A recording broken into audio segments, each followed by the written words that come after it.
Andhra Pradesh, India. The driver refused to take him any farther.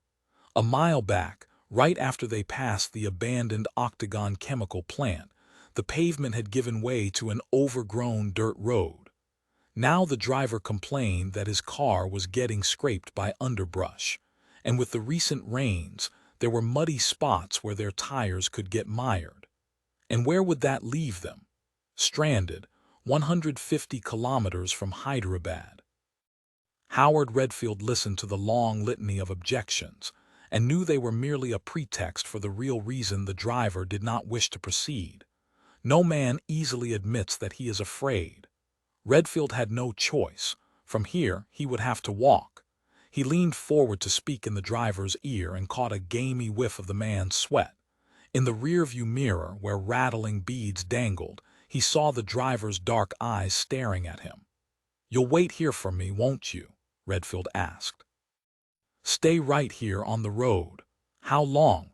"An hour, maybe, as long as it takes. I tell you, there is nothing to see. No one is there anymore. Just wait here, okay? Wait. I'll pay you double when we get back to the city." Redfield grabbed his knapsack, stepped out of the air-conditioned car, and was instantly swimming in a sea of humidity. He hadn't worn a knapsack since he was a college kid, wandering through Europe on a shoestring, and it felt a little would-be, at age 51, to be slinging one over his flabby shoulders.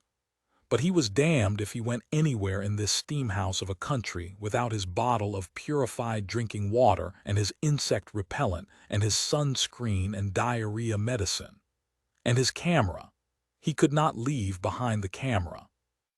He stood sweating in the late afternoon heat, looked up at the sky and thought, "Great, the sun is going down and all the mosquitoes come out at dusk.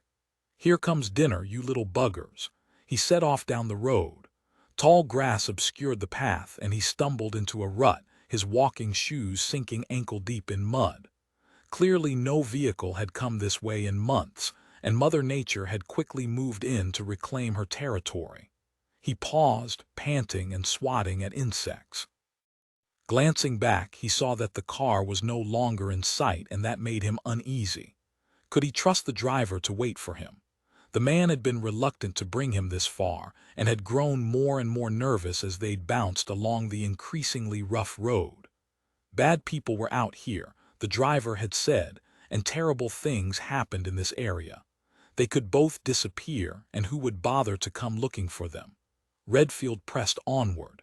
The humid air seemed to close in around him. He could hear the water bottle sloshing in his knapsack, and already he was thirsty, but he did not stop to drink. With only an hour or so left of daylight, he had to keep moving. Insects hummed in the grass, and he heard what he thought must be birds calling in the canopy of trees all around him, but it was unlike any bird song he'd ever heard before. Everything about this country felt strange and surreal, and he trudged in a dreamlike trance, sweat trickling down his chest. The rhythm of his own breathing accelerated with each step. It should be only a mile and a half, according to the map, but he seemed to walk forever, and even a fresh application of insect repellent did not discourage the mosquitoes. His ears were filled with their buzzing, and his face was an itching mask of hives. He stumbled into another deep rut and landed on his knees in tall grass. Spat out a mouthful of vegetation as he crouched there, catching his breath, so discouraged and exhausted that he decided it was time to turn around, to get back on that plane to Cincinnati with his tail tucked between his legs. Cowardice, after all, was far safer and more comfortable. He heaved a sigh, planted his hand on the ground to push himself to his feet, and went very still, staring down at the grass. Something gleamed there among the green blades, something metallic. It was only a cheap tin button, but at that moment it struck him as a sign, a talisman. He slipped it in his pocket, rose to his feet, and kept walking. Only a few hundred feet farther, the road suddenly opened up into a large clearing, encircled by tall trees. A lone structure stood at the far edge, a squat cinder block building with a rusting tin roof. Branches clattered and grass waved in the gentle wind. This is the place, he thought. This is where it happened. His breathing suddenly seemed too loud. Heart pounding, he slipped off his knapsack, unzipped it, and pulled out his camera. Document everything, he thought. Octagon will try to make you out as a liar. They will do everything they can to discredit you, so you have to be ready to defend yourself. You have to prove that you are telling the truth. He moved into the clearing toward a heap of blackened branches. Nudging the twigs with his shoe, he stirred up the stench of charred wood. He backed away, a chill crawling up his spine. It was the remains of a funeral pyre. With sweating hands, he took off his lens cap and began to shoot photos. Eye pressed to the viewfinder, he snapped image after image. The burned remains of a hut, a child's sandal lying in the grass, a bright fragment of cloth torn from a sari. Everywhere he looked, he saw death. He swung to the right, a tapestry of green sweeping past his viewfinder, and was about to click off another photo when his finger froze on the button. A figure skittered past the edge of the frame. He lowered the camera from his eye and straightened, staring at the trees. He saw nothing now, only the sway of branches. There was a flash of movement at the very periphery of his vision. He'd caught only a glimpse of something dark bobbing among the trees. A monkey. He had to keep shooting. The daylight was going fast. He walked past a stone well and crossed toward the tin-roofed building, his pants swishing through grass, glancing left and right as he moved. The trees seemed to have eyes, and they were watching him. As he drew near the building, he saw that the walls were scorched by fire. In front of the doorway was a mound of ashes and blackened branches. Another funeral pyre. He stepped around it and looked into the doorway. At first he could make out very little in that gloomy interior. Daylight was rapidly fading, and inside it was even darker, a palette of blacks and grays. He paused for a moment as his eyes adjusted. With growing bewilderment, he registered the glint of fresh water in an earthenware jar. The scent of spices. How could this be? Behind him, a twig snapped. He spun around. A lone figure was standing in the clearing. All around them the trees had gone still, and even the birds were silent. The figure came toward him, moving with a strange and jerky gait until it stood only a few feet away. The camera tumbled from Redfield's hands. He backed away, staring in horror. It was a woman, and she had no face. One they called her the Queen of the Dead. Though no one ever said it to her face, Dr. Maura Isles sometimes heard the nickname murmured in her wake as she traveled the grim triangle of her job between courtroom and death scene and morgue. Sometimes she would detect a note of dark sarcasm. Ha ha, there she goes, our goth goddess, out to collect fresh subjects. Sometimes the whispers held a tremolo of disquiet, like the murmurs of the pious as an unholy stranger passes among them. It was the disquiet of those who could not understand why she chose to walk in death's footsteps. Does she enjoy it, they wonder? Does the touch of cold flesh, the stench of decay, hold such a lure for her that she has turned her back on the living? They think this cannot be normal, and they cast uneasy glances her way, noting details that only reinforce their beliefs that she is an odd duck. The ivory skin, the black hair with its blunt Cleopatra cut, the red slash of lipstick. Who else wears lipstick to a death scene? Most of all, it's her calmness that disturbs them, her coolly regal gaze as she surveys the horrors that they themselves can barely stomach. Unlike them, she does not avert her gaze. Instead, she bends close and stares, touches. She sniffs. And later, under bright lights in her autopsy lab, she cuts. She was cutting now, her scalpel slicing through chilled skin, through subcutaneous fat that gleamed a greasy yellow. A man who liked his hamburgers and fries, she thought as she used pruning shears to cut through the ribs and lifted the triangular shield of breastbone the way one opens a cupboard door, to reveal its treasured contents. The heart lay cradled in its spongy bed of lungs. For 59 years, it had pumped blood through the body of Mr. Samuel Knight. It had grown with him, aged with him, transforming as he had from the lean muscle of youth to this well-larded flesh. All pumps eventually fail, And so had Mr. Knights as he'd sat in his Boston hotel room with the TV turned on and a glass of whiskey from the minibar sitting beside him on the nightstand. She did not pause to wonder what his final thoughts might have been, or whether he had felt pain or fear. Though she explored his most intimate recesses, though she flayed open his skin and held his heart in her hands, Mr. Samuel Knight remained a stranger to her, a silent and undemanding one, willingly offering up his secrets. The dead are patient. They do not complain, nor threaten, nor cajole. The dead do not hurt you, only the living do. She worked with serene efficiency, resecting the thoracic viscera, laying the freed heart on the cutting board. Outside, the first snow of December swirled white flakes whispering against windows and slithering down alleys. But here in the lab, the only sounds were of running water and the hiss of the ventilator fan.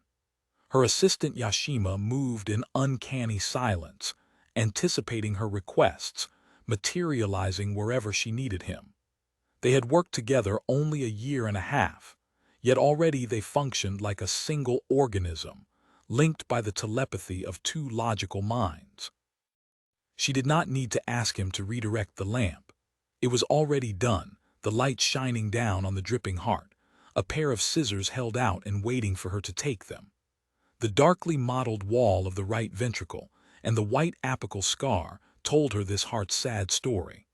An old myocardial infarction, months or even years old, had already destroyed part of the left ventricular wall.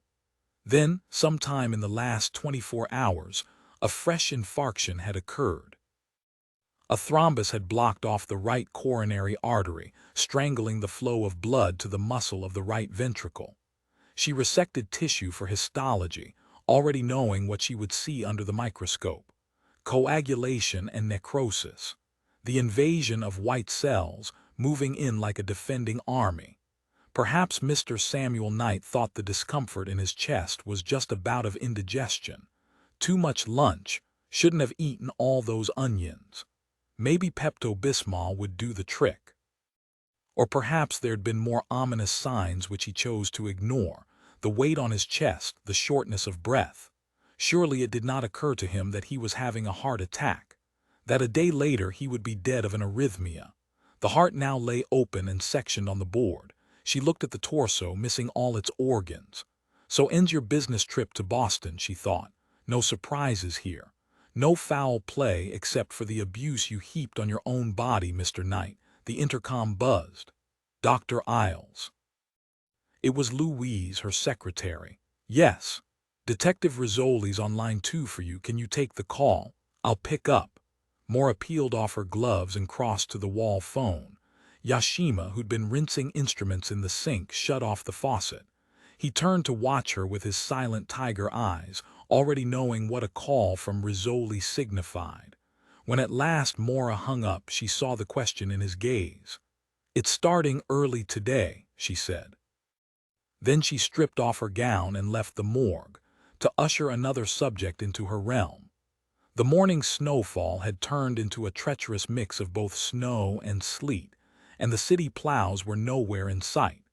She drove cautiously along Jamaica Riverway, tires swishing through deep slush, windshield wipers scraping at hoar-frosted glass.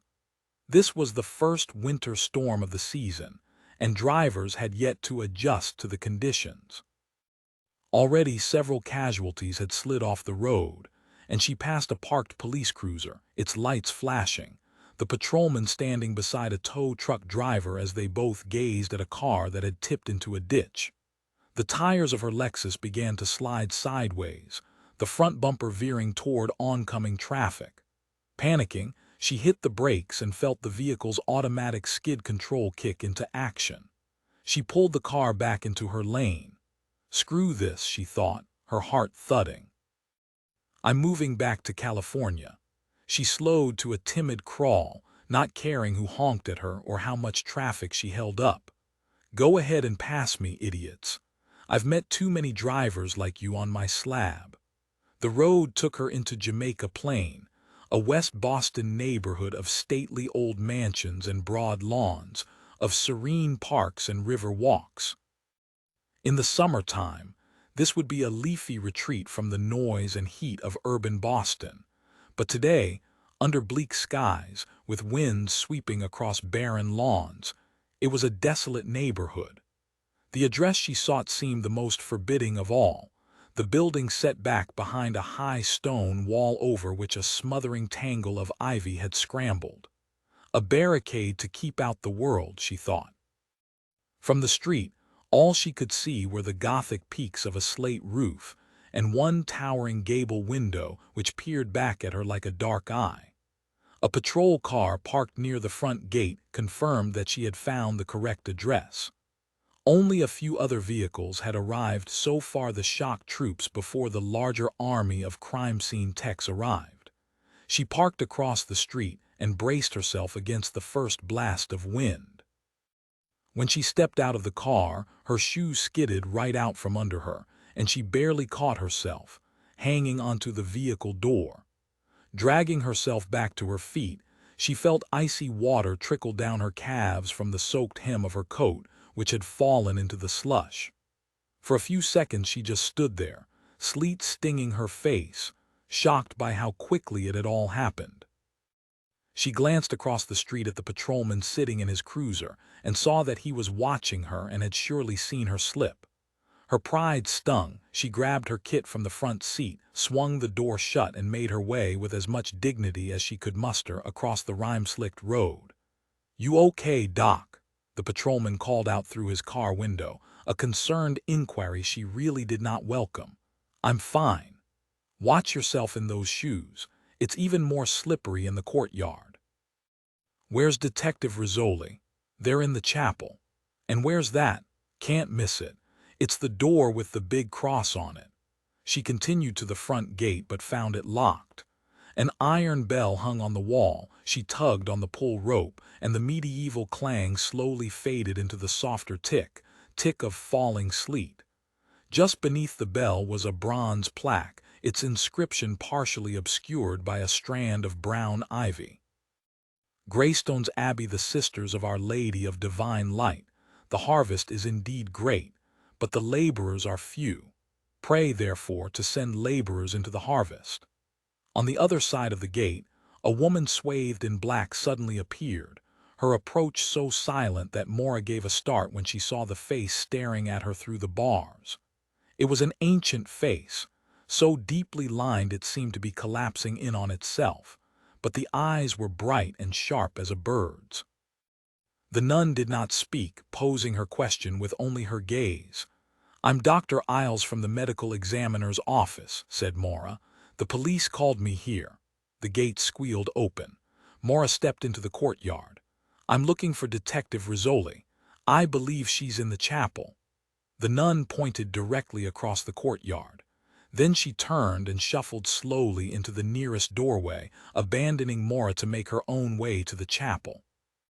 Snowflakes whirled and danced amid needles of sleet, like white butterflies circling their lead-footed cousins. The most direct route was to cross the courtyard, but the stones were glazed with ice, and Maura's shoes, with their gripless soles, had already proven no match for such a surface. She ducked instead beneath the narrow covered walkway that ran along the courtyard's perimeter. Though protected from the sleet, she found little shelter here from the wind, which sliced through her coat. She was shocked by the cold, reminded yet again of how cruel December in Boston could be. For most of her life, she had lived in San Francisco, where a glimpse of snowflakes was a rare delight, not a torment, like these stinging nettles that swirled under the overhang to nip her face. She veered closer to the building and hugged her coat tighter as she passed darkened windows. From beyond the gate came the faint swish of traffic on Jamaica Riverway. But here, within these walls, she heard only silence. Except for the elderly nun who had admitted her, the compound seemed abandoned. So it was a shock when she saw three faces staring at her from one of the windows. The nuns stood in a silent tableau, like dark-robed ghosts behind glass, watching the intruder make her way deeper into their sanctuary. Their gazes swerved in unison, following her as she moved past. The entrance to the chapel was draped with a strand of yellow crime scene tape, which had sagged in the doorway and hung crusted with sleet. She lifted the tape to step beneath it and pushed open the door. A camera flash exploded in her eyes and she froze, the door slowly hissing shut behind her, blinking away the afterimage that had seared her retinas. As her vision cleared, she saw rows of wooden pews, whitewashed walls, and at the front of the chapel, an enormous crucifix hanging above the altar. It was a coldly austere room, its gloom deepened by the stained glass windows, which admitted only a murky smear of light. "Hold it right there. Be careful where you step," said the photographer. Maura looked down at the stone floor and saw blood, and footprints, a confusing jumble of them along with medical debris. Syringe caps and torn wrappings, the leavings of an ambulance crew, but no body. Her gaze moved in a wider circle, taking in the piece of trampled white cloth lying in the aisle, the splashes of red on the pews. She could see her own breath in this frigid room, and the temperature seemed to drop even colder, her chill deepening as she read the bloodstains, saw the successive splashes moving up the rows of benches, and understood what had happened here. The photographer began to click off more shots, each one a visual assault on Maura's eyes. "Hey, Doc!" At the front of the chapel, a mop of dark hair popped up as Detective Jane Rizzoli rose to her feet and waved. "The Vic's up here. What about this blood here by the door?" "That's from the other victim, Sister Ursula. MedQ boys took her to St. Francis. There's more blood along that center aisle, and some footprints we're trying to preserve, so you'd better circle around to your left. Stick close to the wall." Maura paused to pull on paper shoe covers, then edged along the perimeter of the room, hugging the wall. Only as she cleared the front row of pews did she see the nun's body, lying face up, the fabric of her habit a black pool blending into a larger lake of red. Both hands had already been bagged to preserve evidence. The victim's youth took Maura by surprise. The nun who had let her in the gate and those she had seen through the window had all been elderly. This woman was far younger. It was an ethereal face, her pale blue eyes frozen in a look of eerie serenity. Her head was bare, the blonde hair shorn to barely an inch long.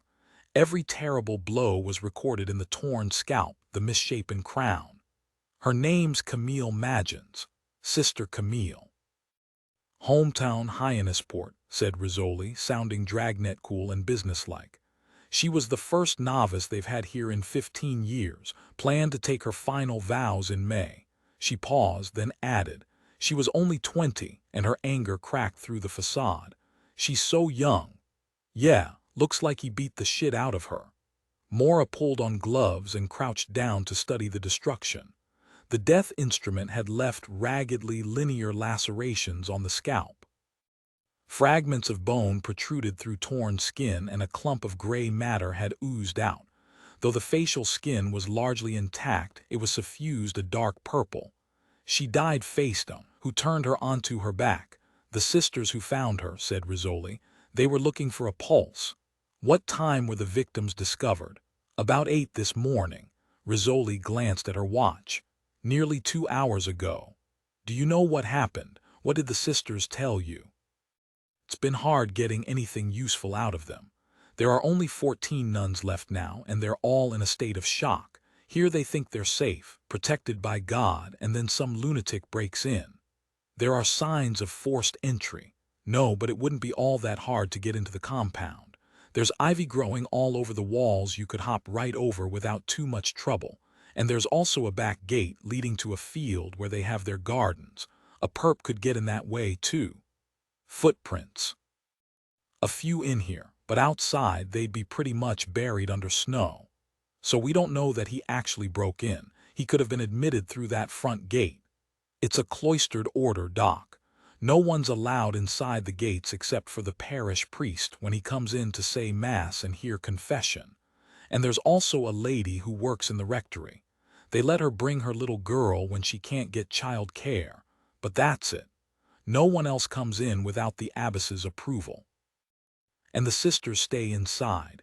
They leave only for doctor's appointments and family emergencies." Who have you spoken to so far? The abbess, Mother Mary Clement, and the two nuns who found the victims. What did they tell you? Rizzoli shook her head. Saw nothing, heard nothing. I don't think the others will be able to tell us much either. Why not? Have you seen how old they are? It doesn't mean they don't have their wits about them. One of them's gorked out by a stroke, and two of them have Alzheimer's. Most of them sleep in rooms facing away from the courtyard, so they wouldn't have seen a thing. At first, Maura simply crouched over Camille's body, not touching it, granting the victim a last moment of dignity. Nothing can hurt you now, she thought. She began to palpate the scalp and felt the crunch of shifting bone fragments beneath the skin. Multiple blows, all of them landed on the crown or the back of the skull.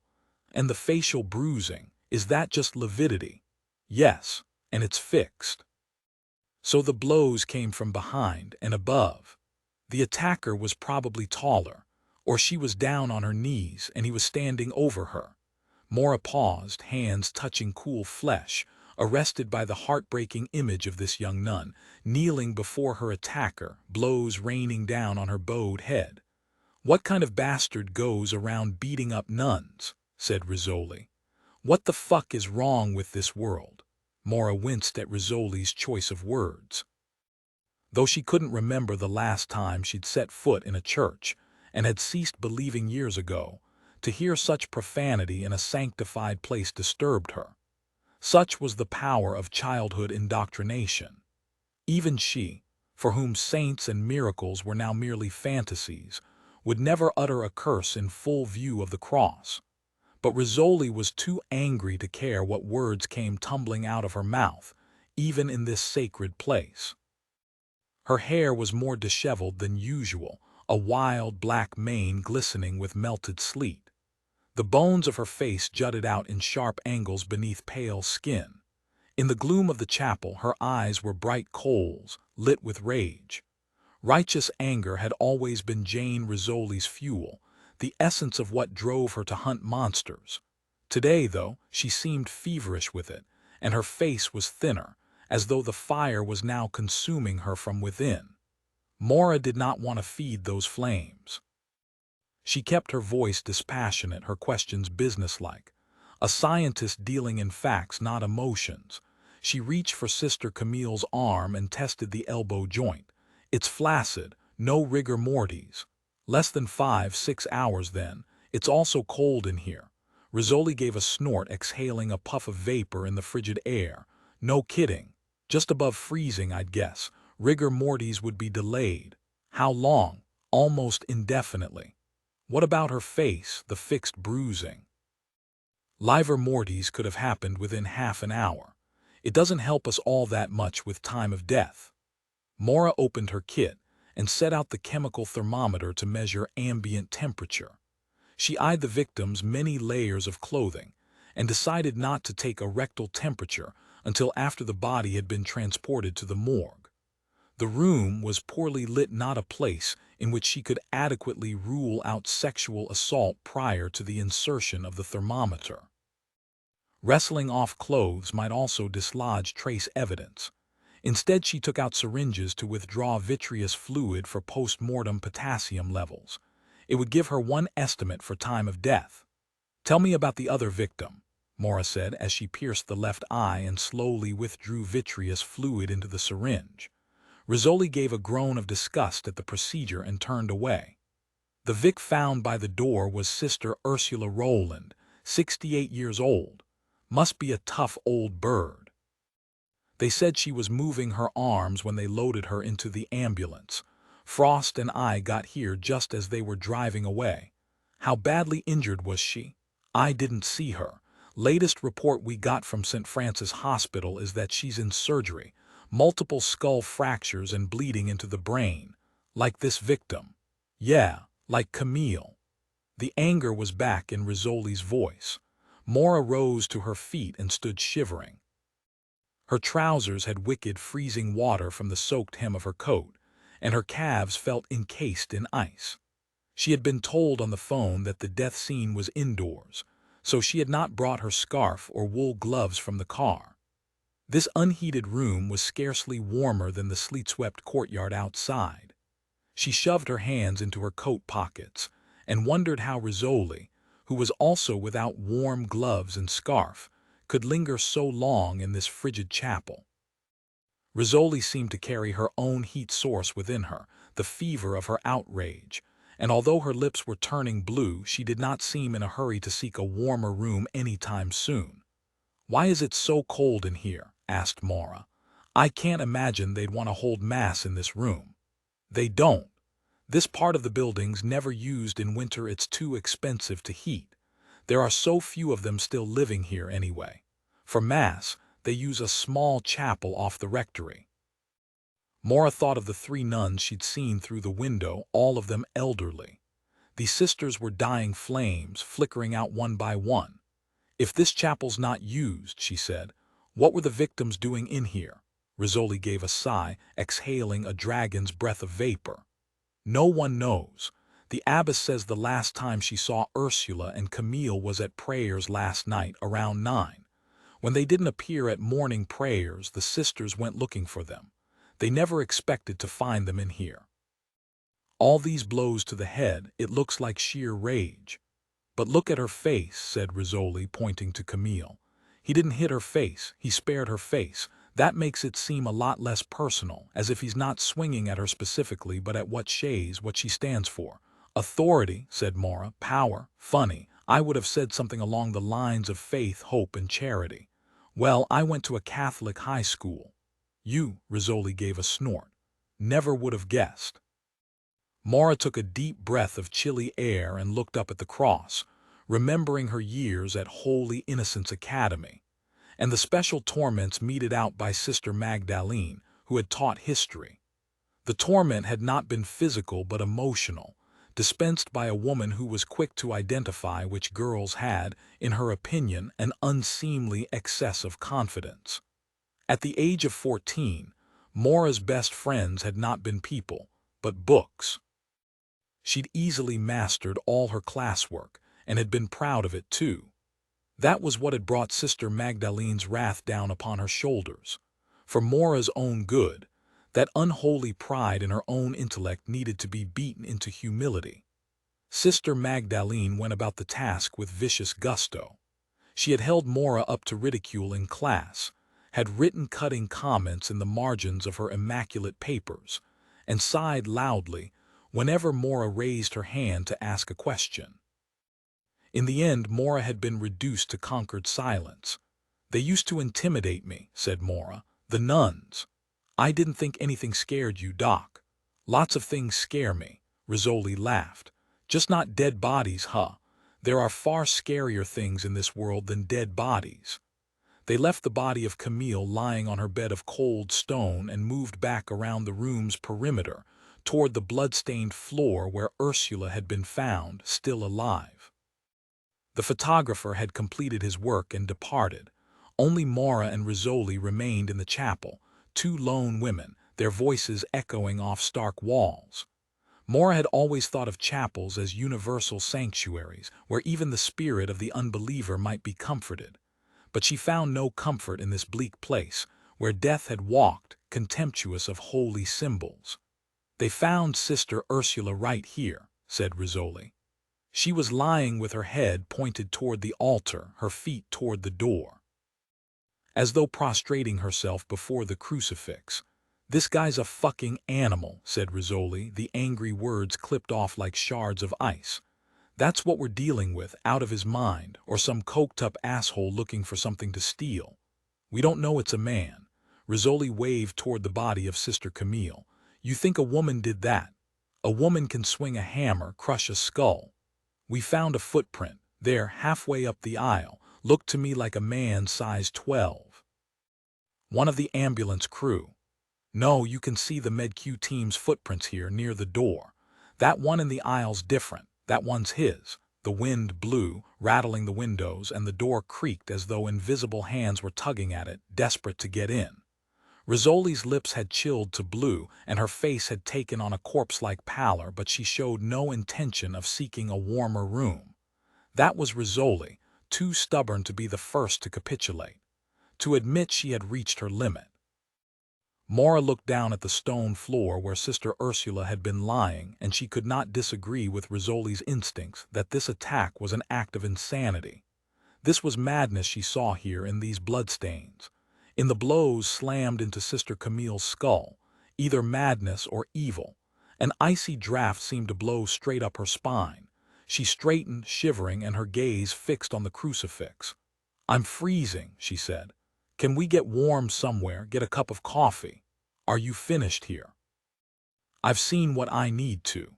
The autopsy will tell us the rest."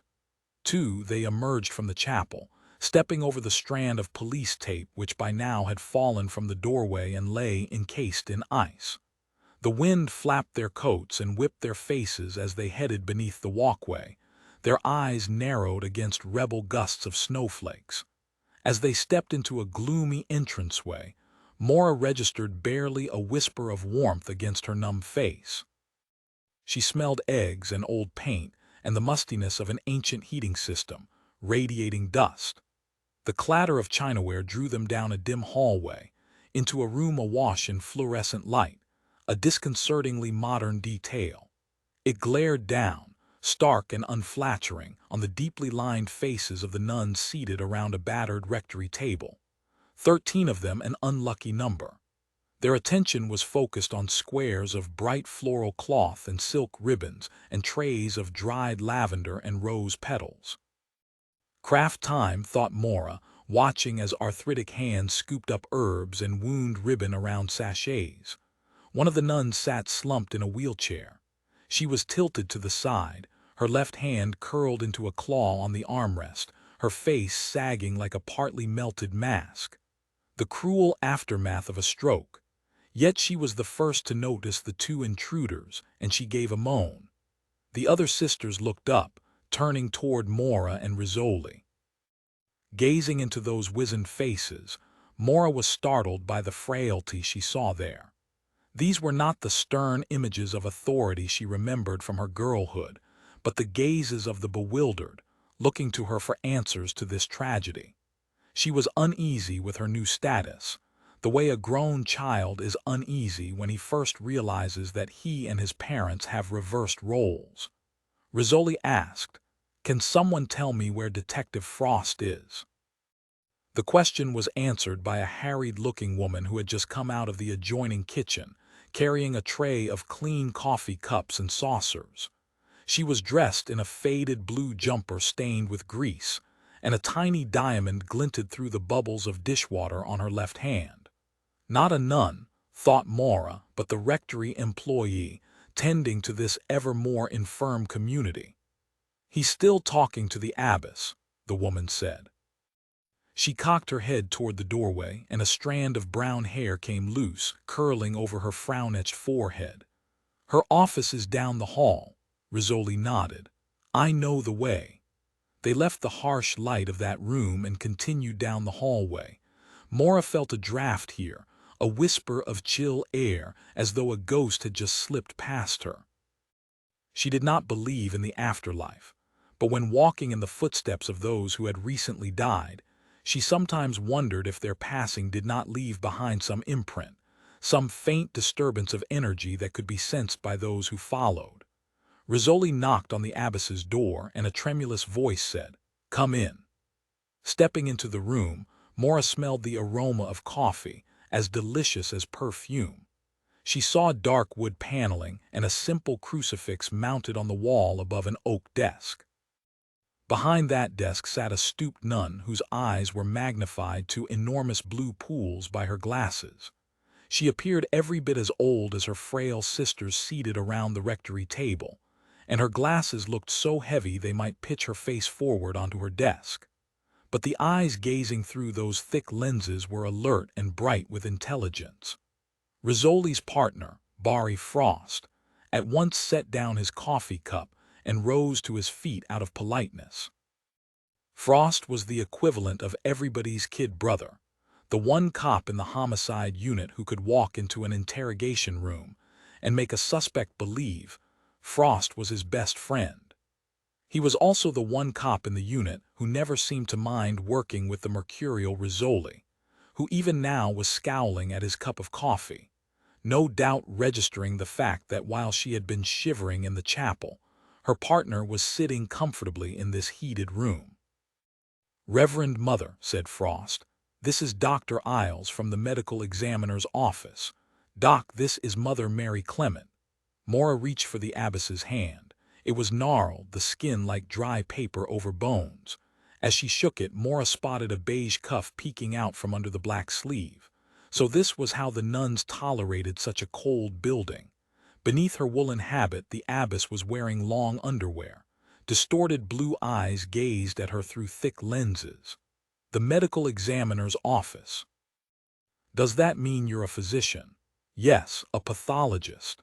"You study causes of death." "That's right." The abbess paused as though gathering the courage to ask the next question. "Have you already been inside the chapel? Have you seen?" Maura nodded. She wanted to cut off the question she knew was coming, but she was incapable of rudeness to a nun. Even at the age of 40, she was still unnerved by the sight of a black habit. "Did she?" Mary Clement's voice slipped to a whisper. "Did Sister Camille suffer greatly?" "I'm afraid I have no answers yet. Not until I complete the examination." Autopsy was what she meant, but the word seemed too cold, too clinical for Mary Clement's sheltered ears. Nor did she want to reveal the terrible truth, that in fact she had a very good idea of what had happened to Camille. Someone had confronted the young woman in the chapel. Someone had pursued her as she fled in terror up the aisle, wrenching off her white novice's veil. As his blows avulsed her scalp, her blood had splashed the pews, yet she had staggered onward, until at last she stumbled to her knees, conquered at his feet. Even then her attacker did not stop.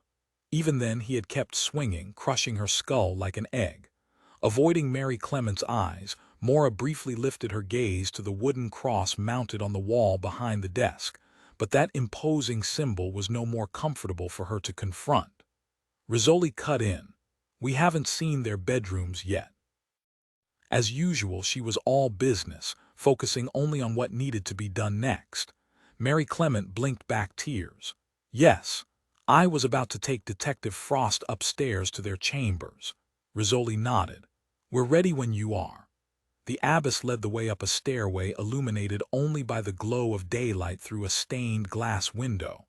On bright days, the sun would have painted the walls with a rich palette of colors, but on this wintry morning the walls were murky with shades of gray. "Upstairs rooms are mostly empty now. Over the years we've had to move the sisters downstairs one by one," said Mary Clement, climbing slowly, grasping the handrail as though hauling herself up, step by step. Maura half expected her to tumble backwards, and she stayed right behind her, tensing every time the abbess paused, wobbling. "Sister Jacinta's knee is bothering her these days, so she'll take a room downstairs, too. And now Sister Helen has trouble catching her breath. There are so few of us left." "It's quite a large building to maintain," said Maura, "and old." The abbess paused to catch her breath. She added with a sad laugh, "Old like us, and so expensive to keep up. We thought we might have to sell, but God found a way for us to hold on to it." "How?" "A donor came forward last year. Now we've started renovations. The slates on the roof are new, and we now have insulation in the attic. We plan to replace the furnace next." She glanced back at Maura. "Believe it or not, this building feels quite cozy compared to a year ago." The abbess took a deep breath and resumed climbing the stairs, her rosary beads clattering. "There used to be 45 of us here. When I first came to Greystones, we filled all these rooms, both wings, but now we're a maturing community." "When did you come, Reverend Mother?" asked Maura. "I entered as a postulant when I was 18 years old. I had a young gentleman who wanted to marry me. I'm afraid his pride was quite wounded when I turned him down for God." She paused on the step and looked back. For the first time, Maura noticed the bulge of a hearing aid beneath her wimple. "You probably can't imagine that, can you, Dr. Isles? That I was ever that young?" No, Maura couldn't. She couldn't imagine Mary Clement as anything but the wobbly relic she was now. Certainly never a desirable woman pursued by men. They reached the top of the stairs, and a long hallway stretched before them. It was warmer up here, almost pleasant, the heat trapped by low, dark ceilings. The exposed beams looked at least a century old. The abbess moved to the second door and hesitated, her hand on the knob. At last she turned it, and the door swung open, gray light from within spilling onto her face. "This is Sister Ursula's room," she said softly. The room was scarcely large enough to fit all of them at once. Frost and Rizzoli stepped in, but Maura remained by the door, her gaze drifting past shelves lined with books, past flower pots containing thriving African violets. With its mullioned window and low-beamed ceiling, the room looked medieval. A scholar's tidy garret, furnished with a simple bed and dresser, a desk and chair. "Her bed's been made," said Rizzoli, looking down at the neatly tucked sheets. "That's the way we found it this morning," said Mary Clement. "Didn't she go to sleep last night?" "It's more likely she rose early. She usually does." "How early?" "She's often up hours before lauds." "Lauds?" asked Frost. "Our morning prayers at 7. This past summer she was always out early in the garden. She loves to work in the garden."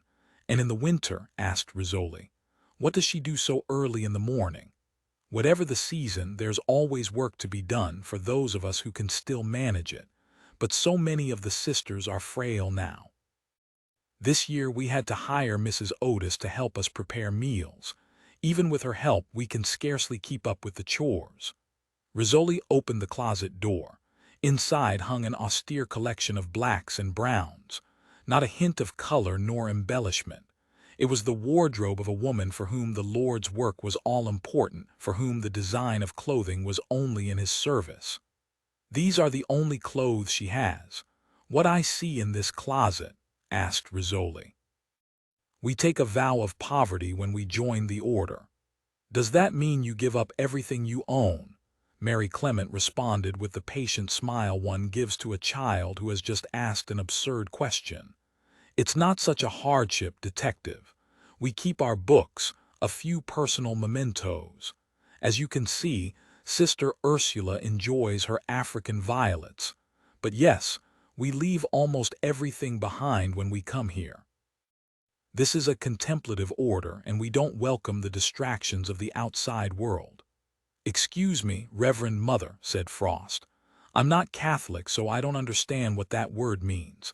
What's a contemplative order?" His question had been quietly respectful, and Mary Clement favored him with a warmer smile than she had given Rizzoli. "A contemplative leads a reflective life. A life of prayer and private devotion and meditation. That's why we retreat behind walls. Why we turn away visitors. Seclusion is a comfort to us."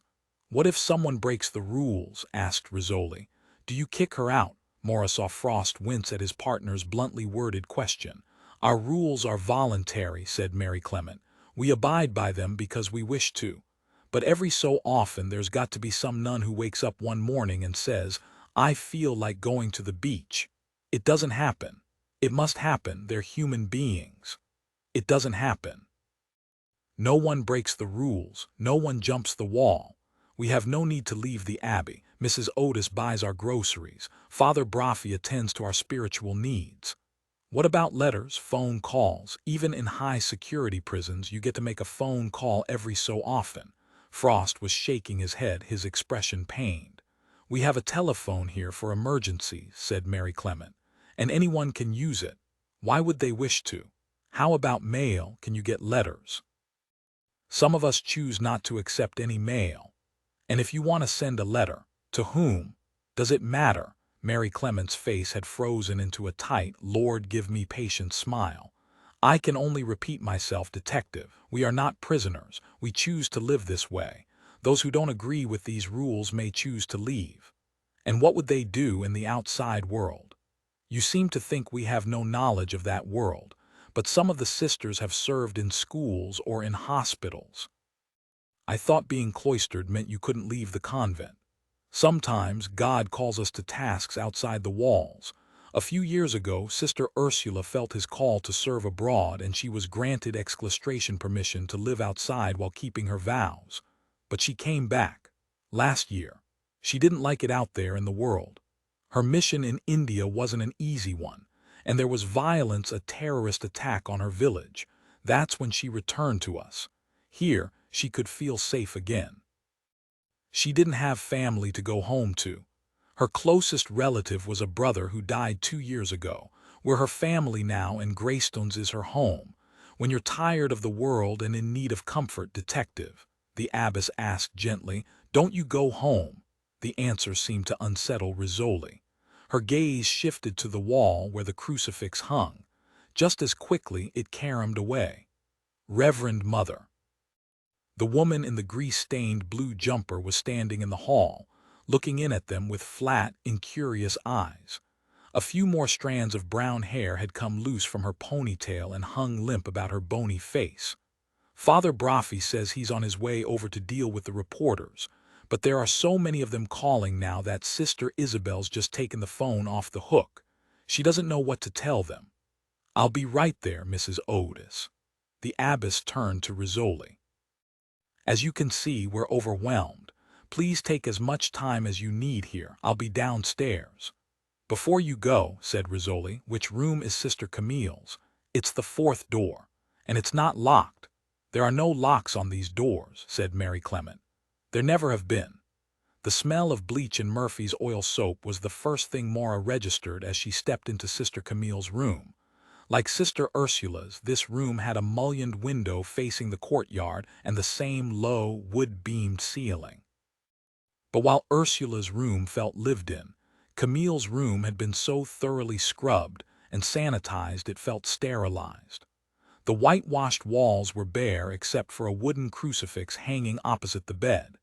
It would have been the first object Camille's gaze would fix upon when she awakened each morning, a symbol of her focused existence.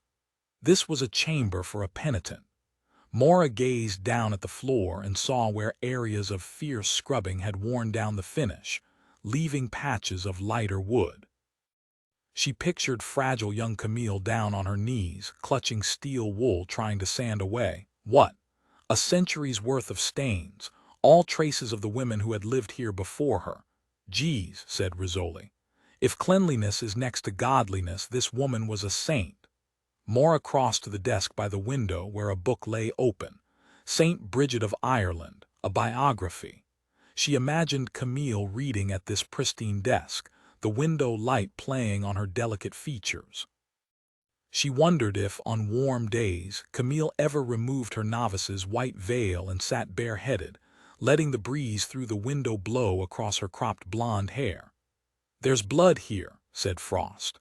Maura turned and saw that he was standing by the bed, staring down at the rumpled sheets. Rizzoli peeled back the covers, revealing bright red stains on the bottom sheet.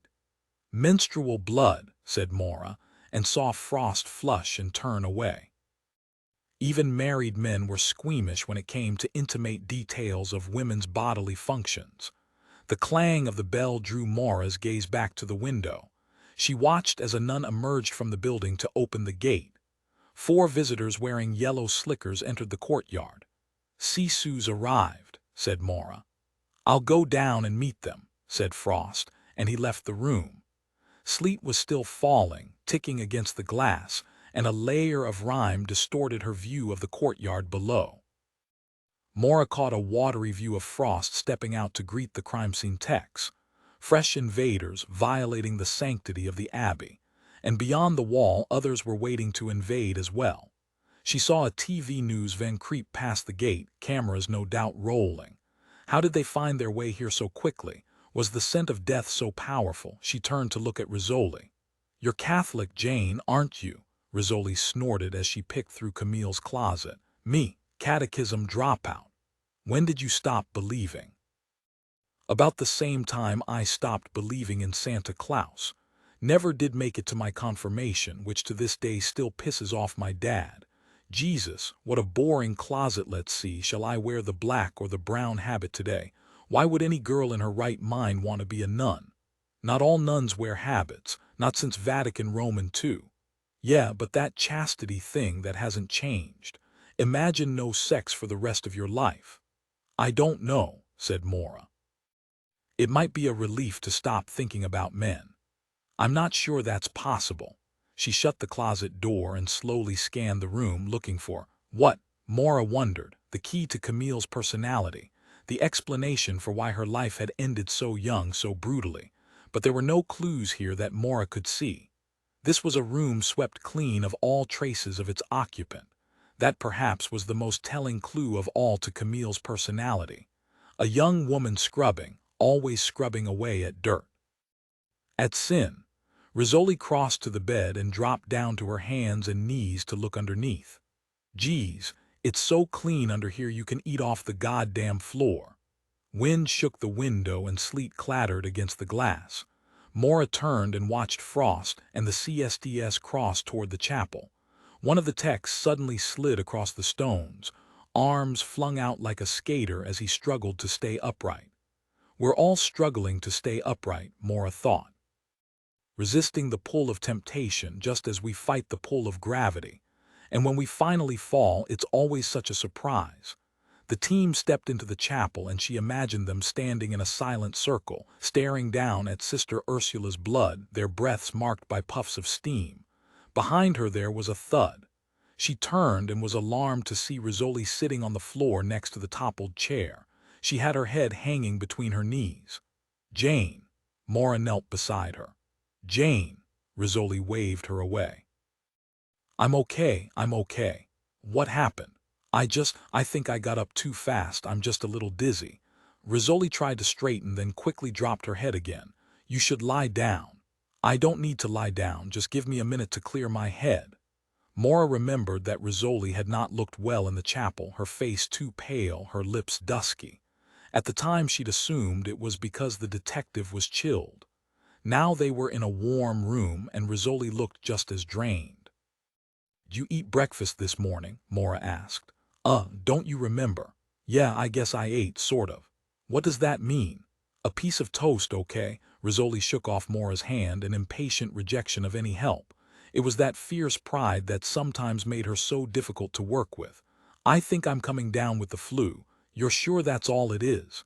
Rizzoli shoved her hair off her face and slowly sat up straight. Yeah, and I shouldn't have had all that coffee this morning. How much? 3, maybe 4 cups. Isn't that overdoing it? I needed the caffeine, but now it's eating a hole in my stomach. I feel like puking. I'll walk you to the bathroom. No, Rizzoli waved her away. I can make it, okay? Slowly she rose to her feet and just stood for a moment as though not quite confident of her footing. Then she squared her shoulders and with a hint of the old Rizzoli swagger walked out of the room. The clang of the gate bell drew Maura's gaze back to the window. She watched as the elderly nun once again emerged from the building and shuffled across the cobblestones to answer the call. This new visitor did not need to plead his case. The nun at once opened the gate. A man dressed in a long black coat stepped into the courtyard and laid his hand on the nun's shoulder. It was a gesture of comfort and familiarity. Together they walked toward the building, the man moving slowly to match her arthritic gait, his head bent toward her as though he did not want to miss hearing a single word she said. Halfway across the courtyard, he suddenly stopped and looked up as though he sensed that Maura was watching him. For an instant their gazes met through the window. She saw a lean and striking face, a head of black hair, ruffled by the wind, and she caught a glimpse of white, tucked beneath the raised collar of his black coat. A priest. When Mrs. Otis had announced that Father Brophy was on his way to the abbey, Maura had imagined him to be an elderly, gray-haired man. But the man gazing up at her now was young no older than 40. He and the nun continued toward the building, and Maura lost sight of them. The courtyard was once again deserted, but the trampled snow bore a record of all who had walked across it that morning. The morgue transport team would soon arrive with their stretcher and add yet more footprints to the snow. She took a deep breath, dreading the return to the cold chapel, to the grim task that still lay before her. She left the room and went down to await her team. Jane Rizzoli stood at the bathroom sink, staring at herself in the mirror and not liking what she saw. She could not help comparing herself to the elegant Dr. Isles, who always seemed regally serene and in control, every black hair in place, her lipstick a glossy slash of red on flawless skin. The image Rizzoli saw in the mirror was neither serene nor flawless. Her hair was as wild as a banshee's, the black coils overwhelming a face that was pale and strained. I'm not myself, she thought. I don't recognize this woman looking back at me. When did I turn into this stranger? Another wave of nausea suddenly washed through her and she closed her eyes, fighting it, resisting it as fiercely as though her life depended on it. Sheer willpower couldn't hold back the inevitable. Clapping a hand to her mouth, she made a dash for the nearest toilet stall, getting there just in time. Even after her stomach had emptied itself, she lingered there with her head hung over the bowl, not yet daring to leave the security of the stall. Thinking, it's got to be the flu. Please let it be the flu. When at last her nausea had passed, she felt so drained she sat down on the toilet and slumped sideways against the wall. She thought about the work that lay before her. All the interviews still to be done, the frustrations of trying to tease out any useful information from this community of stunned and silent women, and the standing around, worst of all, the exhaustion of just standing around while CSU performed its microscopic treasure hunt. Usually she was the one eagerly sifting for evidence, always more evidence, the one who fought for control of every crime scene. Now here she was, holed up in a toilet stall, reluctant to step back into the thick of it where she always strove to be, wishing she could hide out here where it was blessedly silent and where no one could glimpse the turmoil written on her face. She wondered how much Dr. Isles had already noticed, perhaps nothing. Isles had always seemed more interested in the dead than the living, and when confronting a homicide scene, it was the corpse who commanded her attention. At last, Rizzoli straightened and stepped out of the stall. Her head felt clear now, her stomach settled. The ghost of the old Rizzoli creeping back into its skin.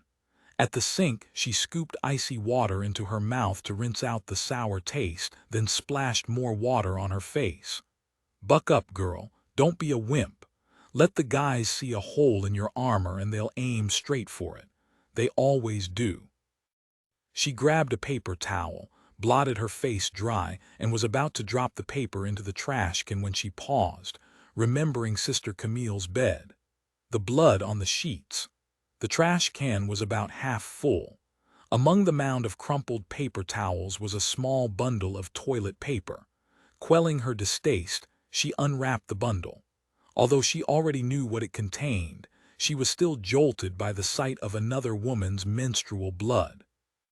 She dealt with blood all the time and had just seen a lake of it beneath Camille's corpse.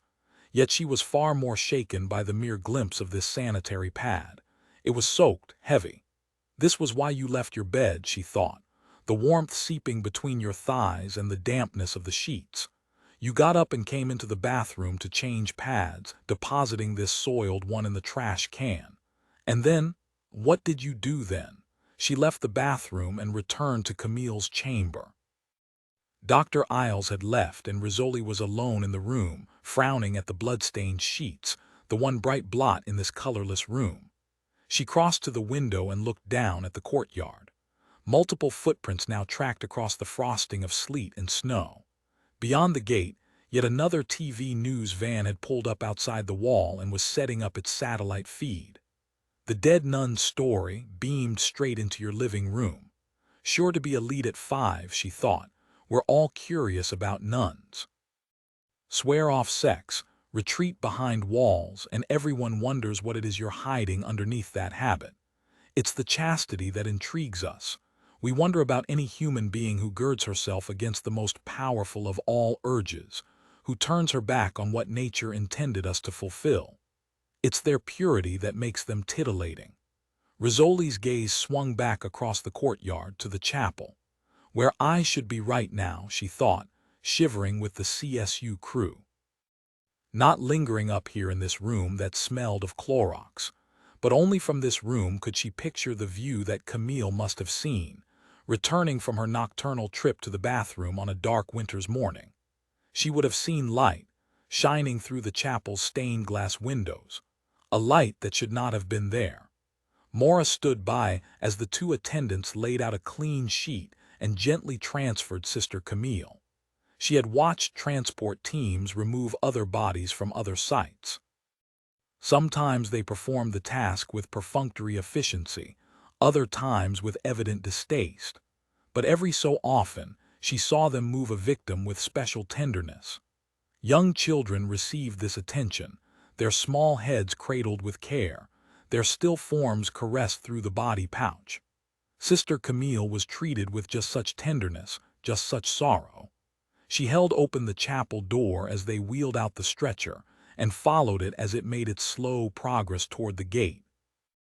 Beyond the walls, the news media swarmed, cameras ready to capture the classic image of tragedy. The body on the stretcher, the plastic shroud containing a clearly human shape.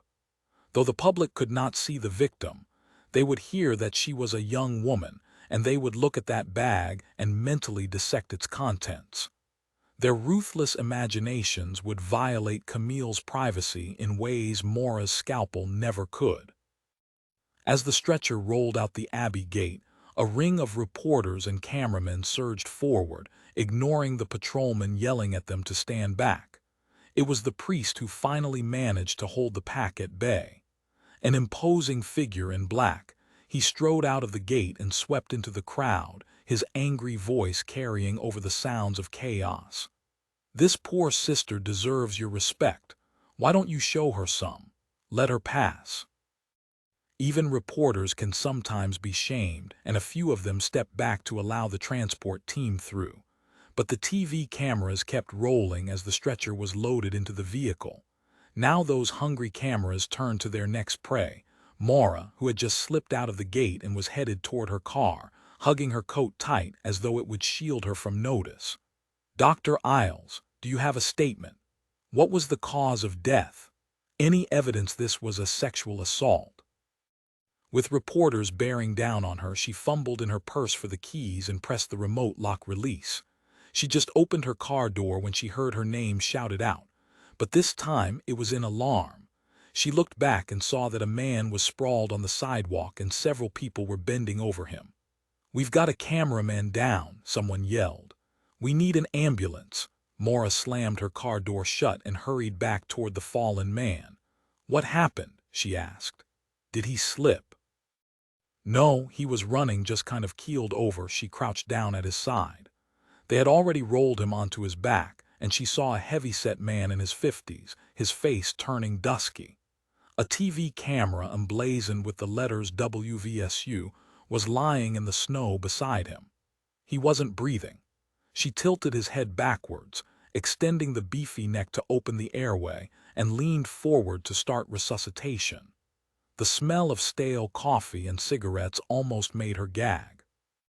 She thought of hepatitis and AIDS and all the other microscopic horrors one could catch from body fluids, and forced herself to seal her mouth over his. She blew in a breath and saw the chest rise, the lungs inflating with air. Blew in 2 more breaths, then felt for a carotid pulse. Nothing. She was about to unzip the man's jacket, but someone else was already doing it for her. She looked up and saw the priest kneeling opposite her, large hands now probing the man's chest for landmarks. He placed his palms over the sternum, then looked at her to confirm he should begin chest compressions. She saw startling blue eyes, an expression of grim purpose. "Start pumping," she said. "Do it." He leaned into the task, counting aloud with each compression so she could time the breaths. 1 1,000, 2 1,000. No panic in his voice, just the steady count of a man who knows what he's doing. She didn't need to direct him. They worked together as though they had always been a team, twice switching positions to relieve each other. By the time the ambulance arrived, the front of her slacks was soaked from kneeling in the snow, and she was sweating despite the cold. She rose stiffly to her feet and watched, exhausted, as the EMS inserted IVs and an endotracheal tube, as the stretcher was loaded into the ambulance. The TV camera the man had dropped was now being wielded by another WVSU employee. The show must go on, she thought, watching the reporters mill about the ambulance, even if the story is now about your own colleague's collapse. She turned to the priest standing beside her, the knees of his pants soaked with melted snow. "Thank you for the help," she said. "I take it you've done CPR before." He gave a smile, a shrug. "Only on a plastic dummy. I didn't think I'd ever have to actually use it." He reached out to shake her hand. "I'm Daniel Brophy. You're the medical examiner, Maura Isles." "This is your parish, Father Brophy," he nodded. "My church is 3 blocks from here." "Yes, I've seen it. Do you think we saved that man?" She shook her head. "When CPR goes on that long without a pulse, it's not a very good prognosis. But there's a chance he'll live. Not a good one. Even so, I'd like to think we made a difference." He glanced at the TV reporters, still fixated on the ambulance. "Let me walk you to your car so you can get out of here without having a camera shoved in your face. They'll go after you next. I hope you're ready for them. I've already promised to make a statement, though I don't really know what they want to hear from me. They're cannibals, Father Brophy. They want nothing less than a pound of your flesh. 10 pounds if they can get it." He laughed. "Then I should warn them it's going to be pretty stringy meat." He walked with her to her car. Her wet slacks were clinging to her legs, the fabric already stiffening in the chill wind. She would have to change into a scrub suit when she returned to the morgue and hang the slacks to dry. "If I'm to make a statement," he said, "is there anything I should know, anything you can tell me?" "You'll have to speak to Detective Rizzoli. She's the lead investigator. Do you think this was an isolated attack? Should other parishes be concerned?"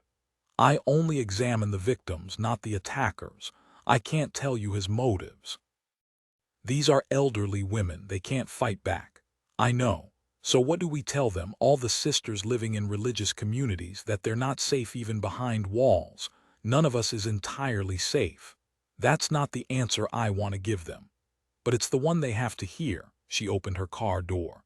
"I was raised Catholic, Father. I used to think nuns were untouchable, but I've just seen what was done to Sister Camille. If that can happen to a nun, then no one is untouchable." She slid into her car. "Good luck with the press. You have my sympathies." He closed her car door and stood looking at her through the window. As striking as his face was, it was that clerical collar that drew her gaze. Such a narrow band of white, yet it set him apart from all others. It made him unattainable. He raised his hand in a wave. Then he looked toward the pack of reporters who were even now closing in on him. She saw him straighten and take a deep breath. Then he strode forward to meet them. "In light of the gross anatomical findings, as well as the subject's known history of hypertension, it is my opinion that this death was from natural causes. The most likely sequence of events was an acute myocardial infarction, occurring within the 24 hours prior to death, followed by a ventricular arrhythmia, which was the terminal event. Presumptive cause of death: fatal arrhythmia secondary to acute myocardial infarction. Dictated by Maura Isles, M.D., Office of the Medical Examiner, Commonwealth of Massachusetts." Maura turned off the dictaphone and stared down at the pre-printed diagrams on which she had earlier recorded the landmarks of Mr. Samuel Knight's body.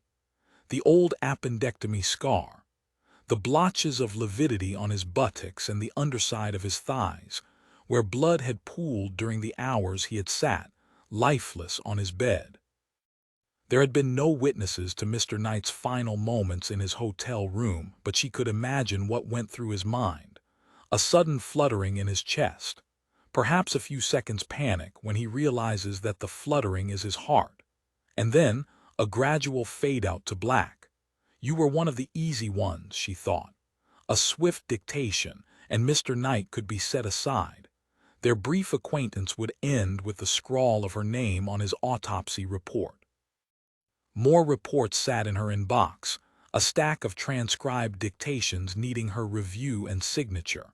In cold storage, yet another new acquaintance waited for her. Camille Magins, whose autopsy was scheduled for 9 o'clock the next morning, when both Rizzoli and Frost could attend. Even as Maura flipped through reports, jotting corrections in the margins. Her mind was still on Camille. The chill she'd felt in the chapel that morning had not left her, and she kept her sweater on as she worked at her desk, bundled against the memory of that visit. She rose from her chair to feel whether her wool slacks, which she'd left hanging over the radiator, were now dry.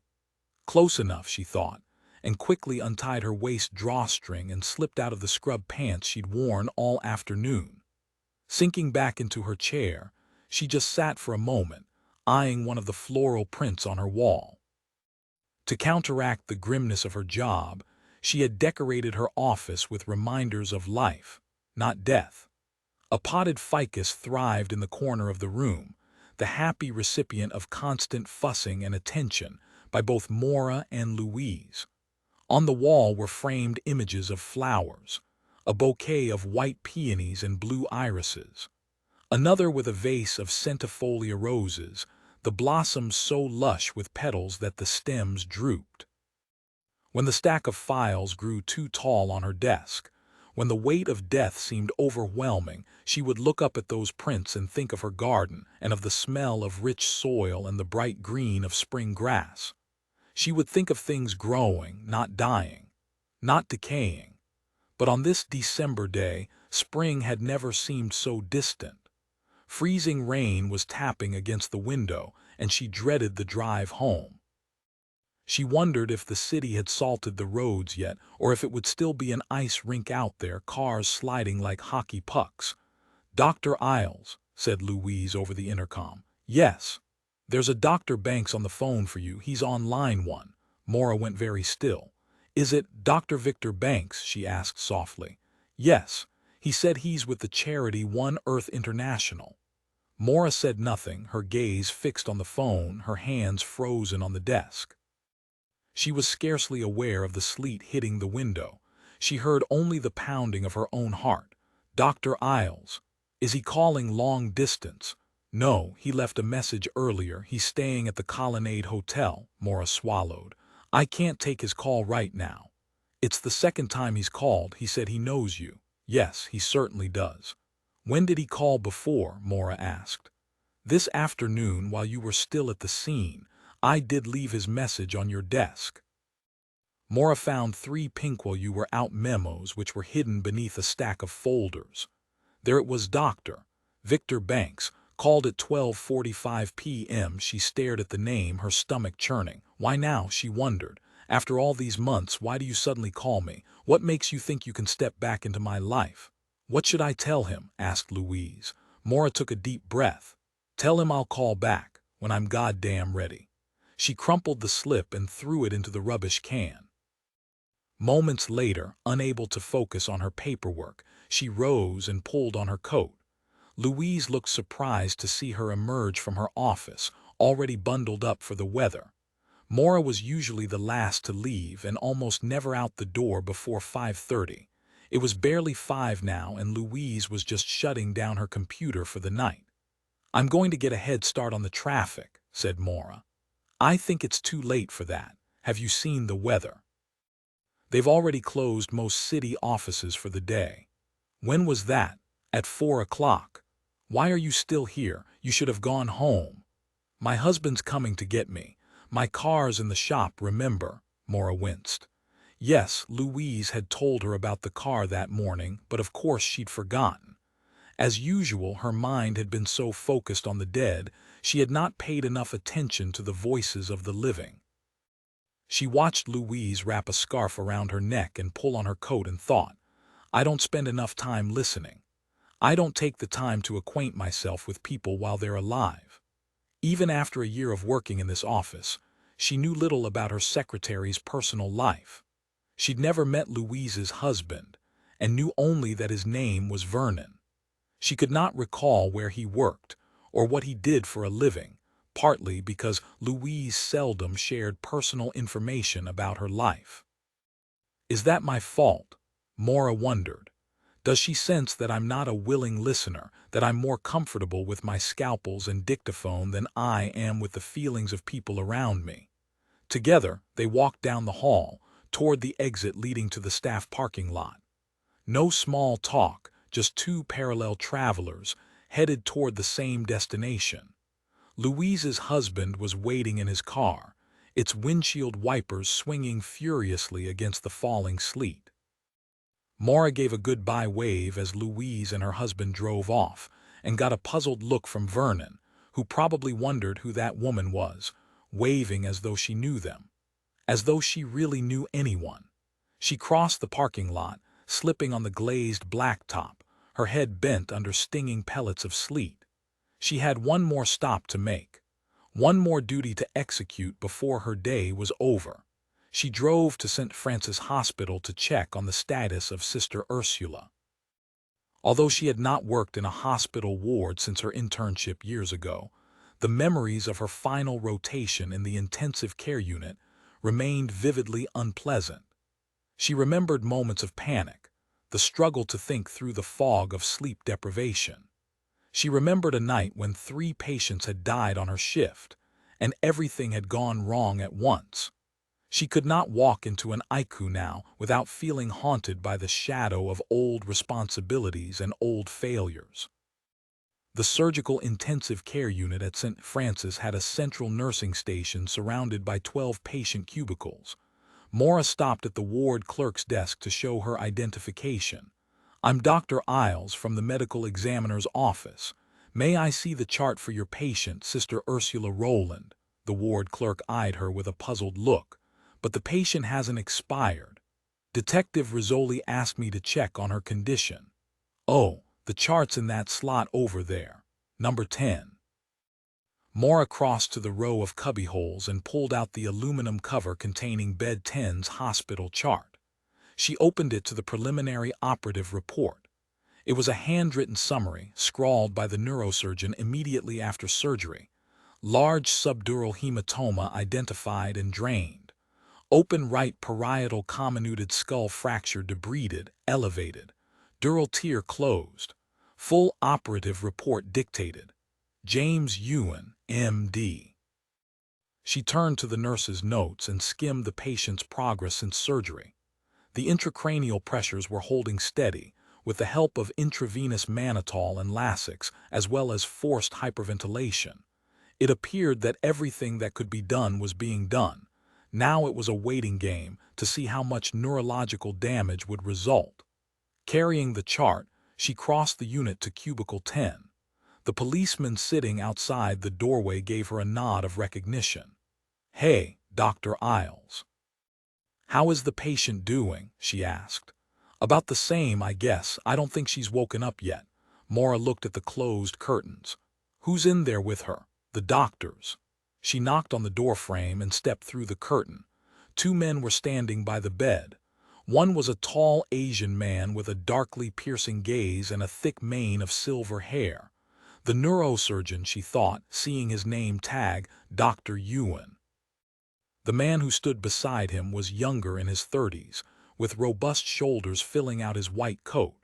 His long blonde hair had been pulled back into a neat ponytail. Fabio as M.D., thought Maura, regarding the man's tanned face and deep-set gray eyes. "I'm sorry to intrude," she said. "I'm Dr. Isles from the medical examiner's office." "The ME's office," said Dr. Ewan, looking baffled. "Isn't this visit a little premature? The lead detective asked me to check in on your patient." "There is another victim, you know." "Yes, we've heard. I'll be doing that post-mortem tomorrow. I wanted to compare the pattern of injuries between these 2 victims." "I don't think there's much you'll be able to see here, not now after surgery. You'll learn more by looking at her admission X-rays and head scans." She gazed down at the patient and could not disagree with him. Ursula's head was encased in bandages, her injuries by now altered, repaired by the surgeon's hand. Deeply comatose, she was breathing with the aid of a ventilator. Unlike the slender Camille, Ursula was a woman of large proportions, big-boned and solid, with the plain, round face of a farmer's wife. Roman 4 lines coiled over meaty arms. On her left wrist was a medic alert bracelet, engraved with "allergic to penicillin." An ugly scar tracked, thick and white, over the right elbow, the aftermath of an old injury, badly sutured. A souvenir from her work abroad, Maura wondered. "I've done what I could in the OR," said Ewan. "Now let's hope Dr. Sutcliffe here can head off any medical complications." She looked at the ponytailed physician, who gave her a nod, a smile. "I'm Matthew Sutcliffe, her internist," he said. "She hasn't been in to see me for several months. I didn't even know she was admitted to the hospital until a little while ago." "Do you have her nephew's phone number?" Ewan asked him. "When he called me, I forgot to get it from him." "He said he'd be talking to you." Sutcliffe nodded. "I have it. It'll be easier if I'm the one who stays in touch with the family. I'll let them know her status." "What is her status?" asked Maura. "I'd say she's medically stable," said Sutcliffe. "And neurologically," she looked at Ewan. He shook his head. "It's too early to say." "Things went well in the OR, but as I was just telling Dr. Sutcliffe here, even if she regains consciousness, and she very well may not, it's likely she won't remember any details of the attack. Retrograde amnesia is common in head injuries." He glanced down as his beeper went off. "Excuse me, but I need to get this call. Dr. Sutcliffe can fill you in on her medical history." In just 2 quick strides, he was out the door. Sutcliffe held out his stethoscope to Maura. "You can examine her if you'd like." She took the stethoscope and moved to the bedside. For a moment she just watched Ursula's chest rise and fall. Seldom did she examine the living. She had to pause to call back her clinical skills, acutely aware that Dr. Sutcliffe was a witness to just how out of practice she felt when examining a body whose heart was still beating. She had worked so long with the dead that she now felt clumsy with the living. Sutcliffe stood at the head of the bed, an imposing presence with his broad shoulders and intent gaze. He watched as she shone a penlight into the patient's eyes as she palpated the neck, her fingers sliding across the warm skin. So different from the chill of refrigerated flesh. She paused. "There's no carotid pulse on the right side." "What?" "There's a strong pulse on the left, but not the right." She reached for the chart and opened it to the OR notes. "Oh, the anesthesiologist mentions it here. Absent right common carotid artery noted, most likely a normal anatomical variation." He frowned, his tanned face flushing. "I'd forgotten about that. So it's an old finding, the lack of a pulse on this side," he nodded. "Congenital." Maura slipped the stethoscope onto her ears and lifted the hospital gown, exposing Ursula's large breasts. The skin was still pale and youthful despite her 68 years. Decades of protection beneath a nun's habit had spared her from the sun's aging rays. Pressing the diaphragm of the stethoscope to Ursula's chest, she heard a steady, vigorous heartbeat. A survivor's heart pumping on undefeated. A nurse poked her head into the cubicle. "Dr. Sutcliffe, X-ray called to say that the portable chest film's ready if you want to go down and see it." "Thanks." He looked at Maura. "We can look at the skull films too if you'd like." They shared the elevator with 6 young candy stripers, fresh-faced and glossy-haired, giggling among themselves as they shot admiring glances at Dr. Sutcliffe. Attractive though he was, he seemed oblivious to their attention, his solemn gaze focused instead on the changing floor numbers. The glamour of a white coat, thought Maura, remembering her own teenage years working as a volunteer in St. Luke's Hospital in San Francisco. The doctors had seemed untouchable to her, unassailable. Now that she herself was a doctor, she knew only too well that the white coat would not protect her from making mistakes. It would not make her infallible. She looked at the candy stripers in their crisp uniforms and thought of herself at 16, not giggly, like these girls, but quiet and serious. Even then, aware of life's dark notes, instinctively drawn to melodies in a minor key. The elevator doors opened and the girls spilled out, a sunny flock of pink and white, leaving Maura and Sutcliffe alone in the elevator. "They make me tired," he said. "All that energy. I wish I had 1/10 of it, especially after a night on call." He glanced at her. "Do you have many of those?" "Nights on call, we rotate. I guess your patients don't expect you to rush in. It's not like your life here in the trenches." He laughed, and suddenly he was transformed into a blond surfer boy with smiling eyes. Life in the trenches, that's what it feels like sometimes. The front lines. The X-rays were already waiting for them on the clerk's counter. Sutcliffe carried the large envelope into the viewing room. He slid a set of films under the clips and flipped on the switch. The light flickered on through images of a skull. Fracture lines laced across bone like lightning strikes. She could see two separate points of impact. The first blow had landed on the right temporal bone, sending a single fine crack downward, toward the ear. The second, more powerful, had fallen posterior to the first blow, and this one had compressed the plateau of cranium, crushing it inward. "He hit her first on the side of the head," she said. "How can you tell that was the first blow?" "Because the first fracture line stops the propagation of an intersecting fracture from a second blow." She pointed to the fracture lines. "You see how this line stops right here where it reaches the first fracture line? The force of impact can't jump across the gap.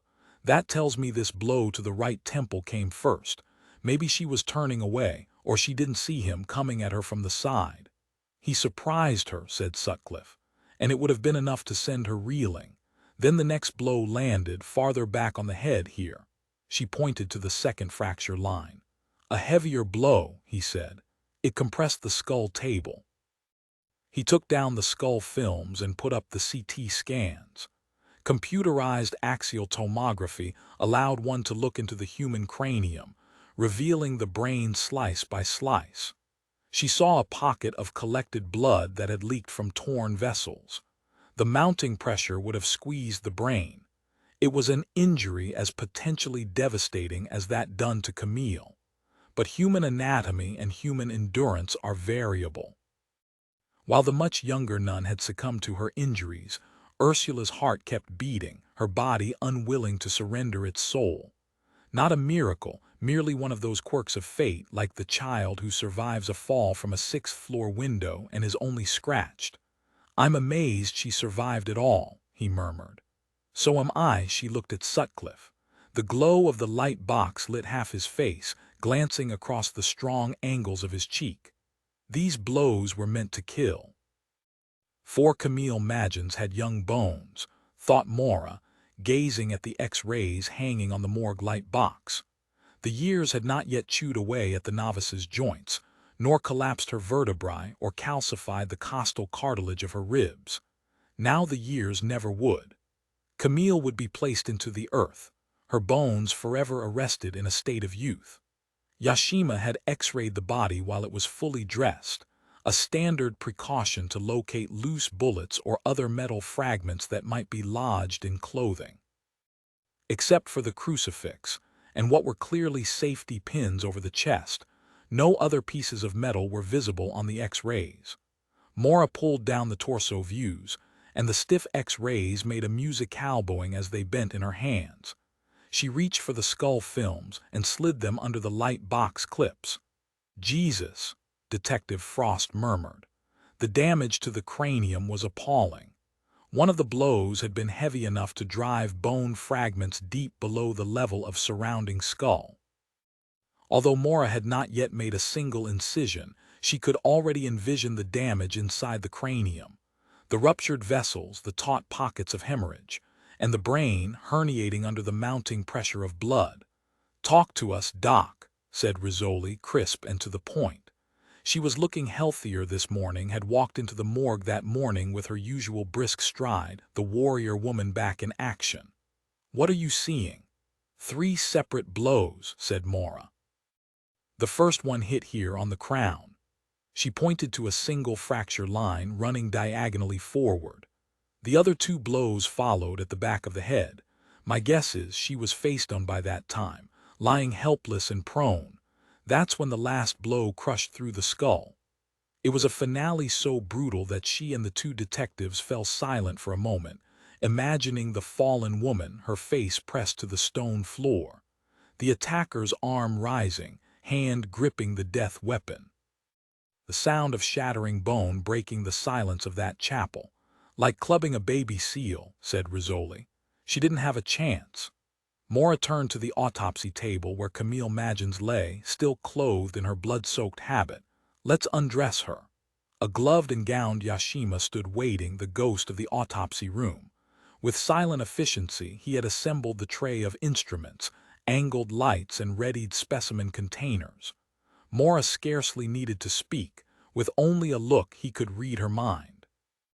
First they removed the black leather shoes, ugly and practical. Then they paused, eyeing the victim's many layers of clothing, preparing for a task they had never before attempted, the disrobing of a nun. "The gimp should come off first," said Maura. "What's that?" asked Frost.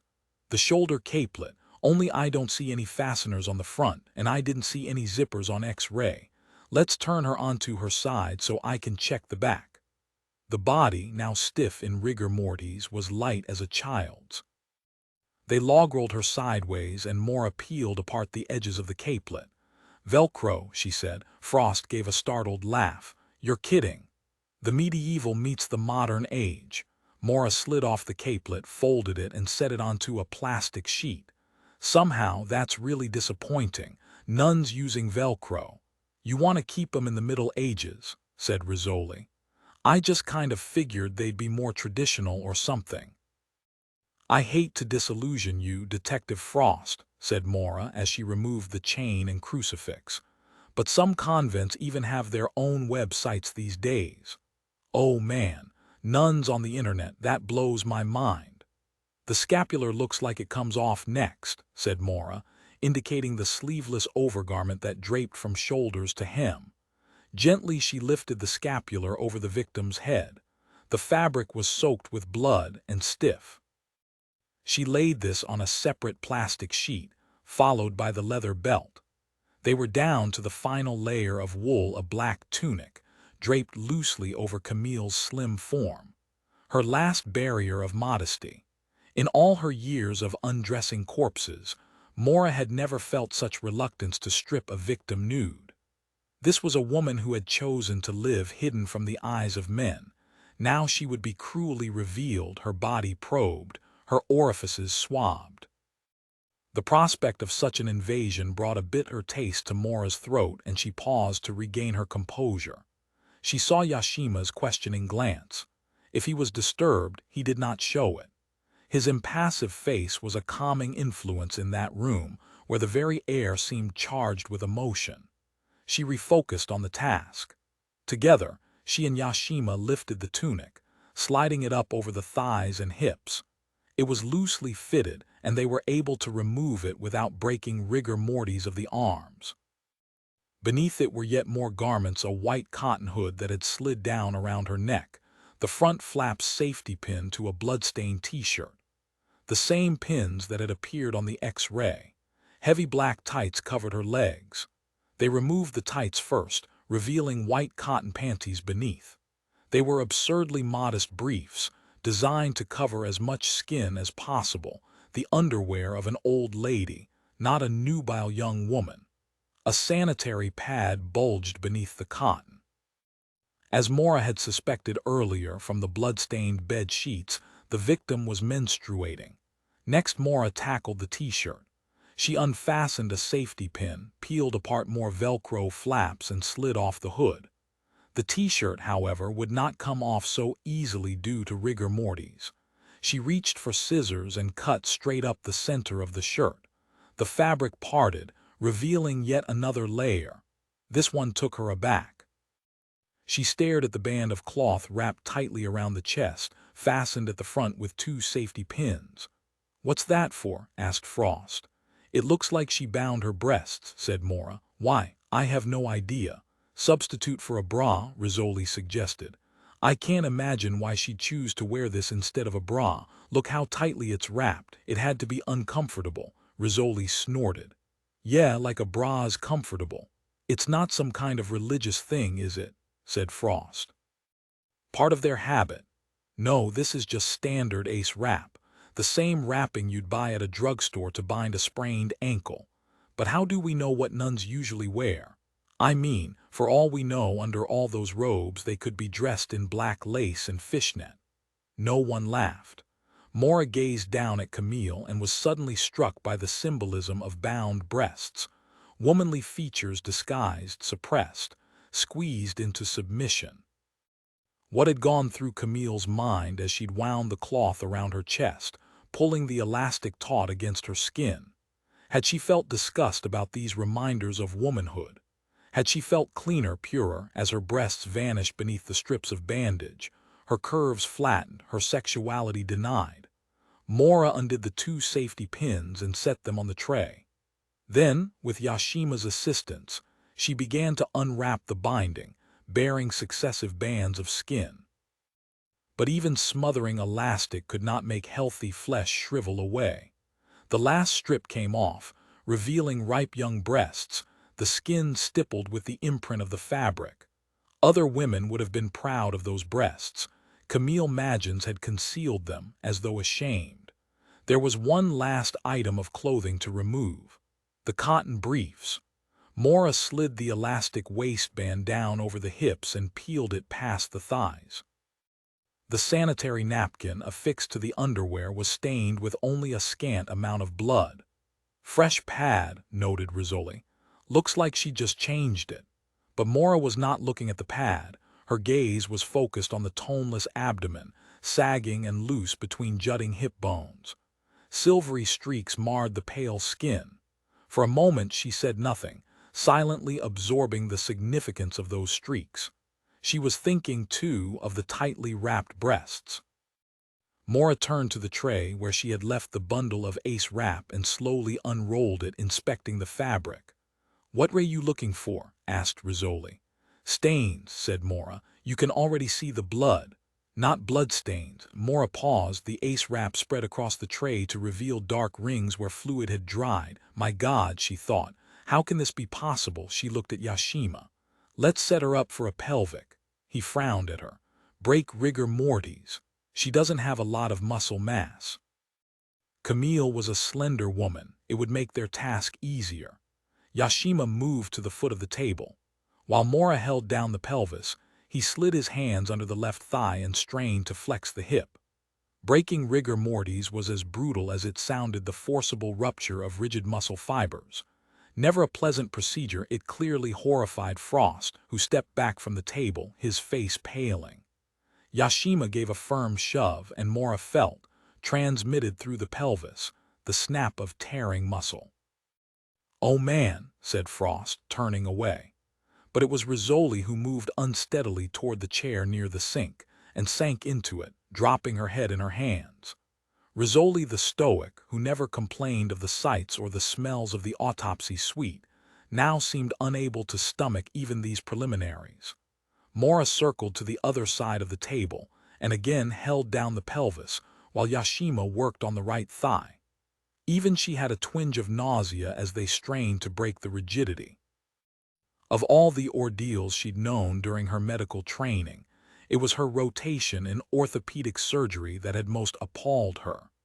The drilling and sawing into bone, the brute force needed to disarticulate hips. She felt that same abhorrence now as she felt the snap of muscle.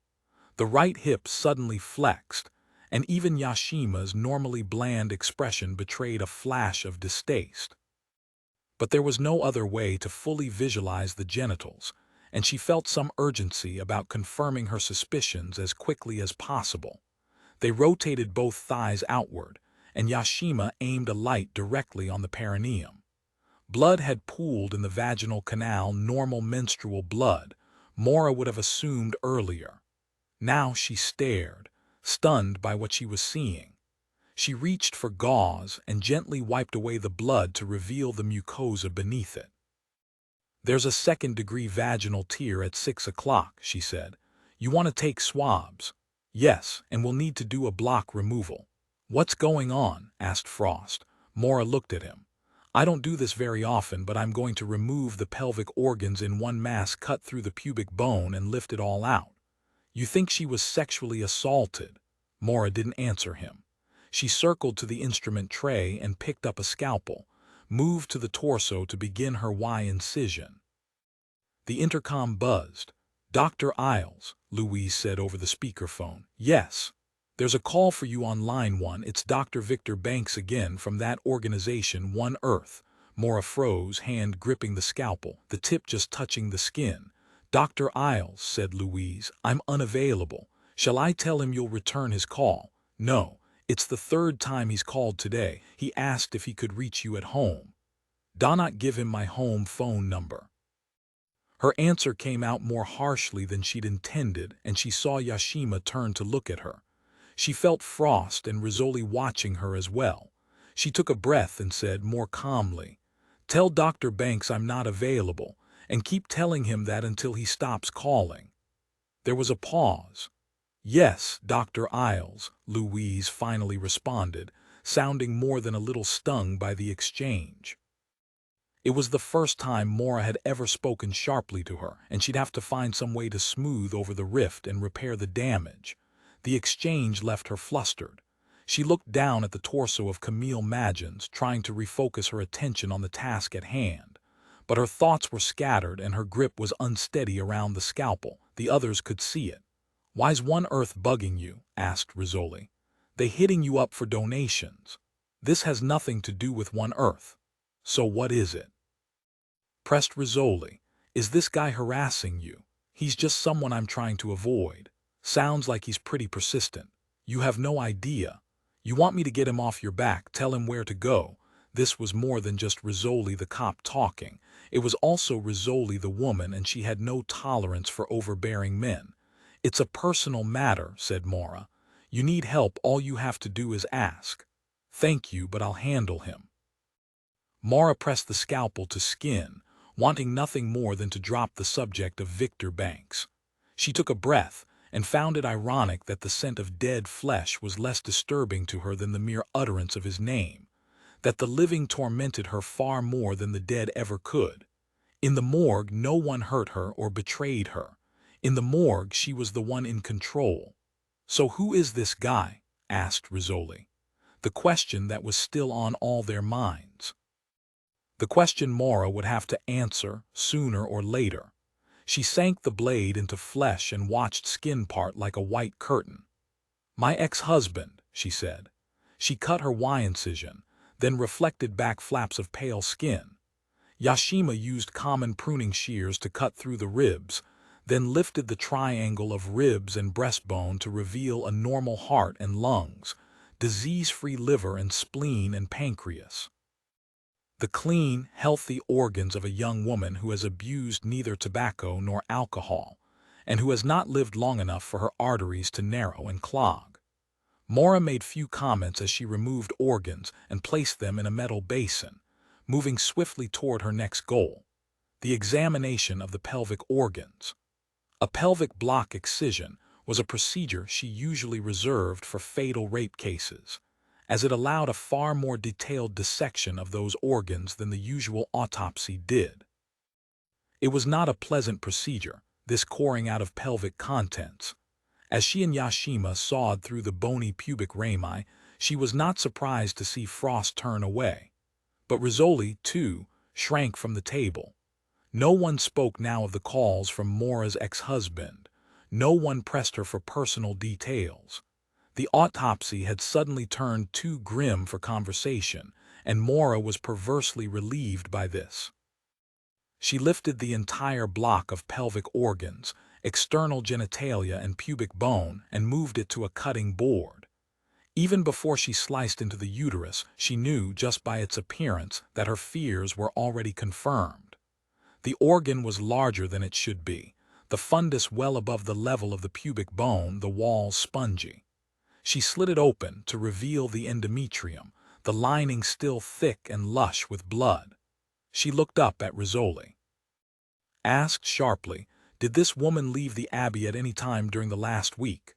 The last time Camille left the Abbey was back in March to visit her family on Cape Cod. That's what Mary Clement told me. Then you have to search the compound, immediately. Why, what are we looking for? A newborn. This seemed to hit Rizzoli with stunning force. She stared, white-faced, at Maura. Then she looked at the body of Camille Magins lying on the table. But she was a nun. Yes, said Maura. She's recently given birth. 5. It was snowing again when Maura stepped out of the building that afternoon, soft, lacy flakes that fluttered like white moths to light gently on the parked cars. Today she was prepared for the weather and had worn ankle boots with rugged soles. Even so, she was cautious as she walked across the parking lot, her boots slipping on the snow-dusted ice, her body braced for a fall. When she finally reached her car, she released a sigh of relief and dug in her purse for her keys. Distracted by the search, she paid scant attention to the thud of a nearby car door slamming shut. Only when she heard the footsteps did she turn to face the man who was now approaching her. He came to within a few paces and stopped, not saying anything. Just stood looking at her, his hands tucked in the pockets of his leather jacket. Falling snowflakes settled on his blonde hair and clung to his neatly trimmed beard. He looked at her Lexus and said, "I figured the black one would be yours. You're always in black, always walking on the dark side, and who else keeps a car that neat?" She finally found her voice. It came out hoarse, a stranger's. "What are you doing here, Victor? It seemed like the only way I could finally see you. Ambushing me in the parking lot, is that what it feels like? You've been sitting out here waiting for me. I'd call that an ambush. You didn't leave me much choice. You weren't returning any of my calls. I haven't had the chance. You never sent me your new phone number. You never asked." He glanced up at the snow, fluttering down like confetti, and sighed. "Well, this is like old times, isn't it? Too much like old times." She turned to her car and pressed the key remote. The lock snapped open. "Don't you want to know why I'm here? I need to get going. I fly all the way to Boston and you don't even ask why." "All right," she looked at him. "Why, 3 years, Maura." He stepped closer and she caught his scent. Leather and soap, snow melting on warm skin. 3 years, she thought, and he's hardly changed. The same boyish tilt of his head, the same laugh lines around his eyes.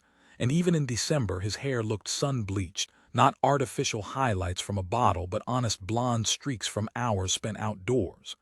Victor Banks seemed to radiate his own gravitational force, and she was just as susceptible to it as everyone else. She felt the old pull drawing her toward him. "Haven't you wondered just once if it was a mistake?" he asked. "The divorce? Or the marriage? Isn't it obvious which one I'm talking about since I'm standing here talking to you? You waited a long time to tell me." She turned back to her car. "You haven't remarried," she paused, looked back at him. "Have you? No. Then I guess we're both equally hard to live with. You didn't stay around long enough to find out," she laughed. A bitter, distasteful sound in that white silence. "You were the one who was always heading for the airport, always running off to save the world. I'm not the one who ran from the marriage. I'm not the one who had the affair." She turned and yanked open the car door. "God damn it, can you just wait? Listen to me." His hand closed around her arm and she was startled by the anger she felt transmitted in that grasp. She stared at him, a cold look that told him he had gone too far. He released her arm. "I'm sorry. Jesus, this isn't the way I wanted it to go. What were you expecting? That there'd be something left between us?" And there was, she thought. There was too much, and that's why she couldn't let this conversation go on any longer. She was afraid that she'd be sucked in again. She could already feel it happening. "Look," he said, "I'm only in town for a few days. I have a meeting tomorrow at the Harvard School of Public Health, but after that I have no plans. It's almost Christmas, Maura. I thought we could spend the holidays together if you're free. And then you'll just go flying off again. At least we could catch up on things. Couldn't you take a few days off?" "I have a job, Victor. I can't just leave it." He glanced at the building and gave a disbelieving laugh. "I don't know why you'd even want a job like that. The dark side, remember, that's me." He looked at her and his voice softened. "You haven't changed, not a bit. Neither have you, and that's the problem." She slid into her car and pulled the door shut. He rapped on the window. She looked at him, gazing in at her, snowflakes glistening on his lashes, and she had no choice but to roll down the glass and continue the conversation. "When can we talk again?" he asked. "I have to go now." "Later then, tonight. I don't know when I'll get home." "Come on, Maura." He leaned close, said softly, "Take a chance. I'm staying at the Colonnade. Call me." She sighed. "I'll think about it." He reached in and squeezed her arm. Again the scent of him stirred warm recollections, of nights they had slept beneath crisp sheets, legs twined around each other, of long, slow kisses and the taste of fresh lemons and vodka. 2 years of marriage leave indelible memories, both good and bad, and at that moment with his hand on her arm it was the good memories that dominated. "I'll wait for your call," he said, already presuming he had won. Does he think it's so easy? She wondered as she drove out of the parking lot and headed toward Jamaica Plain. One smile, one touch, and all is forgiven. Her tires suddenly skittered across the ice-crusted road, and she gripped the wheel, her attention instantly focused on regaining control of the car. She had been so agitated she hadn't realized how fast she was going. The Lexus fishtailed, tires spinning, searching for purchase.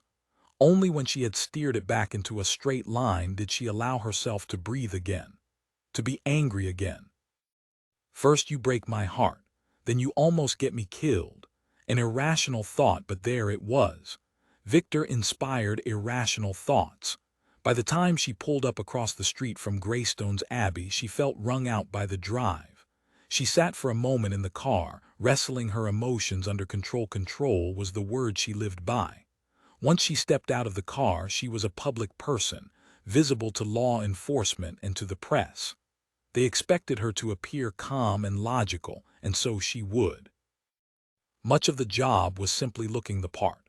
She stepped out, and this time she crossed the road with confidence, her boots gripping the road. Police cars lined the street, and 2 TV news crews sat in their vans, waiting for some breaking development. Already, the wintry light was fading into evening. She rang the gate bell, and a nun appeared, black habit emerging from the shadows. The nun recognized Maura and admitted her without a word of conversation passing between them. Inside the courtyard, dozens of footprints had churned the snow. It was a different place than on the morning Maura first walked in. Today, all semblance of tranquility was disrupted by the search now underway. Lights shone in all the windows, and she could hear men's voices echoing from archways. Stepping into the entrance hall, she smelled the scent of tomato sauce and cheese, unpleasant odors that conjured up memories of the bland and leathery lasagna that had been served so often in the cafeteria of the hospital where she'd trained as a medical student. She glanced into the dining room and saw the sisters seated at the rectory table, silently eating their evening meal. She saw tremulous hands lift unsteady forks to toothless mouths, and saw milk dribble down wrinkled chins. For most of their lives, these women had lived behind walls, growing old in seclusion. Did any of them harbor regrets about what they had missed, what lives they might otherwise have lived had they simply walked out the gate and never returned? Continuing down the hall, she heard men's voices, foreign and startling in that house of women. 2 cops waved at her in recognition. "Hey, Doc, have you found anything?" she asked. "Not yet, we're calling it quits for the night." "Where's Rizzoli?" "Upstairs." The dormitory. Climbing the stairway, Maura saw 2 more members of the search party on their way down, police cadets, who looked scarcely old enough to be out of high school. A young man, his face still spotty with acne, and a woman, wearing that aloof mask that so many female cops seem to adopt as a matter of self-preservation. They both dropped their gazes in respect when they recognized Maura. It made her feel old, watching these youngsters deferentially step aside to let her pass. Was she so intimidating that they didn't see the woman beneath with her bundle of insecurities? She had perfected the act of invincibility, and she played the part even now. She dipped her head in polite greeting, her gaze moving swiftly past them, aware, even as she climbed the stairs, that they were watching her. She found Rizzoli in Sister Camille's room, sitting on the bed with her shoulders slumped in exhaustion. "Looks like everyone's going home but you," said Maura. Rizzoli turned to look at her. Her eyes were dark and deeply hollowed, and there were lines of fatigue in her face that Maura had never seen before. "We haven't found a thing. We've been searching since noon, but it takes time, combing through every closet, every drawer. Then there's the field and the gardens out back. Who knows what's underneath the snow? She could have wrapped it up and just thrown it in the trash a few days ago. Could have handed it to someone outside the gate. We could spend days looking for something that may or may not be here. What does the abbess say about it? I haven't told her what we're looking for. Why not? I don't want her to know. She might be able to help. Or she might take steps to make sure we don't find it. You think this archdiocese needs any more scandals? You think she wants the world to know that someone in this order killed her own baby? We don't know that the child's dead. We just know it's missing. And you're absolutely sure of your autopsy findings? Yes. Camille was in the advanced stages of pregnancy. And no, I don't believe in immaculate conception. She sat down on the bed beside Rizzoli. The father may be key to the attack. We have to identify him. Yeah, I was just thinking about that word, father, as in priest. Father Braffi, good-looking man. Have you seen him? Maura remembered the brilliant blue eyes that had gazed at her across the fallen cameraman. Remembered how he had strode through the abbey gate like a black-robed warrior to challenge that wolf pack of reporters. He had repeated access, said Rizzoli. He said mass. He heard confession. Is there anything more intimate than sharing your secrets in a confession booth? You're implying the sex was consensual. I'm just saying he's a good-looking guy. We don't know that the baby was conceived in this abbey. Didn't Camille visit her family back in March? Yeah, when her grandmother died. It's the right time frame. If she conceived in March, she'd be in her 9th month of pregnancy now. It could have happened during that visit home. And it could have happened right here, inside these walls. Rizzoli gave a cynical snort. So much for that vow of chastity. They sat without talking for a moment, both of them gazing at the crucifix on the wall. How flawed we humans are, thought Maura. If there is a God, why does he hold us to such unattainable standards? Why does he demand goals we can never reach? Maura said, I wanted to be a nun once. I thought you didn't believe. I was only 9 years old. I just found out I was adopted. My cousin let the cat out of the bag, one of those nasty revelations that suddenly explained everything. Why I didn't look like my parents. Why I didn't have any baby pictures. I spent the whole weekend crying in my room. She shook her head. My poor parents. They didn't know what to do, so they took me to the movies to cheer me up. We saw The Sound of Music, only 75 cents because it was an old movie. She paused. I thought Julie Andrews was beautiful. I wanted to be just like Maria, in the convent. Hey doc, you want to hear a secret? What? So did I. Maura looked at her. You're kidding. I may have been a catechism dropout, but who can resist the pull of Julie Andrews? At that they both laughed, but it was uneasy laughter that quickly stuttered into silence. So what made you change your mind? Rizzoli asked. About being a nun. Maura rose to her feet and wandered over to the window. Looking down at the dark courtyard, she said, I just grew out of it. I stopped believing in things I couldn't see or smell or touch, things that couldn't be scientifically proved. She paused, and I discovered boys. Oh yeah, boys, Rizzoli laughed. There's always that. It's the real purpose of life, you know, from a biological point of view. Sex, procreation, it's what our genes demand, that we go forth and multiply. We think we're the ones in control of our lives, and all the time we're just slaves of our DNA telling us to have babies. Maura turned and was startled to see tears shimmering on Rizzoli's lashes. Just as quickly they were gone, dashed away by a quick swipe of her hand. Jane, I'm just tired. I haven't been sleeping very well. There's nothing else going on. What else would there be? The answer was too quick, too defensive. Even Rizzoli realized it, and she flushed. I need to use the bathroom, she said, and stood up as though eager to escape. At the door she stopped and looked back. By the way, you know that book on the desk over there? The one Camille was reading. I looked up the name. Who? St. Bridget of Ireland. It's a biography. Funny how there's a patron saint for everything, every occasion. There's a saint for hat makers, a saint for drug addicts. Hell, there's even a saint for lost keys. So whose saint is Bridget? Newborns, Rizzoli said softly. Bridget is the saint of newborns. She walked out of the room. Maura looked down at the desk, where the book was lying. Only a day ago, she had imagined Camille sitting at this desk, quietly turning pages, drawing inspiration from the life of a young Irish woman destined for sainthood. Now a different picture emerged, not Camille the serene, but Camille the tormented, praying to St. Bridget for her dead child's salvation. I beg you, take him into your forgiving arms. Bring him into the light, though he be unbaptized. He is an innocent. He is without sin. She looked around the stark room with new comprehension.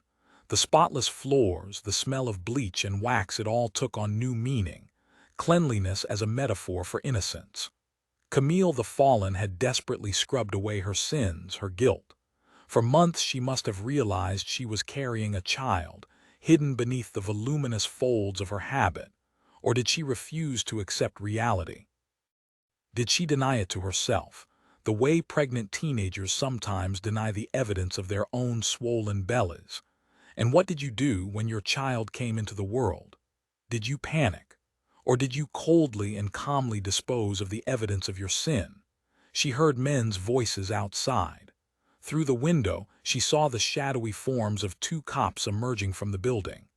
They both paused to pull their coats tighter, to glance up at the snow, tumbling like glitter from the night sky. Then they walked out of the courtyard, and the hinges squealed as the gate shut behind them.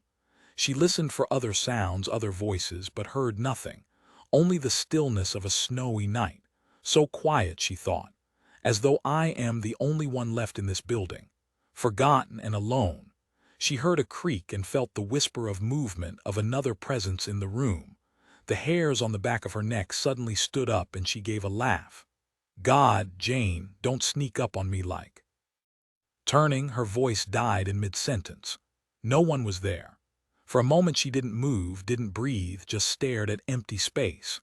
Vacant air, polished floor. The room is haunted, was her first irrational thought, before logic reasserted control. Old floors often creaked, and heating pipes groaned. It was not a footstep, but the floorboards, contracting in the cold. There were perfectly reasonable explanations for why she had thought someone else was in the room. But she still felt its presence, still sensed it watching her. Now the hairs on her arms were standing up as well, every nerve singing with alarm. Something skittered overhead like claws against wood. Her gaze shot to the ceiling. An animal. It's moving away from me. She stepped out of the room, and the panicked drumming of her own heartbeat almost drowned out any sounds from overhead. There it was, moving farther down the hallway. Thump, thump, thump. She followed the noise, her gaze on the ceiling, moving so fast she almost collided with Rizzoli, who just emerged from the bathroom. "Hey," said Rizzoli, "what's the rush?" "Shhh," Maura pointed to the dark-beamed ceiling. "What? Listen." They waited, straining to hear any new sound. Except for the pounding of her own heart, Maura heard only silence. "Maybe you just heard water running in the pipes," said Rizzoli. "I did flush the toilet. It wasn't the pipes." "Well, what did you hear?" Maura's gaze snapped back to the antique beams running the length of the ceiling. There. The scrabbling sound again at the far end of the hall. Rizzoli stared upward. "What the hell is that? Rats?" "No," whispered Maura. "Whatever it is, it's bigger than a rat." She moved quietly down the corridor, Rizzoli right behind her, approaching the spot where they had heard it last. Without warning, a chorus of thumps drummed across the ceiling, moving back the way they had come. "It's headed into the other wing," said Rizzoli. With Rizzoli in the lead, they pushed through a door at the end of the hallway, and Rizzoli flipped on the light switch. They gazed down a deserted corridor. It was chilly in here, the air closed in and damp. Through open doorways, they saw abandoned rooms and the ghostly shapes of sheet-draped furniture. Whatever had fled into this wing was now silent, revealing no hint of its whereabouts. "Your team searched this end of the building?" Maura asked. "We made a sweep of all these rooms." "What's upstairs, above this ceiling?" "It's just attic space." "Well, something's moving up there," Maura said softly, "and it's intelligent enough to know we were chasing it." Maura and Rizzoli crouched in the chapel's upper gallery, studying the mahogany panel that Mary Clement had told them would lead to the building's crawl space. Rizzoli gave the panel a gentle push. Noiselessly it swung open, and they stared into the darkness beyond, listening for sounds of movement. A whisper of warmth touched their faces. The crawl space was a trap for the building's rising heat, and they could feel it spilling out through the panel opening. Rizzoli shone her flashlight into the space. They glimpsed massive timbers and the pink matting of newly installed insulation. Electrical wires snaked across the floor. Rizzoli was first to step through the opening. Maura turned on her own flashlight and followed. The space was not tall enough for her to stand up straight. She had to keep her head bent to avoid the oak beams arching across the ceiling. Their lights swept in wide arcs, carving a circle in the darkness. Beyond that circle was unseen frontier. Maura could feel her breaths coming too fast. The low ceiling, the stale air, made her feel entombed. She almost jumped when she felt a hand touch her arm. Wordlessly, Rizzoli pointed to the right. Timbers creaked under their weight as they moved through shadows, Rizzoli in the lead. "Wait," whispered Maura. "Shouldn't you call for backup?" "Why?" "For whatever's up here." "I'm not calling for backup if all we're hunting down is just some stupid raccoon." She paused, her flashlight arcing left then right. "I think we're over the west wing now. It's getting nice and warm up here. Turn off your flashlight." "What? Turn it off. I want to check out something." Reluctantly, Maura switched off her light. So did Rizzoli. In the sudden blackness, Maura felt her pulse throbbing. "We can't see what's around us. What might be moving toward us?" She blinked, trying to force her eyes to accommodate to the darkness. Then she noticed the light slivers of it, shining through cracks in the floor. Here and there, a wider shaft where the boards had pulled apart or where knotholes had contracted in the dry winter air. Rizzoli's footsteps creaked away. Her shadowy form suddenly dropped to a crouch, her head bent toward the floor. For a moment she held that pose, then she gave a soft laugh. "Hey, it's just like peeking into the boys' locker room at Revere High." "What are you looking at?" "Camille's room. We're right above it. There's a knothole here." Maura eased her way through the darkness to where Rizzoli was crouched. Dropping to her knees, Maura peered through the opening. She was staring down directly at Camille's desk. She straightened, a chill suddenly running its cold fingers up her spine. "Whatever was up here could see me in that room. It was watching me." Thump, thump, thump.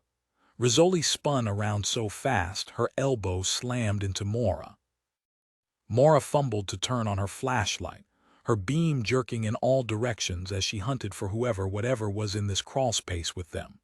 She caught glimpses of feathery cobwebs, of massive crossbeams hanging low overhead. It was so warm up here, the air close and stifling, and the sense of suffocation fed her panic. She and Rizzoli had instinctively moved into defensive positions, back to back, and Maura could feel Rizzoli's tense muscles, could hear her rapid breathing as they both scanned the darkness. Searching for the gleam of eyes, a feral face. So swiftly did Maura scan her surroundings, she missed it in the first sweep of her flashlight. It was only as she brought it back that the farthest reach of her beam rippled across an irregularity on the rough planked floor. She stared, but did not believe what she was looking at. She took a step toward it, her horror mounting as she moved closer, as her beam began to pick up other similar forms lying nearby. So many of them. Dear God, it's a graveyard. A graveyard of dead infants. The flashlight beam wavered. She, whose scalpel hand had always been rock steady at the autopsy table, could not stop shaking. She came to a stop, her beam shining directly down on a face. Blue eyes glittered back at her, shiny as marbles. She stared, slowly grasping the reality of what she was seeing, and she laughed, a startled bark of a laugh. By now, Rizzoli was right beside her, flashlight playing over the pink skin, the cupid mouth, the lifeless gaze. "What the hell?" she said. "It's just a friggin' doll." Maura waved her beam at the other objects lying nearby. She saw smooth plastic skin, plump limbs. The sparkle of glass eyes stared back at her. "They're all dolls," she said, "a whole collection of them. See how they're lined up in a row like some kind of weird nursery." "Or a ritual," said Maura softly, "an unholy ritual in God's sanctuary." "Oh man, now you've got me spooked." Thump, thump, thump. They both whirled, flashlights slicing the darkness, finding nothing. Sound had been fainter. Whatever had been inside the crawlspace with them was now moving away, retreating far beyond the reach of their lights. Maura was startled to see that Rizzoli had drawn her weapon. It had happened so quickly she had not even noticed it. "I don't think that's an animal," Maura said. After a pause, Rizzoli said, "I don't think so either. Let's get out of here, please." "Yeah." Rizzoli took in a deep breath and Maura heard the first tremolo of fear. "Yeah, okay. Controlled exit. We take it one step at a time." They stayed close together as they moved back the way they'd come. The air grew cooler, damper, or maybe it was fear that chilled Maura's skin. By the time they neared the panel doorway, she was ready to bolt straight out of the crawlspace. They stepped through the panel opening into the chapel gallery, and with the first deep breaths of cold air, her fear began to dissipate. Here in the light, she felt back in control, able once again to think logically. What had she seen really in that dark place? A row of dolls, nothing more, plastic skin and glass eyes and nylon hair. "It wasn't an animal," Rizzoli said. She was crouched down, staring at the gallery floor. "What? There's a footprint here." Rizzoli pointed to smudges of powdery dust, the tread mark of an athletic shoe. Maura glanced down behind her own shoes and saw that she too had tracked dust onto the gallery. Whoever left that footprint had fled the crawlspace just ahead of them. "Well, there's our creature," said Rizzoli, and she shook her head. "Jesus, I'm glad I never took a shot at it. I'd hate to think." Maura stared at the footprint and shuddered. It was a child's. 6 gray sodies sat at the convent dining table, shaking her head. "She's only 7 years old. You can't trust anything she says. She lies to me all the time." "We'd like to talk to her anyway," said Rizzoli. "With your permission, of course." "Talk to her about what?" "What she was doing up in the crawl space." "Did she damage something, is that it?"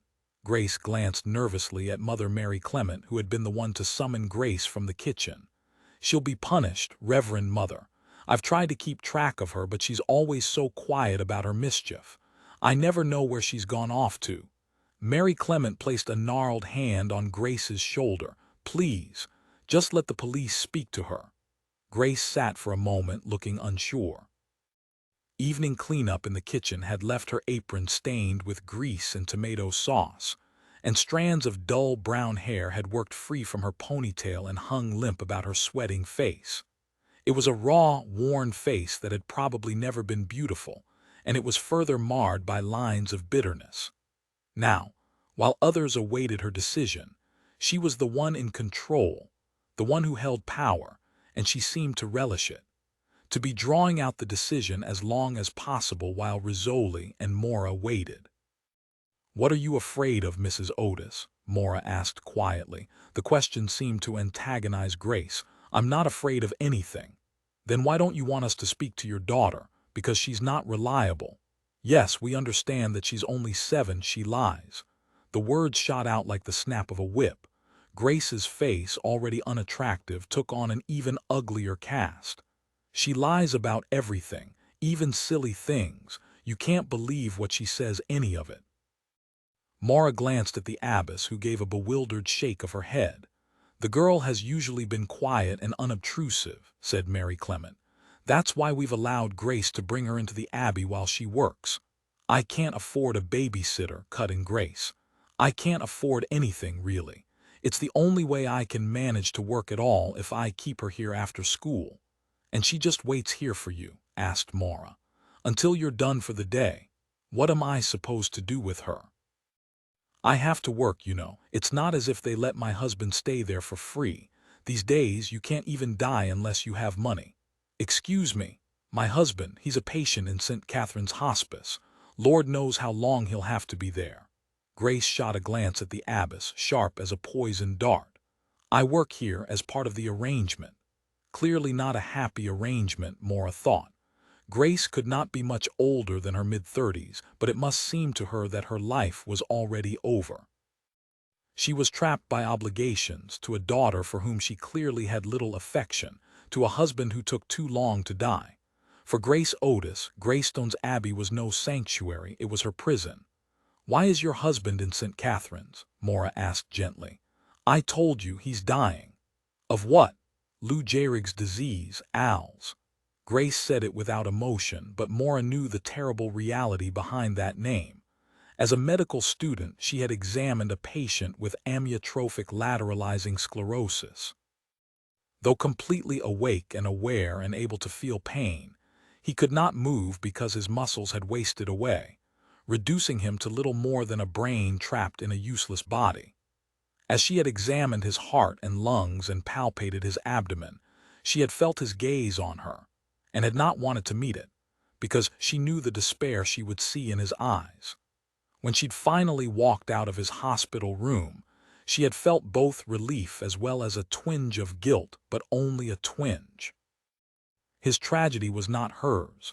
She was just a student passing briefly through his life under no obligation to share the burden of his misfortune.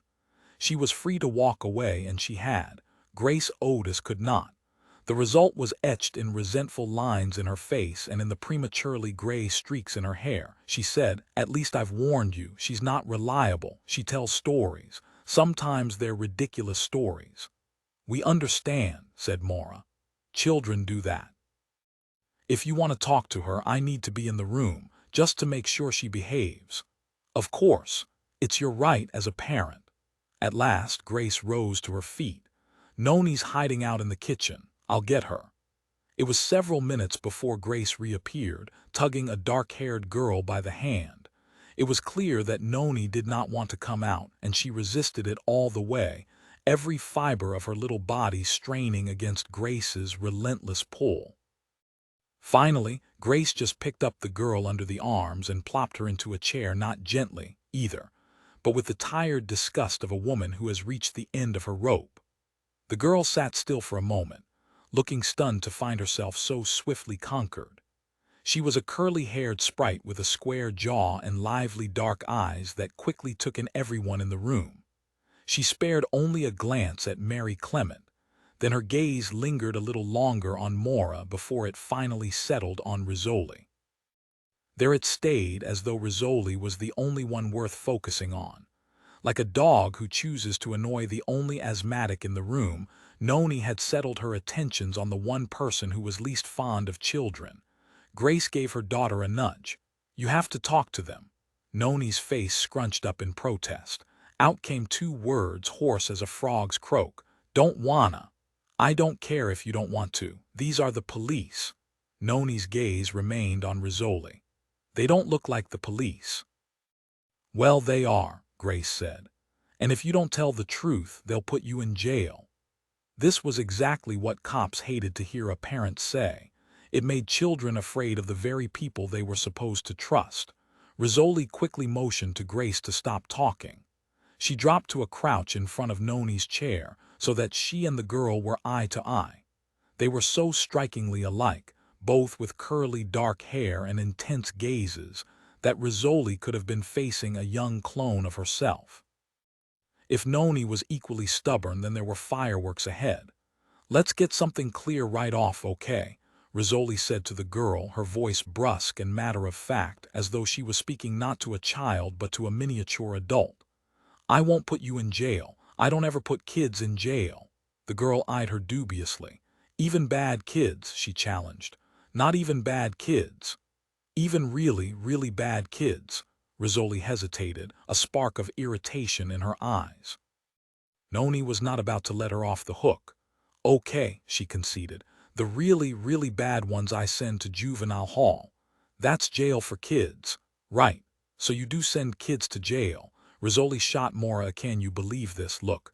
"Okay," she sighed. "You got me there, but I'm not gonna put you in jail. I just want to talk to you. How come you don't have a uniform?" "Because I'm a detective. We don't have to wear uniforms, but I really am a policeman." "But you're a woman." "Yeah, okay. Policewoman, so you want to tell me what you were doing up there in the attic?" Noni hunched down in the chair and just stared like a gargoyle at her questioner. For a solid minute they eyed each other, waiting for the other one to break the silence first. Grace finally lost her patience and gave the girl a whack on the shoulder. "Go on, tell her." "Please, Mrs. Otis," said Rizzoli. "That's not necessary." But you see how she is. Nothing's ever easy with her. Everything's a struggle. Let's just relax, okay? I can wait. I can wait as long as you can, kid, Rizzoli's gaze told the girl. So come on, Noni, tell us where you got those dolls, the ones you were playing with up there. I didn't steal them. I never said you did. I found them, a whole box of them.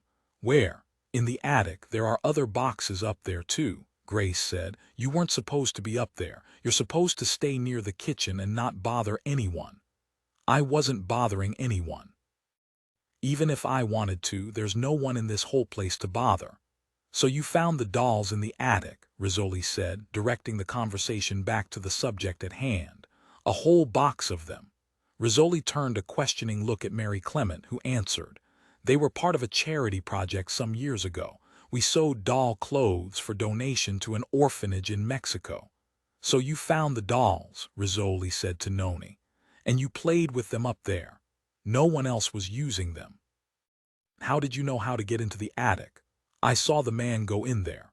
The man? Rizzoli shot a glance at Maura. She leaned closer to Noni. What man? He had things on his belt. Things, a hammer and stuff, she pointed to the abbess. She saw him too, she was talking to him. Mother Mary Clement gave a startled laugh. Oh, I know who she means. We've had a number of renovations in the last few months. There have been men working in the attic installing new insulation. When was this? Asked Rizzoli. October. Do you have the names of all these men? I can check the ledgers. We keep a record of all payments we've made to the contractors. So it was not such a startling revelation after all. The girl had spied workmen climbing into a hidden space she hadn't known about. A mysterious space, reachable only through a secret door. To take a peek inside would be irresistible for any child, especially one this inquisitive. You didn't mind the dark up there? Asked Rizzoli. I have a flashlight, you know. What a stupid question, Noni's tone of voice implied. You weren't afraid, all by yourself. Why indeed, thought Maura. This little girl was fearless, intimidated by neither the dark nor the police. She sat with her gaze perfectly steady on her questioner as though she, not Rizzoli, was directing this conversation. But self-possessed as she appeared, she was very much a child, and a ragged one at that. Her hair was a tangle of curls, powdery with attic dust. Her pink sweatshirt looked like a well-worn hand-me-down. It was a few sizes too large, and the rolled-back cuffs were soiled. Only her shoes looked brand new Keds with Velcro flaps. Her feet did not quite touch the floor, and she kept swinging them back and forth in a monotonous rhythm, a metronome of excess energy. Grace said, "Believe me, I didn't know she was up there. I can't go chasing after her all the time. I have to get the meals on the table, and then I have to clean up afterwards. We don't get out of here until 9 o'clock, and I can't get her into bed until 10. Grace looked at Noni. That's part of the problem, you know. She's tired and cranky all the time, so everything turns into an argument. Last year she gave me an ulcer, made me so stressed out my stomach started digesting itself.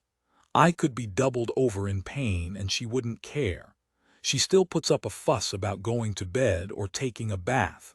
No concern for anyone else. But that's the way children are, completely selfish.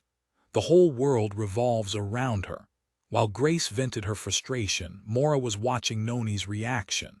The girl had gone perfectly still, her legs no longer swinging, her jaw clamped tight in an obstinate square. But the dark eyes briefly glistened with tears. Just as quickly the tears were gone, erased by the furtive swipe of a dirty cuff. She's not deaf and dumb, thought Maura. She hears the anger in her mother's voice. Every day, in a dozen different ways, Grace surely conveys her disgust for this child. And the child understands. No wonder Noni is difficult. No wonder she makes Grace angry. It's the only emotion she can wrest from her mother, the only proof that any feeling at all exists between them. Just 7 years old, and already she knows she's lost her futile bid for love.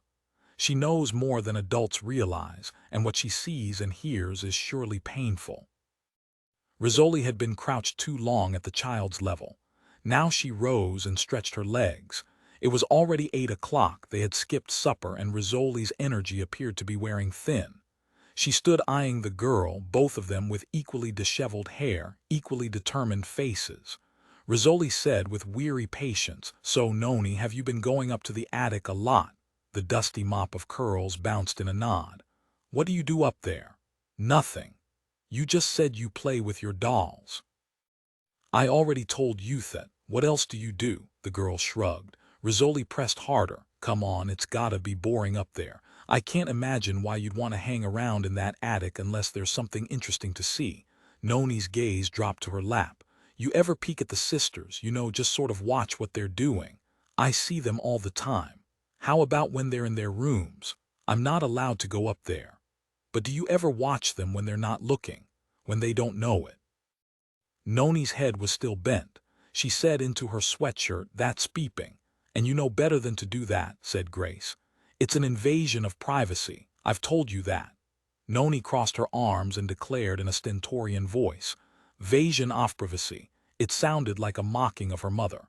Grace reddened and moved toward her daughter as though to strike her. Rizzoli halted Grace with a swift gesture.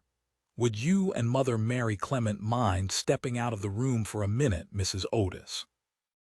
"You said I could stay," said Grace. "I think Noni might need a little extra police persuasion. It will work better if you're not in the room." "Oh," Grace nodded, an unpleasant gleam in her eye. "Of course." Rizzoli had read this woman correctly. Grace was not interested in protecting her daughter, rather she wanted to see Noni disciplined. Cowed, Grace shot Noni "Anno, you're in for it" look and walked out of the room, followed by the abbess. For a moment no one spoke. Noni sat with head ducked, hands in her lap, the picture of childish obedience. What an act! Rizzoli pulled up a chair and sat down, facing the girl. There she waited, not speaking, letting the silence play out between them. At last, from beneath a wayward curl of hair, Noni cast a sly glance at Rizzoli. "What were you waiting for?" she said. "For you to tell me what you saw in Camille's room, because I know you were peeking at her. I used to do the same thing when I was a kid. Spy on the grown-ups. See what kind of weird things they do. It's a vasion of privacy." "Yeah, but it's fun, isn't it?" Noni's head came up, her eyes focusing with dark intensity on Rizzoli. "This is a trick." "I don't play tricks, okay? I need you to help me. I think you're a very smart girl. I bet you see things that grown-ups don't even notice. What do you think?" Noni gave a sullen shrug. "Maybe. So tell me some of the things you see the nuns do." "Like the weird things?" "Yeah." Noni leaned toward Rizzoli and said softly, "Sister Abigail wears a diaper. She pees in her pants because she's really, really old." "How old do you think?" "Like 50. "Wow, Thadde's old." "Sister Cornelia picks her nose." "Yuck. And she shoots it on the floor when she thinks nobody's looking." "Double yuck. And she tells me to wash my hands because I'm a dirty little girl. But she doesn't wash her hands and she's got boogers on hers." "You're ruining my appetite, kid." So I told her why didn't she wash off the boogers, and she got mad at me. She said I talk too much. Sister Ursula said so too, because I asked her why that lady didn't have any fingers and she told me to be quiet. And my mommy makes me apologize all the time. She says I'm embarrassing to her. That's because I'm out and about where I shouldn't be. "Okay, okay," said Rizzoli, looking as if she was getting a headache. "That's a lot of really interesting stuff, but you know what I want to hear about?" "What?" "What you saw in Camille's room. Through that peephole you were looking, weren't you?" Noni's gaze dropped to her lap. "Maybe. Weren't you?" This time Noni gave a submissive nod.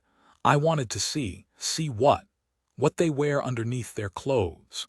Maura had to catch herself from bursting out in laughter. She remembered her years at Holy Innocents when she too had wondered what the sisters wore beneath their habits.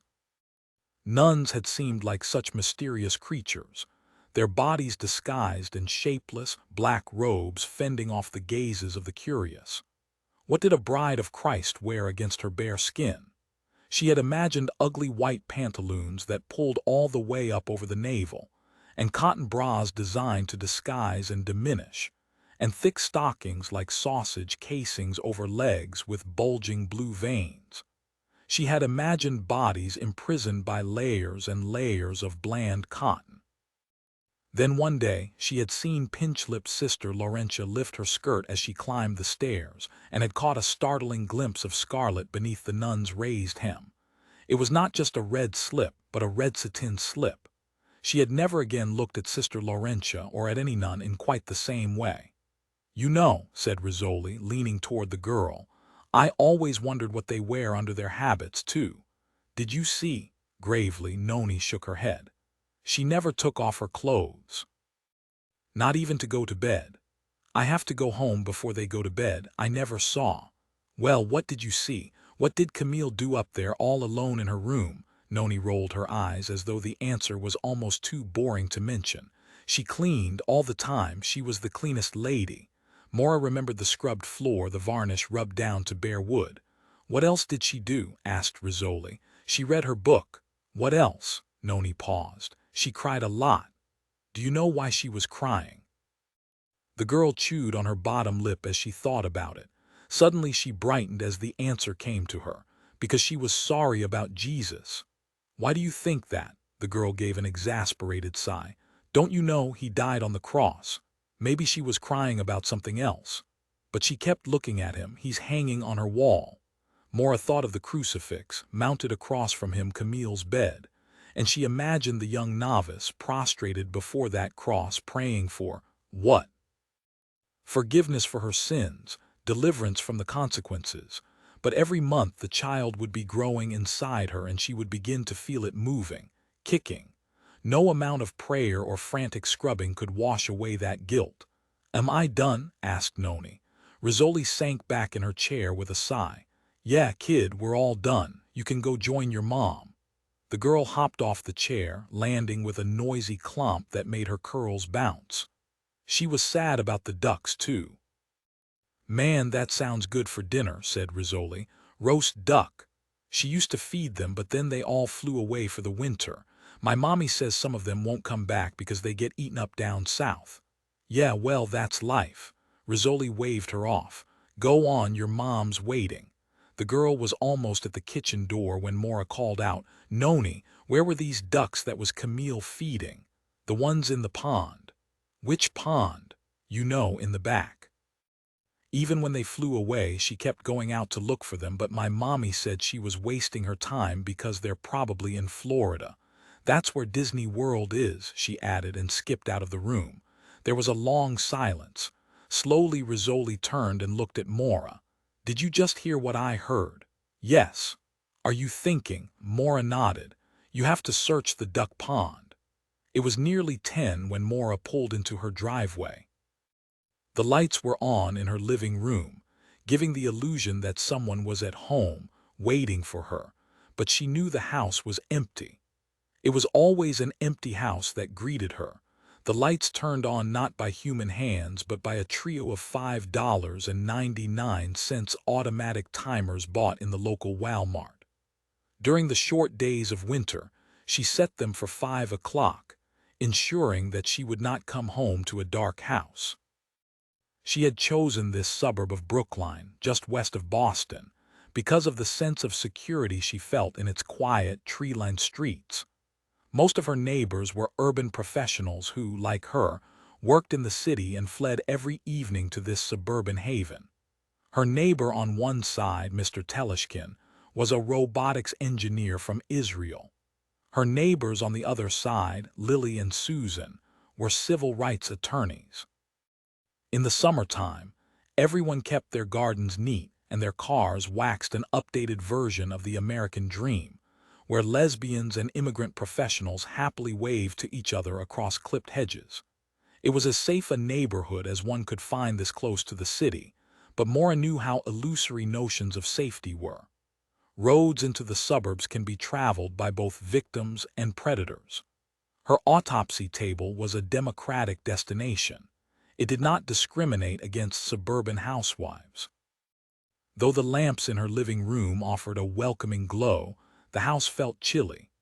Or perhaps she had simply brought winter inside with her, like one of those cartoon characters over whom storm clouds always hang. She turned up the thermostat and lit the flame in the gas fireplace, a convenience that once struck her as appallingly fake, but which she had since come to appreciate.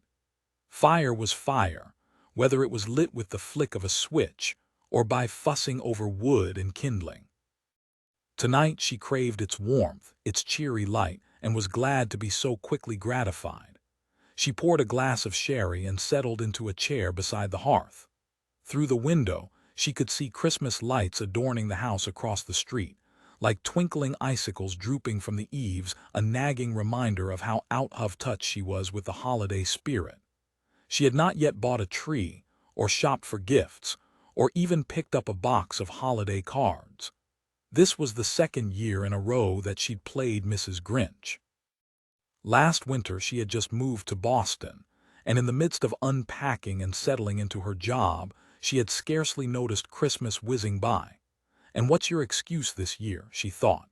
She had only a week left to buy that tree and hang the lights and make eggnog. At the very least, she should play a few carols on her piano as she used to do when she was a child.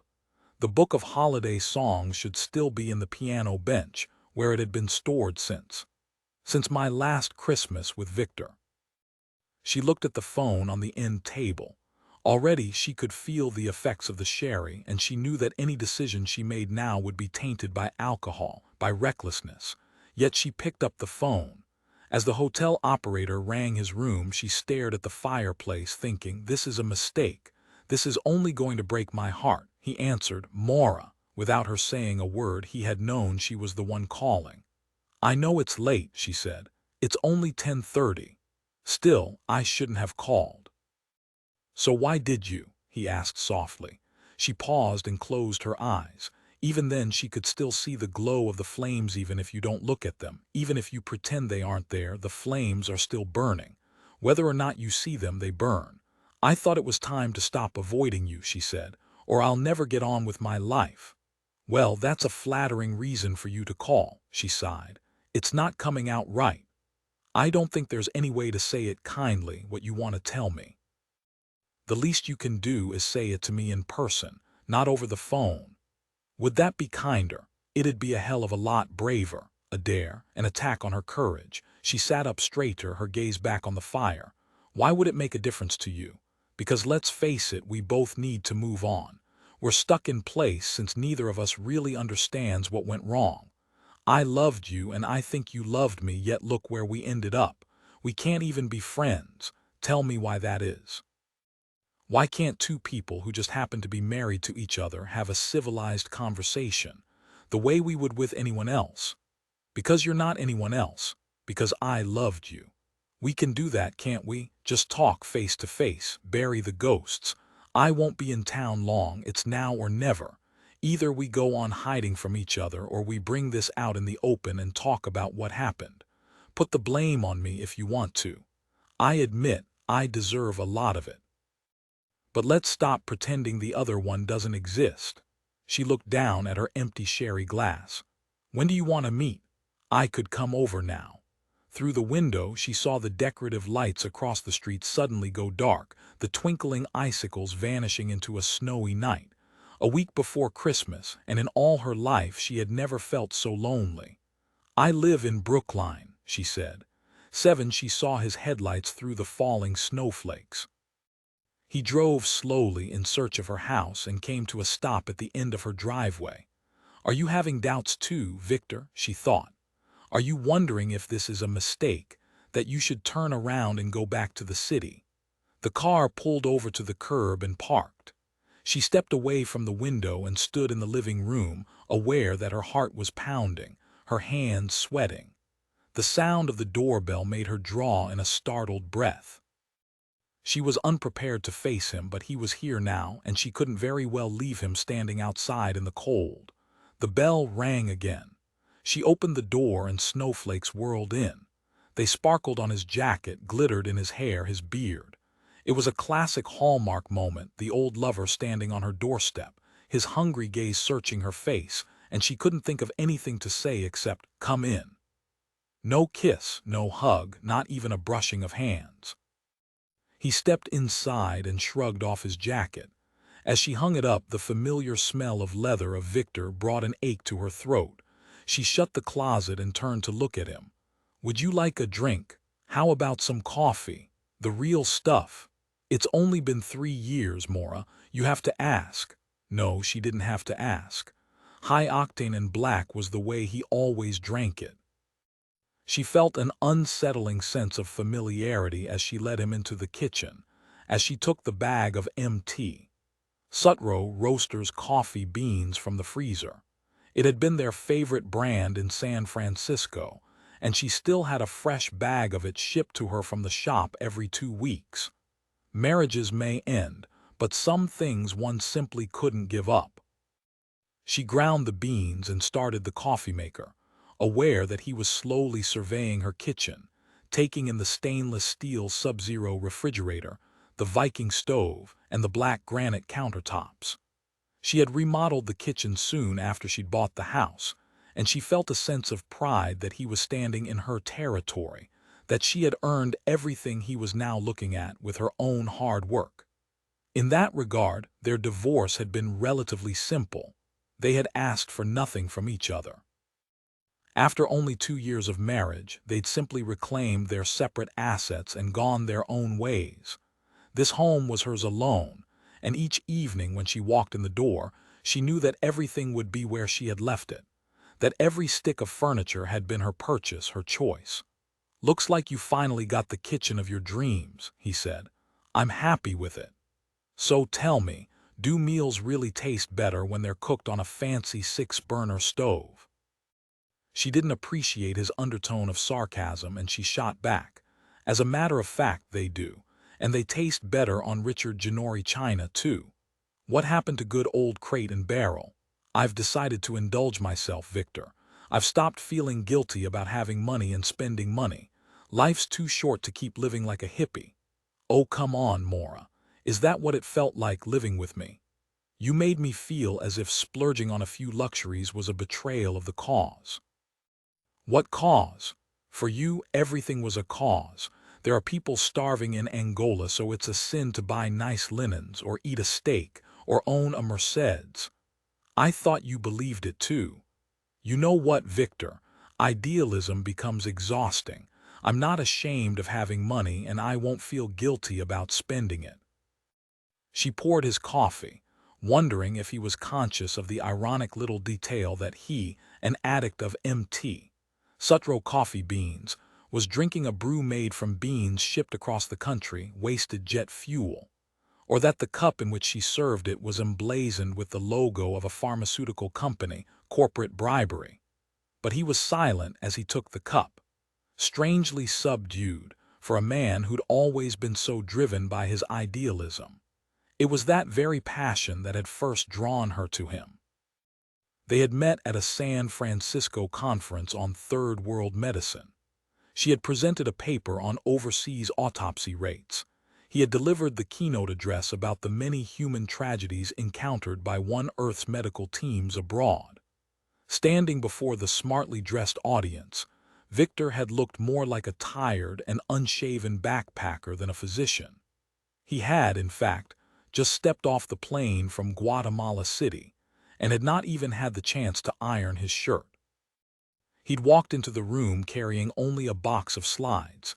He'd brought no written speech, no notes, just that precious collection of images which played across the screen in tragic progression. The young Ethiopian mother dying of tetanus. The Peruvian baby with the cleft palate, abandoned at the roadside. The Kazakh girl, dead of pneumonia, wrapped in her burial shroud. Every one of them was a preventable death, he'd emphasized. These were the innocent victims of war and poverty and ignorance that his organization, One Earth, could have saved. But there would never be enough money, or enough volunteers, to meet the needs of every humanitarian crisis. Even halfway back in that dark room, Maura had been moved by his words, by how passionately he spoke of tent clinics and feeding stations, of the forgotten poor who died unnoticed every day. When the lights came up, she no longer saw just a rumpled doctor standing behind the podium. She saw a man whose sense of purpose made him larger than life. She, who insisted on order and reason in her own life, found herself attracted to this man of almost frightening intensity, whose job took him to the most chaotic places on earth. And what had he seen in her? Certainly not a sister crusader. Instead, she'd brought stability and calm to his life. She was the one who balanced their checkbook and organized the household, the one who waited at home while he traveled from crisis to crisis, continent to continent. His life was lived out of a suitcase and was rich with adrenaline. Has that life been so much happier without me? She wondered. He did not look particularly happy, sitting here at her kitchen table, sipping coffee. In many ways, he was still the same Victor. His hair was a little shaggy, his shirt in need of a good pressing, and the edges of the collar were frayed, all evidence of his disdain for the superficial. But in other ways he was different. An older, wearier Victor who seemed quiet, even sad, his fire dampened by maturity. She sat down with her own cup of coffee and they looked at each other across the table. "We should have had this talk 3 years ago," he said. 3 years ago you wouldn't have listened to me. Did you try? Did you ever once come out and tell me that you were sick of being the activist's wife? She looked down at her coffee. No, she had not told him. She had held it in the way she held in emotions that disturbed her. Anger, resentment, despair, they all made her feel out of control and that she could not abide. When she'd finally signed the divorce papers, she'd felt eerily detached. "I never knew how hard it was for you," he said. "Would it have changed anything if I'd told you? You could have tried." "And what would you have done? Resigned from one earth? There was no way to compromise. You get too much of a thrill from playing Saint Victor, all the awards, all the praise. No one gets on the cover off people just for being a good husband. You think that's why I do it, for the attention, the publicity? Jesus, Maura, you know how important this is. Give me some credit at least," she sighed. "You're right, that wasn't fair of me, but we both know you'd miss it." "Yes, I would," he admitted. Then added quietly, "But I didn't know how much I'd miss you." She let those last words slip past without a response. Let the silence hang between them. In truth, she didn't know what to say. His admission had so taken her aback. "You look great," he said, "and you seem content, are you?" "Yes." Her answer was too quick, too automatic. She felt herself flush. "The new job's working out?" he asked. "It keeps me challenged." "More fun than terrorizing medical students at UC." She gave a laugh. "I did not terrorize medical students. They might beg to differ. I held them to higher standards, that's all, and they almost always met them. You were a good teacher, Maura. I'm sure the university would love to have you back. Well, we all move on, don't we?" She could feel his gaze on her face, and she purposefully kept her expression unreadable. "I saw you on TV yesterday," he said. "The evening news, about the attack on those nuns. I was hoping the cameras would miss me. I spotted you right away. They showed you walking out the gate. It's one of the job hazards. You're always in the public eye. Especially that particular case. I imagine it was on every TV station. What are they saying about it? That the police have no suspects, that the motive remains unknown." He shook his head. "It does sound completely irrational, attacking nuns, unless there was some kind of sexual assault. That makes it rational. You know what I mean." Yes, she did know, and she knew Victor well enough not to be offended by his comment. There was indeed a difference between the coldly calculating sexual predator and the psychotic who had no grip on reality. "I did the autopsy this morning," she said. "Multiple skull fractures, torn middle meningeal artery. He hit her again and again, probably with a hammer. I'm not sure you could classify this attack as rational." He shook his head. "How do you deal with it, Maura? You went from performing autopsies on nice, neat hospital deaths to something like this. Hospital deaths aren't exactly nice and neat. But a post-mortem on a homicide victim, and she was young, wasn't she? Only 20. She paused, on the verge of telling him what else she'd found at autopsy. When they were married, they'd always shared medical gossip, trusting each other to keep such information confidential. But this subject was too grim, and she didn't want to invite death any deeper into the conversation. She rose to refill their cups. When she returned to the table with the coffee pot, she said, "Now tell me about you. What's St. Victor been up to? Please don't call me that. You used to think it was funny." Now I think it's ominous. When the press starts calling you a saint, you know they're just waiting for the chance to knock you off the pedestal. I've noticed you and One Earth have been popping up quite a bit in the news, he sighed. Unfortunately. Why unfortunately? It's been a bad year for international charities. So many new conflicts, so many refugees on the move now. That's the only reason we're in the news, because we're the ones who have to step in. We're just lucky we got a huge grant this year. A result of all that good press, he shrugged. Every so often, some big corporation develops a conscience and decides to write a check. I'm sure the tax deduction doesn't hurt them either. But that money goes so fast. All it takes is some new maniac launching a war, and suddenly we're dealing with 1 million more refugees. 100,000 more kids dying of typhoid or cholera. That's what keeps me up at night, Maura, thinking about the kids. He took a sip of coffee, then put it down, as though he could no longer stomach its taste. She watched him sitting so quietly, and noticed the new threads of gray in his tawny hair. He might be getting older, she thought, but he'd lost none of his idealism. It was that very idealism that had first drawn her to him and what had eventually driven them apart. She could not compete with the world's needs for Victor's attention, and she never should have tried. His affair with the French nurse had not, in the end, been surprising. It was his act of defiance, his way of asserting his independence from her. They were silent, their gazes not meeting, two people who had once loved each other and now could think of nothing to say. She heard him rise to his feet and watched as he stood at the sink to rinse out his cup. "So how is Dominique these days?" she asked. "I wouldn't know. Does she still work for One Earth?" "No, she left. It wasn't comfortable for either one of us after." He shrugged. "You two don't keep in touch. She wasn't important to me, Maura, you know that." "Funny. But she became very important to me." He turned to face her. "Do you think you'll ever get over being angry about her? It's been 3 years. I suppose I should." "That doesn't answer the question." She looked down. "You had an affair. I needed to be angry. It was the only way. The only way that I could leave you, that I could get over you." He walked toward her, placed his hands on her shoulders, his touch warm and intimate. "I don't want you to get over me," he said, "even if it means you hate me. At least you'd feel something. That's what bothered me the most, that you could just walk away, that you seemed so cold about it all." "It's the only way I know how to cope," she thought as his arms slipped around her, as his breath warmed her hair. She had learned long ago how to box up all those messy emotions. They were so poorly matched, the two of them.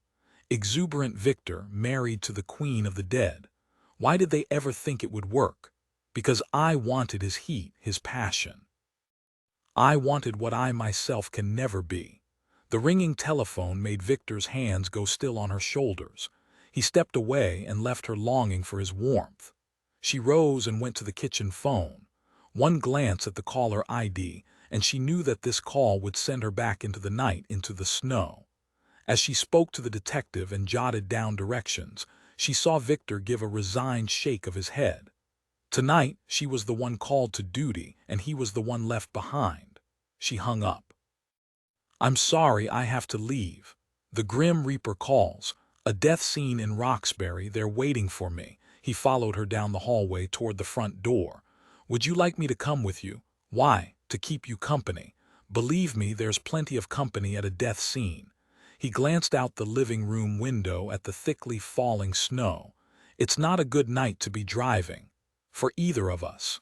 She bent down to pull on boots. She was glad he couldn't see her face as she said, "There's no need for you to drive back to the hotel. Why don't you just stay here? Spend the night, you mean? It might be more convenient for you. You can make up the bed in the guest room. I'll probably be gone for a few hours." His silence made her flush. Still not looking at him, she buttoned her coat. Suddenly anxious to escape, she opened the front door, and heard him say, "I'll wait up for you." Blue lights flashed through the gauze of falling snow. She pulled up right behind one of the cruisers, and a patrolman approached, his face half hidden behind his raised collar like a turtle retracted into its shell. She rolled down her window and squinted against the glare of his flashlight. Snow blew in, skittering across her dashboard. Dr. Isles' Emmy's office, she said. Okay, you can park right where you are, ma'am. Where's the body? Inside. He waved his flashlight toward a building across the street. Front door's padlocked, gotta go in the alley entrance. Electricity's off, so watch your step. You'll need your flashlight. All kinds of boxes and shit piled up in that alley. She stepped out of the car into a curtain of lacy white. Tonight she was fully prepared for the weather and grateful that her feet were warm and dry inside thinsulate boots. At least 6 inches of new snow layered the road, but the flakes were soft and feathery and offered not even a whisper of resistance as her boots cut a trough through the drifts. At the alley entrance, she turned on the flashlight and saw a strand of sagging police tape, the yellow almost obscured by a coating of white. She stepped over it and dislodged a shower of flakes. The alley was obstructed by several amorphous piles obscured by snow. Her boot connected with something solid, and she heard the clatter of bottles. The alley had been used as a trash dump, and she wondered what distasteful items were hidden beneath this white blanket. She knocked on the door and called out, "Hello." "Medical examiner." The door swung open and a flashlight glared in her eyes. She could not see the man holding it, but she recognized Detective Darren Crow's voice. "Hey, Doc, welcome to Roach City. Would you mind shining that light somewhere else?" The flashlight beam dropped from her face and she saw his silhouette, broad-shouldered and vaguely threatening. He was one of the younger detectives in the homicide unit, and every time she worked a case with him, she felt she was walking onto the set of a TV show, and Crow was the series star, a movie star cop with blow-dried hair and the attitude to match, cocky and self-assured.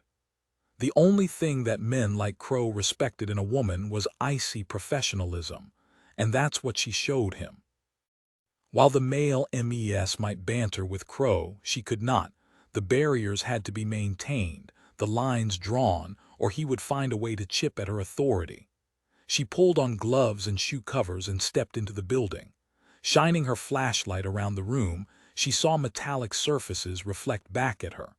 A huge refrigerator and metal countertops, a commercial stove top and ovens.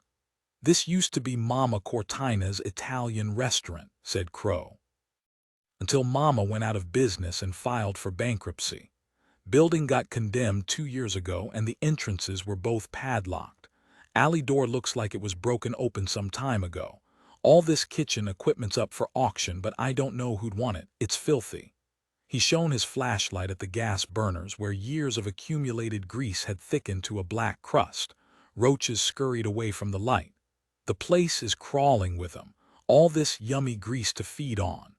"Who found the body?" "One of our boys from the narcotics division. They had a drug bust going down about a block from here. The suspect bolted and they thought he came down this alley. They noticed the door had been pried open, came inside looking for their perp and got quite a surprise." He pointed his flashlight at the floor. "Some scrape marks across the dust here, like the perp dragged the victim across this room." He waved the light toward the other end of the kitchen. "Body's that way. We gotta go through the dining room." "You've already videotaped in here?" "Yeah. Had to lug in 2 battery packs to get enough light. Already ran 'em both down, so it's gonna be a little dim in there." She followed him toward the kitchen doorway, holding her arms close to her body, a reminder not to touch any surface as if she would want to. She heard rustling all around her in the shadows, and thought of thousands of insect legs skittering across the walls and clinging to the ceiling above her head. She might be stoic about the gory and grotesque, but scavenging insects truly repelled her. Stepping into the dining area, she smelled the tired bouquet of scents that always clings to alleys behind old restaurants, the smell of garbage and stale beer. But here, there was also something else, an ominously familiar odor that made her pulse quicken. It was the object of her visit here, and it stirred in her both curiosity and dread. "Looks like bums have been crashing in here," said Crow, aiming his flashlight at the floor, where she saw an old blanket and bundles of newspapers. And there are some candles over there.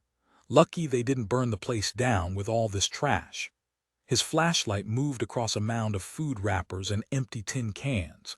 Two yellow eyes stared at them from the top of the pile, a rat, unafraid, even cocky, daring them to advance on it. Rats and roaches. With all these scavengers, what would be left of the body? She wondered. "It's around that corner." Crow picked his way with athletic confidence past tables and stacked chairs. "Stay to this side. There are some footprints we're trying to preserve. Someone tracked blood away from the body. They fade out right about there." He led her into a short hallway. Faint light spilled out a doorway at the end. It came from the men's restroom. "Doc's here," Crow called out. Another flashlight beam appeared in the doorway. Crow's partner, Ed Sleeper, stepped out of the restroom and gave Maura a tired wave of his gloved hand.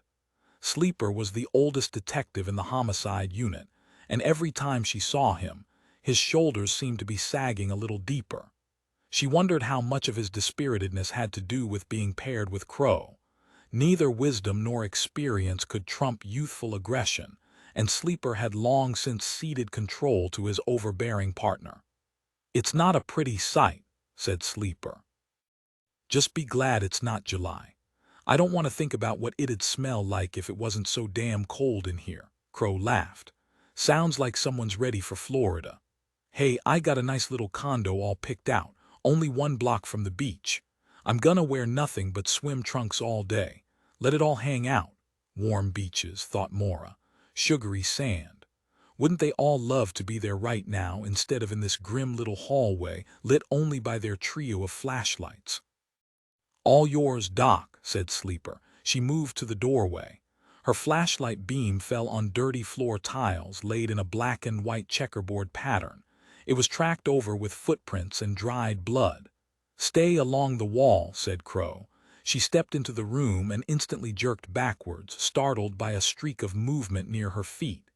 "Jesus," she said, and gave a startled laugh. "Yeah, those rats are big mothers," said Crow. "And they've had themselves a little feast in there." She saw a tail slither beneath the door of a bathroom stall, and thought of the old urban legend of rats swimming through sewer systems and popping out of toilets. Slowly, she played her beam past 2 sinks with missing faucets, past a urinal, its drain clogged by trash and cigarette butts. Her beam dropped to the nude body lying on its side beneath the urinal. The gleam of exposed facial bones peeked through tangled black hair. Scavengers had already been gorging on this bounty of fresh meat, and the torso was punctured by numerous rat bites. But it was not the damage caused by sharp teeth that horrified her most. It was the diminutive size of the corpse. A child. Maura dropped to a crouch beside the body. It lay with its right cheek pressed against the floor. As she bent closer, she saw fully developed breasts. Not a child at all, she thought, but a mature woman of small stature, her features obliterated. Feasting scavengers had gnawed hungrily on the exposed left side of the face, devouring skin and even nasal cartilage. The skin still remaining on the torso was deeply pigmented. Hispanic, she wondered, her light beam moving across bony shoulders and down the knobby ridge of spine. Dark, almost purplish nodules were scattered across the nude torso. She focused her light on the left hip and buttock and saw more lesions. The angry eruption ran all the way down the thigh and calf to the... Her flashlight beam froze on the ankle. "My God," she said, the left foot was missing. The ankle ended in a stump, the raw edge black with putrefaction. She shifted her beam to the other ankle and saw another stump. The right foot was missing as well. "Now check out the hands," said Crow, who'd moved close beside her. He added his beam to hers, pooling their light on the arms, which had been tucked into the shadow of the torso. Instead of hands, she saw 2 stumps, the edges ragged with the teeth marks of scavengers. She rocked back, stunned. "I take it rats didn't eat those clean off," said Crow. She swallowed. No, these were amputations." "You think he did it while she was still alive?" She stared down at the stained tiles and saw only small black pools of dried blood near the stumps, no machine gun splatter. There was no arterial pressure when these cuts were made. The parts were removed post-mortem. She looked at Crow. Did you find them? No, he took them. Who the hell knows why? There's a logical reason he might have done it, said Sleeper. We don't have fingerprints now. We can't ID her. Maura said, if he was trying to obliterate her identity. She stared at the face, at the gleam of bone, and felt a fresh thrill of horror at its significance. I need to roll her over, she said. She took a disposable sheet from her kit and spread it out beside the body. Together, Sleeper and Crow log-rolled the corpse onto the sheet. Sleeper gave a gasp and flinched away. The right side of the face, which had been pressed against the floor, now came into view. So too did the single bullet hole punched into the left breast. But it was not the bullet wound that had repelled Sleeper. It was the victim's face, its lidless eyes staring up at them. Lying against the bathroom tiles, the right side of the face should have been inaccessible to rodent teeth, yet the skin was gone. Exposed muscle had dried in leathery strands, and a pearly nubbin of cheekbone poked through. The rats didn't do that either, said Sleeper. No, said Maura. This damage wasn't done by scavengers. Christ, did he just tear it off? It's like he peeled away a mask, only this mask had not been made of rubber or plastic but of human skin. He cut off the face, the hands. He's left us with no way to identify her, said Sleeper. But why take the feet, said Crow. That doesn't make any sense. No one gets identified by their toe prints. Besides, she doesn't look like the kind of Vic who'd be missed. What is she, black, Latina? What does her race have to do with whether she's missed or not? Asked Maura. I'm just saying this isn't some housewife from the suburbs, or why would she end up in this neighborhood?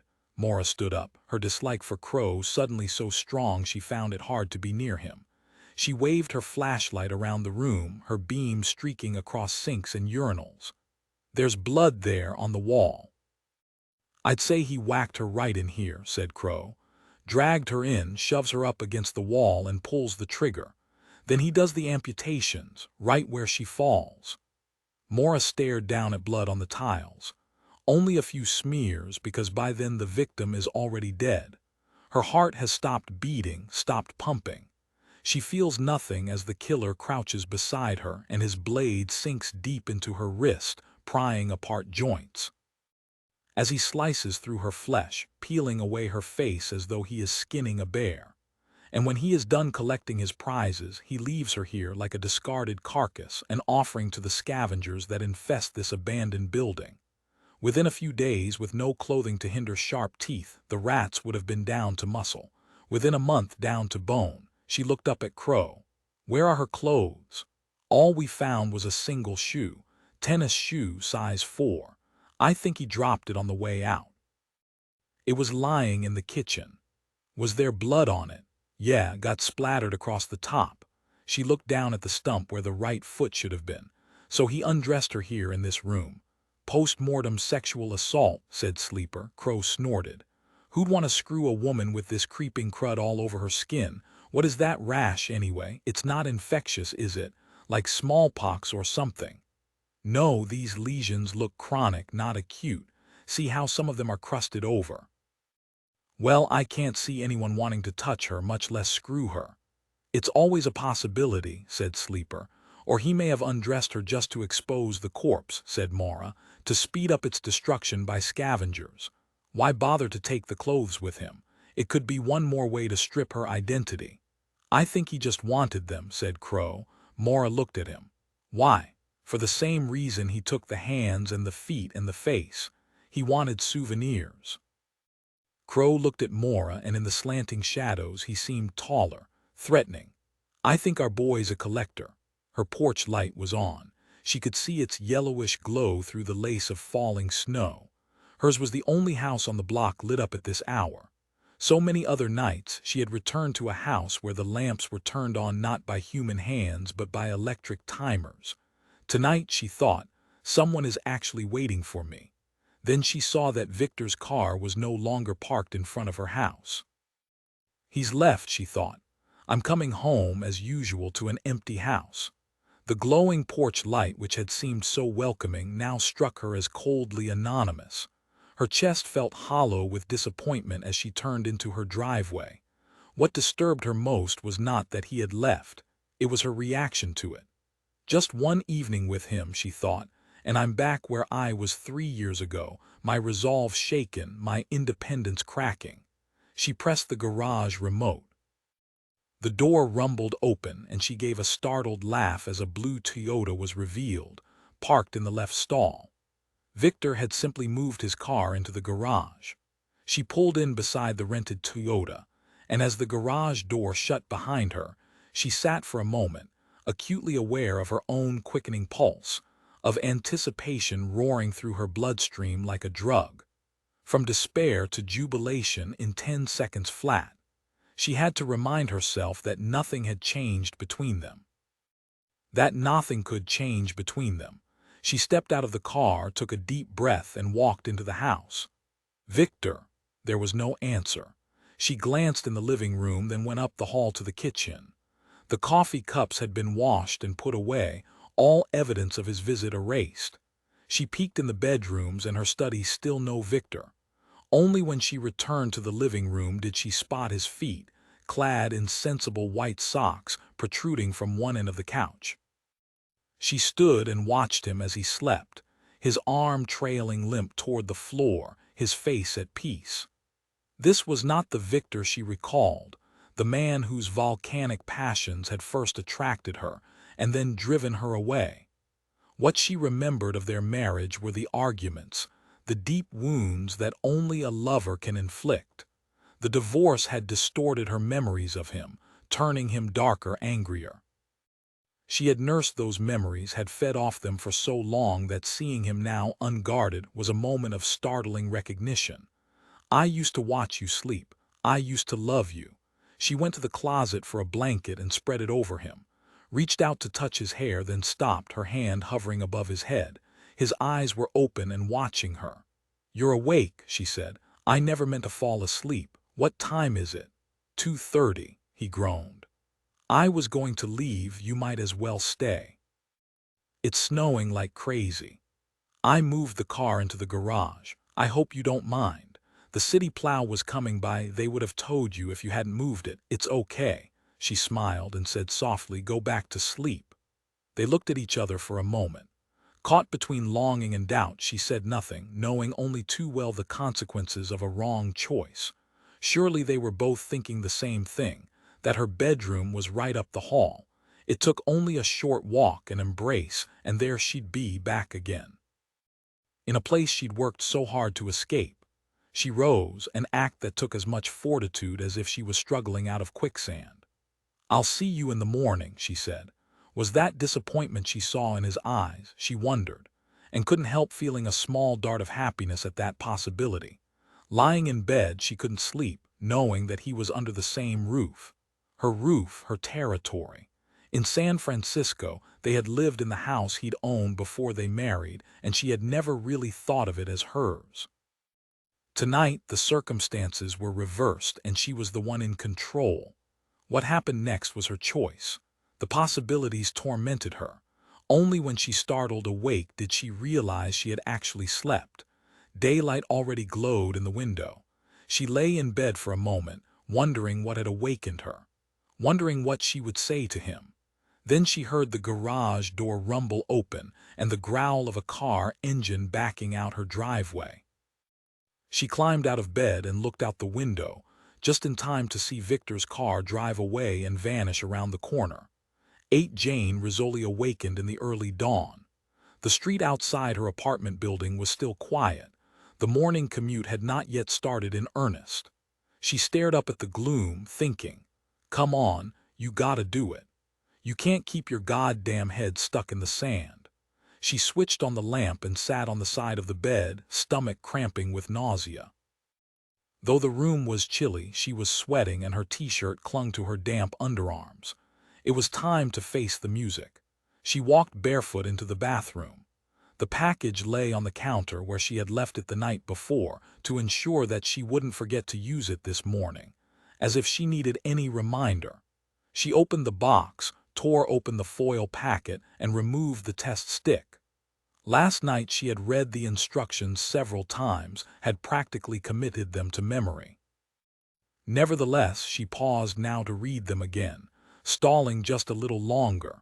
At last she sat down on the toilet.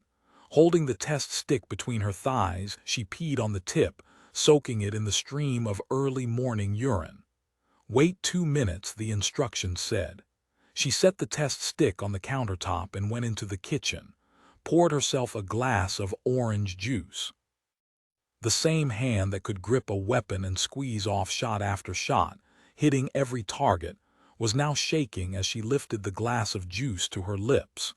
She stared at the kitchen clock, watching the second hand make its jerky revolution, feeling her pulse quicken as the 2 minutes counted down to 0. She had never been a coward, had never shrunk from facing down the enemy, but this was a different sort of fear, private and gnawing. The fear that she would make the wrong decision and would spend the rest of her life suffering for it. God damn it, Jane. Get on with it. Suddenly angry at herself, disgusted by her own cowardice, she set down the juice and walked back to the bathroom. Did not even pause in the doorway to steel herself, but crossed straight to the counter and picked up the test stick. She did not need to read the instructions to know what that purple line across the test window meant. She didn't remember returning to the bedroom. She found herself sitting on the bed, the test stick on her lap. She'd never liked the color purple. It was too girly and flamboyant. Now the very sight of it made her sick. She thought she'd been fully prepared for the result, but she was not ready at all. Her legs went numb from sitting too long in the same position, yet she couldn't seem to stir. Even her brain had shut down, every thought mired by shock and indecision. She could not think of what to do next. The first impulse that came to mind was childish and utterly irrational. I want my mom. She was 34 years old and independent. She had kicked down doors and tracked down murderers. She had killed a man. And here she was, suddenly hungry for her mother's arms. The phone rang. She looked at it in bewilderment as though not recognizing what it was. On the 4th ring, she finally picked it up. "Hey, you still at home?" said Frost. "The team's all here." She struggled to focus on his words. The team. The pond. Turning to look at her bedside clock, she was startled to see it was already 8:15. "Rizzoli, they're ready to start dragging. You want us to go ahead?" "Yeah, I'll be right there." She hung up. The sound of the receiver thudding in the cradle was like the snap of a hypnotist's fingers. She sat up straight, the trance broken, the job once again demanding her complete focus. She threw the test stick into the trash can. Then she got dressed and went to work. The rat lady. This is what an entire lifetime gets distilled down to, thought Maura as she gazed down at the body lying on the table, its horrors concealed beneath a sheet. Nameless, faceless, your existence summed up in 3 words which only emphasize the indignity with which your life ended. As fodder for rodents. It was Darren Crow who dubbed the corpse last night, while they had stood surrounded by vermin skittering just beyond the range of their flashlights. He had casually tossed off the nickname to the morgue retrieval crew, and by the next morning, when Maura walked into her office, her staff was calling the victim Rat Lady as well. She knew it was just a convenient moniker for a woman who'd otherwise be known merely as Jane Doe, but Maura could not help wincing when she heard even Detective Sleeper use it. This is how we get beyond the horror, she thought. How we keep these victims at arm's length. We refer to them by a nickname or a diagnosis or a case file number. They don't seem like people then, so their fates cannot break our hearts. She looked up as Crow and Sleeper walked into the lab. Sleeper was exhausted from last night's exertion, and the harsh light of the autopsy room cruelly emphasized his baggy eyes and his sagging jowls. Beside him, Crow was like a young lion, tan and fit and confident. Crow was not someone you ever wanted to humiliate. Beneath the veneer of an arrogant man, cruelty usually lurked. He was looking down at the corpse with his lips curled in disgust. This would not be a pleasant autopsy, and even Crow seemed to regard the prospect of this post-mortem with a hint of trepidation. "The X-rays are hanging," said Maura. "Let's go over them before we begin." She crossed to the far wall and flipped on a switch. The light box flickered on, illuminating ghostly images of ribs and spine and pelvis. Scattered within the thorax like a galaxy of stars spread across the lungs and heart were bright metallic flecks. "That looks like shot shell," said Sleeper. "That's what I thought at first," said Maura. "But if you look here next to this rib, you see this opaque shadow. It's almost lost against the rib's outline." "Metal jacket," said Crow. "That's what it looks like to me. So this isn't a shot shell cartridge." "No. This looks like Cloister ammo. Judging by the number of projectiles I see here, it's most likely a blue tip, copper jacket packed with number 12 shot. Designed to produce far more devastating damage than a conventional bullet, Cloister-type ammo hit its target as a single unit, and then fragmented after impact. She did not need to cut open the torso to know that the damage caused by that single bullet was devastating. She took down the chest films and clipped up 2 new ones. These were somehow more disturbing images because of what was missing from them. They were gazing at the right and left forearms. The radius and ulna, the 2 long bones of the forearm, normally extended from the elbow to the wrist, where they joined with the dense pebble-like carpal bones. But these arm bones ended abruptly. The left hand was disarticulated here, right at the joint between the styloid process of the radius and the scaphoid bone, she said. The killer removed all the carpal bones along with the hand. You can even see some of the nick marks on the other views where he scraped along the edge of the styloid process. He separated the hand just where the arm bones meet the wrist bones. She pointed to the other X-ray. "Now look at the right hand. Here, he wasn't quite as neat. He didn't slice straight across the wrist joint, and when he removed the hand, he left the hamate bone behind. You can see how the knife made a cut here. It looks like he couldn't quite find the joint, and he ended up sawing around blindly till he found it. So these hands weren't just chopped off, say, with an axe," said Sleeper. "No, it was done with a knife. He cut off the hands the way you disjoint a chicken. You flex the limb to expose the joint space and cut through the ligaments. That way you don't have to saw through bone itself," Sleeper grimaced. "I don't think I'll be eating chicken tonight." "What kind of knife did he use?" asked Crow. "It could be a boning knife, it could be a scalpel. The stump has been too chewed up by rats, so we can't tell by the wound margin. We'll need to boil off the soft tissues and see how the cut marks look under the microscope." "I don't think I'll be eating soup tonight either," said Sleeper. Crow glanced at his partner's ample belly. "Maybe you ought to hang around the morgue more often, might lose some of that tire." "You mean, instead of wasting my life in the gym?" Sleeper shot back. Maura glanced at him, surprised by the retort. Even the usually tractable Sleeper could only take so much of his partner. Crow merely laughed, oblivious to the irritation he stirred in others. "Hey, when you're ready to bulk up, I mean, above the waist, you're welcome to join me." "There are other X-rays to look at," cut in Maura, pulling down the films with businesslike efficiency. Yashima handed her the next films, and she slid them under the mounting clips. Images of the rat lady's head and neck glowed from the light box. Last night, looking at the corpse's face, she'd seen only raw meat, ravaged even more by hungry scavengers. But beneath the stripped flesh, the facial bones were eerily intact, except for the missing tip of the nasal bone, which had been sheared off when the killer had peeled off his trophy of flesh. "The front teeth are missing," said Sleeper. "You don't think he took those, too?"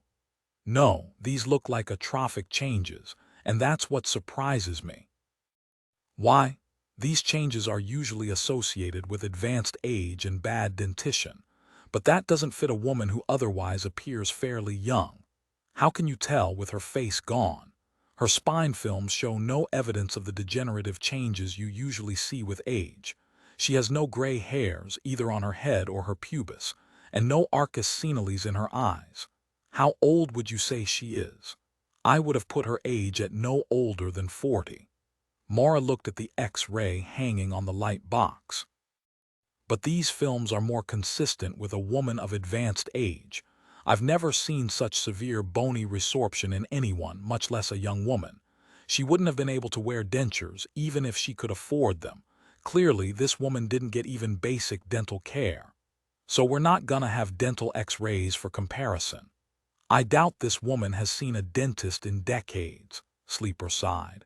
No fingerprints, no face, no dental x-rays, we'll never ID her. Which may be the whole point. But it doesn't explain why he cut off the feet, she said, her gaze still fixed on the anonymous skull glowing on the light box. I think he did this for other reasons. Power maybe, rage. When you strip off a woman's face, you've taken more than just a souvenir. You've stolen the essence of who she is. You've taken her soul. Yeah, well, he scraped the bottom of the barrel for this one, said Crow. Who'd want a woman with no teeth and sores all over her skin? If he's gonna start collecting faces, you'd think he'd go after one that looked nicer on the mantelpiece. Maybe he's just starting, Sleeper said softly. Maybe this is his first kill. Maura turned to the table. Let's get started. As Sleeper and Crow tied on their masks, she peeled back the sheet and caught a strong whiff of decay. She'd drawn vitreous potassium levels last night, and the results told her this victim had been dead approximately 36 hours prior to its discovery. Rigor mortis was still present, and the limbs were not easily manipulated. Despite the meat locker chill at the death scene, decomposition had commenced. Bacteria had begun their work, breaking down proteins, bloating air spaces. Cold temperatures had only slowed but not stopped the process of decay. Though she had already seen that ruined face, the sight of it startled her anew. So too did the many skin lesions, which, under the bright lights, stood out in dark, angry nodules punctuated by rat bites.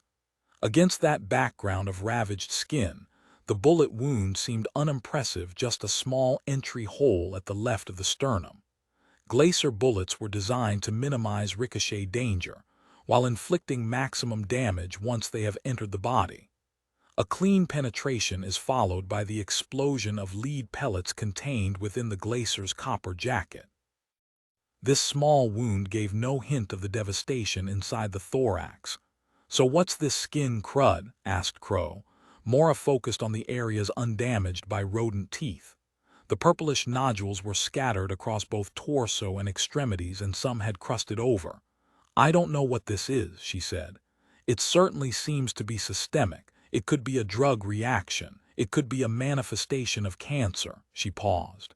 It could also be bacterial. You mean infectious? Said Sleeper, taking a step back from the table. That's why I suggested the masks. She ran a gloved finger across one of the crusted lesions, and a few white scales flaked off. Some of these remind me a little of psoriasis, but the distribution is all wrong. Psoriasis usually affects primarily the elbows and knees. Hey, isn't there treatment for that? Said Crow. I used to see it advertised on TV. The heartbreak of psoriasis. It's an inflammatory disorder, so it responds to steroid creams. Ultraviolet light therapy helps too, but look at her dentition. This woman didn't have the money to pay for expensive creams or doctor's bills. If it's psoriasis, she probably went untreated for years. What a cruel affliction such a skin condition would have been, thought Maura, especially in the summertime.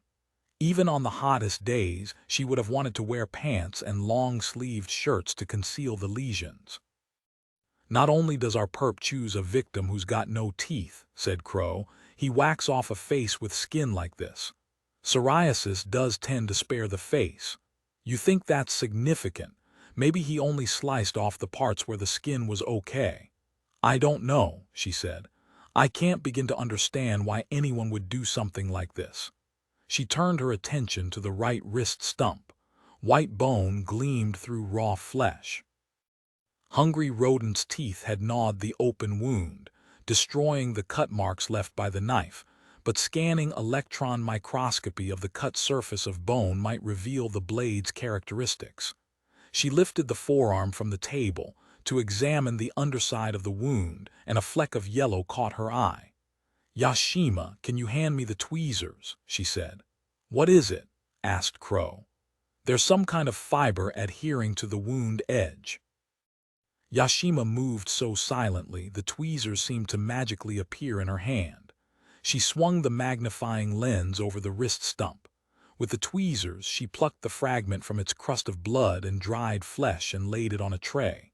Through the magnifying lens, she saw a thick coil of thread dyed a startling shade of canary yellow. "From her clothes," asked Crow. "It looks awfully coarse for a clothing fiber. Carpet, maybe." "Yellow carpet? I can't imagine." She slipped the strand into an evidence bag that Yashima was already holding open and asked, "Was there anything at the death scene that would match this?" "Nothing yellow," said Crow. "Yellow rope," said Maura. "He may have bound her wrists." "And then took the cut ropes away." Sleeper shook his head. "Weird how this guy's so neat." Maura looked down at the corpse, small as a child. He hardly needed to bind her wrists. She would have been easy to control.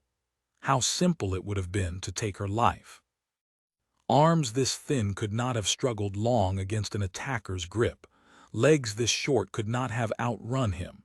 "You have already been so violated," she thought. "And now my scalpel will make its mark on your flesh as well." She worked with quiet efficiency, her knife slicing through skin and muscle. The cause of death was as obvious as the bits of shrapnel glowing on the X-ray box. And when at last the torso gaped open, and she saw the taut pericardial sac and the pockets of hemorrhage throughout the lungs, she was not surprised. The Cloister bullet had punctured the thorax and then exploded, sending its deadly shrapnel throughout the chest. Metal had ripped through arteries and veins, punctured heart and lungs. And blood had poured into the sac that surrounded the heart, compressing it so that it could not expand, could not pump. A pericardial tamponade. Death had been relatively swift. The intercom buzzed. "Dr. Isles," Maura turned toward the speaker. "Yes, Louise. Detective Rizzoli is on line 1. Can you answer?" Maura stripped off her gloves and crossed to the phone. "Rizzoli," she said. "Hey, Doc, it looks like we need you here." "What is it?" "We're at the pond. It took us a while to scoop off all the ice." "You finished dragging it?" "Yeah. We found something." 9 winds sliced across the open field, whipping Maura's coat and wool scarf as she walked out the rear cloister gate and started toward the somber gathering of cops who waited for her at the pond's edge. A layer of ice had formed over the fallen snow, and it cracked beneath her boots like a sugar crust.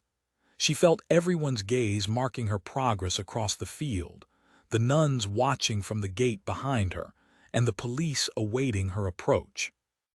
She was the lone figure moving across that white world, and in the stillness of that afternoon, every sound seemed magnified, from the crunch of her boots to the rush of her own breath. Rizzoli emerged from the knot of personnel and came forward to greet her. "Thanks for getting here so quick." So Noni was right about the duck pond. Yeah. Since Camille spent a lot of time out here, it's not too surprising she thought of using the pond. The ice was still pretty thin. Probably froze over only in the last day or two. Rizzoli looked at the water. "We snagged it on the 3rd pass." It was a small pond, a flat black oval that in the summertime would reflect clouds and blue sky and the passage of birds. At one end, cattails protruded like ice-encrusted stalagmites. All around the perimeter, the snow was thoroughly trampled, its whiteness churned with mud. At the water's edge, a small form lay covered by a disposable sheet. Maura crouched down beside it, and a grim-faced Detective Frost peeled back the sheet to reveal the swaddling, caked in wet mud. "It felt like it was weighed down with rocks," said Frost. "That's why it's been sitting on the bottom. We haven't unwrapped it yet. Thought we'd wait for you." Maura pulled off her wool gloves and pulled on latex ones. They offered no protection against the cold, and her fingers quickly chilled as she peeled back the outer layer of muslin. 2 fist-sized stones dropped out. The next layer was equally soaked but not muddy.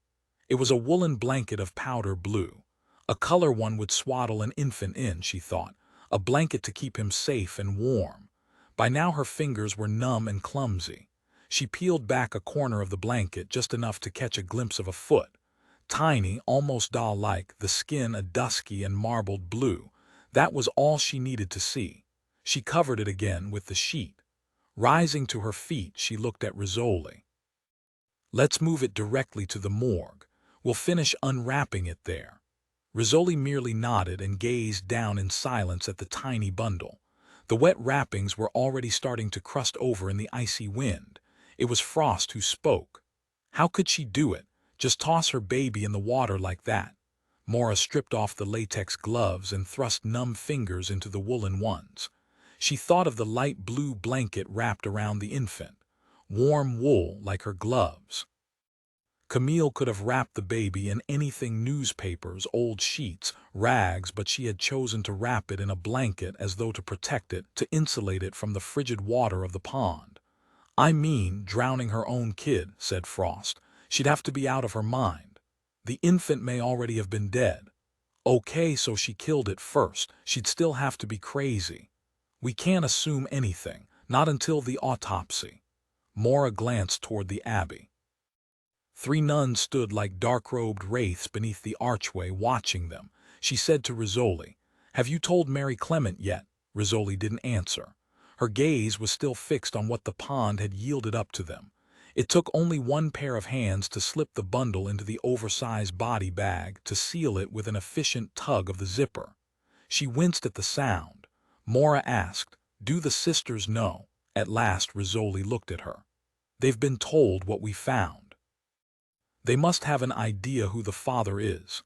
They deny it's even possible she was pregnant. But the evidence is right here." Rizzoli gave a snort. "Faith is stronger than evidence." Faith in what? Maura wondered. A young woman's virtue. Was there any house of cards more rickety than the belief in human chastity? They fell silent as the body bag was carried away. There was no need to bring a stretcher through the snow. The attendant had scooped the bag into his arms as tenderly as though he was lifting his own child, and now he walked with grim purpose across the windy field toward the abbey. Maura's cell phone rang, violating the mournful silence. She flipped it open and answered quietly, "Dr. Isles. I'm sorry I had to leave without saying goodbye this morning." She felt her face flush and her heartbeat go into double time. "Victor, I had to get to my meeting in Cambridge. I didn't want to wake you. I hope you didn't think I was running out on you. Actually, I did. Can we meet later for dinner?" She paused, suddenly aware that Rizzoli was watching her. Aware, too, of her own physical reaction to Victor's voice. The quickened pulse, the happy anticipation. "Already he's worked his way back into my life," she thought. "Already I'm thinking of the possibilities." She turned from Rizzoli's gaze and her voice dropped to a murmur. "I don't know when I'll be free. There's so much going on right now. You can tell me all about your day over dinner. It's already turning into a doozy. You have to eat sometime, Maura. Can I take you out? Your favorite restaurant?" She answered too quickly, too eagerly. "No, I'll meet you at my house. I'll try to be home by 7. I don't expect you to cook for me." "Then I'll let you do the cooking," he laughed. "Brave woman. If I'm late, you can get in through the side door to the garage. You probably know where the key is. Don't tell me you're still hiding it in that old shoe." "No one's found it yet. I'll see you tonight." She hung up and turned to find that now both Rizzoli and Frost were watching her. "Hot date?" asked Rizzoli. "At my age, I'm lucky to have any date," she said, and slipped the phone in her purse. "I'll see you both in the morgue." As she tramped back across the field, following the trail of broken snow, she felt their gazes on her back. It was a relief to finally push through the rear gate and retreat behind abbey walls. But only a few steps into the courtyard, she heard her name called. She turned to see Father Braffi emerge from a doorway. He walked toward her, a solemn figure in black. Against the gray and dreary sky, his eyes were a startling shade of blue. "Mother Mary Clement would like to speak to you," he said. "Detective Rizzoli is the person she should probably talk to. She'd prefer to speak to you." "Why?" "Because you're not a policeman. At least you seem willing to listen to her concerns, to understand." "Understand what, Father?" He paused. The wind flapped their coats and stung their faces.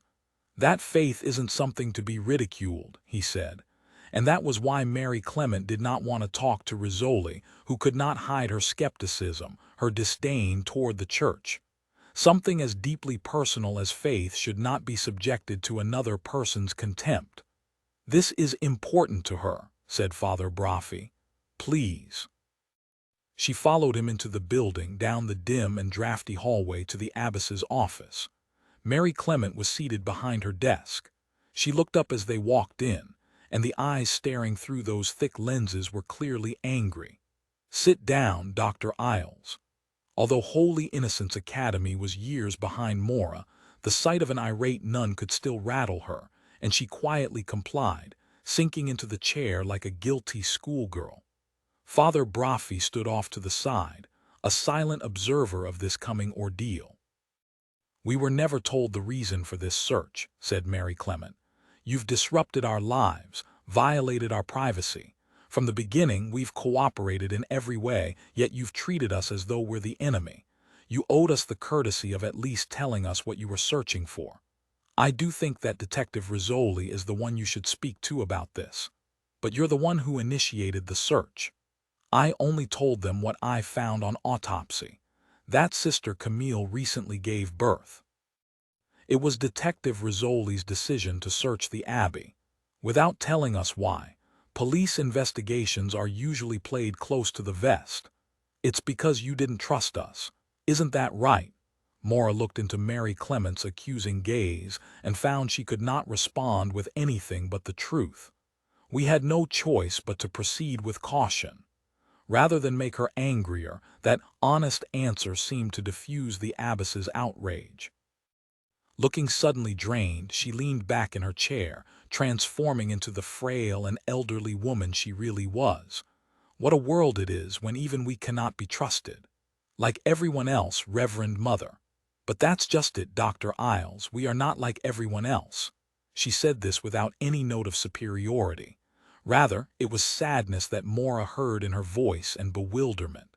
"We would have helped you. We would have cooperated if we'd known what you were looking for. You really had no idea that Camille was pregnant." "How could we? When Detective Rizzoli told me this morning, I didn't believe it. I still can't believe it. I'm afraid the proof was in the pond." The abbess seemed to shrink even smaller into her chair.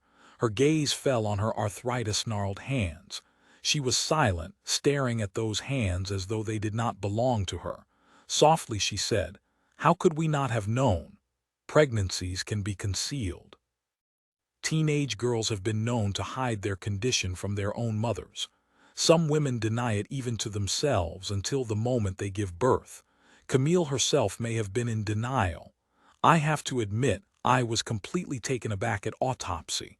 It wasn't at all what I expected to find in a nun," Mary Clement said. She looked straight at Maura. "That's not to say nuns aren't human," a faint smile. "Thank for you acknowledging that. And she was so young. Do you think only the young struggle with temptation?" Maura thought of her restless night. Of Victor sleeping right down the hall. "All our lives," said Mary Clement, "we're enticed by one thing or another. The temptations change, of course. When you're young, it's a handsome boy. Then it's sweets or food, or when you get old and tired, just the chance to sleep an extra hour in the morning. So many petty desires, and we're just as vulnerable to them as everyone else, only we're not allowed to admit it. Our vows set us apart. Wearing the veil may be a joy, Dr. Isles, but perfection is a burden that none of us can live up to. Least of all such a young woman. It gets no easier with age. Camille was only 20. She must have had some doubts about taking her final vows." Mary Clement did not answer at first. She stared out the window, which faced only a barren wall. A view that would remind her every time she glanced out that her world was enclosed by stone. She said, "I was 21 when I took my final vows."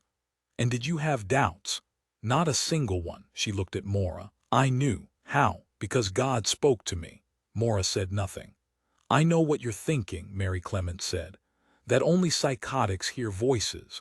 Only psychotics hear the angels speak to them. You're a doctor and you probably see everything with a scientist's eye. You'll tell me it was just a dream or a chemical imbalance, a temporary bout of schizophrenia. I know all the theories. I know what they say about Joan of Arc, that they burned a madwoman at the stake. It's what you're thinking, isn't it? I'm afraid I'm not religious. But you were once. I was raised Catholic. It's what my adoptive parents believed. Then you're familiar with the lives of the saints. Many of them heard God's voice. How do you explain that? Maura hesitated, knowing that what she said next would likely offend the abbess. Auditory hallucinations are often interpreted as religious experiences. Mary Clement did not seem to take offense, as Maura had expected. She simply gazed back, her eyes steady. Do I seem insane to you? Not at all. Yet here I am, telling you that I once heard the voice of God. Her gaze wandered once again to the window, to the gray wall, its stones glistening with ice. You're only the second person I've told this to, because I know what people think. I would not have believed it myself if it hadn't happened to me. When you're only 18 years old and he calls you, what choice do you have but to listen? She leaned back in her chair, said softly, I had a sweetheart, you know, a man who wanted to marry me. Yes, said Maura, you told me. He didn't understand. No one understood why a young woman would want to hide from life. That's what he called it. Hiding like a coward, surrendering my will to God. Of course, he tried to change my mind. So did my mother, but I knew what I was doing. I knew it from the moment I was called, standing in my backyard, listening to the crickets. I heard his voice clear as a bell, and I knew. She looked at Maura, who was shifting in her chair, anxious to break off this conversation, uncomfortable with this talk of divine voices. Maura looked at her watch.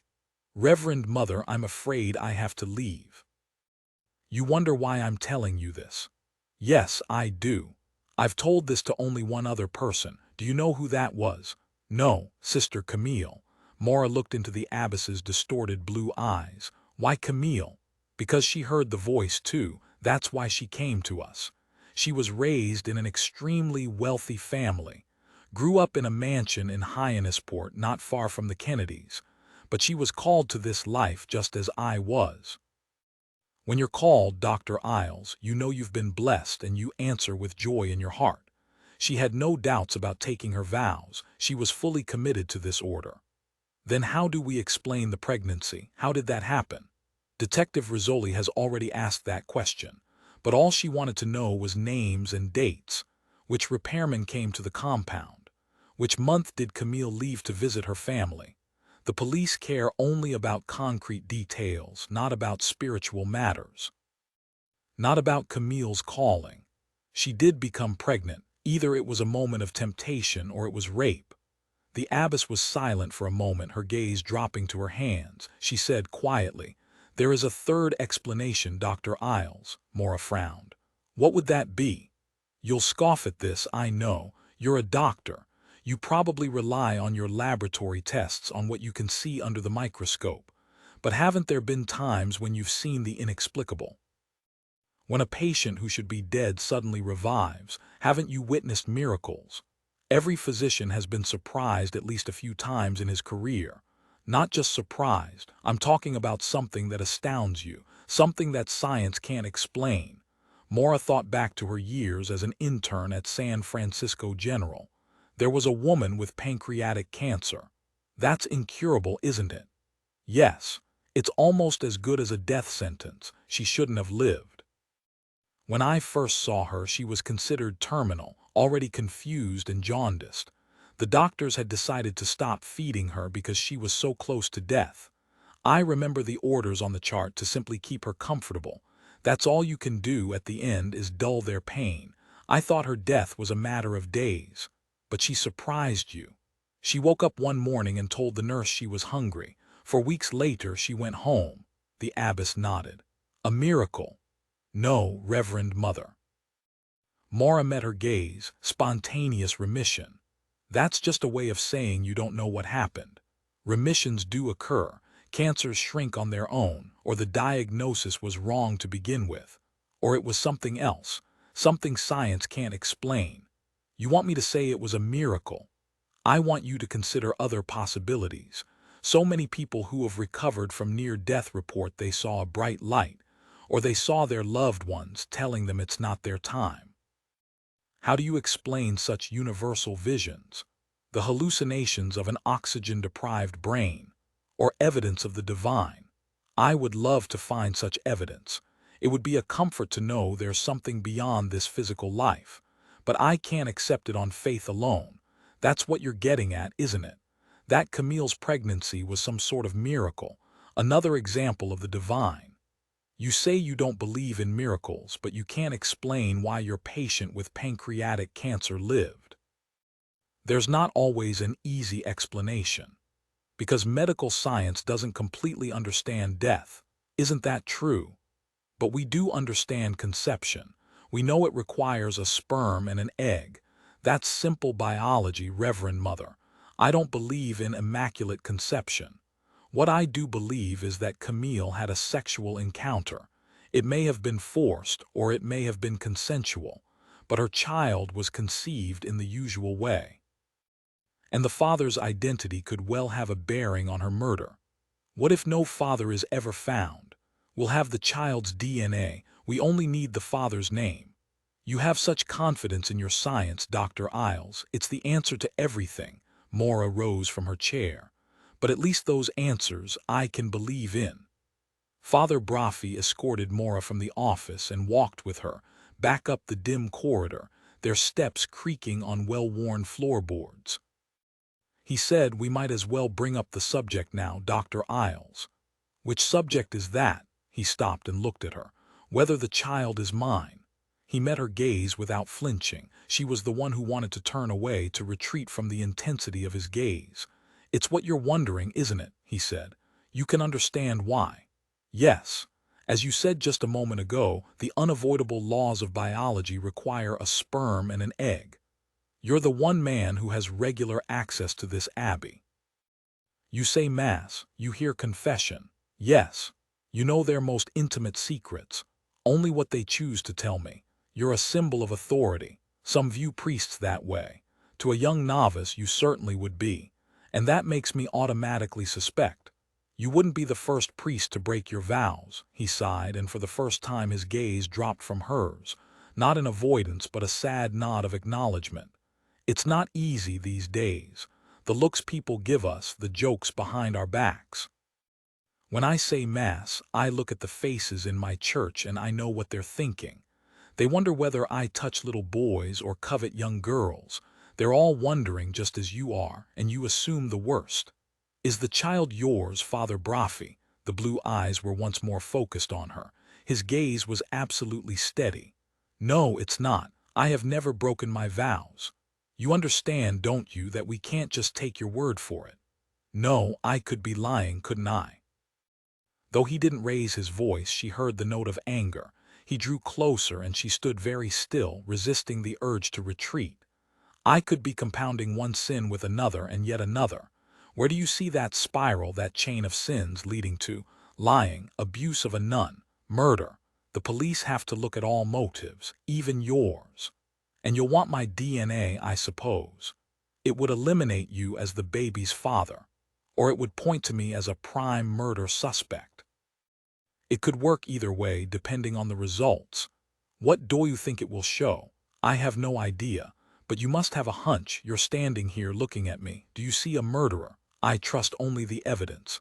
Numbers and facts, that's all you believe in." "Yes. And if I told you that I'm perfectly willing to submit my DNA, that I'll give you a blood sample right here and now if you're ready to take it. It doesn't require a blood sample, just a swab from the mouth." "A swab, then?" "I just want to be clear that I'm volunteering for this. I'll tell Detective Rizzoli, she'll collect it. Will that change your mind about whether I'm guilty? As I said, I'll know when I see the results." She opened the door and walked out. He followed her into the courtyard. He was not wearing a coat, yet he seemed impervious to the cold, his attention focused only on her. "You said you were raised Catholic," he said. "I went to a Catholic high school, Holy Innocents in San Francisco. Yet you believe only in your blood tests, in your science. What should I rely on instead? Instincts, faith, in you just because you're a priest? Just because, he shook his head and gave a sad laugh, his breath white in the chill air. I guess that answers my question. I don't make guesses. I don't assume anything about other human beings because too often they surprise you. They reached the front gate. He opened it for her and she stepped out. The gate swung shut between them, suddenly separating his world from hers. You know that man who collapsed on the sidewalk, he said, the one we did CPR on? Yes, he's alive. I went to visit him this morning. He's awake and talking. I'm glad to hear that. You didn't think he'd make it. The odds were against him.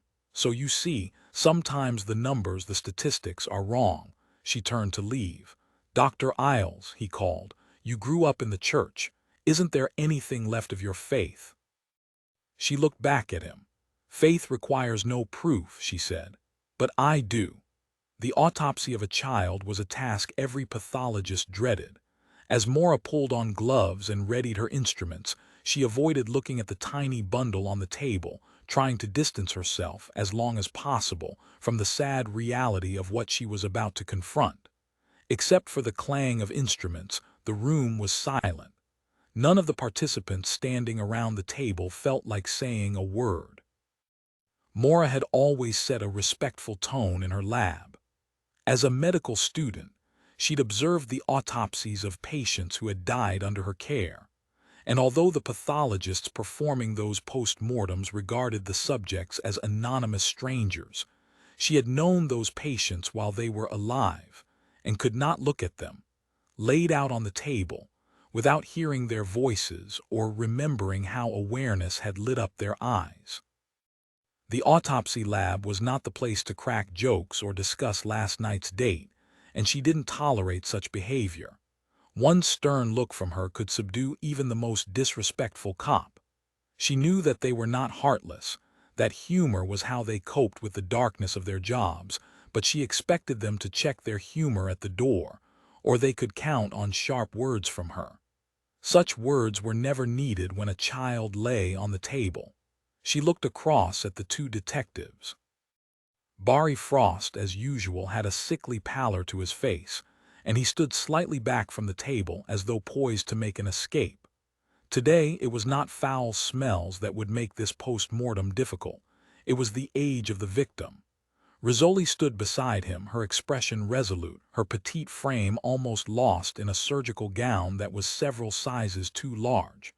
She stood right up against the table, a position that announced, I'm ready. I can deal with anything. The same attitude Maura had seen among women surgical residents. Men might call them bitches, but she recognized them for what they were. Embattled women who'd worked so hard to prove themselves in a man's profession that they actually take on a masculine swagger. Rizzoli had the swagger down pat, but her face did not quite match the fearless posture. It was white and tense, the skin beneath her eyes smudged with fatigue. Yashima had angled the light onto the bundle and stood waiting by the instrument tray. The blanket was soaked, and icy pond water trickled off as she gently peeled it away, revealing another layer of wrapping. The tiny foot that she'd seen earlier now lay exposed, poking out from beneath wet linen. Clinging to the infant's form like a shroud was a white pillowcase closed with safety pins. Flecks of pink adhered to the fabric. Maura reached for the tweezers, picked off the bits of pink, and dropped them onto a small tray. "What is that stuff?" asked Frost. "It looks like confetti," said Rizzoli.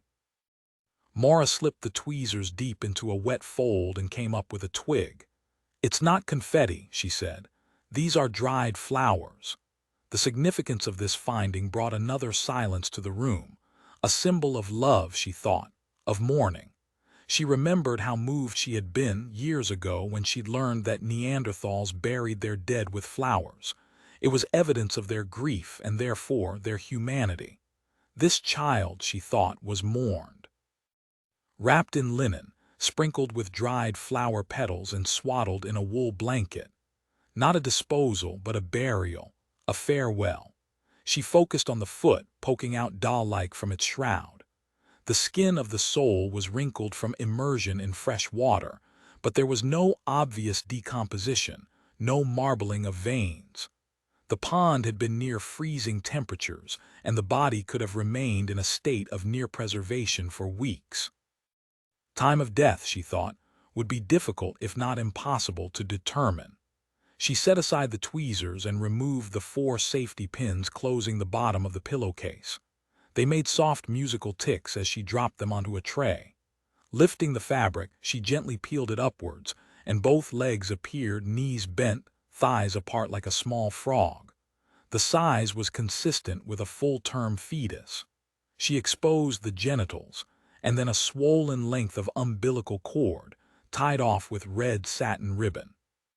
She suddenly remembered the nuns sitting at the dining table, their gnarled hands reaching for dried flowers and ribbons to make into sachets. A sachet baby, she thought, sprinkled with flowers and tied with ribbon. "It's a boy," Rizzoli said, and her voice suddenly cracked. Maura looked up and saw that Rizzoli had paled even more, that she was now leaning against the table as though to steady herself. "Do you need to step out?" Rizzoli swallowed. "It's just—" "What?" "Nothing, I'm fine. These are hard to take, I know. Kids are always hard. If you want to sit down, I told you I'm fine." The worst was yet to come. Maura eased the pillowcase up over the chest, gently extending first one arm and then the other so they would not be snagged by the wet fabric. The hands were perfectly formed, tiny fingers designed to reach for a mother's face, to grasp a mother's lock of hair.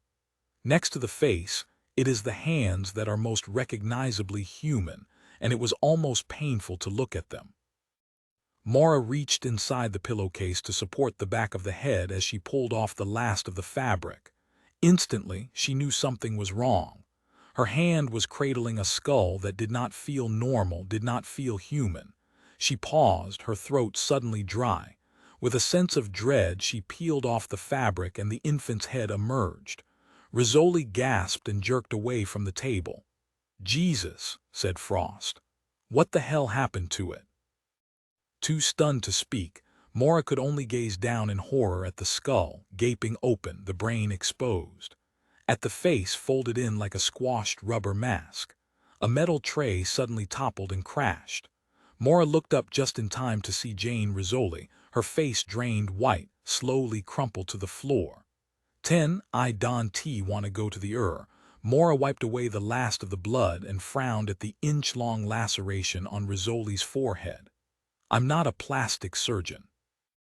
I can stitch this up, but I can't guarantee there won't be a scar. Just do it, okay? I don't want to sit for hours in some hospital waiting room. They'd probably just sick a medical student on me anyway." Maura wiped the skin with betadine, then reached for a vial of xylocaine and a syringe. "I'm going to numb your skin first. It'll sting a little bit, but after that you shouldn't feel a thing." Rizzoli lay perfectly still on the couch, her eyes focused on the ceiling. Though she didn't flinch as the needle pierced her skin, she closed her hand into a fist and kept it tightly balled as the local anesthetic was injected. Not a word of complaint, not a whimper escaped her lips. Already she'd been humiliated by the fall in the lab. Humiliated even further when she'd been too dizzy to walk, and Frost had carried her like a bride into Maura's office. Now she lay with her jaw squared, grimly determined not to show any weakness. As Maura pierced the edges of the laceration with the curved suture needle, Rizzoli asked in a perfectly calm voice, "Are you going to tell me what happened to that baby?" "Nothing happened to it. It's not exactly normal. Jesus, it's missing half its head." "It was born that way," Maura said, snipping off suture and tying a knot. Sewing skin was like stitching a living fabric, and she was simply a tailor, bringing the edges together, knotting the thread. "The baby is anencephalic." "What does that mean?" "Its brain never developed. There's more wrong with it than just a missing brain. It looked like the whole top of his head was chopped off." Rizzoli swallowed. "And the face? It's all part of the same birth defect. The brain develops from a sheath of cells called the neural tube. If the top of the tube fails to close the way it's supposed to, the baby will be born missing a major part of the brain, the skull, even the scalp. That's what anencephalic means. Without a head. You ever seen one like that before?" "Only in a medical museum, but it's not that rare. It happens in about 1 in 1,000 births. Why? No one knows. Then it could happen to any baby. That's right. Maura tied off the last stitch and snipped the excess suture. This child was born gravely malformed. If it wasn't already dead at birth, then it almost certainly died soon after. So Camille didn't drown it. I'll check the kidneys for diatoms. That would tell us if the child died by drowning. But I don't think this is a case of infanticide. I think the baby died a natural death. Thank God, Rizzoli said softly. If that thing had lived, it wouldn't have. Maura finished taping a bandage to the wound and stripped off her gloves. All done, detective. The stitches need to come out in 5 days. You can drop by here and I'll snip them for you, but I still think you need to see a doctor. You are a doctor. I work on dead people, remember. You just sewed me up fine. I'm not talking about putting in a few stitches. I'm concerned about what else is going on. What do you mean? Maura leaned forward, her gaze tight on Rizzoli's. You fainted, remember. I didn't eat lunch, and that thing, the baby, it shocked me. It shocked us all, but you're the one who keeled over. I've just never seen anything like it. Jane, you've seen all sorts of terrible things in that autopsy room. We've seen them together, smelled them together. You've always had a strong stomach. The boy cops, I have to keep an eye on them because they'll drop like rocks, but you've always managed to hang in there, until now. Maybe I'm not as tough as you thought. No, I think there's something wrong, isn't there? Like what? You got lightheaded a few days ago. Rizzoli shrugged.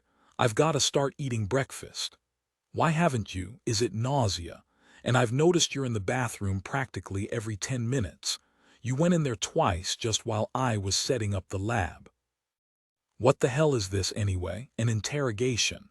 You need to see a doctor. You need a complete physical and a blood count to rule out anemia at the very least. I just need to get some fresh air. Rizzoli sat up, then quickly dropped her head in her hands. God, this is some friggin' headache. You whacked your head pretty hard on the floor. It's been whacked before. But I'm more concerned about why you fainted, why you've been so tired. Rizzoli lifted her head and looked at her. In that instant, Maura had her answer. She had already suspected it, and now she saw it confirmed in the other woman's eyes. My life is so fucked up, Rizzoli whispered. The tears startled Maura. She had never seen Rizzoli cry, had thought this woman was too strong, too stubborn to ever break down, yet tears were now trickling down her cheeks, and Maura was so taken aback she could only watch in silence. The knock on the door startled them both. Frost stuck his head into the office. How are we doing in here? His voice trailed off when he saw his partner's damp face. Hey, are you okay? Rizzoli gave an angry swipe at her tears. I'm fine. What's going on? I said I'm fine, Detective Frost, said Maura. We need time alone. Could you give us some privacy, please? Frost flushed. Sorry, he murmured and withdrew, softly closing the door. I shouldn't have yelled at him, said Rizzoli. But sometimes he's so goddamn dense. He's just concerned about you. Yeah, I know. At least he's one of the good guys. Her voice broke. Fighting not to cry, she balled her hands into fists, but the tears came anyway, and then the sobs. Choked, embarrassed sobs that she could not hold back. It disturbed Maura to witness the disintegration of a woman whose strength had always impressed her. If Jane Rizzoli could fall apart, then anyone could. Rizzoli suddenly slapped her fists on her knees and took a few deep breaths. When at last she raised her head, the tears were still there, but pride had set her face in a rigid mask. It's the goddamn hormones. They're screwing around with my head. How long have you known? I don't know, a while, I guess. I finally did a home pregnancy test this morning, but I've sort of known for weeks. I could feel the difference, and I didn't get my period. How late are you? Rizzoli shrugged. At least a month. Maura leaned back in her chair. Now that Rizzoli had her emotions under control, Maura could retreat into her role of clinician, the cool-headed doctor ready with practical advice. You have plenty of time to decide. Rizzoli gave a snort and wiped her hand across her face.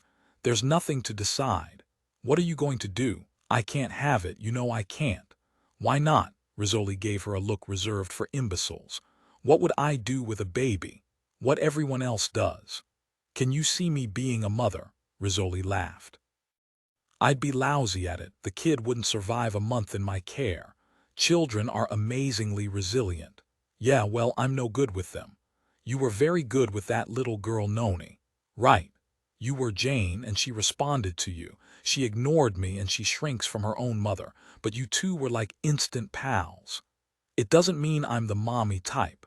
Babies freak me out. I don't know what to do with them except to hand them over to someone else quick.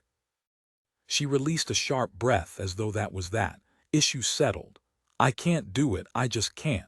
She rose from the chair and crossed to the door. Have you told Agent Dean? Rizzoli halted, her hand on the knob. Jane, no, I haven't told him. Why not? It's kind of hard to have a conversation when we hardly see each other. Washington's not the other end of the earth. It's even in the same time zone. You could try picking up the phone. He'd want to know. Maybe he doesn't. Maybe it's just one of those complications he'd rather not hear about. Maura sighed. Okay, I admit it, I don't know him very well, but in the short time we all worked together, he struck me as someone who takes his responsibilities seriously. Responsibilities? Rizzoli finally turned and looked at her. Oh right, that's what I am, that's what this baby is, and he's just enough of a Boy Scout to do his duty. I didn't mean it that way. But you're absolutely right. Gabriel would do his duty. Well, to hell with that. I don't want to be some man's problem, some man's responsibility. Besides, it's not his decision, it's mine. I'm the one who'd have to raise it. You haven't even given him a chance. A chance to what? Get down on his knee and propose to me, Rizzoli laughed. Why is that so far-fetched? I've seen you two together, I've seen how he looks at you. There's more going on than just a one-night stand. Yeah, it was a 2-week stand. That's all it was to you. What else could we manage? He's in Washington and I'm here. She shook her head in amazement. Jesus, I can't believe I got caught. This is only supposed to happen to dumb chicks. She stopped, laughed. Right, so what does that make me? Definitely not dumb, unlucky, and too goddamn fertile. When was the last time you spoke to him? Last week, he called me. You didn't think to tell him then. I wasn't sure then. But you are now. And I'm still not going to tell him. I have to choose what's right for me, not for anyone else. What are you afraid he'll say? That he'll talk me into screwing up my life, that he'll tell me to keep it. Is that really what you're afraid of? Or are you more afraid that he won't want it, that he'll reject you before you get the chance to reject him? Rizzoli looked at Maura. You know what, Doc? What? Sometimes you don't know what the hell you're talking about. And sometimes, thought Maura as she watched Rizzoli walk out of the office, I hit the bullseye. Rizzoli and Frost sat in the car, the heater blowing cold air, snowflakes fluttering onto the windshield. The gray skies matched her mood. She sat shivering in the claustrophobic gloom of the car, and every snowflake that fell on the window was another opaque chip cutting off her view, closing her in, burying her. Frost said, You feeling better? Got a headache, that's all. You sure you don't want me to drive you to the ER? I just need to pick up some Tylenol. Yeah, okay. He put the car into gear, then changed his mind and shifted back into park. He looked at her. Rizzoli, what? You ever want to talk about anything at all, I don't mind listening. She didn't respond, just turned her gaze to the windshield, to the snowflakes forming a white filigree on the glass. We've been together, 2 years now? Seems to me, you don't tell me a lot about what's going on in your life, he said. I think I probably talk your ear off about me and Alice. Every fight we have, you hear about it whether you want to or not. You never tell me to shut up, so I figure you don't mind. But I just realized something. You do a lot of listening, but you hardly ever talk about yourself. There's nothing much to say. He thought this over for a moment. Then he said, sounding almost embarrassed, I've never seen you cry before, she shrugged. Okay, now you have. Look, we haven't always gotten along great, you don't think so?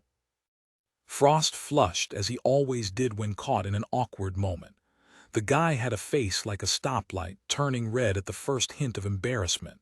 What I mean is, we're not like buddies. What, you want to be buddies now? I wouldn't mind. Okay, we're buddies, she said brusquely. Come on, let's get going. Rizzoli, what? I'm here, okay? That's all I want you to know. She blinked and turned to her side window so he wouldn't see the effect his words had on her. For the second time in an hour, she felt tears coming. Goddamn hormones. She didn't know why Frost's words should make her cry.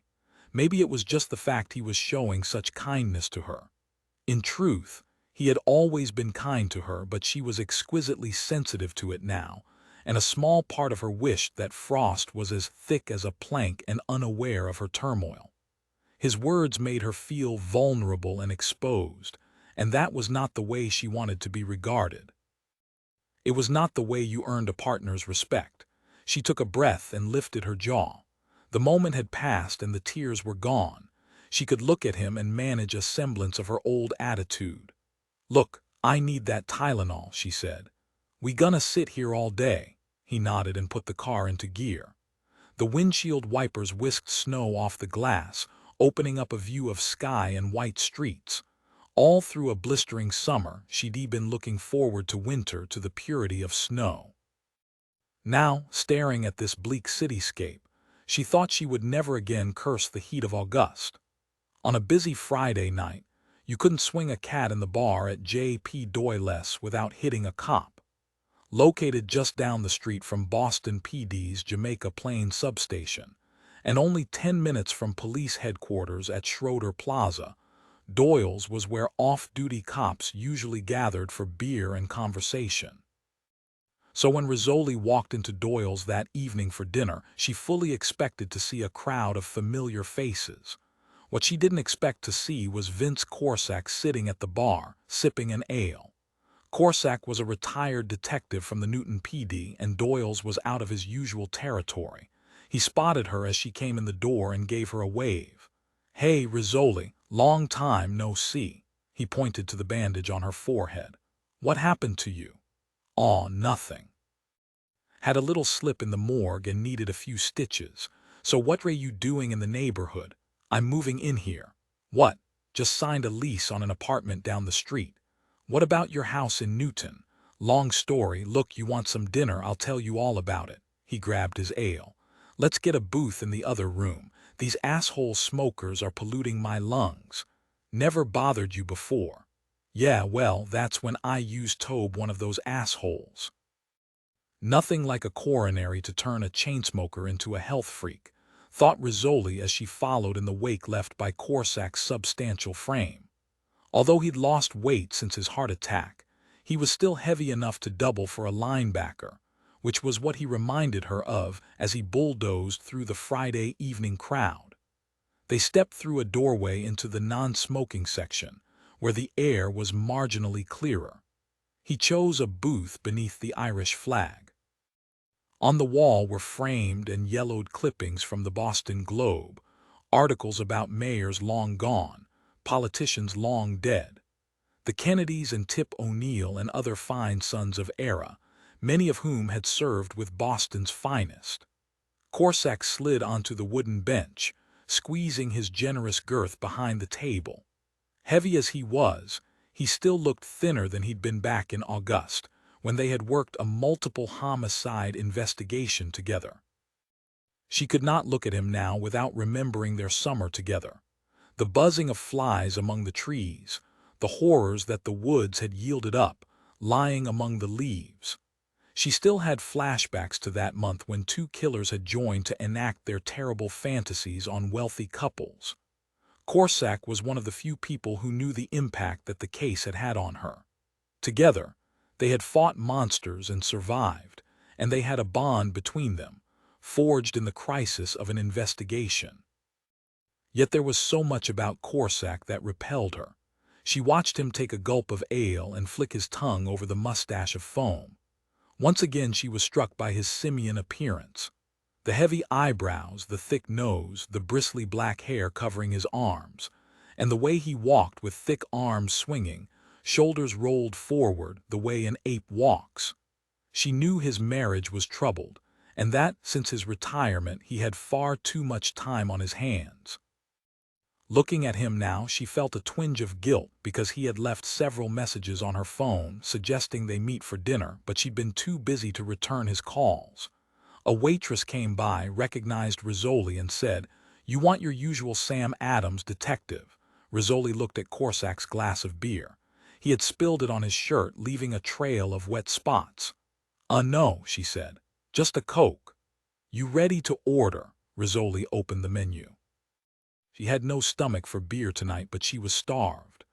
I'll have a chef's salad with extra Thousand Island dressing, fish and chips, and a side of onion rings. Can you bring it all at the same time? Oh, and could you bring some extra butter with the dinner rolls? Corsac laughed. Don't hold back, Rizzoli. I'm hungry. You know what that fried stuff does to your arteries. Okay then, you don't get any of my onion rings. The waitress looked at Corsac. What about you, sir? Broiled salmon, hold the butter. And a salad with vinaigrette dressing. As the waitress walked away, Rizzoli gave Corsac an incredulous look. Since when did you start eating broiled fish? She asked. Since the big guy upstairs whacked me over the head with that warning. Are you really eating that way? This isn't something just for show. Lost 10 pounds already. And that's even off cigarettes, so you know it's like real weight off, not just water weight. He leaned back, looking just a little too satisfied with himself. I'm even using the treadmill now. You're kidding. Joined a health club, doing cardio workouts. You know, check the pulse, keep tabs on the ticker. I feel 10 years younger. You look 10 years younger was what he was probably fishing for her to say, but she didn't say it because it would not have been true. 10 pounds, good for you, she said. Just gotta stick with it. So what were you doing, drinking beer? Alcohol's okay, haven't you heard? Latest word in the New England Journal of Medicine. Glass of red wine's good for the ticker. He nodded at the Coke that the waitress set in front of Rizzoli. What's with that? You always used to order Adam's ale, she shrugged. Not tonight. Feeling okay? No, I'm not. I'm knocked up and I can't even drink a beer without wanting to puke. Been busy, was all she said. Yeah, I hear. What's with the nuns? We don't know yet. I heard one of the nuns was a mommy. Where did you hear that? You know, around. What else did you hear? That you dragged a baby out of a pond. It was inevitable that the news would get out. Cops talk to each other. They talk to their wives.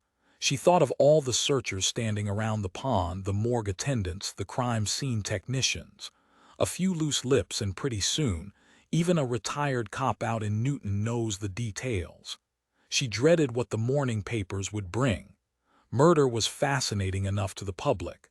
Now there was forbidden sex, a potent additive that would keep this case front and center. The waitress set down their food. Rizzoli's order took up most of the table, the dishes spread out like a family feast. Attacking her food, she bit into a French fry so hot it burned her mouth, and had to gulp her Coke to cool things down. Corsac, for all his self-righteous comments about fried foods, was staring wistfully at her onion rings. Then he looked down at his broiled fish, sighed, and picked up his fork. You want some of these rings? She asked. No, I'm fine. I tell you, I'm turning my life around. That coronary might be the best thing ever happened to me. You serious? Yeah, I'm losing weight, kicked the cigarettes. Hey, I think I even got some hair growing back. He dipped his head to show her his bald spot. If any hair was growing back, she thought it was in his head, not on it. Yeah, I'm making a lot of changes, he said. He fell silent and concentrated on his salmon, but did not seem to enjoy it. She almost shoved her plate of onion rings toward him out of pity. But when he raised his head again, he looked at her, not at her food. I've got things changing at home, too. Something about the way he said it made her uneasy. The way he looked at her as though about to bare his soul. She dreaded hearing the messy details, but she could see how much he needed to talk. What's happening at home? She asked, already guessing what was about to come. Diane and me, you know what's been going on, you've seen her. She had first met Diane at the hospital when Corsac was recuperating from his heart attack. At their first encounter, she had noticed Diane's slurred speech and glassy eyes. The woman was a walking medicine cabinet, high on Valium, codeine, whatever she could beg off her doctors. It had been a problem for years, Corsac told her, yet he had stood by his wife because that's what husbands were supposed to do. How is Diane these days? She asked. The same, still stoned out of her head. You said things were changing. They are. I've left her. She knew he was waiting for her reaction. She stared back, not sure whether to be happy or distressed for him, not sure which he wanted to see from her.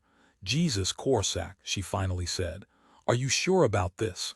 "Never been more sure of anything in my whole frigging life. I'm moving out next week. Found myself a bachelor pad here in Jamaica Plain. Gonna set it up just the way I want it. You know, widescreen TV, big fucking speakers that'll blow out your eardrums." He's 54, he's had a heart attack, and he's going off the deep end, she thought, acting like a teenager who can't wait to move into his first apartment. She won't even notice I'm gone.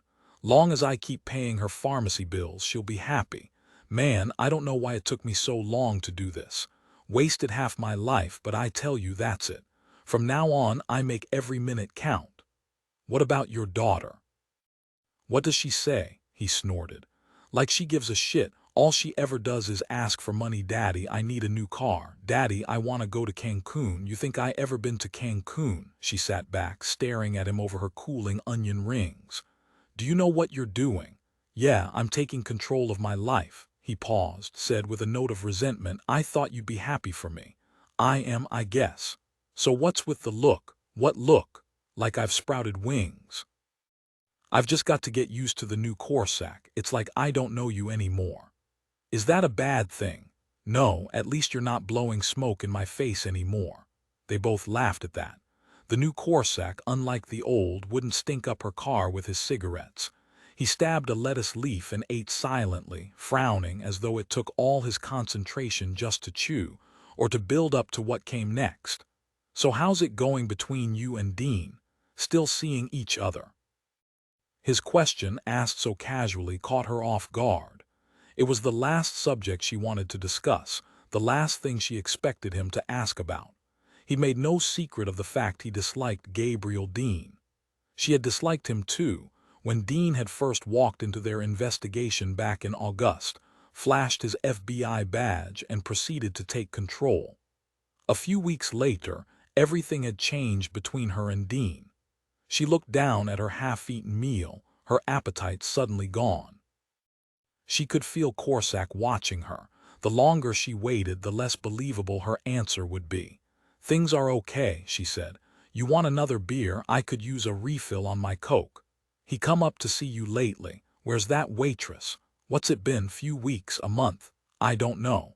She waved to the waitress, who didn't see her signal and instead headed back to the kitchen. "What, you haven't been keeping track?" "I've got other things going on, you know," she snapped. It was her tone of voice that gave it away. Corsac sat back, looking at her with a cop's eye, an eye that saw too much. He said, "Good-looking guy like him probably thinks he's a hot ticket with all the ladies."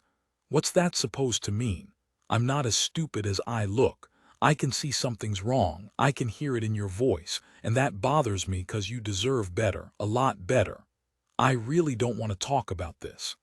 I never trusted him. I told you that way back in August." "Seems to me you didn't trust him back then either." Again she waved at the waitress. Again she was ignored. "Something sneaky about those Phoebe guys, every single one I ever met.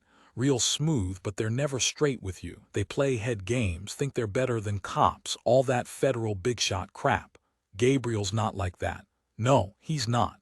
You're only saying that 'cause you got the hots for him. Why are we having this conversation?" "Because I'm worried about you. It's like you're falling over a cliff and you won't even reach out for help. I don't think you got anyone to talk to about this." "I'm talking to you." "Yeah, but you're not telling me anything. What do you want me to say?" "He hasn't been up here to see you lately, has he?" She didn't answer, didn't even look at him. She focused instead on the mural painted on the wall behind him. "We've both been busy."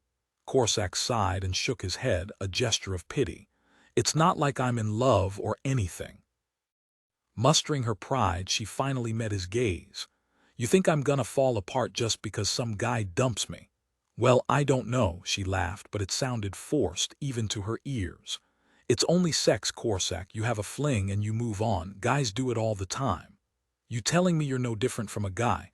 Don't go pulling that double standard bullshit on me." "No, come on, you mean there's no broken heart? He walks away and you're fine with it." She fixed him with a hard stare. "I'll be fine. Well, that's good, because he's not worth it, Rizzoli. He's not worth 1 minute of grief, and I'm gonna tell him that next time I see him. Why are you doing this? Doing what? Interfering, bullying. I don't need this. I've got enough problems. I know that, and all you're doing is making things worse. He stared at her for a moment, then he looked down. I'm sorry, he said quietly, but you know I'm only trying to be your friend. Of all the things he might have said, nothing could have affected her more. She found herself blinking away tears as she stared at the bald spot on his bowed head. There were times when he repelled her, times when he infuriated her. And then there were times when she'd catch a startling glimpse of the man inside, a decent man with a generous heart, and she'd feel ashamed of her impatience with him. They were silent as they pulled on their coats and walked out of Doyle's, emerging from the cloud of cigarette smoke into a night that sparkled with fresh snow. Up the street, a cruiser pulled out of the Jamaica Plain station, its blue lights veiled by a beaded curtain of falling flakes. They watched the cruiser swoop away down the street, and Rizzoli wondered what crisis awaited it. Somewhere there was always a crisis. Couples screaming, wrangling, lost children, stunned drivers huddled beside their smashed cars. So many different lives intersecting in a myriad of ways. Most people were wrapped up in their own little corners of the universe. A cop sees it all. So what were you doing for Christmas? He said. Going to my parents' house. My brother Frankie's in town for the holidays. That's the one who's a Marine, right? Yeah, whenever he shows up, the whole family's supposed to get down on our knees and worship him. Ouch, little sibling rivalry there. Nah, I lost that contest a long time ago. Frankie's king of the hill, so what were you doing for Christmas? He shrugged. I don't know. There was an unmistakable plea for an invitation in that answer. Save me from a lonely Christmas. Save me from my own screwed-up life. But she couldn't save him. She couldn't even save herself.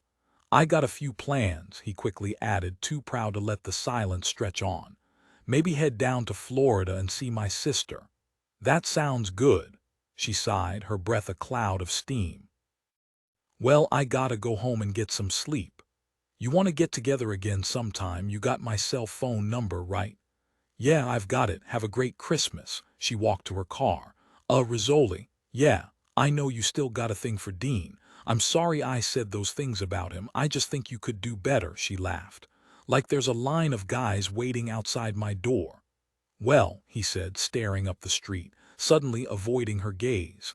There is one guy. She went very still, thinking, please don't do this to me. Please don't make me hurt you. Before she could respond, he abruptly turned to his car. He gave her a careless wave as he circled to his door and ducked inside.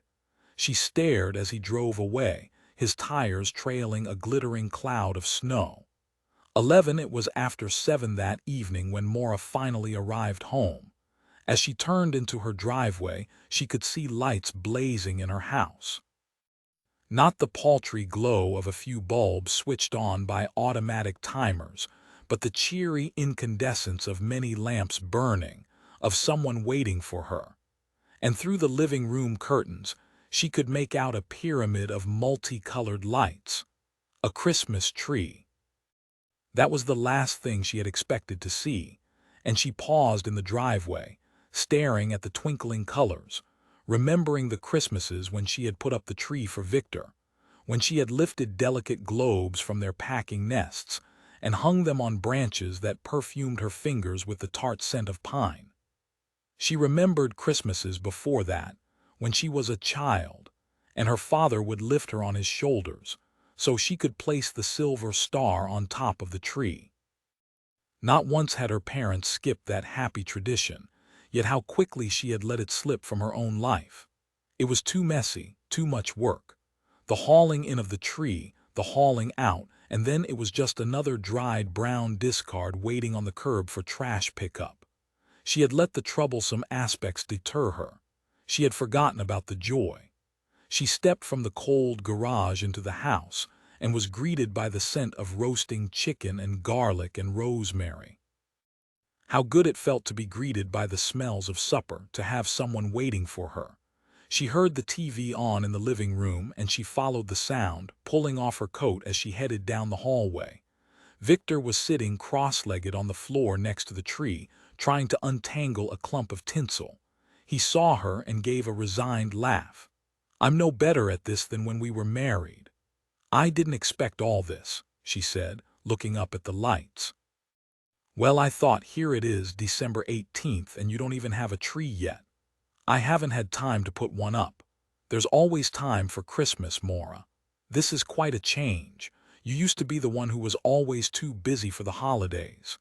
He looked up at her from the tangle of silver. "And you're always going to hold that against me, aren't you?" She fell silent, regretting her last comment. It was not a good way to start the evening, by bringing up old resentments. She turned to hang her coat in the closet. With her back to him, she called out, "Can I get you a drink? Whatever you're having, even if it's a girly drink." "Have I ever been sexist about my cocktails?" She laughed and went into the kitchen. From the refrigerator she took out limes and cranberry juice. She measured triple sec and absolute citron into the cocktail shaker.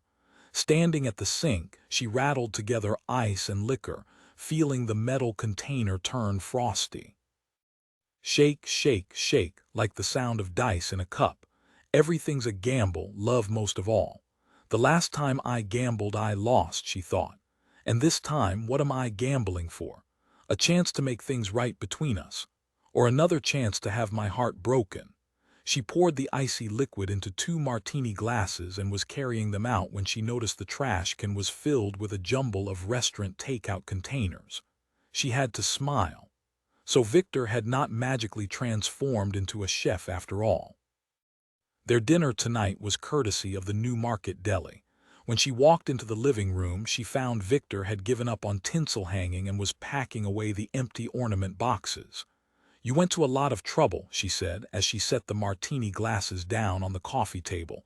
"Bulbs and lights and everything. I couldn't find any Christmas stuff in your garage. I left it all in San Francisco. You never bought your own. I haven't put up any trees. It's been 3 years, Maura." She sat down on the couch and calmly took a sip of her drink. "And when was the last time you took out that box of bulbs?" He said nothing, but focused instead on stacking the empty boxes. When he finally answered, he did not look at her. "I haven't felt much like celebrating either." The TV was still on, the sound now muted, but distracting images flashed on the screen. Victor reached for the remote and pressed it off. Then he sat on the couch, a comfortable distance away, not touching her, yet close enough to leave open all possibilities. He looked at the martini glass she'd brought him. "It's pink," he said with a note of surprise. "A cosmopolitan. I warned you it was a girly drink." He took a sip. "Tastes like the girls are having all the fun." They sat quietly for a moment, sipping their drinks, the Christmas lights twinkling on and off. A homey and comfortable scene, but Maura was feeling anything but relaxed. She didn't know what to expect of this evening and didn't know what expected either.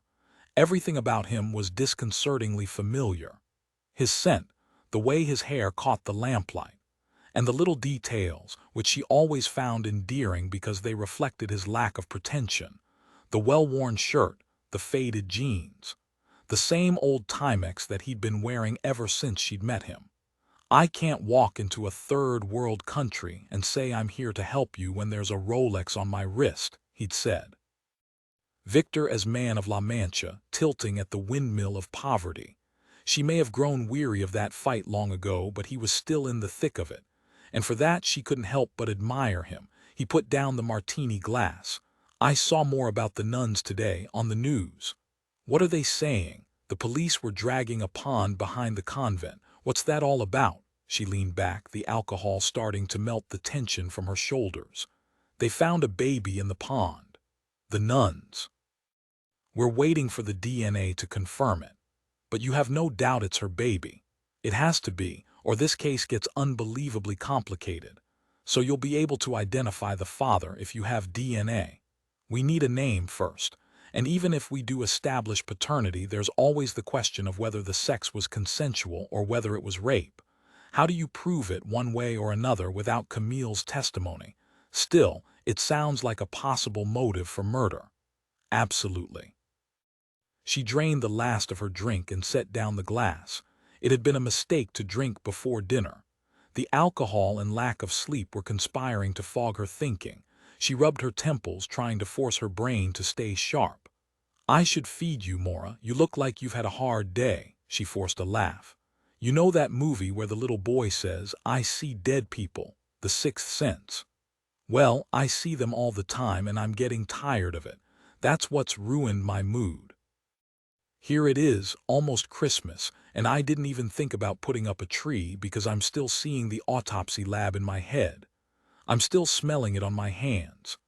I come home on a day like this after 2 post-mortems and I can't think about cooking dinner. I can't even look at a piece of meat without thinking of muscle fibers. All I can deal with is a cocktail. And then I pour the drink and smell the alcohol, and suddenly there I am, back in the lab. Alcohol, formalin, they both have that same sharp smell. I've never heard you talk this way about your work. I've never felt so overwhelmed by it. Doesn't sound like the invincible Dr. Isles. You know I'm not. You're pretty good at playing the part, smart and bulletproof. Do you realize how much you intimidated your students at UC? They were all afraid of you. She shook her head and laughed. Queen of the dead. What? That's what the cops here call me, not to my face. But I've heard it through the grapevine. I kind of like that, Queen of the Dead. Well, I hate it. She closed her eyes and leaned back against the cushions. It makes me sound like a vampire, like something grotesque. She didn't hear him rise from the couch and move behind her, so she was startled when she suddenly felt his hands on her shoulders. She went still, every nerve ending alive and exquisitely sensitive to his touch. "Relax," he murmured, his fingers kneading her muscles. "That's one thing you never learn to do. Don't, Victor. You never drop your guard, you never want anyone to see you as less than perfect."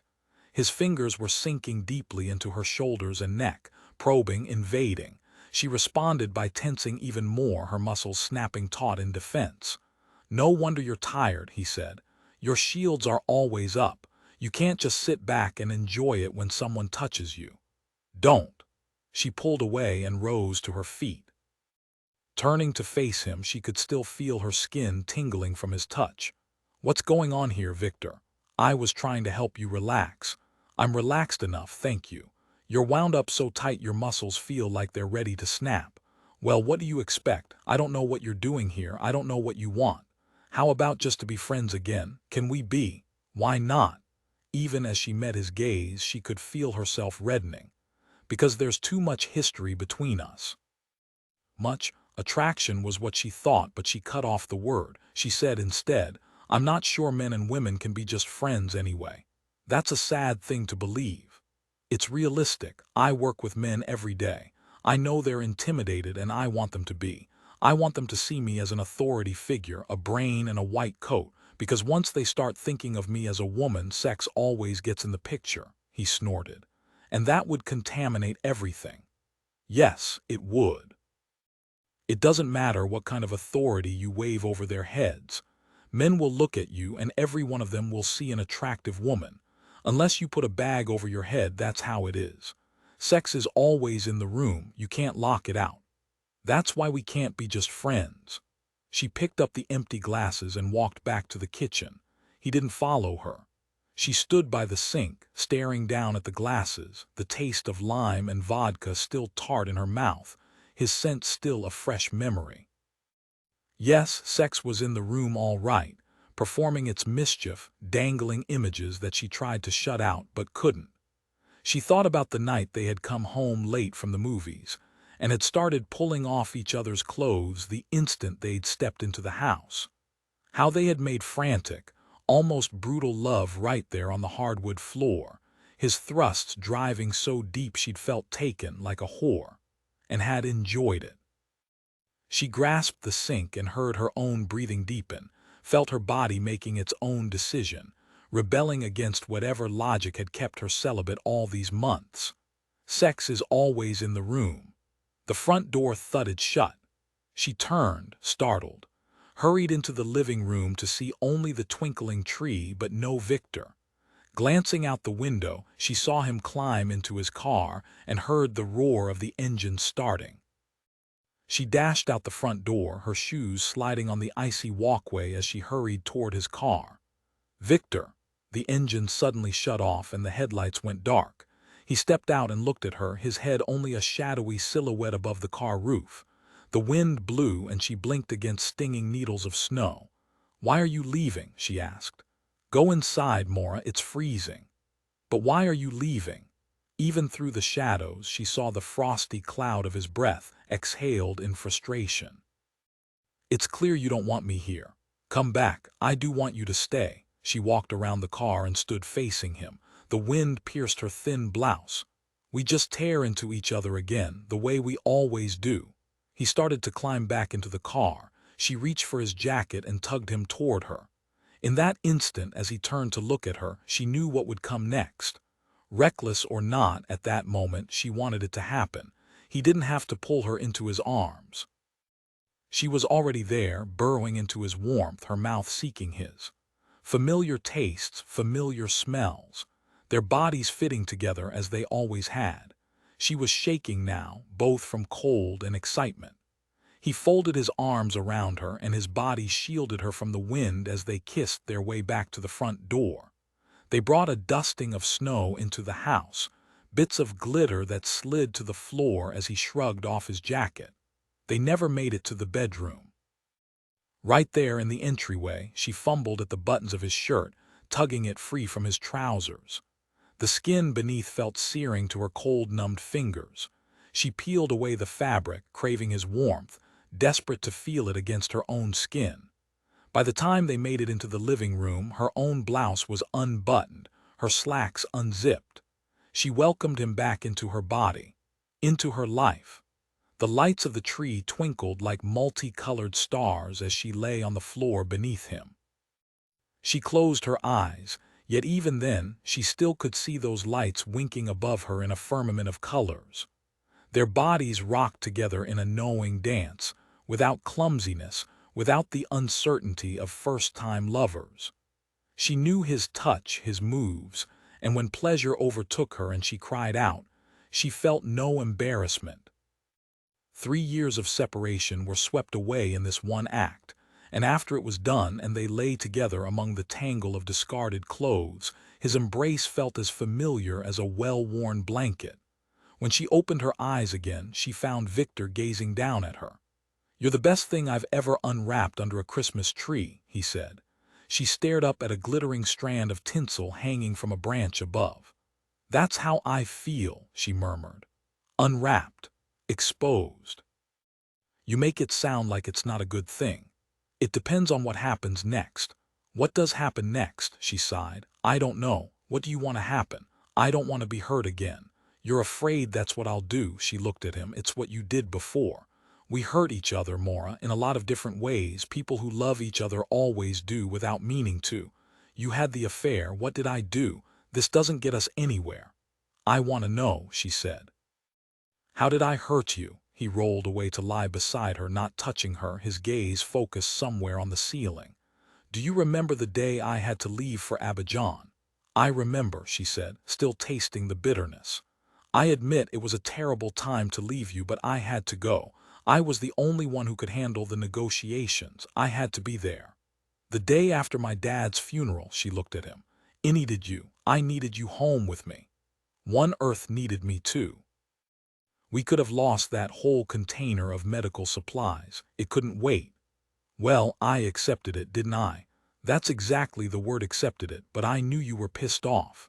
Because it kept happening, anniversaries, funerals, nothing kept you at home. I always came in second. And that's what it came down to, didn't it? I had to choose between you and One Earth. I didn't want to choose. I didn't think I should have to, not with so much at stake. You can't save the world all by yourself. I can do a hell of a lot of good. You used to believe that too. But everyone burns out eventually. You spend years obsessing about people dying in other countries, and then one day you wake up and you just want to focus on your own life for a change, on having your own children, but you never had time for that either." She took a deep breath and felt tears catch in her throat. thinking of the babies she'd wanted but would probably never have. Thinking, too, of Jane Rizzoli, whose pregnancy brought Maura's own childlessness into painful focus. I was tired of being married to a saint. I wanted a husband.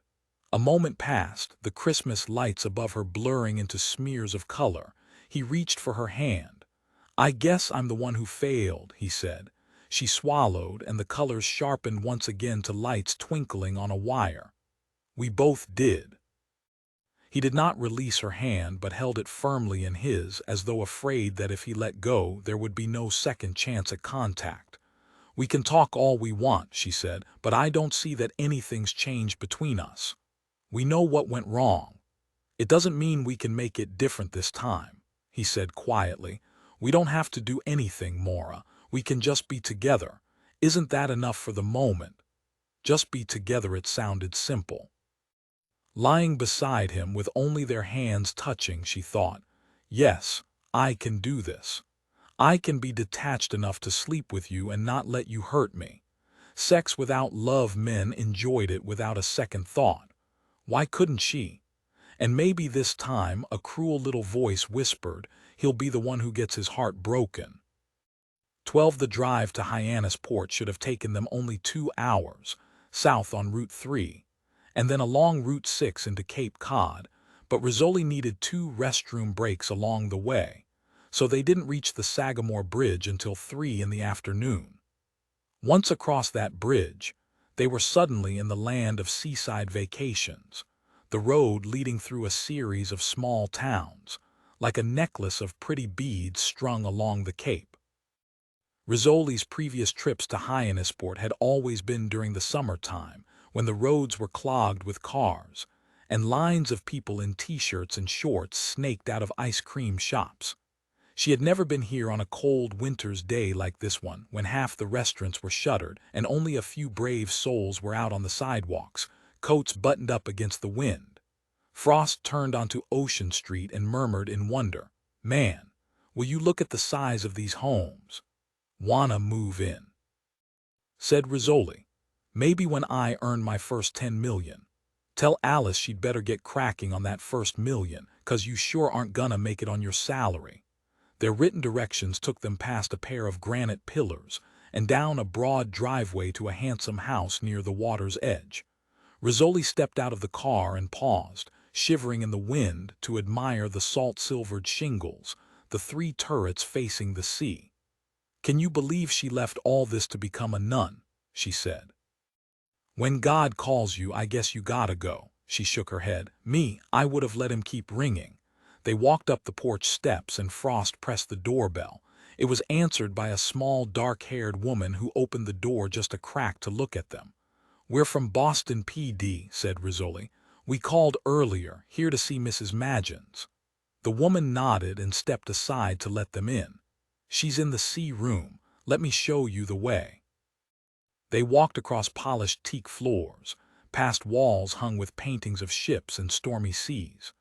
Rizzoli imagined young Camille growing up in this house, running across this gleaming floor. Or did she run? Was she allowed only to walk, quietly and sedately, as she wandered among the antiques? The woman led them into a vast room where floor-to-ceiling windows faced the sea. The view of gray, windswept water was so dramatic that it instantly captured Rizzoli's gaze, and she did not, at first, focus on anything else. But even as she stared at the water, she was aware of the sour odor that hung in the room, the smell of urine. She turned to look at the source of that smell, a man lying in a hospital bed near the windows, as though displayed like a piece of living art. Seated in a chair beside him was an auburn-haired woman, who now rose to greet her visitors. Rizzoli saw nothing of Camille in this woman's face. Camille's beauty had been delicate, almost ethereal. This woman was all gloss and polish, her hair cut in a perfect helmet, her eyebrows plucked into arching gull's wings. "I'm Lauren Madgens, Camille's stepmother," the woman said, and reached out to shake Frost's hand. Some women ignore their own sex and focus only on the men in the room, and she was one of them, turning her full attention to Barry Frost. Rizzoli said, "Hi, I spoke to you on the phone. I'm Detective Rizzoli. And this is Detective Frost. We're both very sorry about your loss." Only then did Lauren finally deign to focus on Rizzoli. "Thank you," was all she said. She glanced at the dark-haired woman who'd shown them in. "Maria, could you tell the boys to come down and join us? The police are here." She turned back to her guests and gestured toward a couch. "Please sit down." Rizzoli found herself seated closest to the hospital bed. She looked at the man's hand, contracted into a claw, and his face, one side drooping into an immobile puddle, and she remembered the last months of her own grandfather's life. How he had lain in his nursing home bed, his eyes fully aware and angry, imprisoned in a body that would no longer obey his commands. She saw such awareness in this man's eyes. He was staring straight at her, at this visitor he did not know, and she saw despair and humiliation in that gaze.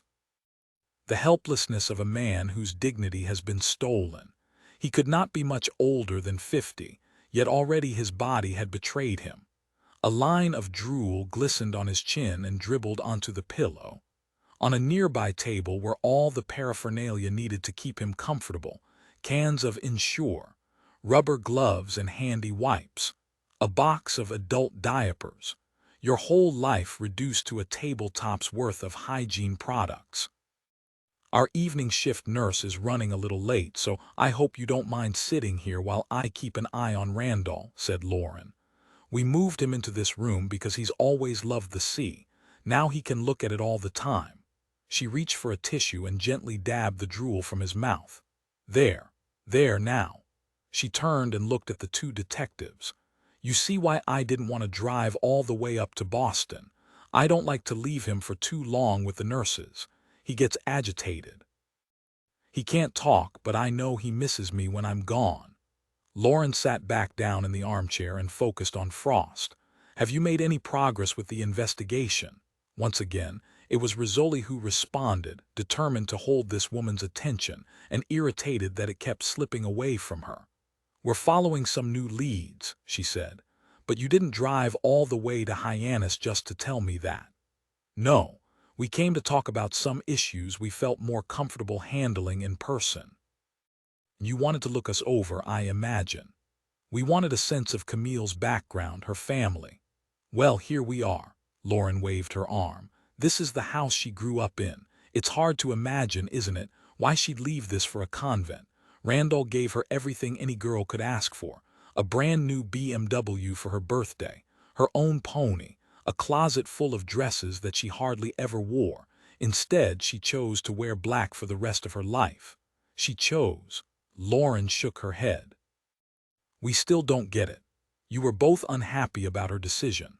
"Oh, I could live with it. After all, it was her life. But Randall never accepted it. He kept hoping she'd change her mind, that she'd get tired of whatever it is nuns do all day and she'd finally come home."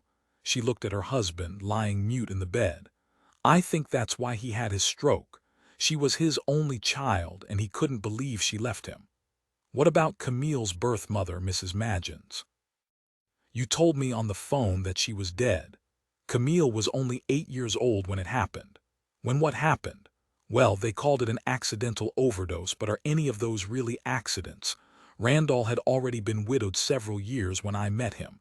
I guess you could call us a reconstituted family. I have 2 sons from my first marriage, and Randall had Camille." "How long have you and Randall been married?" "Almost 7 years now." She looked at her husband. Added with a note of resignation, "For better or for worse." "Were you and your stepdaughter close? Did she share much with you?" "Camille," Lauren shook her head. "I have to be perfectly honest. We never really bonded, if that's what you're asking. She was already 13 when I met Randall, and you know what kids are like at that age.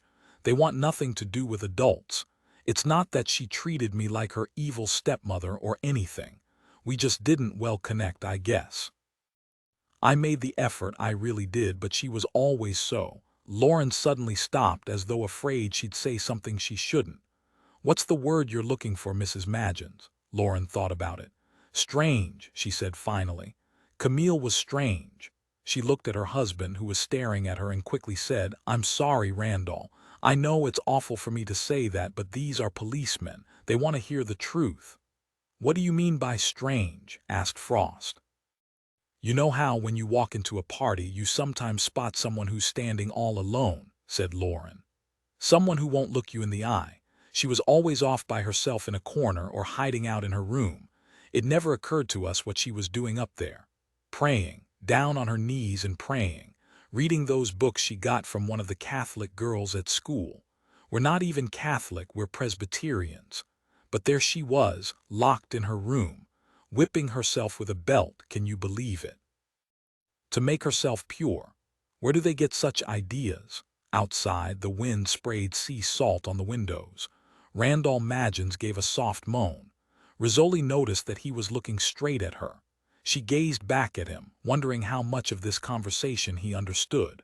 Full comprehension would be the greater curse, she thought. To know everything that was going on around you.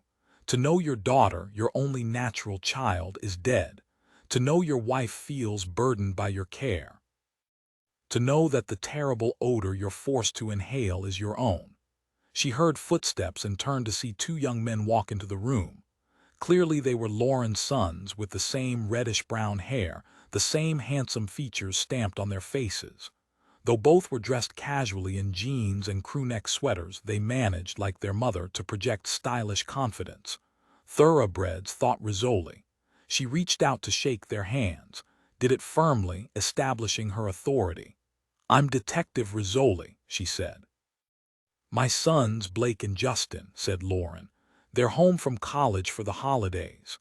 "My sons," she had said, "not our sons." In this family, reconstitution had not completely blended the lines of love. Even after 7 years of marriage, her sons were still hers and Randall's daughter was his. "These are our 2 budding lawyers in the family," said Lauren. "With all the arguments they have around the dinner table, they've had plenty of practice for the courtroom." "Discussions, Mom," said Blake. "We call them discussions. Sometimes I can't tell the difference." The boys sat down with the easy grace of athletes and looked at Rizzoli as though expecting the entertainment to begin. "In college, huh?" she said. "Where do you boys go?" "I'm at Amherst," said Blake, "and Justin's at Bowdoin, both within easy driving distance to Boston. And you want to be lawyers, both of you." "I've already got my application into law schools," said Blake. "I'm thinking of entertainment law. Maybe work out in California. I'm getting a minor in film studies, so I think I'm laying a pretty good foundation for it." "Yeah, and he wants to hang out with cute actresses too," said Justin. For that comment he got a playful jab in the ribs. "Well, he does." Rizzoli wondered about 2 brothers who could exchange such light-hearted banter while their stepsister lay, so recently deceased, in the morgue. She asked, "When did you 2 last see your sister?" Blake and Justin looked at each other. Said almost in unison, "Grandma's funeral." "That was in March." She looked at Lauren. "When Camille came home for a visit." Lauren nodded. "We had to petition the church to let her come home for the services. It's like asking for a prisoner's parole. I couldn't believe it when they didn't let her come home again in April after Randall had his stroke. Her own father, and she just accepted their decision. Just did what they told her to do." You have to wonder what goes on inside those convents that they're so afraid to let them out. What sorts of abuse they're hiding, but that's probably why she liked being there. Why would you think that? Because it's what she craved, punishment, pain. Camille. I told you, Detective, she was strange. When she was 16, she took off her shoes and went walking barefoot. In January, it was 10 degrees outside. The maid found her standing in the snow. Of course, all our neighbors soon heard about it as well. We had to take her to the hospital for frostbite. She told the doctor she did it because the saints had suffered and she wanted to feel pain too. She thought it would bring her closer to God.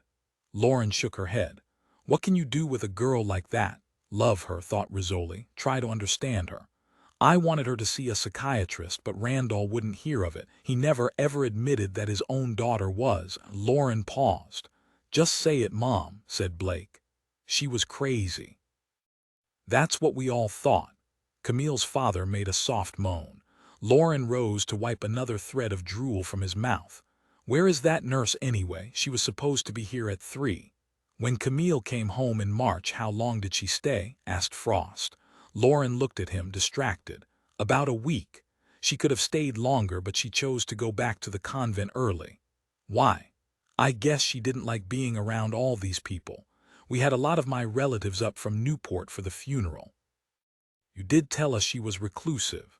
That's an understatement. Rizzoli asked, did she have many friends, Mrs. Magins? If she did, she never brought any of them home to meet us. How about at school? Rizzoli looked at the two boys, who glanced at each other. Justin said with unnecessary callousness, only the wallflower crowd. I meant boyfriends.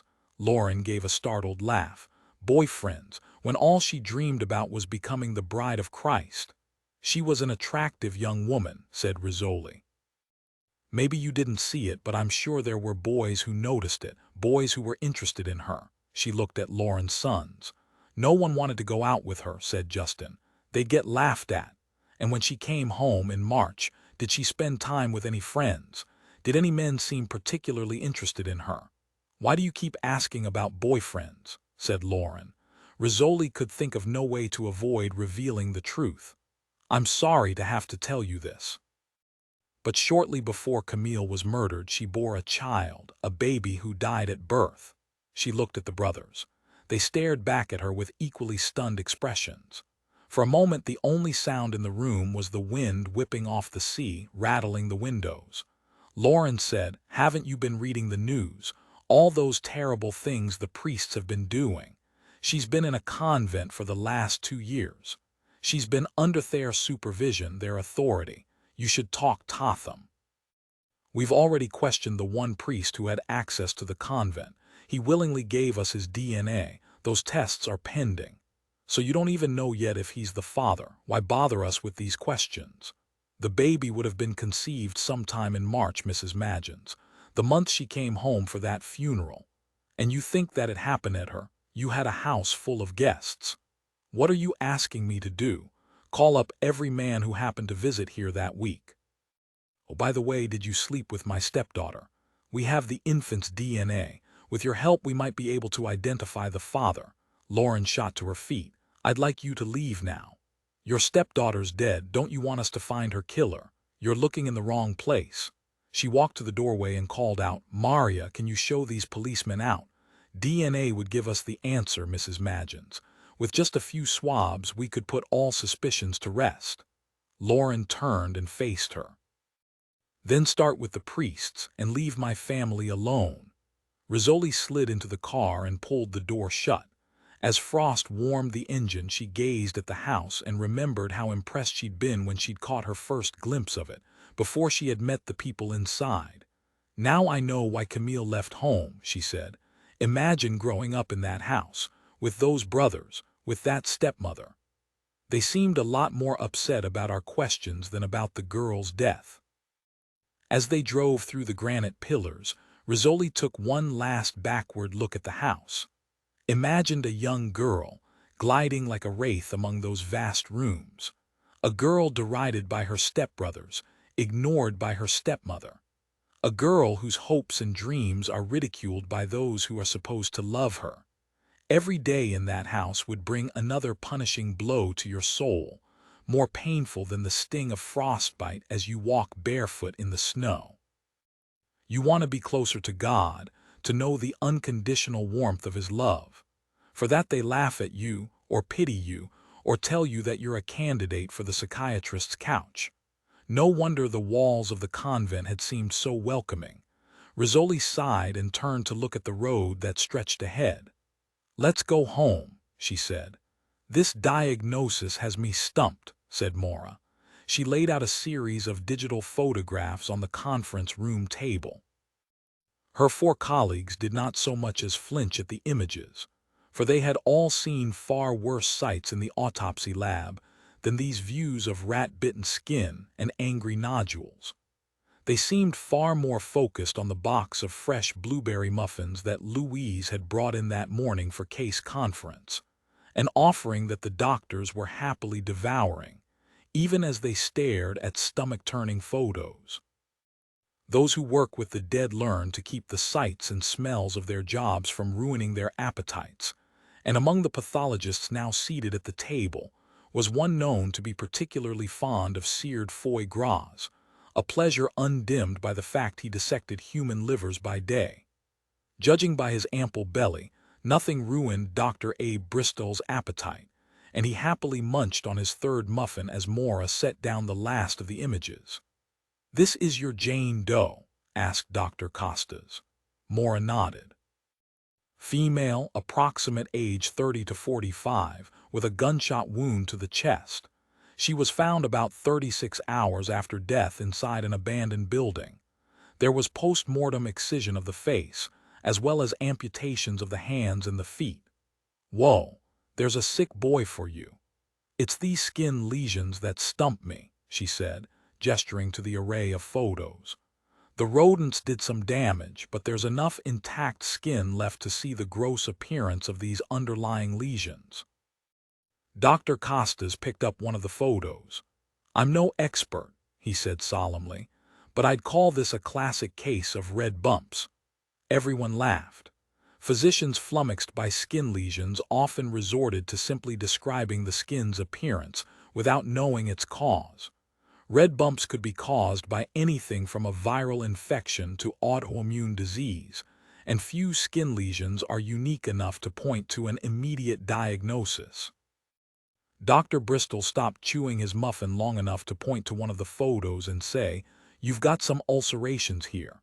"Yes, some of the nodules have shallow ulcerations with crust formation, and a few have the silvery scales you'd see in psoriasis. Bacterial cultures. Nothing unusual is growing out, just staph. Epidermides, staph epi was a common skin bacteria and Bristol merely shrugged. Contaminant. What about the skin biopsies?" asked Costas. "I looked at the slides yesterday," said Maura.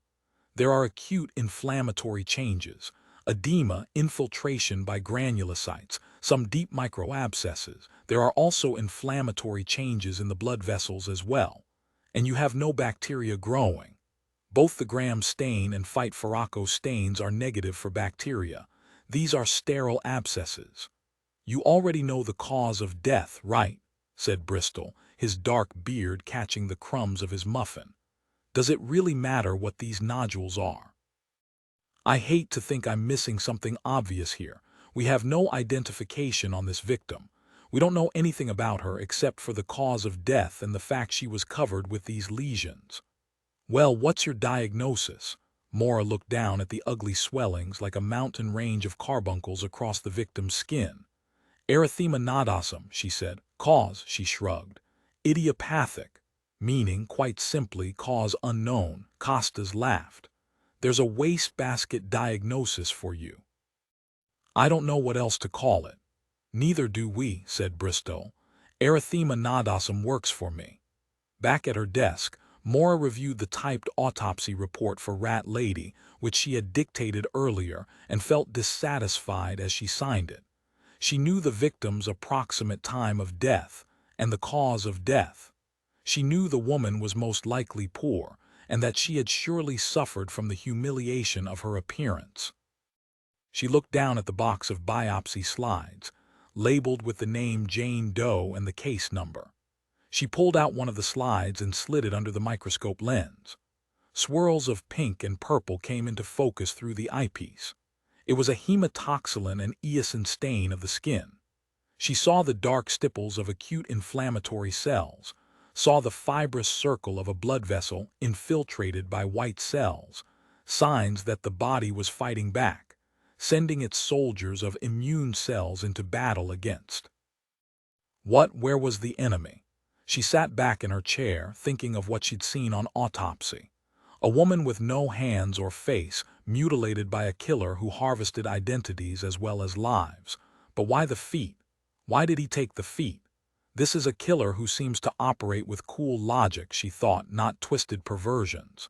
He shoots to kill, using an efficiently lethal bullet. He strips the victim but does not sexually abuse her. He amputates the hands and feet and peels off the face. Then he leaves the corpse in a place where its skin will soon be gnawed away by scavengers. It kept coming back to the feet. The removal of the feet was not logical. She retrieved Rat Lady's X-ray envelope and slid the ankle films onto the light box. Once again, the abrupt demarcation of severed flesh shocked her, but she saw nothing new here, no clues that would explain the killer's motive for the amputation. She took the films down, replaced them with the skull films, frontal and lateral views. She stood gazing at the bones of Rat Lady's face and tried to envision what that face might have looked like. No older than 45, she thought, yet already you have lost your upper teeth. Already you have the jaw of an elderly woman, the bones of your face rotting from within, your nose sinking into a widening crater, and scattered across your torso and limbs are ugly nodules. Just a glance in the mirror would be painful, and then to step outside into the eyes of the public. She stared at the bones glowing on the light box, and she thought, I know why the killer took the feet. It was only 2 days before Christmas, and when Maura walked onto the Harvard campus, she found it almost deserted, the yard a broad expanse of white, scarcely marred by footprints. She tramped along the walkway, carrying her briefcase and a large envelope of X-rays, and could smell in the air the metallic tang of a coming snowfall. A few dead leaves clung, shivering, to bare trees. Some would view this scene as a holiday postcard with a season's greeting caption, but she saw only the monotonous grays of winter, a season she was already weary of. By the time she reached Harvard's Peabody Museum of Archaeology, cold water had seeped into her socks and the hems of her pant legs were soaked. She stomped off the snow and walked into a building that smelled of history. Wooden steps creaked as she went down the stairwell to the basement. The first thing she noticed, as she stepped inside the dim office of Dr. Julie Cawley, were the human skulls, at least a dozen of them, lining the shelves. A lone window, set high in the wall, was half covered by snow, and the light that managed to seep through shone down directly on Dr. Cawley's head. She was a handsome woman with upswept gray hair that looked pewter in the wintry light. They shook hands, an oddly masculine greeting between two women. "Thank you for seeing me," said Maura. "I'm rather looking forward to what you have to show me." Dr. Cawley turned on a lamp. In its yellowish glow, the room suddenly seemed warmer, cozier. "I like to work in the dark," she said, indicating the glow of the laptop on her desk. "It keeps me focused, but is hard on these middle-aged eyes." Maura opened her briefcase and removed a folder of digital prints. "These are the photos I took of the deceased. I'm afraid they're not very pleasant to look at." Dr. Cawley opened the folder and paused, staring at the photo of Rat Lady's mutilated face. "It's been a while since I've attended an autopsy. I certainly never enjoyed it." She sat down behind the desk and took a deep breath. "Bones seem so much cleaner, somehow less personal. It's the sight of flesh that turns the stomach." "I also brought her X-rays if you'd rather look at those first." "No, I do need to look at these. I need to see the skin." Slowly she flipped to the next photo. Stopped and stared in horror.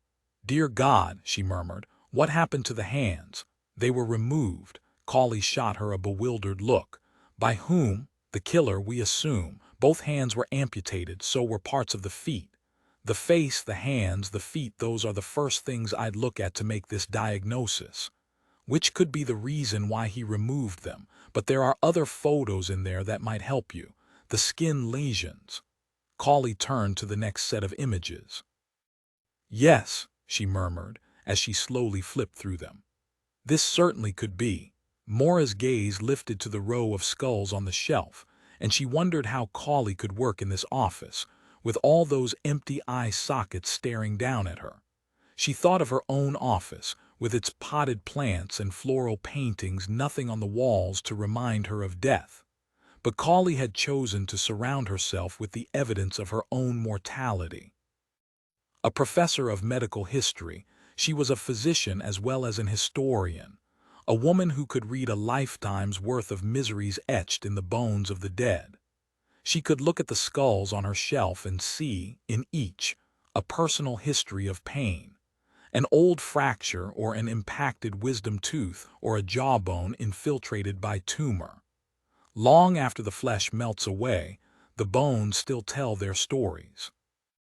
And judging by the many photos of Dr. Cawley taken at archaeological dig sites around the world, she had been mining these stories for decades. Cawley looked up from a photo of one of the skin lesions.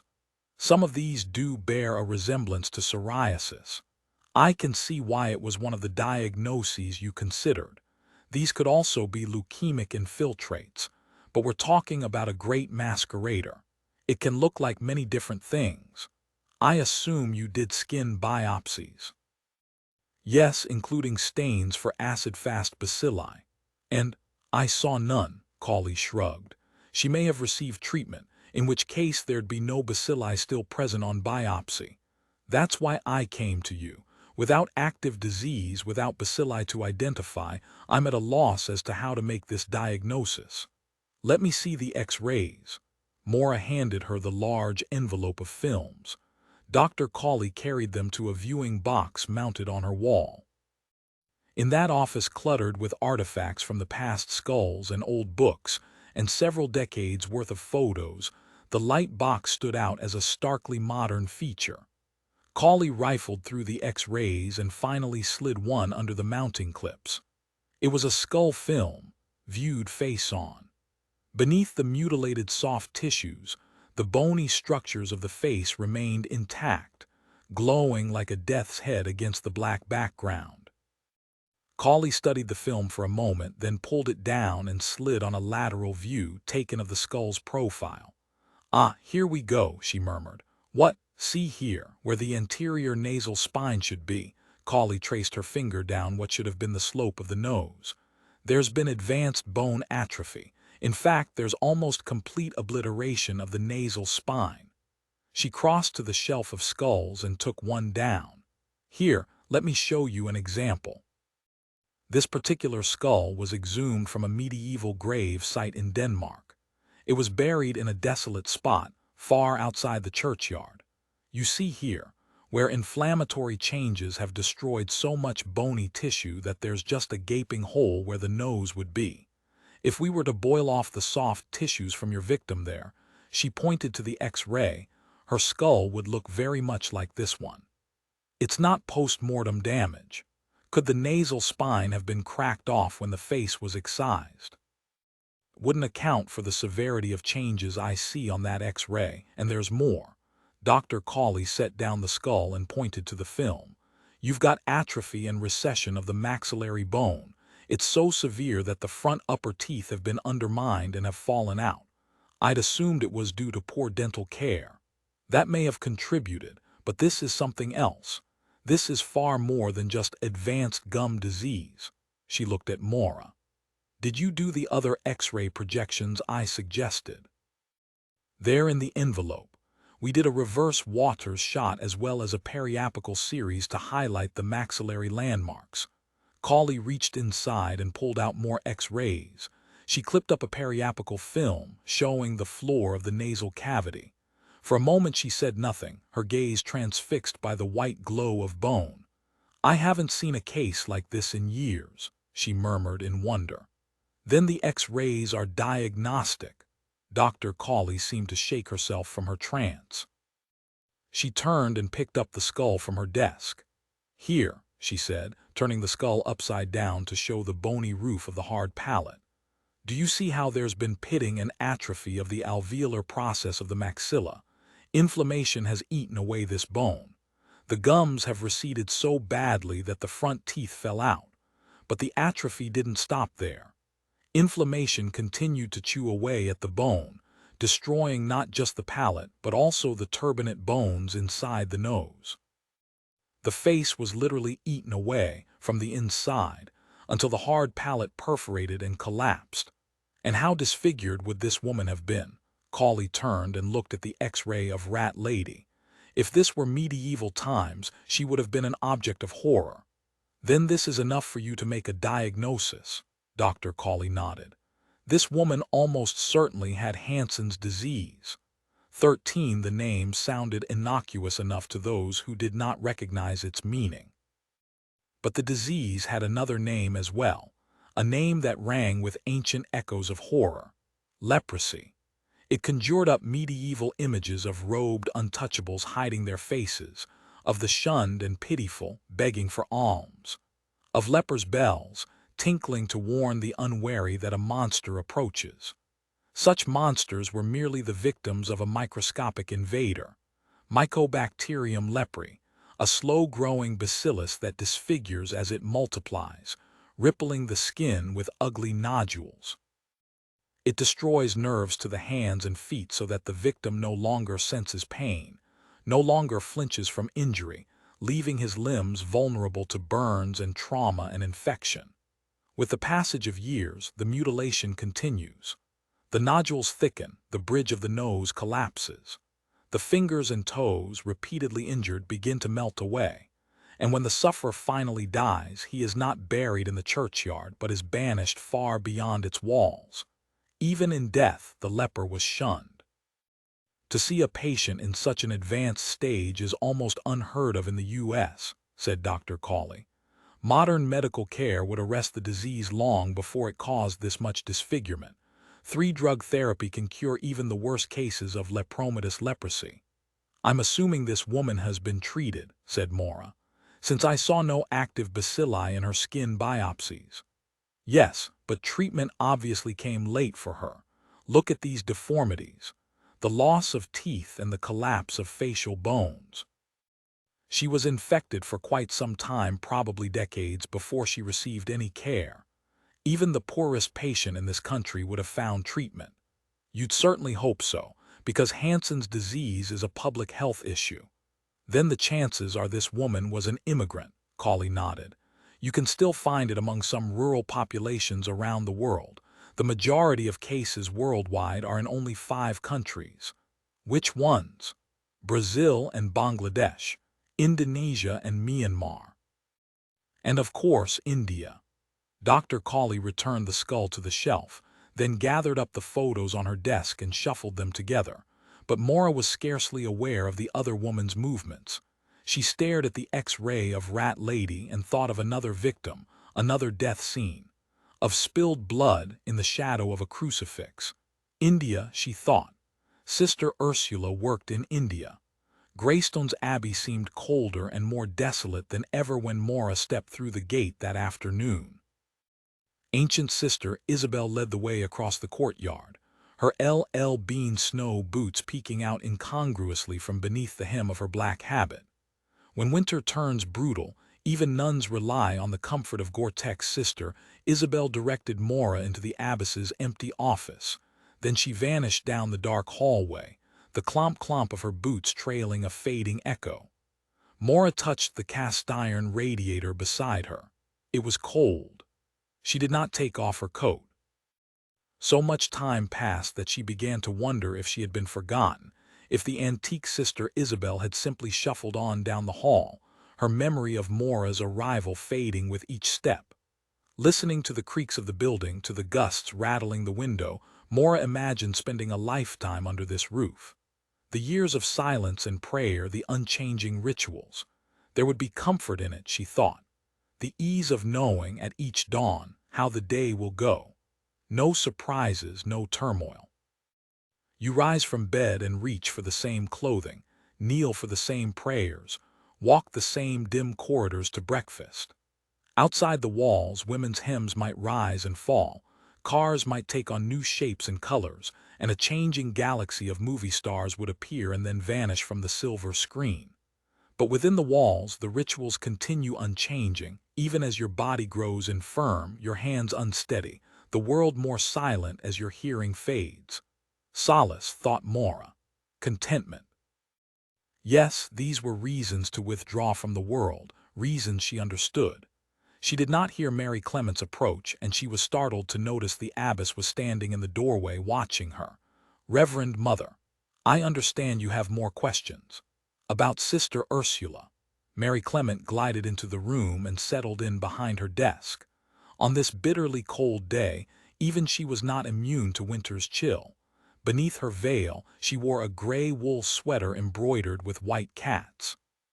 She folded her hands on the desk and fixed Maura with a hard look, not the friendly face that had greeted her on that first morning. "You've done all you can to disrupt our lives, to destroy the memory of Sister Camille, and now you want to repeat the process with Sister Ursula. She would want us to find her attacker. And what terrible secrets do you imagine she has? Which sins are you now fishing for, Dr. Isles? Not sins, necessarily. Just a few days ago, you were focused only on Camille. That may have distracted us from probing more deeply into Sister Ursula's life. You'll find no scandals there. I'm not looking for scandals, I'm looking for the attacker's motive. To kill a 68-year-old nun," Mary Clement shook her head. "There's no rational motive that I could imagine. You told us that Sister Ursula served a mission abroad, in India." The abrupt change in subject seemed to startle Mary Clement. She rocked back in her chair. "Why is that relevant? Tell me more." "About her time in India. I'm not sure what you want to know exactly. She was trained as a nurse. Yes, she worked in a small village outside the city of Hyderabad. She was there for about 5 years. And she returned to Greystones a year ago, in January. Did she talk much about her work there? No, she served 5 years there and she never spoke of her experiences. We value silence here, not idle chatter. I'd hardly consider it idle chatter to talk about her mission abroad." "Have you ever lived abroad, Dr. Isles? I don't mean in a nice tourist hotel where maids change the sheets every day. I'm talking about villages where sewage runs in the street and children are dying of cholera. Her experience there wasn't a particularly pleasant topic to talk about. You told us there'd been violence in India, that the village where she worked was attacked." The abbess's gaze dropped to her hands, the skin chapped and red, folded on the desk. "Reverend Mother," said Maura. "I don't know the whole story, she never spoke of it to me. What little I do know I heard from Father Doolin." "Who is that?" "He serves in the archdiocese in Hyderabad. He called from India right after it happened to tell me that Sister Ursula was returning to Greystones, that she wished to rejoin cloistered life. We welcomed her back, of course. This is her home. Naturally, this was where she came to find solace after." "After what, Reverend Mother?" "The massacre. In Bara village." The window suddenly rattled, buffeted by a gust. Beyond the glass the day was leached of all color, a gray wall topped by gray sky. "That was where she worked?" asked Maura. Mary Clement nodded. "A village so poor it had no telephones, no electricity. Nearly 100 people lived there, but few outsiders dared to visit. That was the life our sister chose, to serve the most wretched people on earth." Maura thought of Rat Lady's autopsy, of her skull deformed by disease. She said softly, "It was a leper's village." Mary Clement nodded. "In India they're considered the most unclean of all, despised and feared, cast out by their families. They live in special villages where they can retreat from society, where they don't have to hide their faces, where others are as deformed as they are." She looked at Maura. "Even that didn't protect them from attack. Bara village no longer exists. You said there was a massacre. That's what Father Doolin called it, mass slaughter. By whom?" "The police never identified the attackers. It could have been a caste massacre, or it could have been Hindu fundamentalists angry about a Catholic nun living in their midst, or they could have been Tamils or any one of half a dozen separatist factions at war there. They killed everyone, Dr. Isles. Women, children, 2 of the nurses in the clinic. But Ursula survived. Because she wasn't in Bara that night. She'd left the day before to fetch medical supplies from Hyderabad. When she returned the next morning, she found the village in ashes. Workers from the nearby factory were already there, searching for survivors, but they found none. Even the animals, the chickens, the goats were slaughtered and the corpses burned. Sister Ursula collapsed when she saw the bodies, and a doctor from the factory had to keep her in his clinic until Father Doolin arrived. She was the only one from Bara who survived, Dr. Isles. She was the lucky one. The lucky one, thought Maura. Spared from slaughter, only to come home to Greystones Abbey and find that death had not forgotten her. That even here she could not escape his hand. Mary Clement's gaze met Maura's. You'll find nothing shameful in her past, only a lifetime of service in God's name. Leave our sister's memory alone, Dr. Isles. Leave her at peace." Maura and Rizzoli stood on the sidewalk outside what had once been Mama Cortina's restaurant, and the wind sliced like an icy blade through their coats. It was the first time Maura had viewed this scene in daylight, and she saw a street of abandoned buildings and windows that stared down like empty eye sockets. "Nice neighborhood you've brought me to," said Rizzoli. She looked up at the faded sign for Mama Cortina's. "Your Jane Doe was found in there, in the men's bathroom. She'd been dead about 36 hours when I examined her. And you've got no leads on her id." Maura shook her head. "Considering her advanced stage of Hansen's disease, there's a good chance she was a recent immigrant, possibly undocumented." Rizzoli hugged her coat tighter. "Ben-Hur," she murmured. "That's what it makes me think of, the Valley of the Lepers. Ben-Hur was just a movie. But the disease is real, what it does to your face, your hands. It can be highly mutilating. That's what terrified the ancients. Why, just the sight of a leper could send people screaming in horror. Jesus. To think we have it right here in Boston." Rizzoli shuddered. "It's freezing. Let's get inside." They stepped into the alley, their shoes crunching along the icy trough that had formed from the footsteps of so many law enforcement officers. Here they might be protected from the wind, but the well of gloom between the buildings felt somehow colder, the air ominously still. Police tape lay across the threshold of the restaurant's alley doorway. Maura took out the key and inserted it in the padlock, but it would not pop open. She crouched down, jiggling the key in the frozen lock. "Why do their fingers fall off?" asked Rizzoli. "What? When you catch leprosy, why do you lose your fingers? Does it attack the skin like flesh-eating bacteria?" "No, it does its damage in a different way. The leprosy bacillus attacks the peripheral nerves, so your fingers and toes go numb. You can't feel any pain. Pain is our warning system, part of our defense mechanism against injury. Without it, you could accidentally stick your fingers in boiling hot water and not sense that your skin's being burned. Or you don't feel that blister building on your foot. You can injure yourself again and again, leading to secondary infections. Gangrene." Maura paused, frustrated by the stubborn lock. "Here, let me try." Maura stepped aside and gratefully slipped her gloved hands in her pockets while Rizzoli jiggled the key. "In poorer countries," said Maura, "it's the rats that do the actual damage to hands and feet." Rizzoli looked up with a frown. "Rats? In the night while you're sleeping, they crawl onto your bed and gnaw on fingers and toes. You're serious. And you don't feel a thing because leprosy has made your skin numb. When you wake up the next morning, you discover the tips of your fingers are gone, that all you've got left are bloody stumps." Rizzoli stared at her, then gave the key a sharp twist. The padlock popped open. The door swung ajar to reveal shades of gray blending into blackness. "Welcome to Mama Cortina's," said Maura. Rizzoli paused on the threshold, her maglite beam cutting across the room. "Something's moving inside," she murmured. "Rats. Let's not talk any more about rats." Maura switched on her own flashlight and followed Rizzoli into a darkness that smelled of rancid grease. "He brought her through here into the dining room," said Maura, her flashlight playing across the floor. "They found some drag marks through the dust, probably left by the heels of her shoes. He must have grasped her under the arms and hauled her backwards. You'd think he wouldn't even want to touch her. I would assume he was wearing gloves because he left no fingerprints. Still, he was rubbing up against her clothes, exposing himself to infection. You're thinking of it the way the ancients did, as though one touch from a leper will turn you into a monster. It's not as transmissible as you think.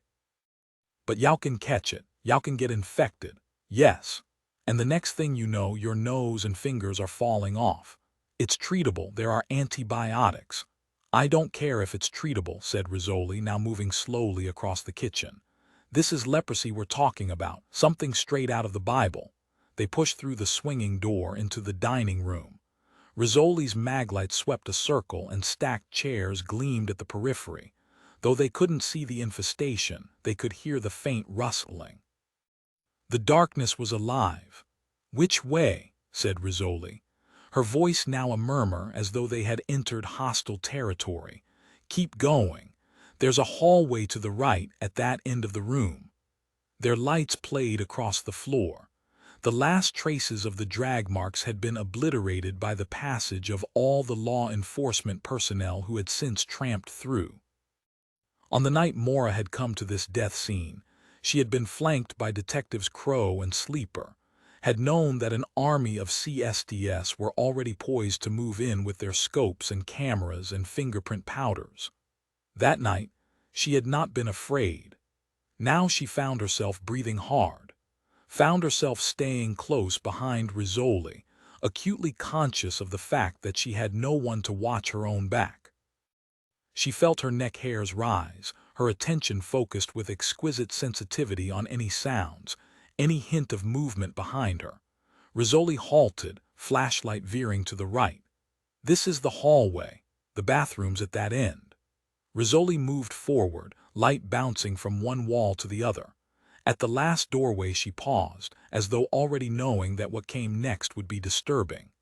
She cast her light into the room and stood staring at smears of blood on the tile floor. Her light briefly slid across the walls, past the bathroom stall and porcelain urinals and rust-stained sinks. Then it returned, as though pulled by magnetic force, to the floor where the corpse had lain. A place of death has a power all its own. Long after the body is removed and the blood scrubbed away, such a place still retains the memory of what has happened there. It holds echoes of screams, the lingering scent of fear. And like a black hole, it sucks into its vortex the rapt attention of the living who cannot turn away, cannot resist a glimpse into hell. Rizzoli crouched down to look at the blood-smeared tiles. "It was a clean shot into her heart," said Maura, squatting down beside her. "Pericardial tamponade leading to rapid cardiac arrest. That's why there's so little blood on the floor. She had no heartbeat, no circulation. When he performed the amputations, he was cutting into a corpse." They fell silent, their gazes on the brown stains. Here in this bathroom there were no windows. A light shining in this room wouldn't be visible from the street. Whoever wielded the knife could take his time, lingering undisturbed over the object of his butchery. There were no screams to muffle, no threat of discovery. He could cut at his leisure, through skin and joint, harvesting his prizes in flesh. And when he was done, he left the body in this place where vermin reigned, where rats and roaches would feast, obliterating whatever flesh remained.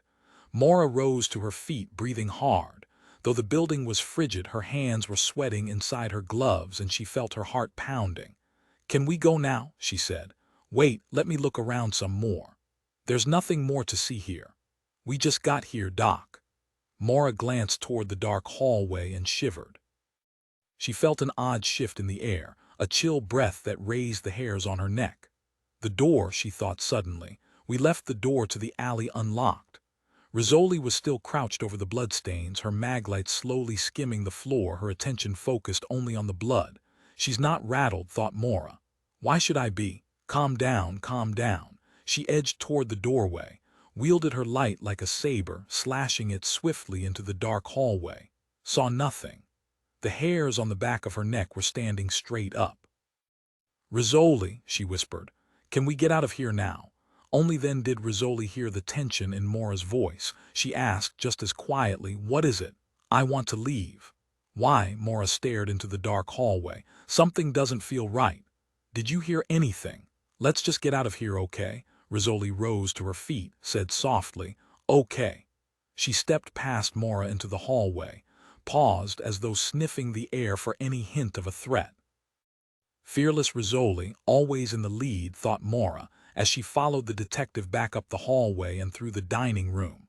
They stepped into the kitchen, flashlights beaming. Perfect targets, she realized.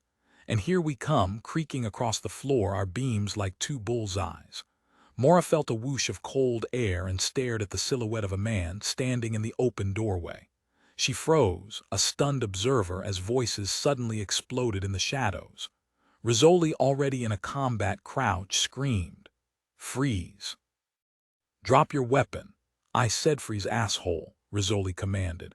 Boston PD, I'm Boston PD. Who the hell? Rizzoli's flashlight suddenly lit on the intruder's face. He raised his arm against the glare, his eyes narrowed. There was a long silence. Rizzoli gave a snort of disgust.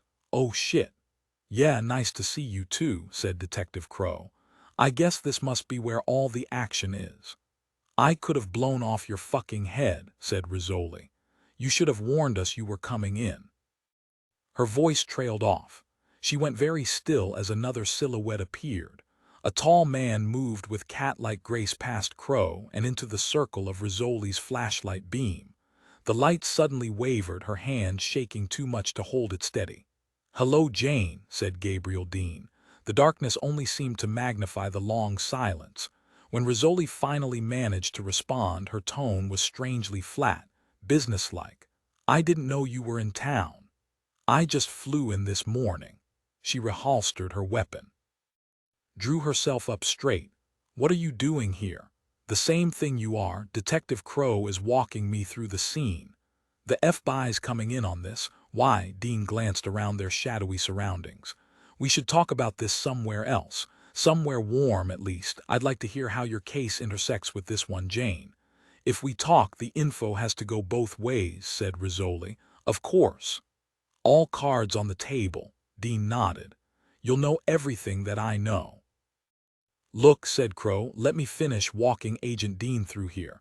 We'll meet you back at the conference room. At least we'll have enough light to see each other, and we won't be standing around freezing our asses off. Rizzoli nodded. The conference room, 2 o'clock, we'll see you there. 14. Rizzoli fumbled for her car keys and dropped them in the snow, cursed as she squatted down to retrieve them. Are you okay? Asked Maura. He took me by surprise. I wasn't expecting. She stood up and huffed out a cloud of steam. Jesus, what is he doing here? What the hell is he doing here? His job, I imagine. I'm not ready for this. I'm not ready to work with him again. You may not have a choice. I know, and that's what pisses me off, that I don't have a choice. Rizzoli unlocked her car and they both slid inside onto icy seats. Are you going to tell him? Asked Maura. Grimly, Rizzoli started the engine. No, he'd want to know. I'm not sure he would. I'm not sure any man would. So you're just writing off the happy ending, not even giving it a chance, Rizzoli sighed. Maybe if we were different people there would be a chance. The affair didn't happen to other people, it happened to you too. Right, what a surprise, huh? Why? For a moment Rizzoli was silent, her gaze fixed on the road ahead. You know what my 2 brothers used to call me when we were growing up, she said softly. The frog. They said no prince would ever want to kiss a frog, much less marry me. Brothers can be cruel, but sometimes they just tell you the brutal truth. When Agent Dean looks at you, I don't think he sees a frog, Rizzoli shrugged. Who knows what he sees? An intelligent woman. Yeah, that's really sexy. To some men it is. Or so they claim, but you know what? I have a hard time believing it. Given the choice, men always go for the tits and ass. Rizzoli focused with angry intensity on the road as they drove down streets where dirty snow crusted sidewalks and the windows of parked cars were frosted white. He saw something in you, Jane, enough to want you. It was the case we were working, the excitement of the hunt. It makes you feel alive, you know. When you start to close in, the adrenaline gets pumping and everything looks different, feels different. You're working with someone around the clock, working so close to him that you know his scent. You know how he drinks his coffee and how he ties his tie. Then the case turns hairy, you get angry together and scared together. And pretty soon it starts to feel like love. But it isn't. It's just 2 people working in a situation so intense that they can't tell the difference between lust and the thrill of the chase. That's what I think happened. We met over a few dead bodies. And after a while, even I started to look good to him. Is that all he was to you? Someone who started to look good? Well, shit, he does look good. Because if you don't love him, if you don't even care about him, then seeing him now shouldn't be all that painful, should it? I don't know, was Rizzoli's exasperated response. I don't know what I feel about him.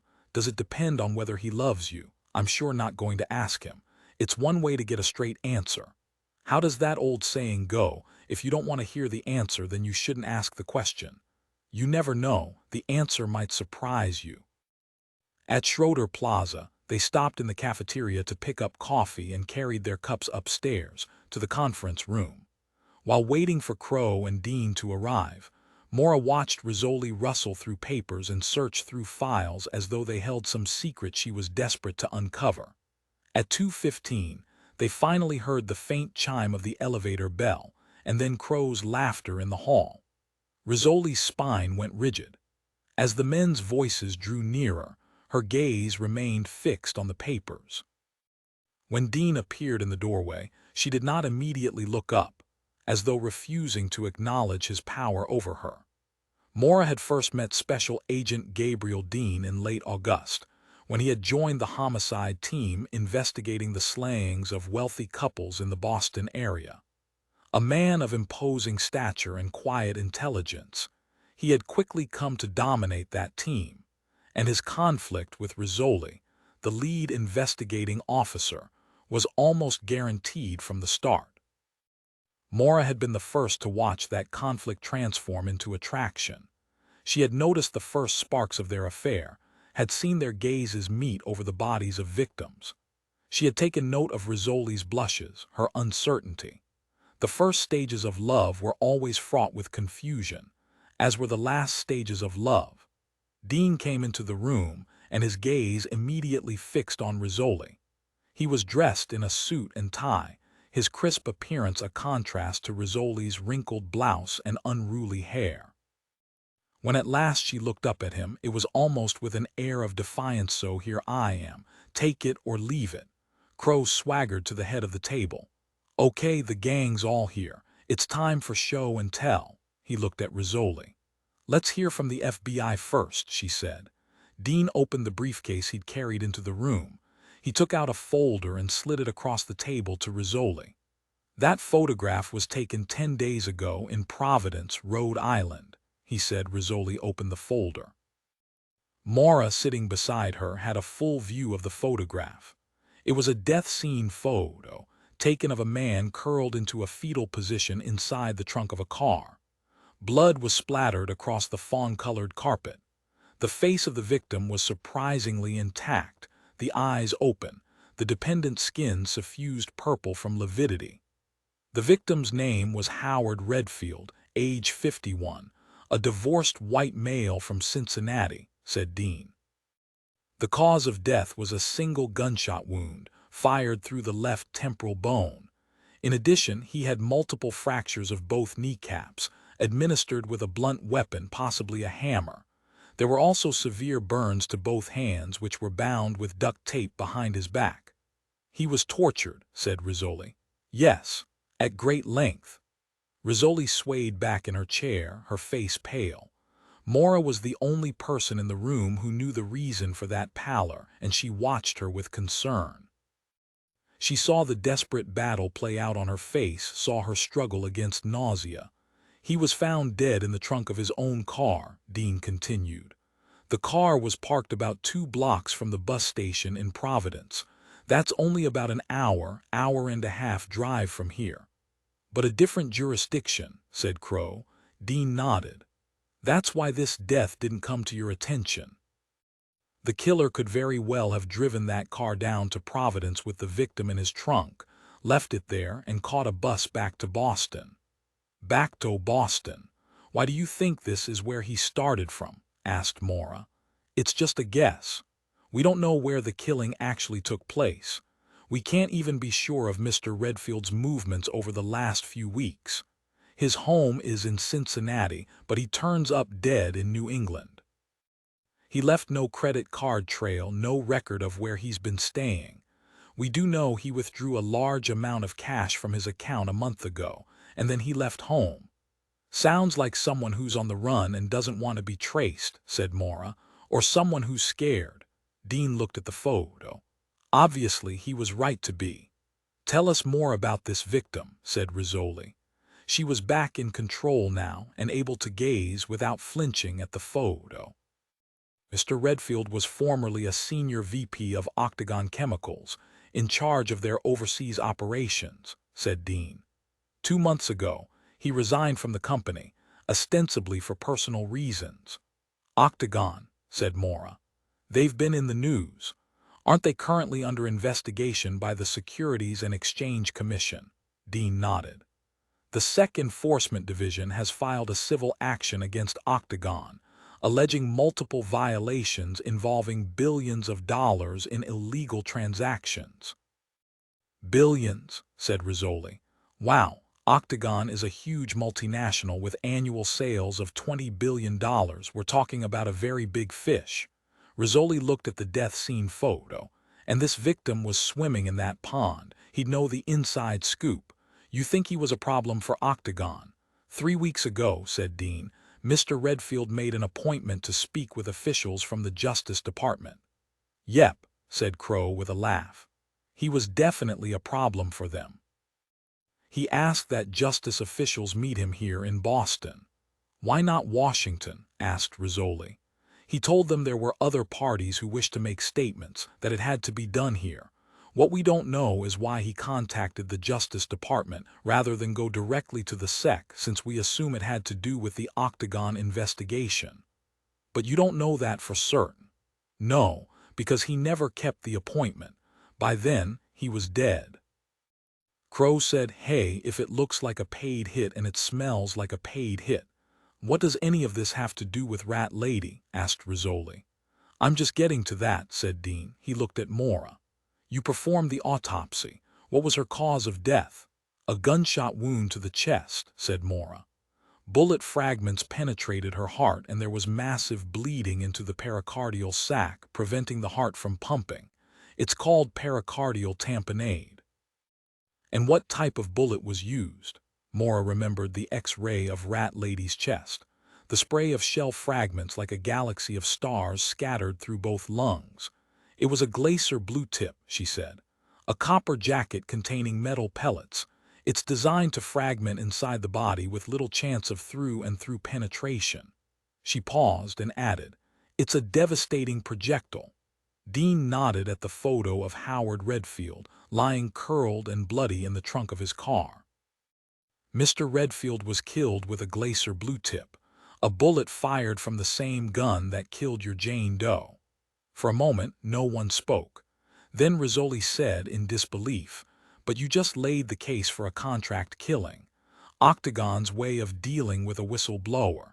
This other victim, Rat Lady, Detective Rizzoli's right, said Maura. Rat Lady is the most unlikely target of a corporate hit that I could imagine. Nevertheless, said Dean, the bullet that killed her was fired by the same weapon that killed Howard Redfield. Crow said, that's how Agent Dean came into the picture. I requested a drug-fire search on that blue-tip copper jacket you took out of her chest. Similar to the FBI's National Affairs database for fingerprints, drug-fire was a centralized database for firearm-related evidence. Marks and striations found on bullets from crime scenes were stored as digitized data which could then be searched for matches, linking all crimes committed by the same firearm. Drug-fire came up with the match, said Dean. Rizzoli shook her head in bewilderment. Why these two victims? I don't see the connection. That's what makes Jane Doe's death so interesting, said Dean. Maura did not like his use of the word interesting. It implied that some deaths were not interesting, not worthy of special attention. Those victims would certainly not agree. She focused on the photo, an ugly splash of gore lying on the conference table. Our Jane Doe doesn't belong in this picture, she said. Dr. Isles. There's a logical reason why Howard Redfield was killed. He may be a whistleblower in a SEC investigation. The evidence of torture tells us his death wasn't just a case of robbery gone wrong. The killer wanted something from him. Retribution, maybe, or information. But how does our Jane Doe, most likely an illegal immigrant, fit in? Why would anyone want her dead? That's the question, isn't it? Dean looked at Rizzoli. I understand you have a case which may tie into this as well. His gaze seemed to rattle her. She gave a nervous shake of the head. It's another one that seems completely unrelated. Detective Crow told me that 2 nuns were attacked in their convent, said Dean. In Jamaica Plain. But that perp didn't use a firearm. The nuns were bludgeoned, we think, with a hammer. It looked like a rage attack, some wacko who hates women. Maybe that's what he wanted you to think, to hide any connection to these other homicides. Yeah, well, it worked. Until Dr. Isles came up with Jane Doe's diagnosis of leprosy. It turns out one of the nuns who was attacked, Sister Ursula, used to work in a leper village in India. A village that no longer exists, Maura said. Dean looked at her. What? It may have been a religious massacre. Nearly 100 people were slaughtered and the village was burned to the ground. She paused. Sister Ursula is the only one from that village who survived. She had never seen Gabriel Dean look so taken aback. Usually, Dean was the one who held the secrets and doled out the revelations. This new information temporarily stunned him into silence. She hit him with another one. I believe our Jane Doe may have been from that same village in India. You told me earlier you thought she was Hispanic, said Crow. It was only a guess based on her skin pigmentation. So are you changing the guess to make it fit the circumstances? No, I'm changing it because of what we found at autopsy. Remember that strand of yellow thread adhering to her wrist? Yeah, hair and fiber said it was cotton, probably just a piece of string. Wearing a loop of string around your wrist is supposed to ward off the evil eye. It's a Hindu custom. India again, said Dean. Maura nodded. It does keep going back to India. A nun and an illegal immigrant with leprosy, said Crow. How do we link them to a corporate hit? He shook his head. Professionals don't get hired unless someone has a lot to gain. Or a lot to lose, said Maura. If these are all contract killings, said Dean, you can be sure of one thing, that the progress of your investigations will be tracked very carefully. You need to control any and all information about these cases. Because someone's watching everything Boston PD is doing. Watching me too, thought Maura, chilled at the thought. And she was so visible, at crime scenes on the TV news, walking to her car. She was accustomed to being in the eye of the media, but now she considered the other eyes that might be watching her, tracking her. And she remembered what she had felt in the darkness at Mama Cortina's, the prey's cold sense of dread when it suddenly realizes it is being stalked. Dean said, I need to see that other death scene. The convent where the nuns were attacked. He looked at Rizzoli. Could you take me through it? For a moment, Rizzoli did not respond. She sat unmoving, her gaze fixed on the death photo of Howard Redfield curled in the trunk of his car. Jane, she took a breath and sat up straight as though she'd suddenly found some new well of courage, of fortitude. Let's go, she said, and rose to her feet. She looked at Dean. I guess we're a team again. 15, I can deal with this. I can deal with him. Rizzoli drove to Jamaica Plain with her eyes on the road, but her mind on Gabriel Dean. Without warning, he had stepped back into her life, and she was still too stunned to make sense of what she was now feeling. Her stomach was knotted, her hands numb. Only a day ago she had thought that she was over the worst of missing him, that with a little time and a lot of distraction she could put their affair behind her. Out of sight, out of mind. Now he was back in her sight and very much on her mind.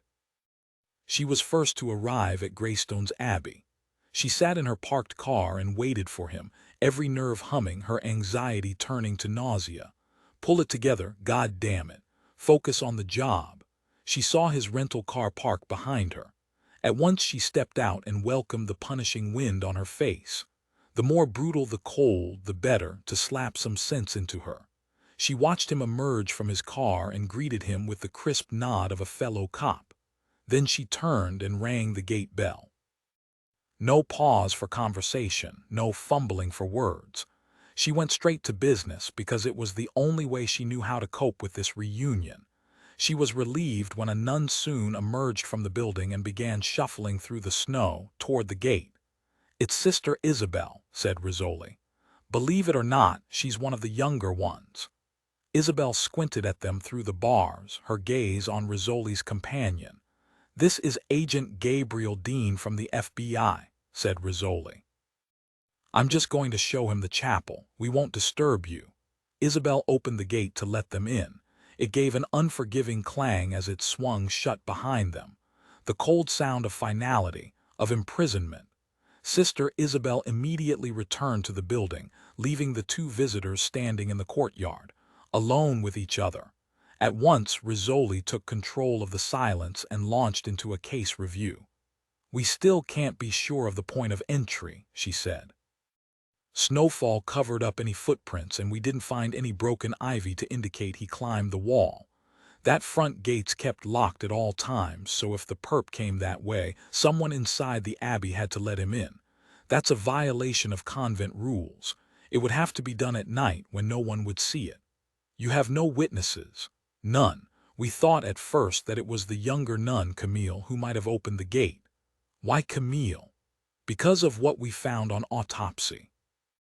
Rizzoli turned her gaze to the wall, avoiding his eyes as she said, "She'd recently been pregnant. We found the dead infant in a pond behind the abbey. And the father, obviously a prime suspect, whoever he is. We haven't identified him yet. DNA tests are still pending. But now, after what you've just told us, it seems we may have been barking up the wrong tree entirely." She stared at the walls that encircled them, at the gate that barred the world from entry, and an alternate sequence of events suddenly began to play out before her eyes, a sequence far different from the one she had imagined when she first set foot on this crime scene. If it wasn't Camille who opened the gate, so who let the killer into the abbey? Said Dean, eerily reading her thoughts. She frowned at the gate, thinking of snow blowing across the cobblestones. She said, Ursula was wearing a coat and boots. She turned and looked at the building, pictured it in those black hours before dawn, the windows dark, the nuns asleep in their chambers, the courtyard silent except for the wind. It was already snowing when she came outside, she said. She was dressed for the weather. She walked across this courtyard to the gate where someone was waiting for her. Someone she must have known would be out here, said Dean. Someone she must have expected. Rizzoli nodded.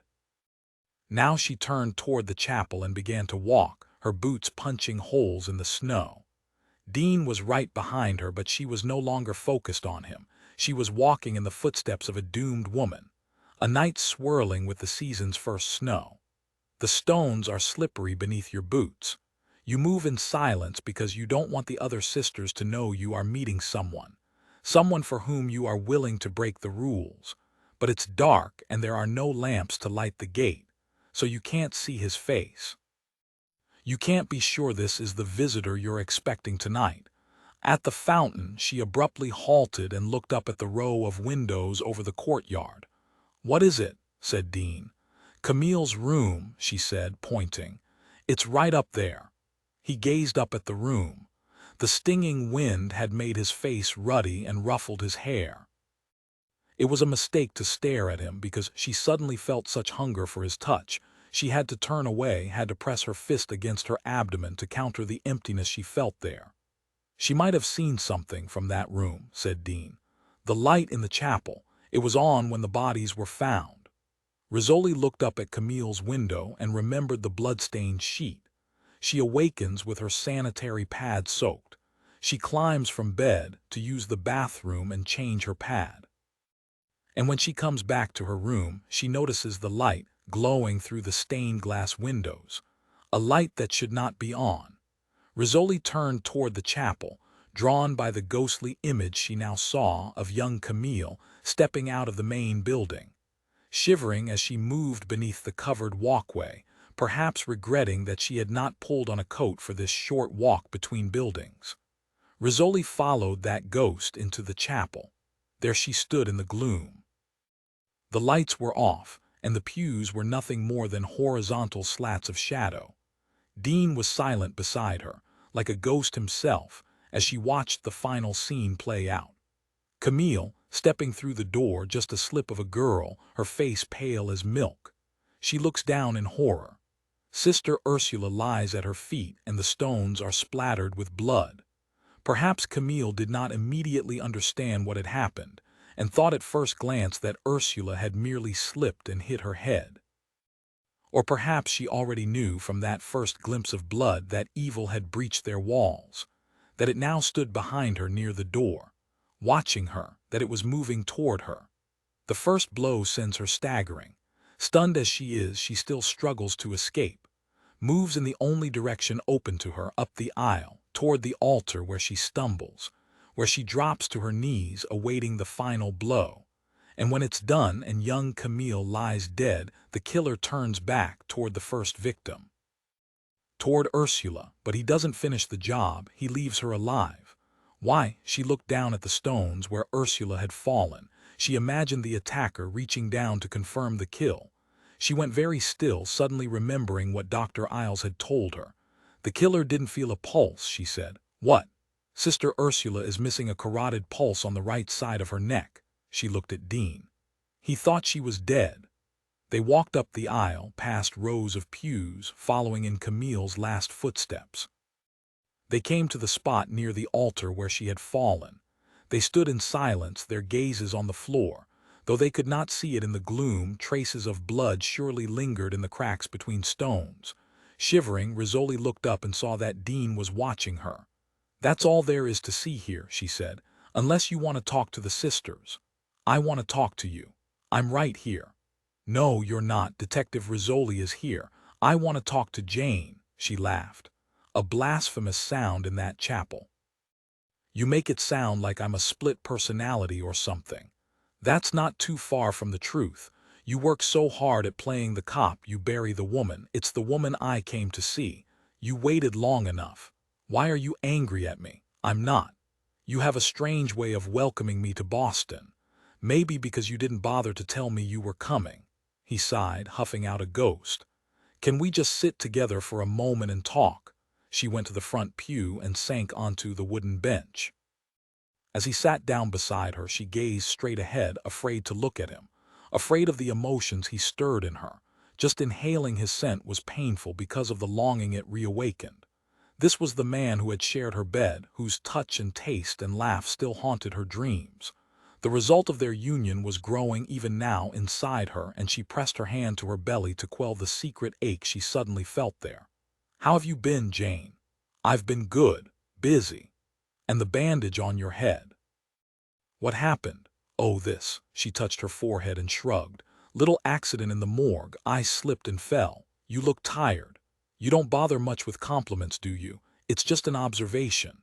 "Yeah, well, I'm tired, of course I am. It's been one of those weeks, and Christmas is coming up and I haven't even bought my family any gifts yet." He regarded her for a moment and she looked away, not wanting to meet his eyes. "You're not happy to be working with me again, are you?" She said nothing. Didn't deny it. "Why don't you just tell me what the hell is wrong?" he finally snapped. The anger in his voice took her aback.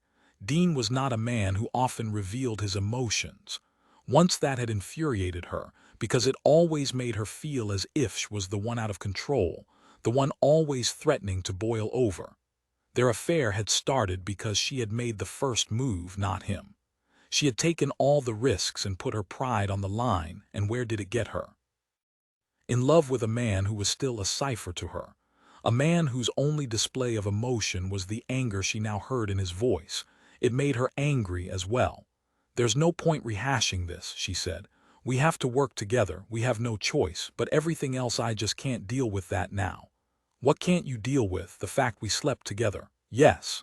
You didn't seem to mind it at the time." "It happened, that's all. I'm sure it meant about as much to you as it did to me." He paused, stung. She wondered, hurt. She didn't think it was possible to hurt a man who had no emotions. She was startled when he suddenly laughed. "You are so full of shit, Jane," he said. She turned and looked at him, really looked at him, and was struck breathless by all the same things that had attracted her to him before. The strong jaw, the slate-gray eyes, the air of command. She could insult him all she wanted to, yet she'd always feel he was the one in control. "What are you afraid of?" he said. "I don't know what you're talking about. That I'll hurt you, that I'll walk away first. You were never there to begin with. Okay, that's true, I couldn't be, not with the jobs we have. And it all comes down to that, doesn't it?" She rose from the bench and stamped the blood back into her numb feet. "You're in Washington, I'm here. You have your job, which you won't give up. I have mine, no compromise. You make it sound like a declaration of war." No, just logic. I'm trying to be practical. She turned and started back toward the chapel door, and trying to protect yourself. Shouldn't I? She said, looking back at him. The whole world isn't out to hurt you, Jane. Because I don't let it. They left the chapel, walked back across the courtyard and stepped through the gate, which gave a resounding clang as it shut.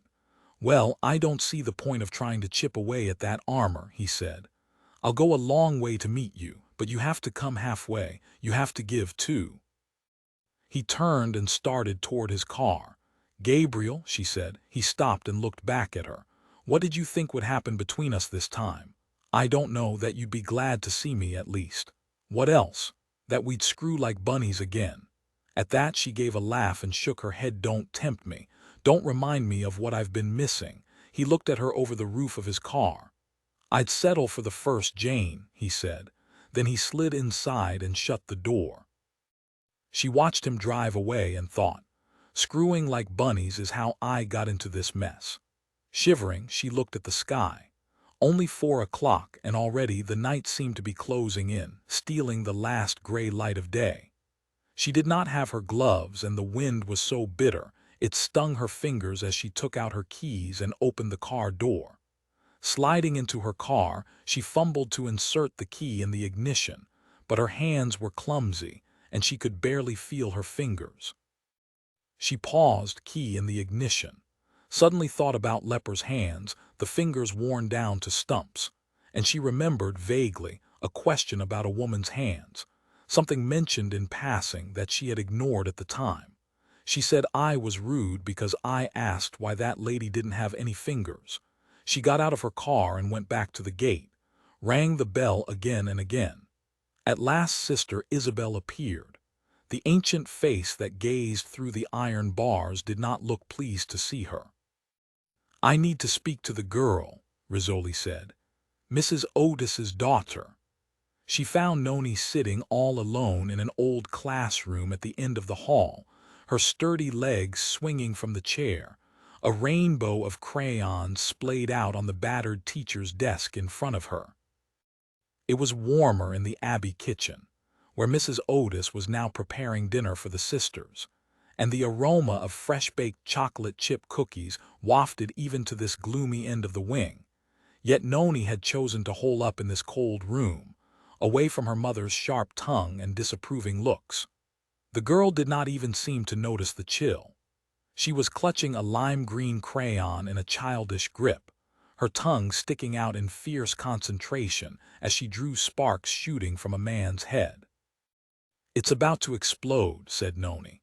The death rays are cooking his brain. That makes him blow up, like when you cook things in the microwave and they blow up just like that. The death rays are green, asked Rizzoli. Noni looked up. Are they supposed to be a different color? I don't know. I always thought death rays would be, silver. I don't have any silver. Conrad took mine at school and he never gave it back. I guess green death rays will work too. Reassured, Noni went back to her drawing. She picked up a blue crayon and added spikes to the rays, so they looked like arrows raining down on the unfortunate victim. There were many unfortunate victims on the desk. The array of drawings showed spaceships shooting fire and blue aliens chopping off heads. These were not friendly ETS. The girl who sat drawing them struck Rizzoli as an alien creature herself, a little gremlin with gypsy brown eyes, hiding in a room where no one would disturb her. She had chosen a depressing retreat. The classroom looked long unused, its stark walls marred by the scars of countless thumbtacks and yellowed Scotch tape. Ancient student desks were stacked up in a far corner, leaving bare the scuffed wood floor. The only light came from the windows, and it cast everything in wintry shades of gray. Noni had begun the next drawing in her series of alien atrocities. The victim of the lime-green death rays now had a gaping hole in his head, and purplish blobs were shooting out. A cartoon bubble appeared above him with his dying exclamation. Ah, Noni, do you remember the night we talked to you? The brown curls bobbed up and down in a nod. You haven't come back to see me. Yeah, well, I've been running around quite a bit. You should stop running around. You should learn to sit down and relax. There were echoes of an adult voice in that statement. Stop running around, Noni. And you shouldn't be so sad, Noni added, picking up a new crayon. Rizzoli watched in silence as the girl drew gouts of bright red shooting from the exploding head. Jesus, she thought, this girl sees it. This fearless little gremlin sees more than anyone else does. You have very sharp eyes, said Rizzoli. You see a lot of things, huh? I saw a potato blow up once in the microwave. You told us some things last time about Sister Ursula. You said she scolded you. She did. She said you were rude because you asked about a woman's hands, remember? Noni looked up, one dark eye peeking out from beneath the tumble of curls. I thought you only want to know about Sister Camille. I want to know about Ursula too, and about the woman who had something wrong with her hands. What did you mean by that? She didn't have any fingers. Noni picked up a black crayon and drew a bird above the exploding man, a bird of prey with huge black wings. Vultures, she said. They eat you when you're dead. Here I am, thought Rizzoli, relying on the word of a girl who draws space aliens and death rays. She leaned forward, asked quietly, Where did you see this woman, Noni? Noni put down her crayon and gave a weary sigh. Okay, since you have to know. She jumped off the chair. Where are you going? To show you where the lady was. Noni's jacket was so big on her, she looked like a little Michelin man tramping out into the snow. Rizzoli followed in the footprints made by Noni's rubber boots, feeling like a lowly private marching behind a determined general. Noni led her across the abbey courtyard, past the fountain where snow had piled like layers on a wedding cake. At the front gate, she stopped and pointed. She was out there, outside the gate. She had a big scarf around her face like she was a bank robber. So you didn't see her face? The girl shook her head, brown curls tossing. Did this lady talk to you? No, the man did. Rizzoli stared at her. There was a man with her. He asked me to let them in because they needed to speak to Sister Ursula, but it's against the rules and I told him so. If a sister breaks the rules, she gets kicked out. My mommy says the sisters don't have anywhere else to go, so they never break the rules because they're afraid to go outside. Noni paused, looked up and said with a note of pride, But I go outside all the time. That's because you're not afraid of anything, thought Rizzoli. You're fearless. Noni began to tramp a line in the snow, her little pink boots marching with a soldier's precision. She cut one trough, then did an about-face and marched back, stamping out a parallel line. She thinks she's invincible, thought Rizzoli, but she's so small and vulnerable, just a speck of a girl in a puffed-up jacket. What happened then, Noni? The girl came clomping back through the snow and came to an abrupt halt, her gaze focused on her snow-crusted boots. The lady pushed a letter through the gate. Noni leaned forward and whispered, And I saw she didn't have any fingers. Did you give Sister Ursula that letter? The girl gave a nod that made her curls bounce like a head full of slinkies. And she came out right out. Did she talk to these people? A shake of the head. Why not? Because when she came out, they were already gone. Rizzoli turned and stared at the sidewalk where the two visitors had stood, imploring a recalcitrant child to let them in the gate. The hairs on the back of her neck suddenly bristled. Rat lady. She was here. 16. Rizzoli stepped off the hospital elevator, strode past the sign announcing all visitors must check in, and barreled straight through the double doors into the intensive care unit. It was 1 a.m., and the unit lights were dimmed to allow the patients to sleep. Coming straight from the bright hallway, she confronted a room where nurses were faceless silhouettes. Only one patient cubicle was brightly lit, and like a beacon, it drew her toward it.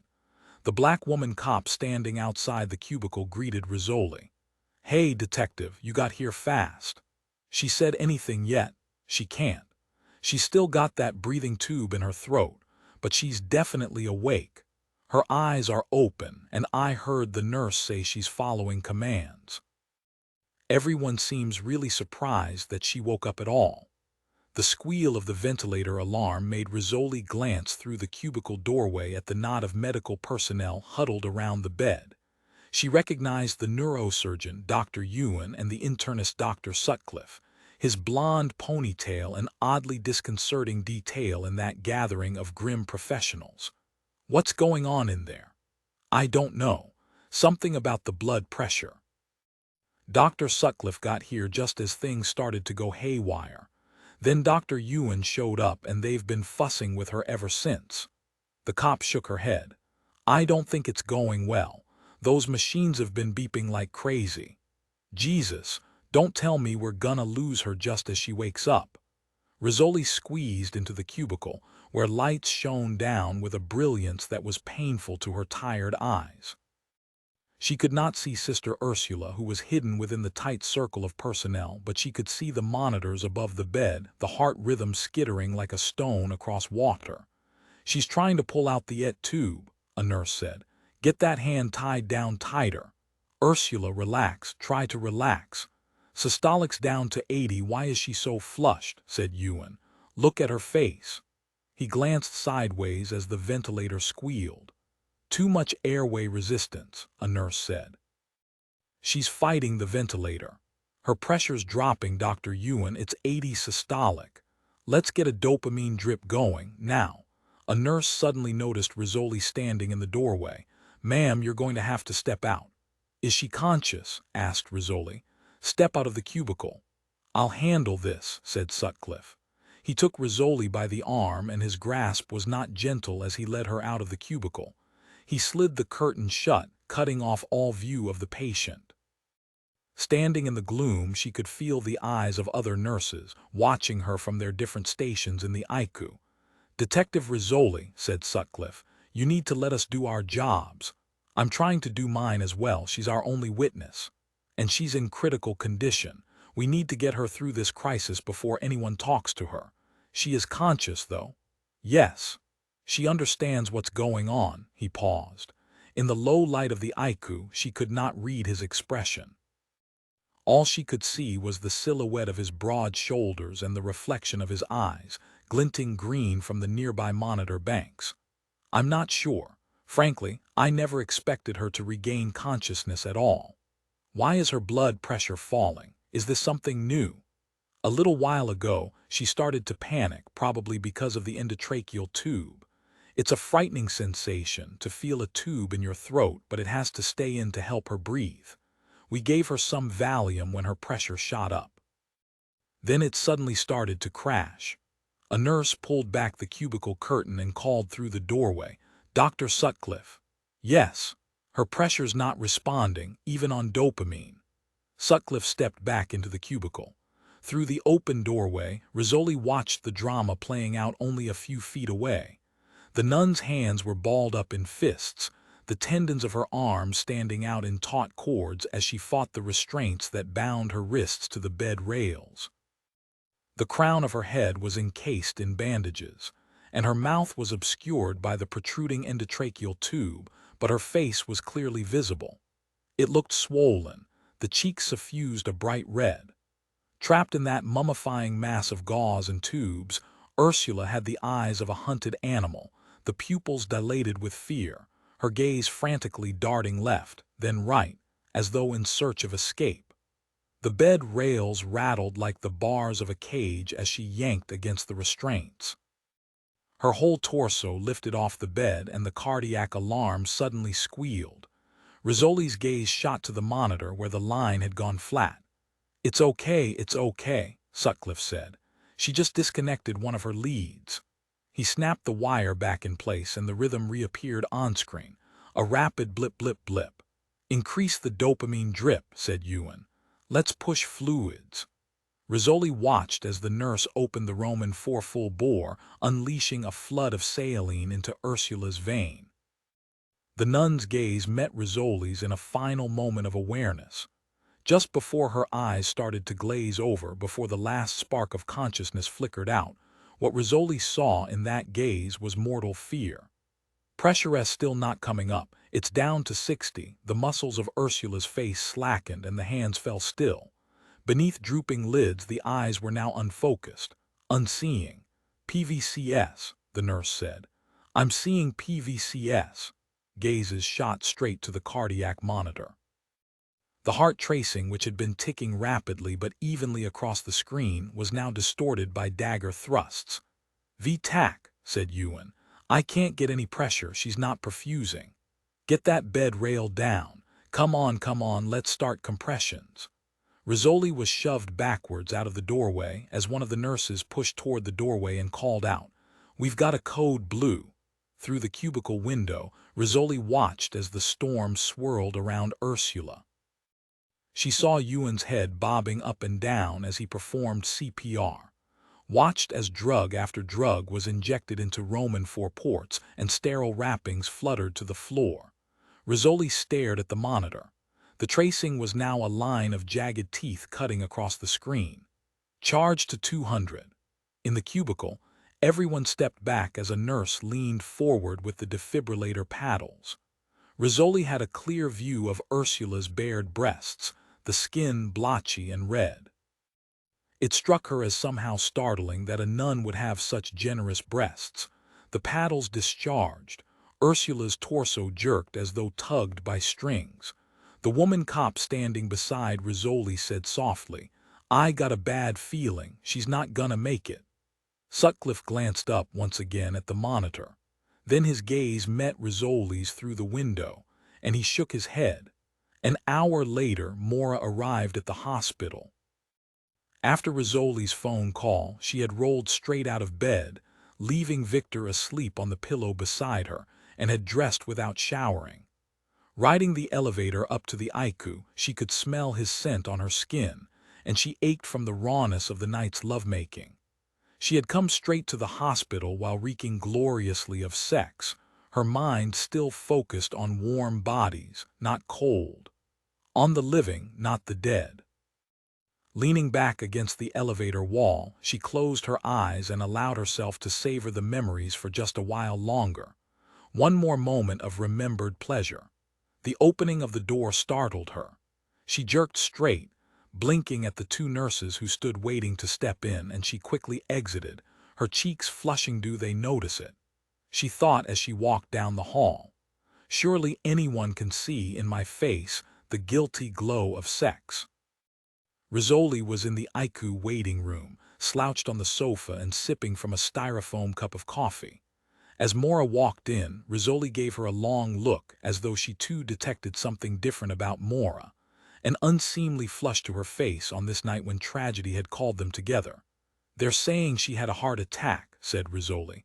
"It doesn't look good, she's on life support." "What time did she code?" "Around 1.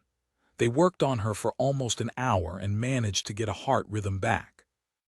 But she's comatose now. No spontaneous breathing, unreactive pupils." She shook her head. "I don't think there's anyone home anymore." "What do the doctors say?" "Well, that's the controversy. Dr. Ewan isn't ready to pull the plug yet, but Hippie Boy thinks she's brain dead." "You mean Dr. Sutcliffe?" "Yeah, the hunk with the ponytail. He's ordered an EEG in the morning to check for brain activity. If there's none, it'll be hard to justify maintaining life support." Rizzoli nodded. "I thought you'd say that. Was the cardiac arrest witnessed?" "What? Were medical personnel present when her heart stopped?"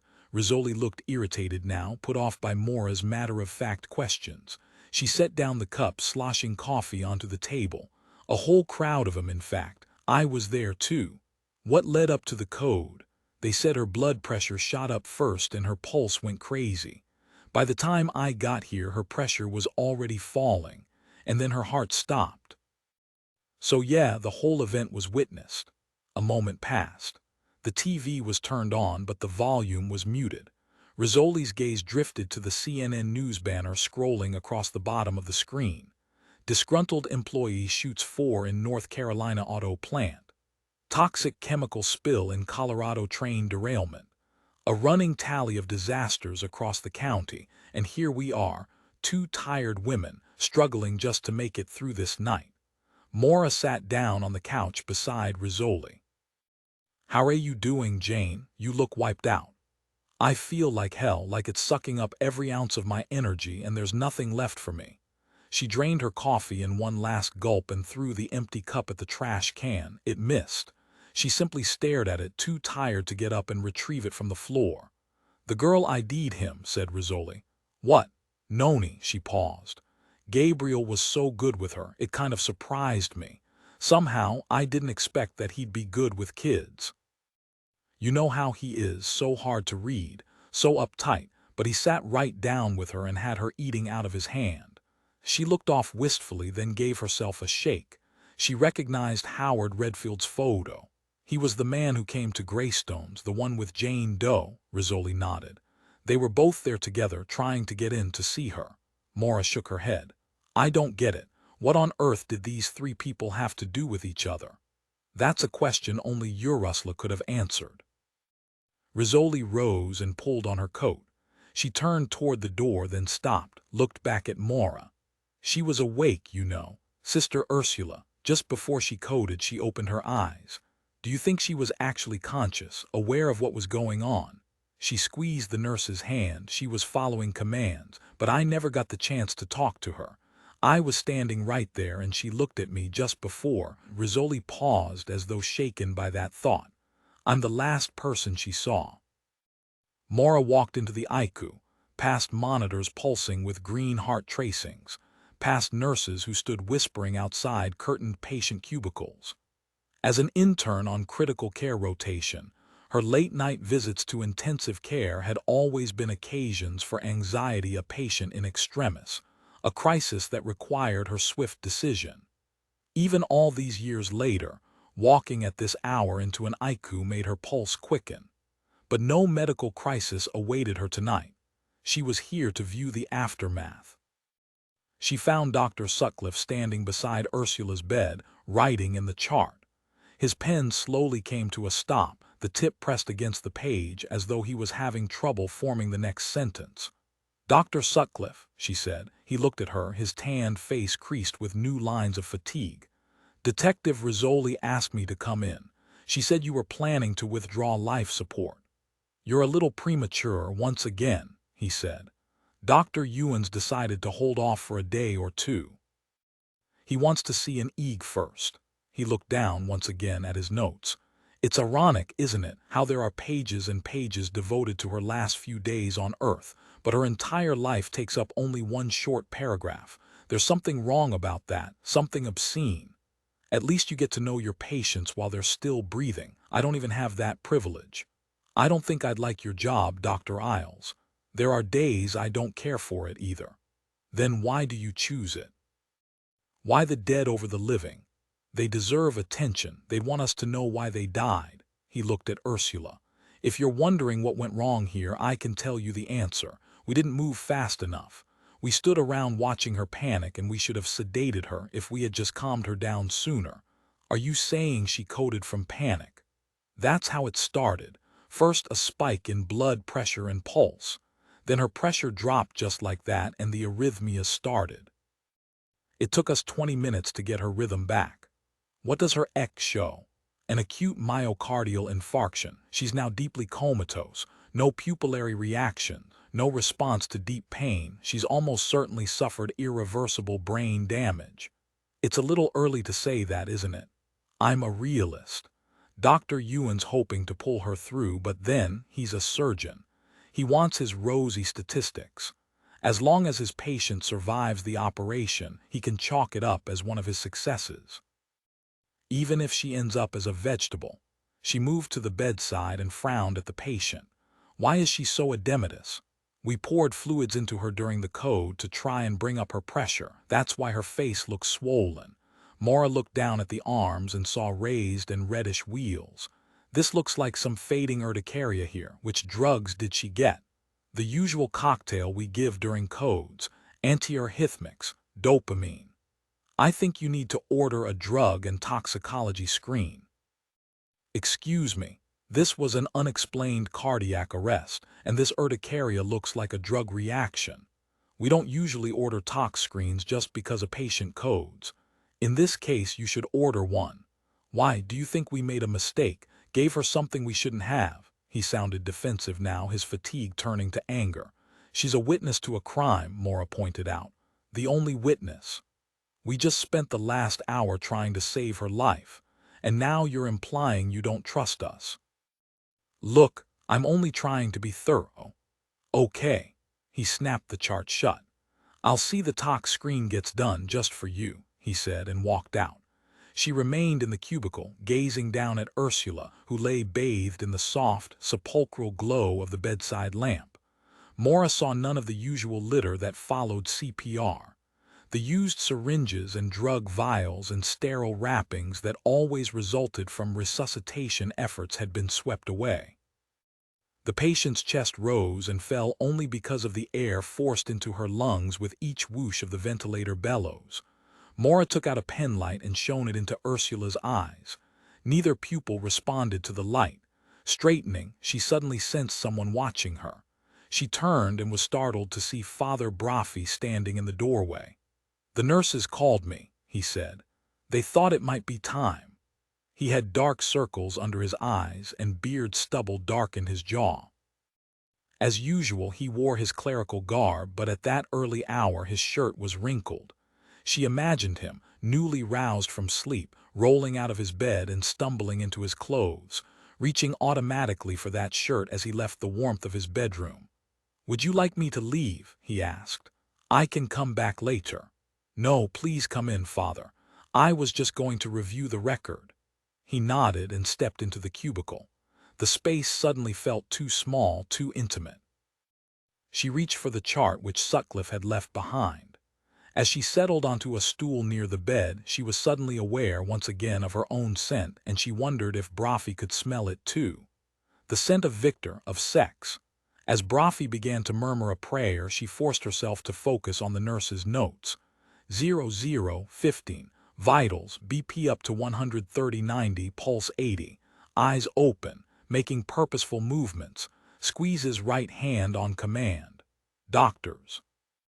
Ewan and Sutcliffe called about change in mental status. 00:43, BP up to 180/100, pulse 120, Dr. Sutcliffe here.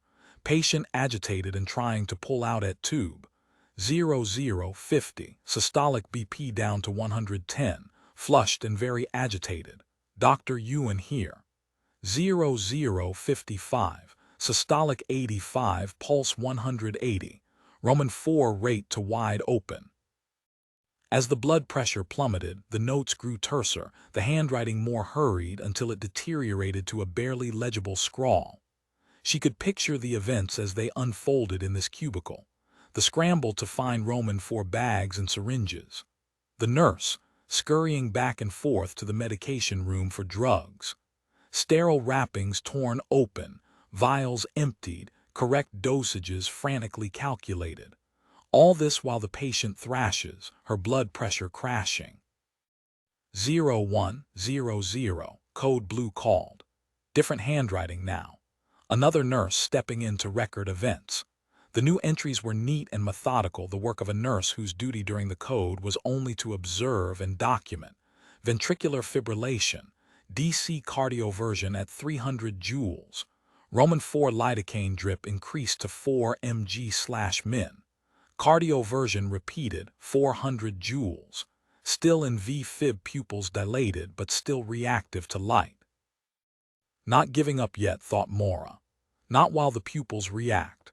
Not while there's still a chance.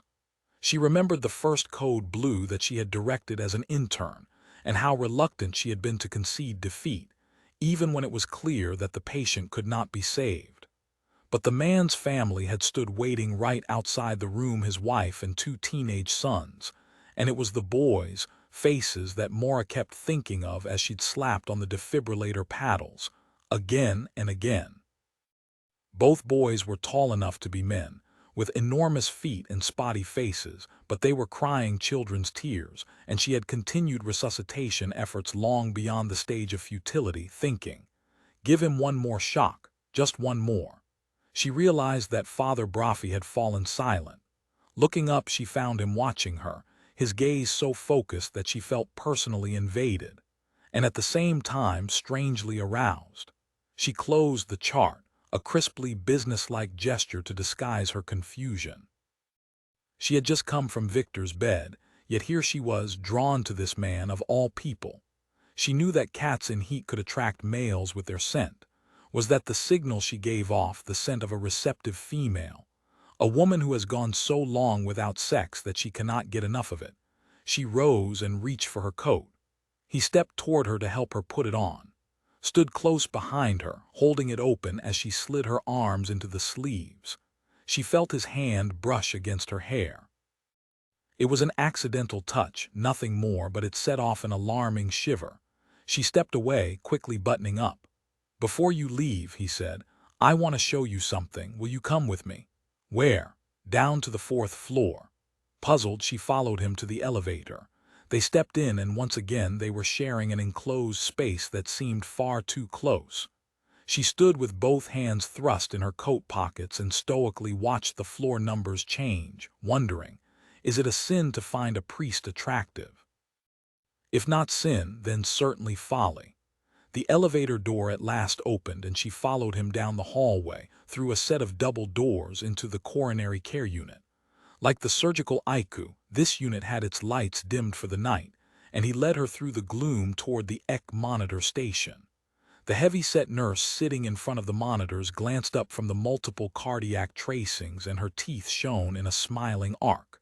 "Father Braffi, making night rounds." He touched the nurse's shoulder, an easy, familiar gesture that spoke of a comfortable friendship. Maura was reminded of the first time she had glimpsed Braffi, crossing the snowy courtyard below Camille's bedroom, how he had laid a comforting hand on the shoulder of the elderly nun who had greeted him.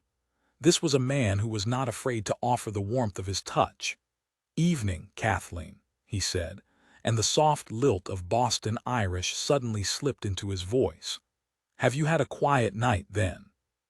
"Far, knock on wood. Did the nurses call you in to see someone?" "Not for one of your patients. We were upstairs in situ. I wanted to bring Dr. Isles down here for a visit." "At 2 p.m., Kathleen laughed and looked at Maura. "He'll run you rag. This man doesn't rest." "Rest," said Braffi. "What's that?" "It's that thing we lesser mortals do." Braffi looked at the monitor. "And how is our Mr. DeMarco doing?" "Oh, your special patient. He's being transferred to an unmonitored bed tomorrow."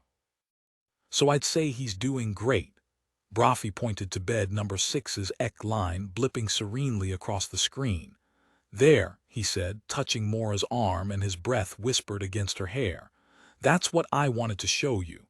"Why?" asked Maura. "Mr. DeMarco is the man we saved on the sidewalk." He looked at her. "The man you predicted wouldn't live. That's our miracle, yours and mine."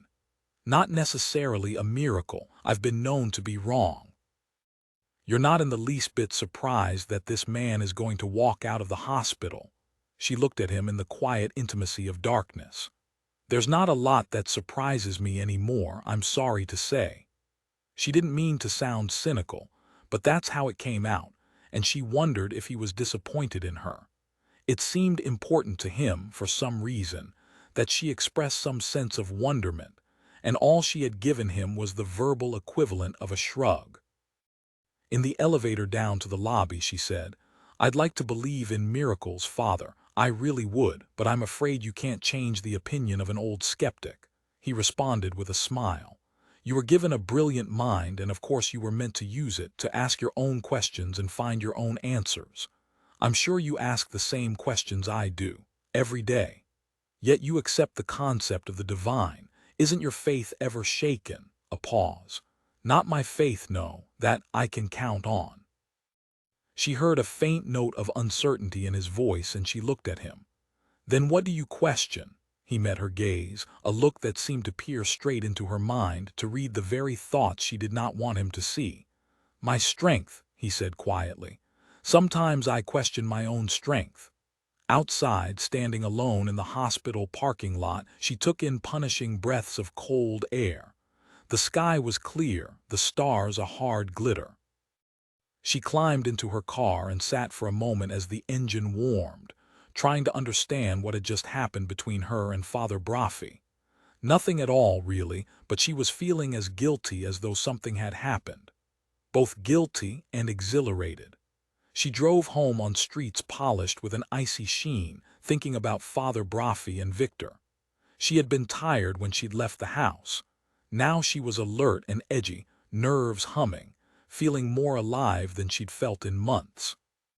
She pulled into the garage and was already tugging off her coat as she walked into her house, already unbuttoning her blouse as she moved toward the bedroom. Victor slept soundly, unaware that she was standing right beside him, shedding her clothes. In the last few days, he'd been spending more time in her house than in his hotel room, and now he seemed to belong in her bed, in her life. Shivering, she slid under sheets that were deliciously warm, and the coolness of her skin against his made him stir. A few strokes, a few kisses, and he was fully awake, fully aroused. She welcomed him into her, urging him on, and though she lay beneath him, it was not in submission. She took her own pleasure just as he took his, claiming her due with a soft cry of victory. But as she closed her eyes and felt him climax inside her, it was not just Victor's face that came to mind, but also Father Brophy's. A shifting image that would not hold steady but flickered back and forth, until she did not know whose face it was. Both, and neither. 17 in winter, it's the clear days that are the coldest. Maura awakened to sunshine glaring on white snow, and although she was glad to see blue sky for a change, the wind was brutal, and the rhododendron outside her house huddled like an old man, its leaves drooped and folded against the cold. She sipped coffee as she drove to work, blinking against the sunlight, longing to turn around and go home, to climb back into bed with Victor and spend the whole day with him there, warming each other beneath the comforter. Last night, they had sung Christmas carols, he in his rich baritone, she trying to harmonize in her badly off-key alto. They'd sounded awful together and had ended up laughing more than singing. And here she was singing again this morning, her voice as off-key as ever, as she drove past streetlights hung with wreaths, past department store windows where holiday dresses glittered on mannequins. Suddenly, the reminders of Christmas seemed to be everywhere. The wreaths and garlands had been hanging for weeks, of course, but she hadn't really taken notice of them. When had the city ever looked so festive? When had the sun ever glittered so brightly on snow? God rest ye merry gentlemen, let nothing you dismay. She walked into the medical examiner's building on Albany Street, where peace on earth was displayed in huge foil letters in the hallway. Louise looked up at her and smiled. "You're looking happy today. I'm just so glad to see sunshine again. Enjoy it while it lasts. I hear we're getting more snow tomorrow night. Snow on Christmas Eve is fine with me." She scooped up some chocolate kisses from the candy bowl on Louise's desk. "How's the schedule look today?" "Nothing came in last night." "I guess no one wants to die just before Christmas. Dr. Bristol has to be in court at 10, and he may go straight home after that if you can cover his calls." "If it stays quiet, I think I'll leave early myself." Louise's eyebrow lifted in surprise. "For something fun, I hope." "You bet," Maura said with a laugh. "I'm going shopping." She walked into her office, where even the tall stack of lab reports and dictations waiting to be reviewed could not dampen her mood. Sitting at her desk, she happily snacked on chocolate as she worked through the lunch hour and into the afternoon, hoping to slip out by 3 and head straight to Saks Fifth Avenue. She did not count on a visit from Gabriel Dean. When he walked into her office at 2:30 that afternoon, she had no inkling of how completely his visit would change her day. As always, she found him difficult to read, and once again she was struck by the improbability of any affair between the temperamental Rizzoli and this coolly enigmatic man. "I'm heading back to Washington this afternoon," he said, setting down his briefcase. "I wanted your opinion on something before I left." "Of course. First, may I view Jane Doe's remains? It's all in my autopsy report. Nevertheless, I think I should see her myself." Maura rose from her chair. "I have to warn you," she said, "this will be a difficult viewing. Refrigeration can only slow, not halt, the process of decomposition." As Maura unzipped the white body pouch, she had to steel herself against the odors. She had already warned Dean about the corpse's appearance, and he did not flinch when the plastic parted, revealing raw tissue where the face should have been. "It was completely stripped off," said Maura. "The skin sliced along the hairline at the crown and then peeled downward, freed with another incision below the chin, like ripping off a mask. And he took the skin with him. It's not the only thing he took." Maura unzipped the rest of the pouch, releasing a stench so powerful that she wished she had put on a mask and shield. But Dean had requested only a superficial viewing, not a full examination, and they had donned only gloves. "The hands," he said. "They were both removed, as were parts of the feet. At first we thought we were dealing with a collector, body parts as trophies. The other possibility was that he was trying to obscure her identity. No fingerprints, no face.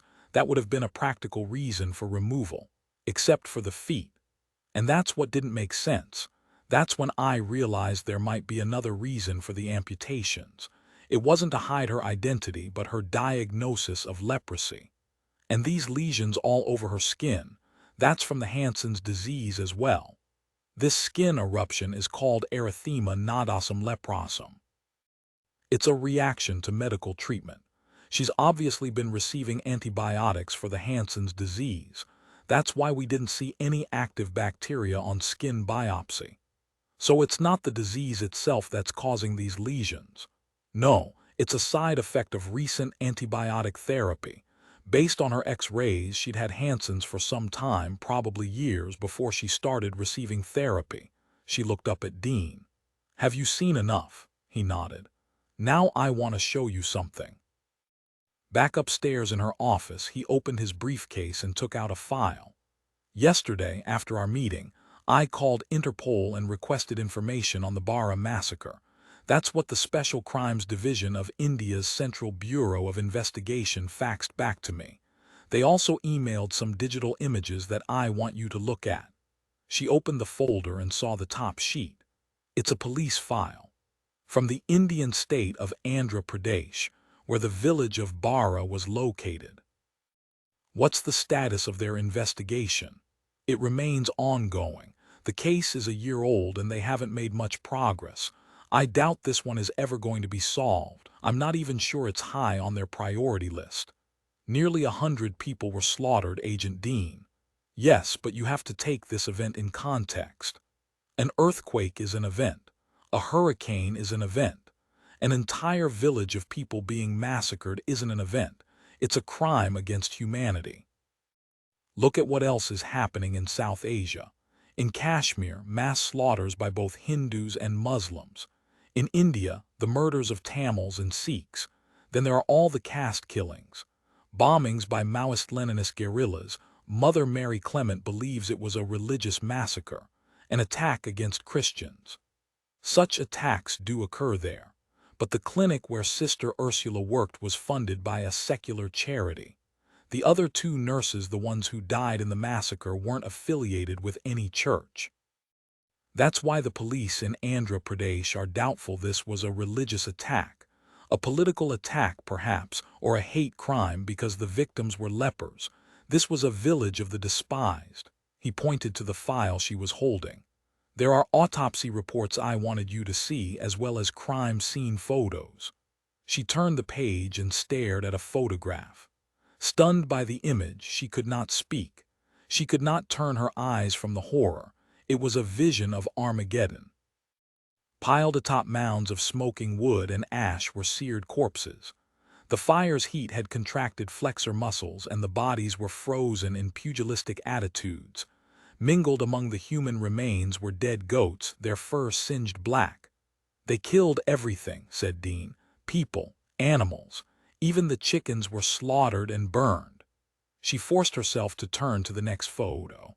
She saw other corpses, more thoroughly consumed by the flames, reduced to piles of charred bones. "The attack happened sometime during the night," said Dean. "It wasn't until the next morning that the bodies were discovered. Day shift workers at a nearby factory noticed heavy smoke rising from the valley below. When they arrived to investigate, that's what they found. 97 people dead, many of them women and children, as well as 2 nurses from the clinic, both of them Americans. The same clinic where Ursula worked. Dean nodded. Now here's the really interesting detail, he said. She looked up, her attention suddenly sharpened by the change in his voice. Yes, that factory near the village. What about it? It was owned by Octagon Chemicals. She stared at him. Octagon, that's the company Howard Redfield worked for, he nodded. The one under SEC investigation. There are so many lines connecting these 3 victims, it's starting to look like a giant spiderweb. We know Howard Redfield was a VP of foreign operations for Octagon, which owned the factory near Barra Village. We know Sister Ursula worked in Barra Village.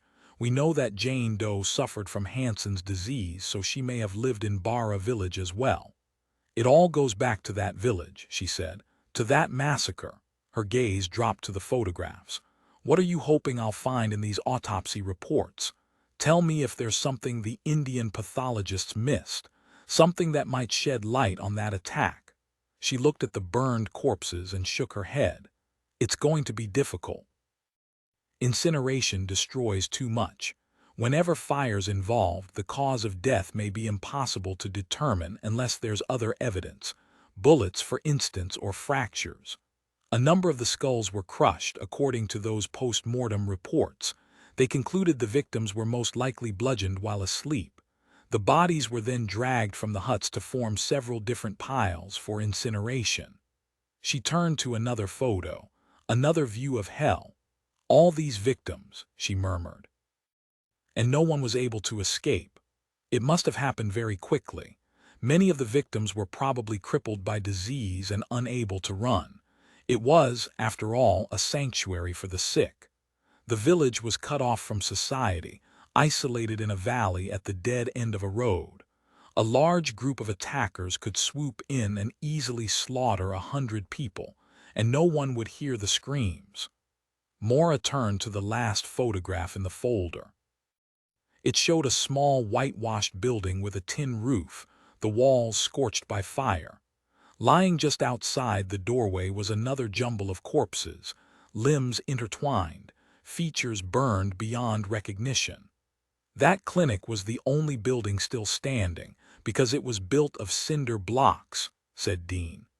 The remains of the 2 American nurses were found in that pile there. A forensic anthropologist had to identify them. He said the burning was so complete, he believed the attackers must have used an accelerant. Would you agree with that, Dr. Isles? Maura didn't answer. She was no longer focused on the bodies. She stared instead at something she found far more disturbing, something that made her forget for a few seconds to breathe. Over the clinic doorway hung a sign with a distinctive insignia, a dove in flight, its wings spread in loving protection over a blue globe, an insignia she recognized at once. It was a One Earth clinic. Dr. Isles, said Dean. She looked up startled, realized that he was still waiting for her response. Bodies aren't all that easy to incinerate, she said. There's too high a water content. These bodies were charred down to bone. Yes, that's true, so an accelerant, you're right, an accelerant was probably used. Gasoline. Gasoline would work, and it's the most readily available. Her gaze dropped back to the photos of the scorched clinic. Also, you can clearly see the remains of a pyre which later collapsed. These charred branches. Does that make a difference? Using a pyre, he asked. She cleared her throat. Raising the bodies off the ground allows melting fat to drip into the flames. It keeps the fire hot. Abruptly, she swept up the photos and slid them back into the folder. Sat with her hands clasped atop the manila file, its surface smooth beneath her skin, its contents gnawing a hole in her heart. If you don't mind, Agent Dean, I'd like some time to review these autopsy reports. I'll get back to you. May I keep the entire file? Of course. Dean rose from his chair. You can reach me in Washington. She was still staring down at the folder and did not see him head for the door, nor did she realize that he had turned back and was looking at her. Dr. Isles, she glanced up. Yes. I have another concern, not about the case but something personal. I'm not sure you're the one I should ask about this. "What is it, Agent Dean? Do you talk much with Jane?" "Naturally. In the course of this investigation, not about work, about what's been troubling her." She hesitated. "I could tell him," she thought. "Someone should tell him. She's always been strung pretty tightly," he said. "But there's something else going on. I can see she's under a lot of pressure. The Abbey attack has been a difficult case for her. It's not the investigation. There's something else bothering her, something she won't talk about. I'm not the one you should be asking. You need to speak to Jane. I've tried. And she's all business. You know how she can be, a goddamn RoboCop." He sighed, said quietly, "I think I've lost her. Tell me something, Agent Dean." "Yes. Do you care about her?" He met her gaze without flinching. "I wouldn't be asking you this question if I didn't." "Then you have to trust me on this. You haven't lost her. If she seems distant, it's only because she's afraid." "Jane," he shook his head and laughed. "She's not afraid of anything, least of all me." She watched him walk out of her office and she thought, "You're wrong. We're all afraid of the people who can hurt us." As a child, Rizzoli had loved winter. She would look forward all summer long to the first flutters of snow, to the morning when she'd open her bedroom curtains and see the ground covered in white, the purity still unmarred by footprints. She'd laugh as she ran from the house to dive into the snowdrifts. Now, fighting heavy noontime traffic, along with all the other holiday shoppers, she wondered who had stolen the magic. The prospect of spending Christmas Eve with her family tomorrow night did nothing to cheer her. She knew how the evening would go, everyone stuffing themselves with turkey, their mouths too full to talk. Her brother Frankie, loud and obnoxious from too much rum-spiked eggnog. Her father, TV remote in hand, turning up ESPN to drown out all meaningful conversation. And her mother Angela, exhausted from a full day's cooking, nodding off in the easy chair. Every year they repeated the same old rituals, but that's what made a family, she thought. We do the same things in the same way, whether or not they make us happy. Though she had no desire to go shopping, she could put off the ordeal no longer. You simply did not show up at the Rizzolis on Christmas Eve without the requisite armful of gifts. It didn't matter how inappropriate the gifts might be, as long as they were prettily wrapped and everyone got one. Last year her brother Frankie, the asshole, gave her a dried toad from Mexico, its skin fashioned into a coin purse. It was a cruel reminder of the nickname he used to hurl at her. A frog for the frog. This year Frankie was toast. She pushed her shopping cart through the crowds at the Target store, in search of a dried toad equivalent. Christmas carols played over the store speakers and mechanical Santas greeted her with ho-ho-hos as she moved with grim determination up aisles festooned with tinsel garlands. For her dad, she bought fleece-lined moccasins. For her mom, a teapot from Ireland, decorated with tiny pink rosebuds. For her younger brother Michael, a plaid bathrobe, and for his new girlfriend Irene, dangly earrings of blood-red Austrian crystal. She even bought gifts for Irene's little boys, matching snowsuits with racing stripes. But for Frankie, the jerk, she was coming up empty-handed. She cruised down the aisle for men's underwear. Here there were possibilities. Frankie the macho marine in pink thong underwear. No, too disgusting. Even she would never stoop that low. She kept moving past the jockey briefs and slowed as she reached the boxer shorts, suddenly thinking not of Frankie but of Gabriel in his gray suits and boring ties. A man of quiet and conservative tastes, right down to his underwear. A man who could drive a woman crazy because she'd never know where she stood with him. She'd never know if a real heart was beating under that gray suit. Abruptly she left the aisle and kept moving. Focus, damn it. Something for Frankie. A book. She could think of a few appropriate titles. The Miss Manners Guide to Not Being an Asshole. Too bad Miss Manners never wrote that one. There'd be a market for it. She cruised up the aisle, down the next, searching. And then she came to a halt, her throat aching, her fingers numb as she clutched the cart handle. She was staring at an aisle of baby supplies. She saw little flannel sleepers embroidered with ducks. doll-sized mittens and booties and fuzzy caps topped with yarn balls. Stacks of pink and blue receiving blankets in which to swaddle newborns. It was the blankets she focused on, remembering the way Camille had swaddled her own dead infant in powder blue wool, wrapping it with a mother's love, a mother's grief. It took several rings before the sound of her cell phone cut through her trance. She pulled it from her purse and answered with a dazed, "Rizzoli. Hey, detective, it's Walt de Groot here." De Groot worked in the DNA section of the crime lab.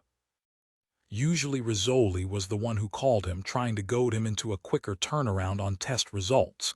Today she responded to his call with dulled interest. "So what have you got for me?" she asked, her gaze moving back to the baby blankets. "We ran that maternal DNA against the infant you found in the pond. Yeah, the victim, Camille Magins, is definitely the mother of that child." Rizzoli gave a tired sigh. "Thanks, Walt," she murmured. "It's what we expected." "Wait, there's more. This, I don't think you expected. It's about the baby's father." All at once she was focused completely on Walt's voice, on what he was about to tell her. "What about the father?" she asked. "I know who he is." 18 Rizzoli drove through the afternoon and into the gray of dusk, seeing the road ahead through a fog of rage. The gifts she just purchased were still piled on her backseat, along with rolls of wrapping paper and foil ribbon, but her mind was no longer on Christmas. It was on a young girl, walking barefoot through the snow. A girl who sought the pain of frostbite if only to mask her deeper agony. But nothing could match the girl's secret torment. No amount of prayer or self-flagellation could silence her private shrieks of pain. When at last she drove past the granite pillars and into the driveway of Camille's parents, it was nearly 5 a.m., and her shoulders were stiff from the tension of that long drive. She stepped out of the car and inhaled a stinging lungful of salt air. She walked up the steps and rang the bell. The dark-haired housekeeper, Maria, answered the door. "I'm sorry, detective, but Mrs. Magins isn't here. Was she expecting you?" "No. When will she be home?" "She and the boys went out shopping. She should be back for dinner. Another hour, I think." "Then I'll wait for her. I'm not sure. I'll just keep Mr. Magins company if that's all right." Reluctantly, Maria admitted her into the house. A woman accustomed to deferring to others was not about to bar the door against law enforcement. Rizzoli did not need Maria to show her the way. She walked across the same polished floors, past the same marine paintings, and stepped into the sea room.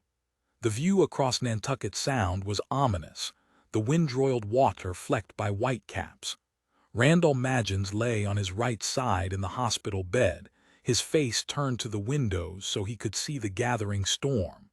A front-row seat to nature's turbulence. The private duty nurse sitting beside him noticed the visitor and rose from her chair. "Hello.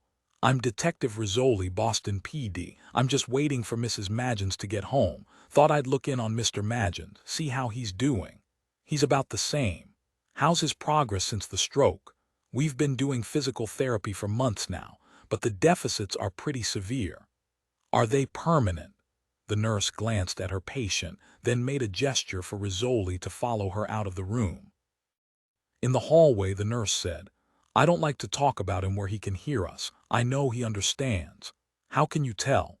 "It's the way he looks at me, the way he reacts to things. Even though he can't talk, he does have a functioning mind. I played a CD of his favorite opera this afternoon, La Boheme, and I saw tears in his eyes. It may not be the music, it may be just frustration. He certainly has a right to feel frustrated. After 8 months, he's had almost no recovery." "That's a very grim prognosis. He'll almost certainly never walk again. He'll always be paralyzed on one side. And as for speech, well," she gave a sad shake of the head. "It was a massive stroke." Rizzoli turned to the sea room. "If you'd like to take a coffee break or something, I'll be happy to sit with him for a while. You don't mind? Unless he needs some kind of special care." "No, you don't need to do a thing, just talk to him. He'll appreciate that."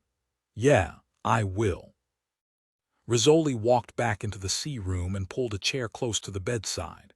She sat down where she could see Randall Magins's eyes, where he could not avoid seeing hers. "Hi, Randall," she said. "Remember me, Detective Rizzoli. I'm the cop investigating your daughter's murder. You do know Camille is dead, don't you?" She saw a flicker of sadness in his gray eyes, an acknowledgement that he understood, that he mourned. "She was beautiful, your girl Camille, but you know that, don't you? How could you not? Every day in this house you were watching her. You saw her grow up and change into a young woman." She paused. "And you saw her fall apart." The eyes were still staring at her, still taking in every word she said. "So when did you start fucking her, Randall?" Outside the window, gusts whipped across Nantucket Sound. Even in the fading daylight, the whitecaps glowed, bright pinpoints of turbulence in the dark sea. Randall Magens was no longer looking at her. His gaze had shifted and he was staring downward, desperately avoiding her eyes. She's only 8 years old when her mother kills herself. And suddenly, Camille doesn't have anyone but her daddy. She needs you, she trusts you, and what did you do? Rizzoli shook her head in disgust. You knew how fragile she was. You knew why she went walking barefoot in the snow, why she locked herself in her room, why she ran off to the convent. She was running away from you. Rizzoli leaned closer. Close enough to catch a whiff of the urine soaking his adult diaper. The one time she came home for a visit, she probably thought you wouldn't touch her, that for once you'd leave her alone. You had a house full of relatives here for the funeral, but that didn't stop you, did it? The eyes were still avoiding hers, still staring downward. She crouched beside the bed, moved so close to him that no matter which way he looked, she was right there in his face. "It was your baby, Randall," she said. "We didn't even need a sample of your DNA to prove it. The baby's too close a match to its mother. It's written there in the baby's DNA, a child of incest. Did you know you made her pregnant? Did you know you destroyed your own daughter?" She just sat in the chair for a moment, gazing at him. In the silence, she could hear his breathing quicken, the noisy gasps of a man who is desperate to flee but cannot. "You know, Randall, I'm not a big believer in God.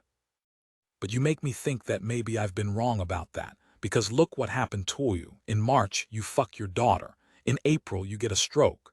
You won't ever move again or talk again. You're just a brain in a dead body, Randall. If that's not divine justice, I don't know what is." He was whimpering now, struggling to make his useless limbs move. She leaned forward and whispered in his ear.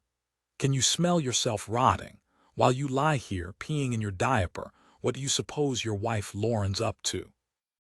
Probably having a very good time, probably finding someone else to keep her company. Think about that. You don't have to die to go to hell." With a sigh of satisfaction, she rose to her feet. "Have a nice life, Randall," she said, and walked out of the room. As she headed for the front door, she heard Maria call to her. "Are you leaving already, Detective?" "Yeah, I've decided not to wait for Mrs. Magens." "What shall I tell her?" "Just that I dropped by." Rizzoli glanced back toward the sea room. "Oh, and tell her this." "Yes. I think Randall misses Camille. Why don't you put her photo where he can see it all the time?" She smiled as she opened the front door to leave. "He'll appreciate that." Christmas lights were twinkling in her living room. The garage door cranked open, and Maura saw that Victor's rental car was parked inside, taking up the right side of the garage as though it belonged there, as though this was now his house as well. She pulled in beside it and turned off the engine with an angry twist of the key, waited for a moment as the door closed again, trying to calm herself for what came next. She grabbed her briefcase and stepped out of the car. In the house, she took her time hanging up her coat, setting down her purse. Still carrying the briefcase, she walked into the kitchen. Victor smiled at her as he dropped ice into a cocktail shaker. "Hey, I'm just mixing your favorite drink for you. Dinner's already in the oven. I'm trying to prove to you that a man really can be useful around the house." She watched as he rattled ice in the shaker and poured the liquid into a martini glass. He handed her the drink. "For the hard-working lady of the house," he said, and pressed a kiss to her lips. She stood perfectly still. Slowly he pulled away, his gaze searching her face. "What's the matter?" She set down the glass. "It's time for you to be honest with me. Do you think I haven't been?" "I don't know." If we're talking about what went wrong 3 years ago, the mistakes I made, this isn't about what happened then. This is about now, whether you're being honest with me now." He gave a bewildered laugh. "What did I do wrong this time? What am I supposed to apologize for? Because I'll be happy to do it if that's what you want. Hell, I'll even apologize for things I haven't done. I'm not asking for an apology, Victor." She reached into her briefcase for the file that Gabriel Dean had lent her and held it out to him. "I just want you to tell me about this." "What is this?" "It's a police file transmitted from Interpol concerning a mass slaughter last year in India, in a small village outside Hyderabad." He opened the folder to the first photograph and winced at the image. Without a word, he turned to the next one and the next. "Victor," he closed the file and looked at her. "What am I supposed to say about this? You knew about this massacre, didn't you?" "Of course I knew. That was a One Earth clinic they attacked. We lost 2 volunteers there, 2 nurses. It's my job to know about it." "You didn't tell me." "It happened a year ago. Why should I?" "Because it's relevant to our investigation. One of the nuns attacked at Greystones Abbey worked in that same One Earth clinic. You knew that, didn't you?" "How many volunteers do you think work for One Earth?" "We have thousands of medical personnel in over 80 countries. Just tell me, Victor, did you know Sister Ursula worked for One Earth?" He turned and paced over to the sink. There he stood staring out the window, although there was nothing to see, only darkness beyond. "It's interesting," she said. "After the divorce I never heard from you, not one word. Do I need to point out that you never bothered to contact me either? Not a letter, not a phone call. If I wanted the latest news about you, I had to read it in People magazine. Victor Banks, the saint of humanitarian causes. I didn't anoint myself, Maura. You can't hold that against me. And then suddenly, out of the blue, you show up here in Boston, anxious to see me, just as I start work on this homicide case." He turned to look at her. "You don't think I wanted to see you? You waited 3 years. Yes, 3 years too long. Why now?" Searched her face as though hoping to see some trace of understanding. "I've missed you, Maura, I really have.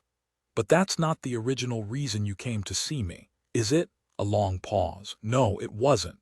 Suddenly exhausted, she sank into a chair at the kitchen table and gazed down at the folder containing the damning photograph.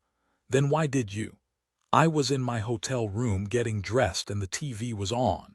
I heard the news about the attack on the convent. I saw you there on camera, at the crime scene. That was the day you left the first message with my secretary. That same afternoon," he nodded. "God, you were stunning on TV, all wrapped up in that black coat. I'd forgotten how beautiful you are.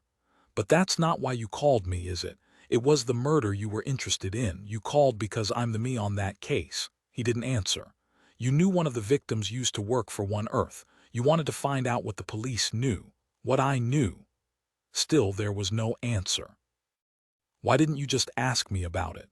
What are you trying to hide?" He straightened, his gaze suddenly challenging hers. "Do you have any idea how many lives we save every year? You're not answering my question. How many children we immunize? How many pregnant women get their only prenatal care from our clinics? They depend on us because they have no alternatives. And One Earth survives only because of the goodwill of its benefactors.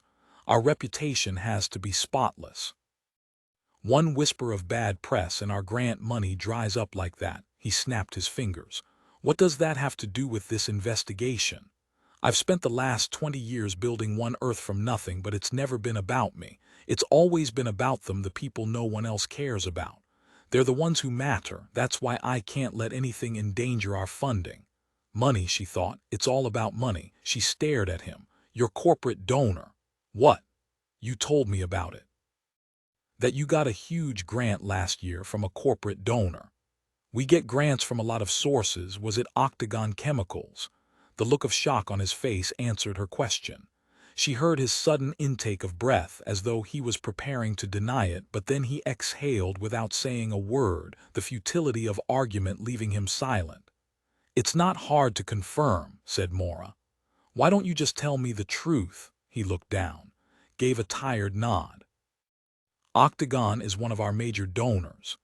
And what do they expect from you? What does one earth have to do in return for that money? Why do you think we have to do anything? Our work speaks for itself. Why do you think we're welcomed in so many countries? Because people trust us. We don't proselytize and we don't muck around in local politics. We're just there to help them. That's all that matters in the end, isn't it? Saving lives. And Sister Ursula's life, does that matter to you? Of course it does. She's now on full life support. One more egg and they'll probably pull the plug. Who wants her dead, Victor? How should I know? You seem to know a lot that you never bothered to tell me. You knew one of the victims worked for you. I didn't think that was relevant. You should have let me decide that. You said you were focusing on the other nun, the young one. She was the only victim you talked about. I assumed the attack had nothing to do with Ursula. You concealed information. Now you're talking like a goddamn cop. Are you going to whip out the badge and handcuffs next? I'm trying not to get the police involved. I'm trying to give you a chance to explain. Why bother? You've already passed judgment. And you're already acting guilty. He stood very still, his gaze averted, one hand clutching the granite countertop. The seconds ticked by in silence, and she suddenly focused on the wooden block of knives resting just within his reach. 8 Wusthof chef's knives which she always kept well honed and ready for use. Never before had she felt afraid of Victor, but the man standing so close to those knives was someone she did not know, did not even recognize. She said quietly, "I think you should leave." He turned to face her. "What are you going to do?" "Just leave, Victor." For a moment he didn't move. She stared at him, her heart hammering, every muscle tensed. Watching his hands, waiting for his next move, the whole time thinking, no, he wouldn't hurt me. I don't believe he'd ever hurt me. And at the same time, frighteningly aware of the strength of his hands. She wondered if those same hands would ever reach for a hammer and crush a woman's skull. "I love you, Maura," he said, "but there are some things more important than either one of us. Before you do anything, think about what you might be destroying. How many people, innocent people, you might be hurting." She flinched as he moved toward her, but he didn't stop. He walked right past her. She heard his footsteps move down the hallway and then the front door slammed shut. At once she rose and went into the living room. Through the window she watched his car back out of the driveway. She went to the front door and turned the deadbolt. Then she bolted the door leading to the garage, locking Victor out. She returned to the kitchen to lock the back door as well, her hand shaking as she slid the chain in place. She turned and gazed at a room that now seemed foreign to her, the air still reverberating with the echoes of threat. The cocktail that Victor had poured for her was sitting on the countertop. She picked up the drink, which was no longer chilled, and poured it down the sink as though it was contaminated. She felt contaminated now by his touch, by his lovemaking. She went straight to the bathroom, peeled off her clothes, and stepped into the shower. There she stood under the stream of hot water, trying to wash away all traces of him from her skin, but she could not purge the memories. She closed her eyes and it was still his face she saw, his touch she remembered. In the bedroom she stripped the sheets and his scent wafted up from the linen. Yet another painful reminder. She made the bed with fresh sheets that did not smell of their lovemaking. Replaced the towels in the bathroom, towels he had used. Went back to the kitchen and discarded the takeout food he had left warming in the oven, a casserole of eggplant parmesan. She ate no dinner that night. Instead she poured a glass of Zinfandel and carried it into the living room. She lit the gas fireplace and sat staring at the Christmas tree. Happy holidays, she thought. I can crack open a chest and bear the contents of a torso. I can slice off slivers of lung, and through the microscope diagnose cancer or tuberculosis or emphysema. But the secret of what lies inside a human heart is beyond the reach of my scalpel. The wine was an anesthetic, deadening her pain. She finished the glass and went to bed. In the night, she awakened with a start and heard the house creaking in the wind. She was breathing hard, her heart racing as the last shreds of a nightmare tore away. Burned bodies, stacked like black twigs on a pyre. Flames, casting their glow on a circle of standing figures. And she trying to stay in the shadows, trying to hide from the firelight. Even in my dreams, she thought, I can't get away from those images. I live with my own private Dante's Inferno in my head. She reached out to feel cool sheets beside her, where Victor had once slept. And she missed him then, his absence suddenly so painful to her that she crossed her arms over her stomach to quell the emptiness there. What if she was wrong? What if he was telling her the truth? At dawn, she finally climbed out of bed, feeling drugged and unrested. She went to the kitchen to make coffee and sat down at the table, sipping from her mug in the gloomy light of morning. Her gaze fell to the folder of photographs, still lying on the table. She opened it and saw the inspiration for last night's nightmares. The burned bodies, the charred remains of huts. So many dead, she thought, killed in one night's paroxysm of violence.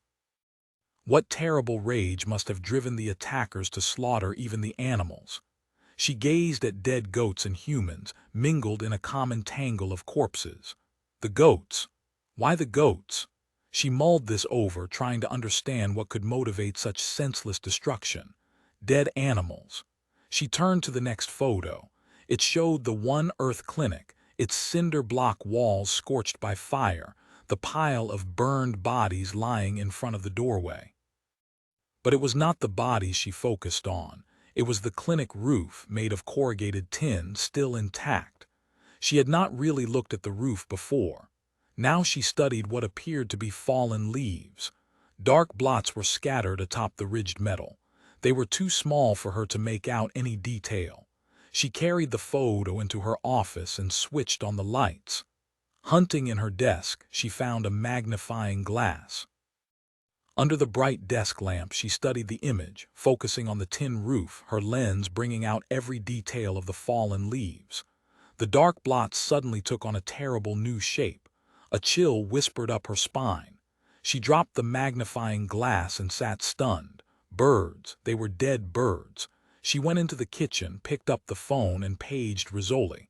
When her phone rang a few minutes later, she jumped at the sound. "There's something I need to tell you," said Maura. At 6:30. "I should have told Agent Dean yesterday before he left town, but I didn't want to say anything, not until I could talk to Victor." "Victor, that's your ex-husband." "Yes. What does he have to do with anything?" "I think he knows what happened in India, in that village." "He told you that?" "Not yet, that's why you have to bring him in for questioning." 19 They sat in Barry Frost's car, parked just outside the Colonnade Hotel. Frost and Rizzoli were in the front seat, Maura in the back. "Let me talk to him first," said Maura. "It'd be better if you stayed right here, Doc," said Frost. "We don't know how he'll react. He'll be less likely to resist if I speak to him. But if he's armed, he won't hurt me," said Maura. "And I don't want you to hurt him, is that clear? You aren't arresting him." "What if he decides he doesn't want to come?" "He'll come." She pushed open the car door. "Just let me handle it." They took the elevator to the 4th floor, sharing the ride with a young couple who probably wondered about the grim trio standing beside them. Flanked by Rizzoli and Frost, Maura knocked on the door to room 426. A moment passed. She was about to knock again when the door finally swung open and Victor stood looking at her. His eyes were tired, his expression infinitely sad. "I wondered what you'd decide," he said. "I was starting to hope that." He shook his head. "Victor, but then I suppose I shouldn't be surprised." He looked at Rizzoli and Frost standing in the hallway, gave a bitter laugh. "Did you bring handcuffs?" "There's no need for handcuffs," said Maura. "They only want to talk to you." "Yes, of course, just talk. Should I call a lawyer?" "It's up to you." "No, you tell me, am I going to need a lawyer?" "You're the only one who knows that, Victor." "That's the test, isn't it? Only the guilty insist on a lawyer." "A lawyer is never a bad idea." "Then just to prove something to you, I'm not going to call one." He looked at the two detectives. "I need to put on my shoes if you have no objections." He turned and walked toward the closet. Maura said to Rizzoli, "Could you wait out here?" She followed Victor into the room, letting the door swing shut behind her for one last moment of privacy. He was sitting in a chair, lacing up his boots. She noticed his suitcase was lying on the bed. "You're packing," she said. I'm booked on a flight home at 4. But I guess those plans are about to change, aren't they? I had to tell them I'm sorry. I'm sure you are. I didn't have a choice. He stood. You had a choice and you made it. I guess that says it all. He crossed the room and opened the door. I'm ready, he announced. He handed Rizzoli a key ring. I assume you'll want to search my rental car. It's the blue Toyota parked in the garage, 3rd floor. Don't say I didn't cooperate. It was Frost who walked Victor down the hall. Rizzoli tugged on Maura's sleeve, holding her back as the two men continued toward the elevators. Here's where you have to back off, Rizzoli said. I'm the one who gave him to you. That's why you can't be part of this. He was my husband. Exactly, you have to step away and let us handle this, you know that. Of course she did. She followed them downstairs anyway, climbed into her own car and tailed them to Schroeder Plaza. She could see Victor in the back seat. Only once as they waited at a stoplight did he turn and look at her. Their gazes met just for an instant through the window. Then he turned away and did not look at her again. By the time she found a parking spot and walked into Boston PD headquarters, they had already brought Victor upstairs. She took the elevator to the 2nd floor and headed straight for the homicide unit. Barry Frost intercepted her. You can't go back there, Doc. He's already being questioned. Rizzoli and Crow are handling it. I gave him to you, God damn it. At least let me hear what he has to say. I could watch from the next room. You have to wait here, he added gently. Please, Dr. Isles. She met his sympathetic gaze. Of all the detectives in the unit, he was the only one who, with just a kind look, could silence her protest. Why don't you sit over there at my desk, he said. I'll bring you a cup of coffee. She sank into a chair and stared at the photo on Frost's desk. His wife, she assumed. A pretty blonde with aristocratic cheekbones. A moment later, he brought her the coffee and set it in front of her. She didn't touch it. She just kept gazing at the photo of Frost's wife and thought of other marriages, of happy endings. Rizzoli did not like Victor Banks. He sat at the table in the interrogation room, calmly sipping from a cup of water, his shoulders relaxed, his posture almost casual. A good-looking man, and he knew it too good-looking. She eyed the worn leather jacket, the khaki trousers, and was reminded of an upscale Indiana Jones without the bullwhip. He had a medical degree to boot, with solid gold humanitarian credentials. Oh yeah, the girls would go for this one.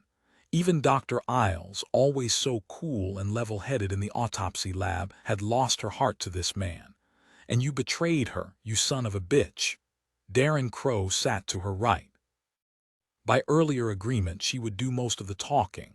So far, Victor had been chilly but cooperative, answering her introductory questions with the curt responses of a man who wished to make quick work of this. A man who had no particular respect for the police. By the time she was finished with him, he'd respect her all right. So you've been in Boston for how long, Mr. Banks? She asked. It's Dr. Banks, and I told you I've been here about 9 days. I flew in last Sunday night. You said you came to Boston for a meeting with the dean of the Harvard School of Public Health. The reason for that meeting, my organization has work-study arrangements with a number of universities. Your organization being One Earth. Yes, we're an international medical charity. We operate clinics around the world. Of course, we welcome any medical and nursing students who want to volunteer at our clinics. The students get some real-life experience in the field. We, in return, benefit from their skills. And who set up this meeting at Harvard? He shrugged. It was just a routine visit. Who actually made the call? A silence. Gotcha. You did, didn't you? She said. You called Harvard 2 weeks ago, told the dean you'd be coming to Boston anyway, and could you drop by his office? I need to keep my contacts fresh. Why did you really come to Boston, Dr. Banks? Wasn't there another reason? A pause. Yes. And that was, my ex-wife lives here. I wanted to see her. But you haven't spoken to her in what, nearly 3 years. Obviously she's already told you everything. Why do you need to talk to me? And suddenly you want to see her so desperately that you fly across the country without even knowing if she'll see you. Love sometimes demands we take risks. It's a matter of faith, believing in something you can't see or touch. We just have to take the leap." He looked her in the eye. "Don't we, detective?" Rizzoli felt herself flush, and for a moment could not think of anything to say. Victor had just reversed the question, twisting it so that she suddenly felt the conversation was about her love demands risks. Crow broke the silence. "Hey, nice-looking lady, your ex-wife," he said. Not hostile, but in the casual tone of one guy to another, the two of them now ignoring Rizzoli. "I can see why you'd fly all this way to try and patch things up. So did you manage to? Things were working out between us." "Yeah, I hear you've been staying at her house for the last few days. Sounds like progress to me." "Why don't we just get down to the truth?" Rizzoli cut in. "The truth?" asked Victor. "The real reason you came to Boston. Why don't you tell me which answer you're fishing for and I'll just give it to you. It'll save us both time." Rizzoli dropped a folder on the table. "Take a look at those." He opened it and saw it was the set of photographs from the devastated village. "I've already seen these," he said, and closed the folder again. "Maura showed them to me. You don't seem very interested. It's not exactly pleasant viewing. It's not meant to be. Take another look." She opened the folder, fished out one of the photos, and slapped it on top. "This one in particular." Victor looked at Crow as though seeking an ally against this unpleasant woman, but Crow simply gave him a "what can you do" shrug. "The photo, Dr. Banks," said Rizzoli. "Exactly what am I supposed to say about it? That was a one-earth clinic in that village. Is that so surprising? We go where people need us, which means we're sometimes in uncomfortable or even dangerous situations." He was still not looking at the photo, still avoiding the grotesque image. "It's the price we pay as humanitarian workers. We take on the same risks our patients do." "What happened in that village?" "I think it's pretty obvious. Look at the picture. It's all in the police report, I'm sure. Look at the goddamn picture. Tell me what you see." At last his gaze fell on the photograph. After a moment he said, "Burned bodies lying in front of our clinic. And how did they die? I'm told it was a massacre." "Do you know that for a fact?" His gaze snapped up to hers. "I wasn't there, detective. I was at home in San Francisco when I got the phone call from India, so you can hardly expect me to provide the details." "How do you know it was a massacre?" "That was the report we got from the police in Andhra Pradesh, that it was either a political or religious attack, and there were no witnesses since the village was relatively isolated. People tend to avoid having much contact with lepers. Yet they burned the bodies. Don't you find that odd?" "Why is it odd?"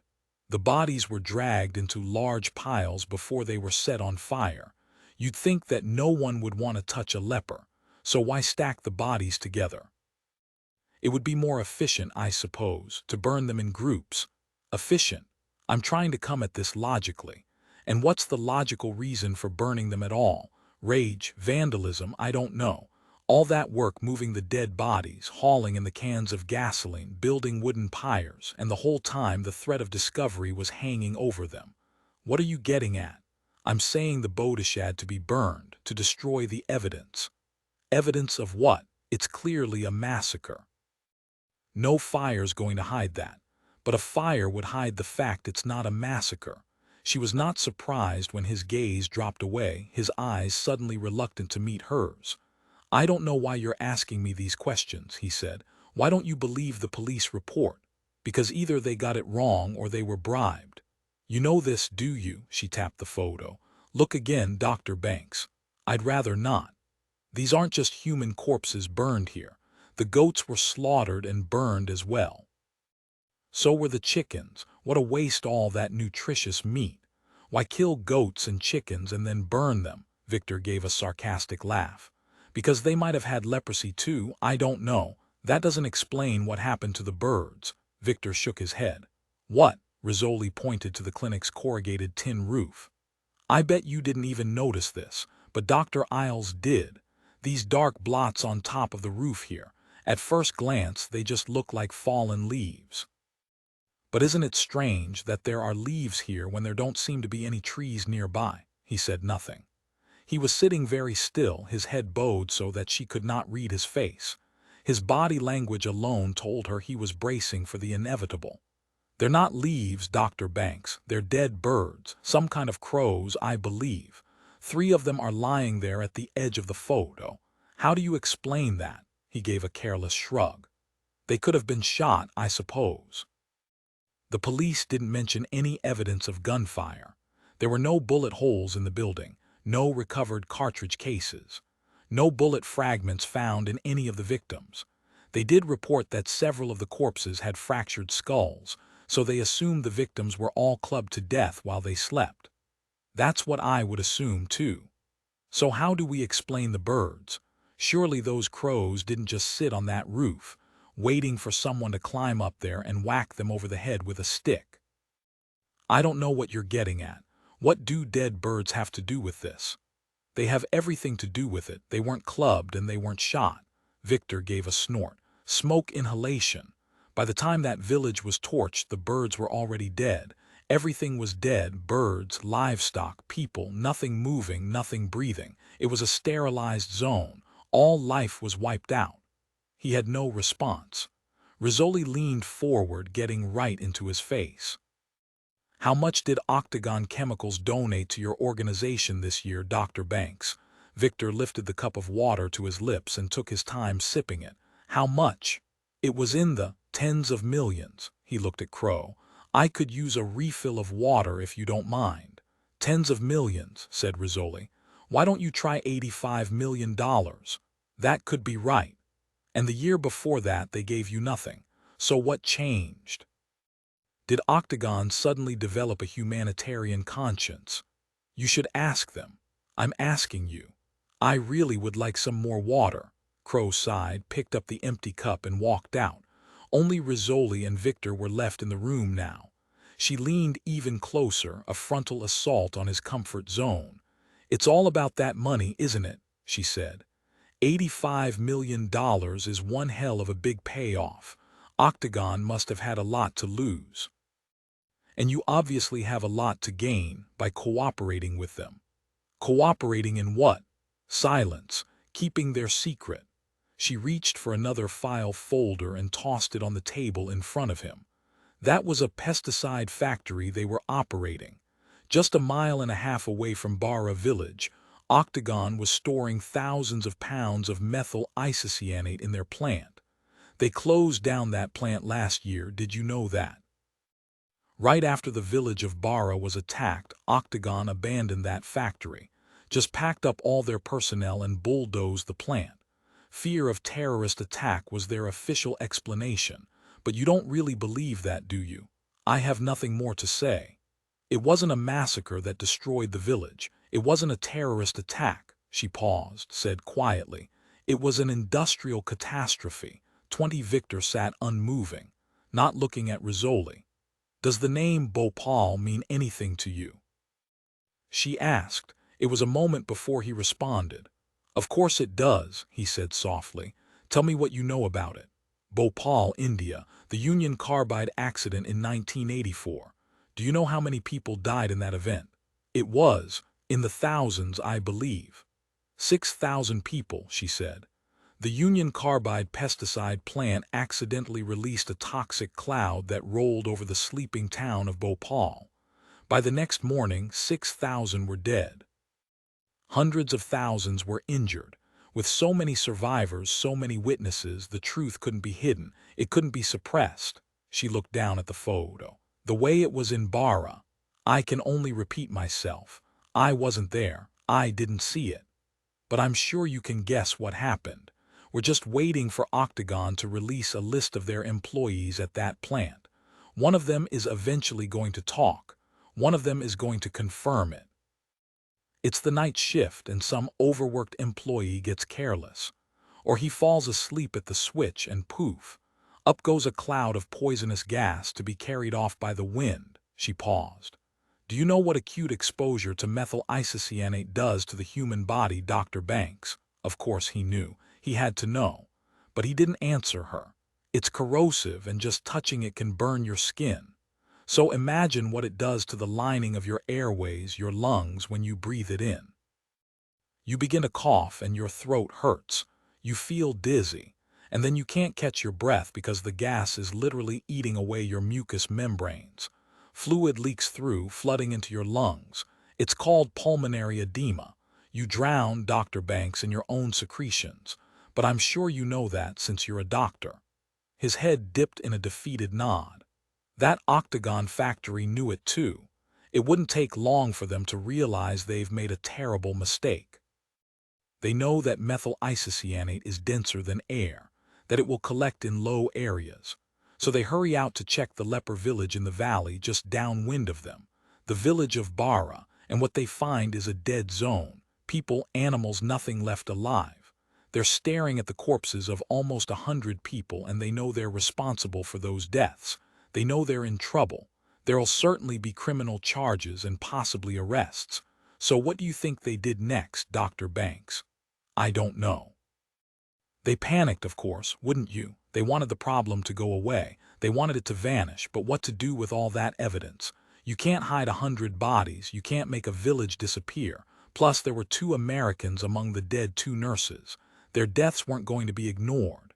She spread the photos across the table so all were visible at once. 3 views, 3 separate piles of corpses. They burned them, she said. They got to work covering up their mistakes. Maybe they even cracked a few skulls to confuse the investigators. What happened in Bara didn't start off as a crime, Dr. Banks, but that night it turned into one. Victor pushed back his chair. Am I under arrest, detective? Because I'd like to leave now. I have a plane to catch. You've known about this for a year, haven't you? But you've kept quiet because Octagon paid you off. A disaster like this would have cost them hundreds of millions of dollars in fines.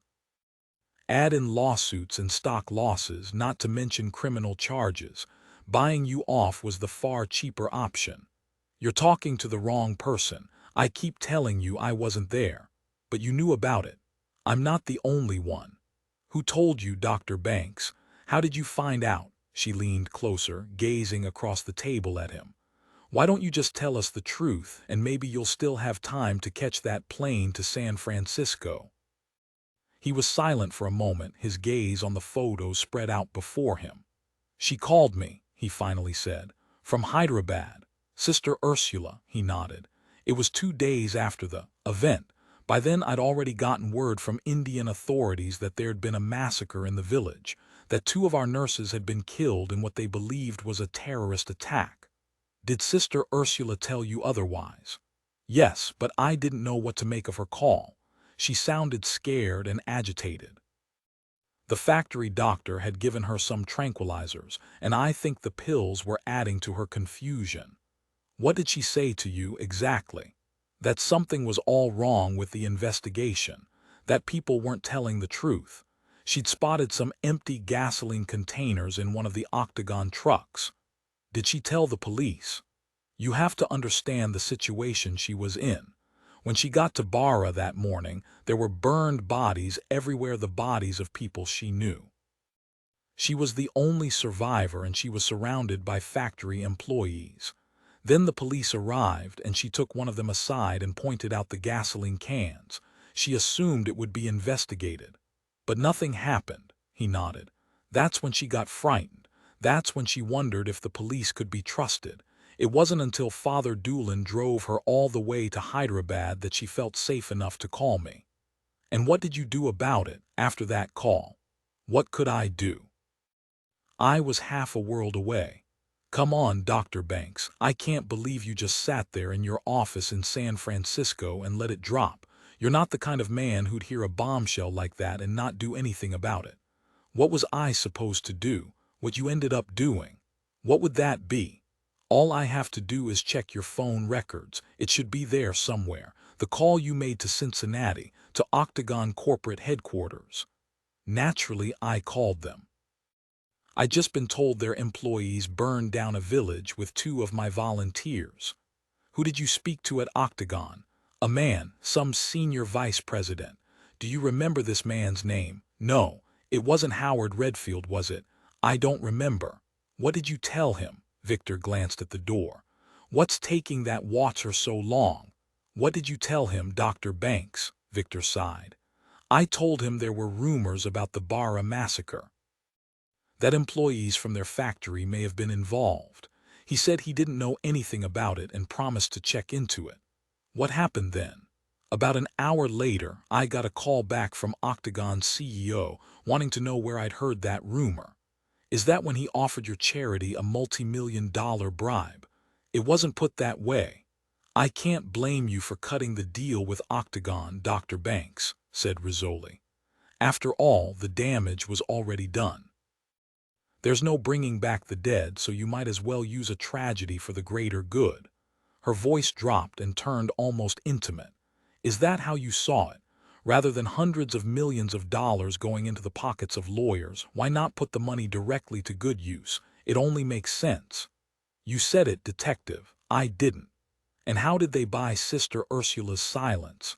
You'd have to ask the Boston Archdiocese that question. I'm sure a deal was made with them as well. Rizzoli paused, suddenly thinking of Greystone's Abbey. The new roof, the renovations. How could an impoverished sisterhood of nuns hold onto and restore such a valuable piece of real estate? She remembered what Mary Clement had said, that a generous donor had come to the rescue. The door opened, and Crow walked in with a fresh cup of water which he placed on the table. Victor quickly took a nervous gulp. The man who had started off so calm, even insolent, now looked wrung out, his confidence destroyed. Now was the time to squeeze out the last drops of truth. Rizzoli leaned closer as she launched her final assault. Why did you really come to Boston, Dr. Banks? I told you. I wanted to see Maura. Octagon asked you to come, didn't they? He took another sip of water. Didn't they? They were concerned. About what? They're the target of an investigation. It has nothing to do with what happened in India. But because of the size of the grant One Earth received, Octagon was concerned it might come to the attention of the SEC, that questions might be raised. They wanted to make sure that we were all reading from the same script in case we were questioned. They were asking you to lie for them. No, just to stay silent, that's all, just not to bring up India.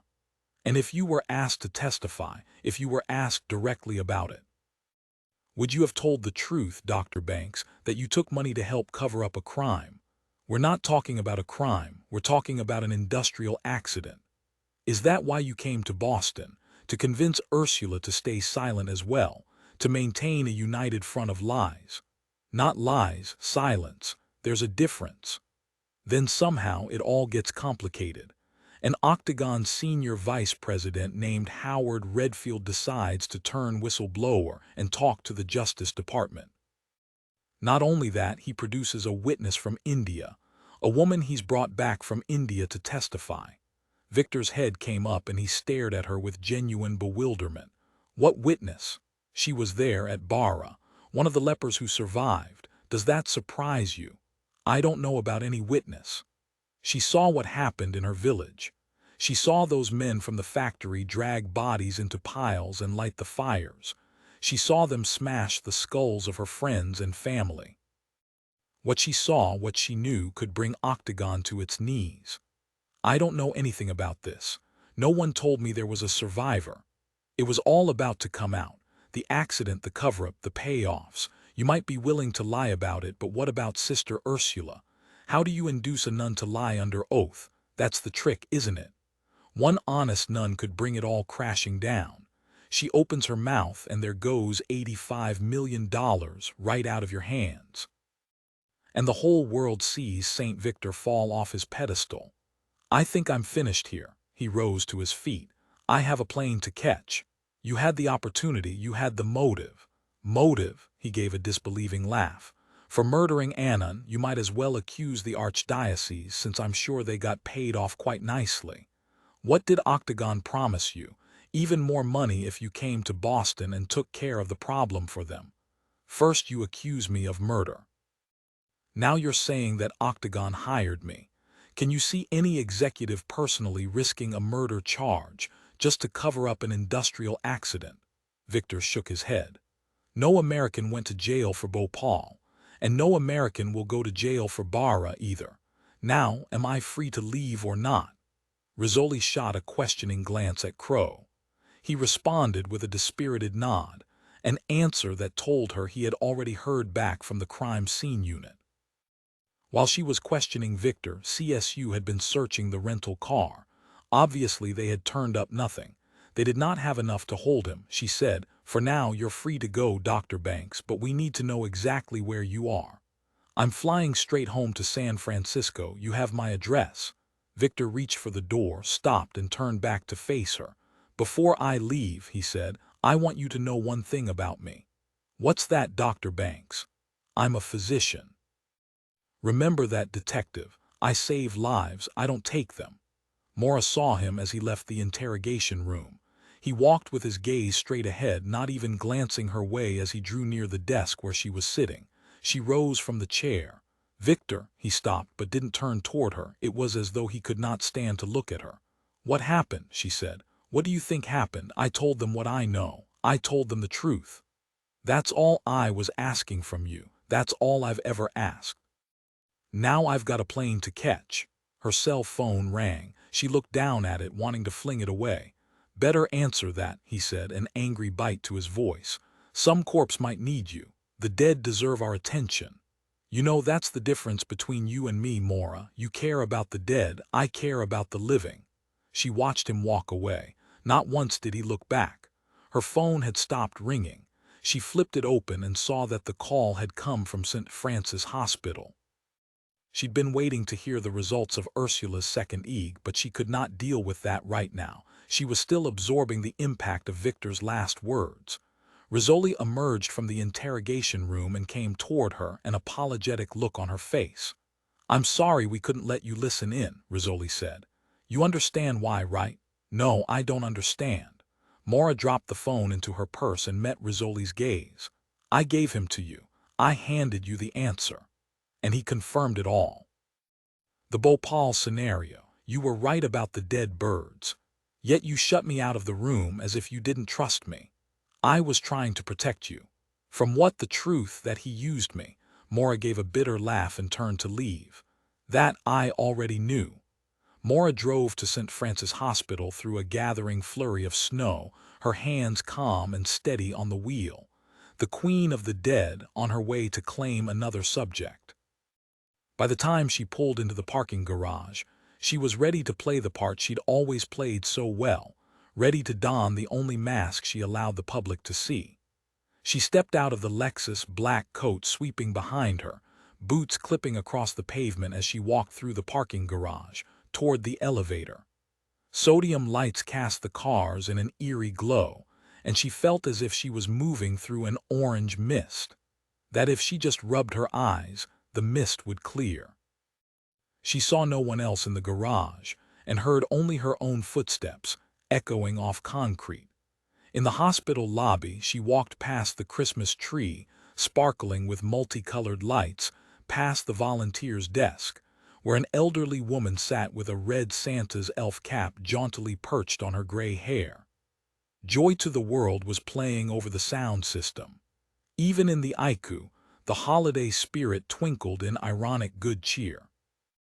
The nurse's station was draped with fake pine garlands, and the ward clerk had tiny gold Christmas bulbs dangling from her ears. I'm Dr. Isles from the medical examiner's office, she said. Is Dr. Ewan here? He just got called into emergency surgery. He asked Dr. Sutcliffe to come in and turn off the ventilator. Has the chart been photocopied for me? It's all ready for you. The ward clerk pointed to a thick envelope on the counter, with "Save for Medical Examiner" scrawled across it. Thank you. Maura opened the envelope and took out the photocopied chart. She read through the sad accumulation of evidence that Sister Ursula was beyond saving. 2 separate EEGs had shown no brain activity, and a handwritten note by the neurosurgeon Dr. Ewan admitted defeat. Patient remains unresponsive to deep pain, with no spontaneous respirations. Pupils remain mid-position and fixed. Repeat EEG shows no brain activity. Cardiac enzymes confirm myocardial infarction. Dr. Sutcliffe to inform family of status. Assessment. irreversible coma secondary to prolonged cerebral anoxia after recent cardiac arrest. She turned, at last, to the pages of lab results. She saw neatly printed columns of cell counts and blood and urine chemistries. How ironic, she thought as she closed the chart, to die with most of your blood tests perfectly normal. Maura crossed to cubicle 10, where the patient was getting her final sponge bath. Standing at the foot of the bed, Maura watched the nurse peel back the sheets and remove Ursula's gown, revealing not the body of an ascetic, but of a woman who had heartily indulged in meals, generous breasts spilling sideways, pale thighs heavy and dimpled. In life she would have appeared formidable, her stout figure made even more imposing by her voluminous nun's robes. Now, stripped of those robes, she was like any other patient. Death does not discriminate, whether saints or sinners in the end, all are equal. The nurse wrung out the washcloth and wiped down the torso, leaving the skin slick and shiny. Then she began to sponge the legs, bending the knees to clean beneath the calves. Old scars pocked the shins, the ugly aftermath of infected insect bites. Souvenirs of a life lived abroad. Finished with her task, the nurse picked up the wash basin and walked out of the cubicle, leaving Maura alone with the patient. "What was it you knew, Ursula? What could you have told us?" "Dr. Isles." She turned to see Dr. Sutcliffe standing behind her. His gaze was far more wary than the first time they'd met. No longer the friendly hippie doctor with the ponytail. "I didn't know you'd be coming in," he said. "Dr. Ewan called me.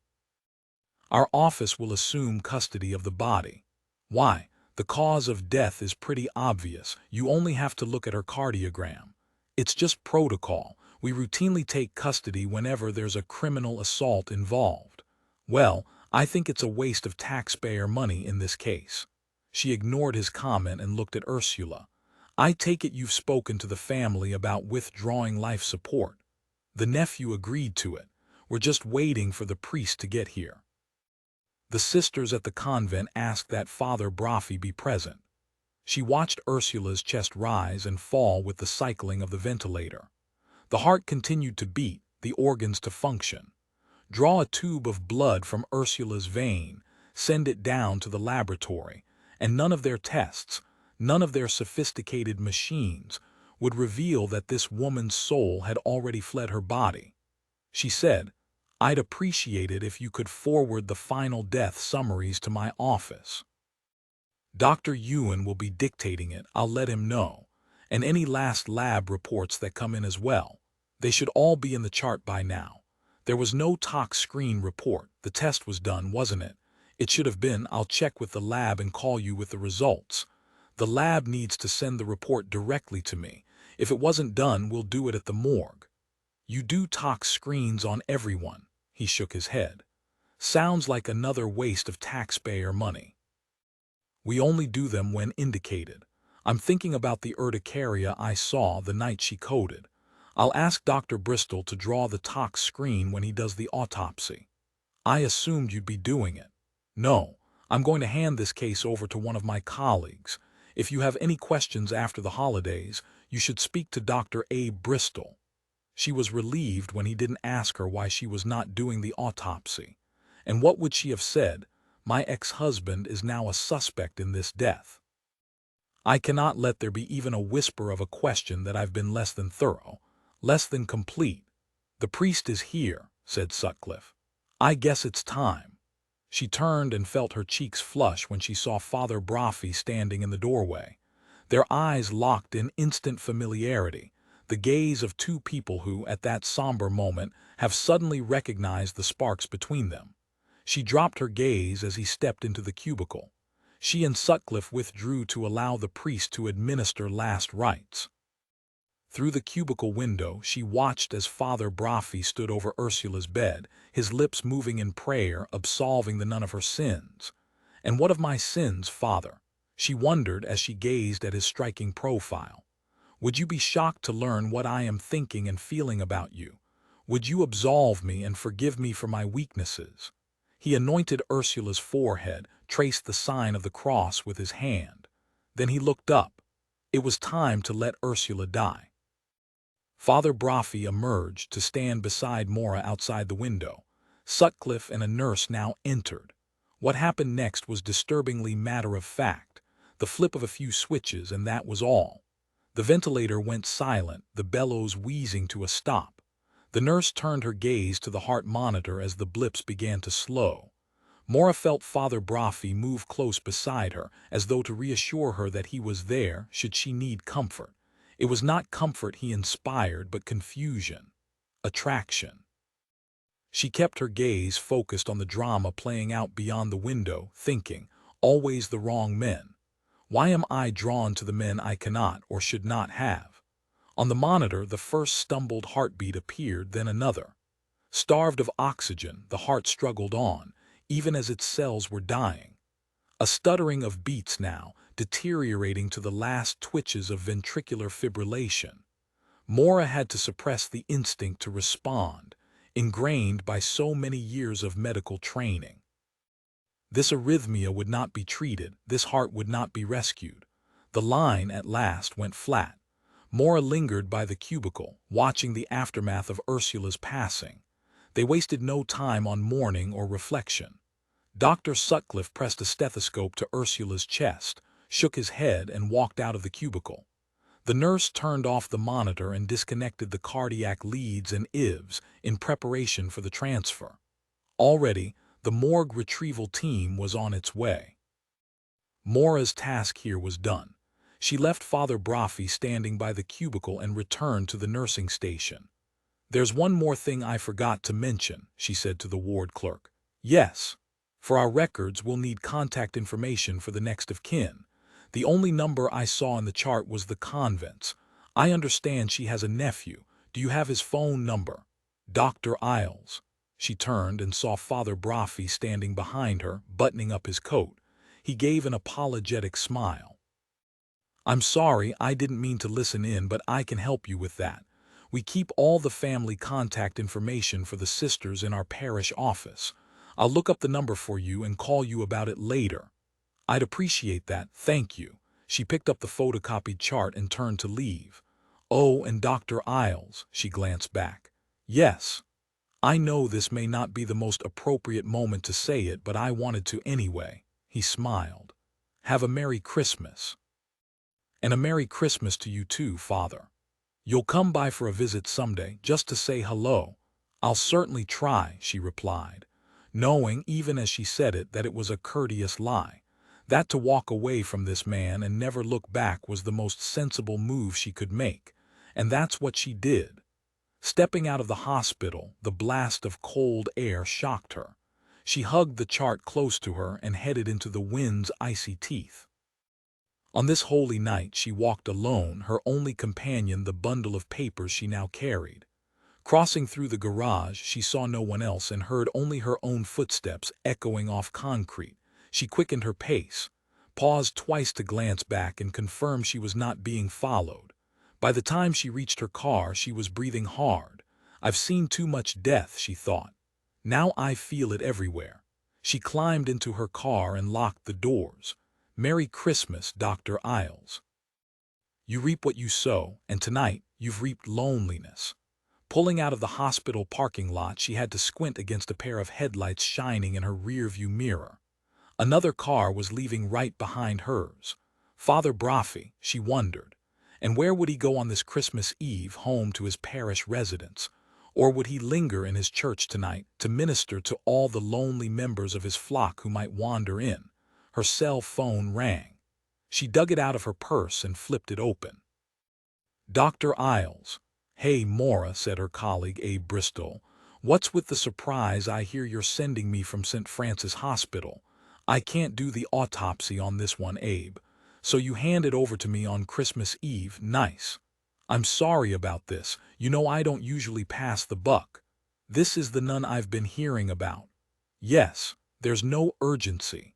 The post-mortem can wait till after the holiday. She's been hospitalized since the assault, and they discontinued life support just a little while ago. There's been extensive neurosurgery, so the intracranial exam won't be very helpful. No, there'll be post-op changes. Cause of death." She coded early yesterday morning from a myocardial infarction. Since I'm familiar with the case, I've already taken care of the preliminaries for you. I've got a copy of the chart, and I'll bring it in day after tomorrow. May I ask why you're not handling this one? I don't think my name should be on the report. Why not? She was silent. Maura, why are you taking yourself off this case? Personal reasons. Did you know this patient? No. Then what is it? I know one of the suspects, she said. I was married to him. She hung up, tossed the cell phone on the seat, and turned her attention to getting home, to retreating to safety. Snowflakes were falling as fat as cotton balls by the time she turned into her own street. It was a magical sight, that thick curtain of snow, the silvery drifts blanketing front lawns, the stillness of a sacred night. She lit a fire in her hearth and cooked a simple meal of tomato soup and melted cheese on toast, poured a glass of Zinfandel and brought it all into the living room, where the Christmas tree lights twinkled. But she could not finish even that small supper. She pushed aside the tray and sipped the last of her wine as she gazed at the fireplace. She fought the urge to pick up the phone and try to reach Victor. Had he caught that plane to San Francisco? She didn't even know where he was tonight or what she would say to him. We've betrayed each other, she thought. No love can survive that. She rose, turned off the lights, and went to bed. 21. A pot of veal sauce had been simmering for nearly 2 hours on the stove, and the fragrance of plum tomatoes and garlic and fork-tender stew meat overwhelmed the blander aroma of the 18-pound turkey now sitting, browned and glistening, in its roasting pan on the countertop. Rizzoli sat at her mother's kitchen table, beating eggs and melted butter into a warm bowl of potatoes that she had just boiled and mashed. In her own apartment, she seldom took the time to cook, and her meals were thrown together from whatever she managed to excavate from her cupboard or freezer. But here, in her mother's kitchen, cooking was never a hurried affair. It was an act of reverence, in honor of the food itself, no matter how humble the ingredients. Each step, from chopping to stirring to basting, was part of a solemn ritual, up to the climactic parade of dishes being carried out to the table, there to be greeted with properly appreciative sighs. In Angela's kitchen, there were no shortcuts, and so Rizzoli took her time adding flour to the bowl of mashed potatoes and beaten eggs, mixing it with her hands.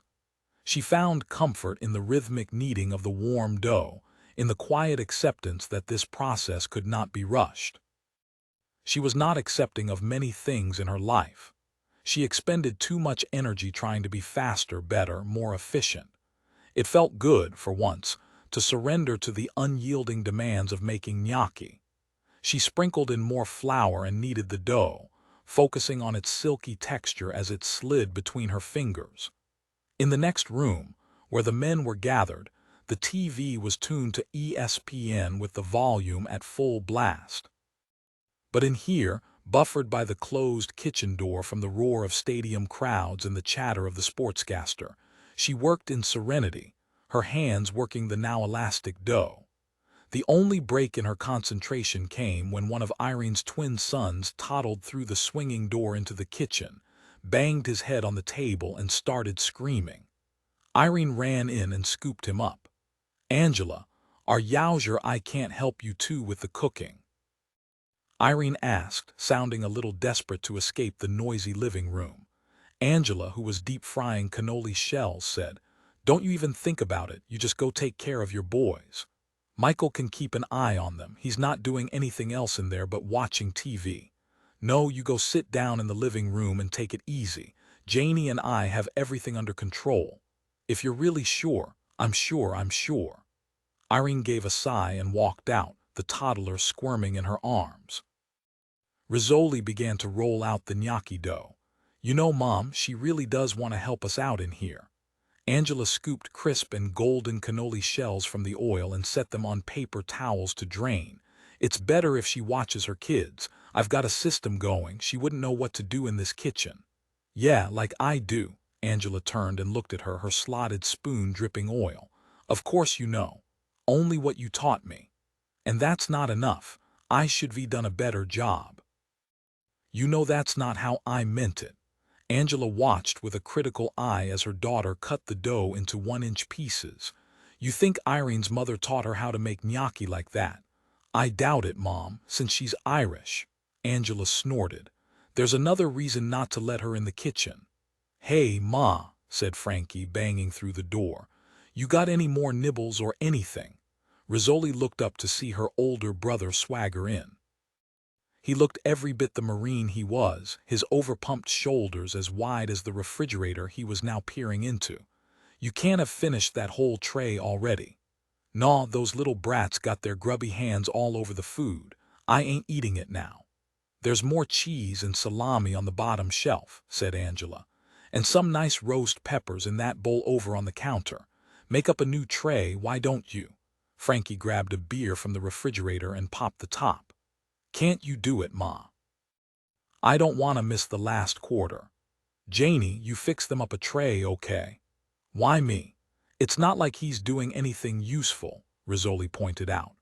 But Frankie had already left the kitchen and was probably back in front of the TV, chugging his beer.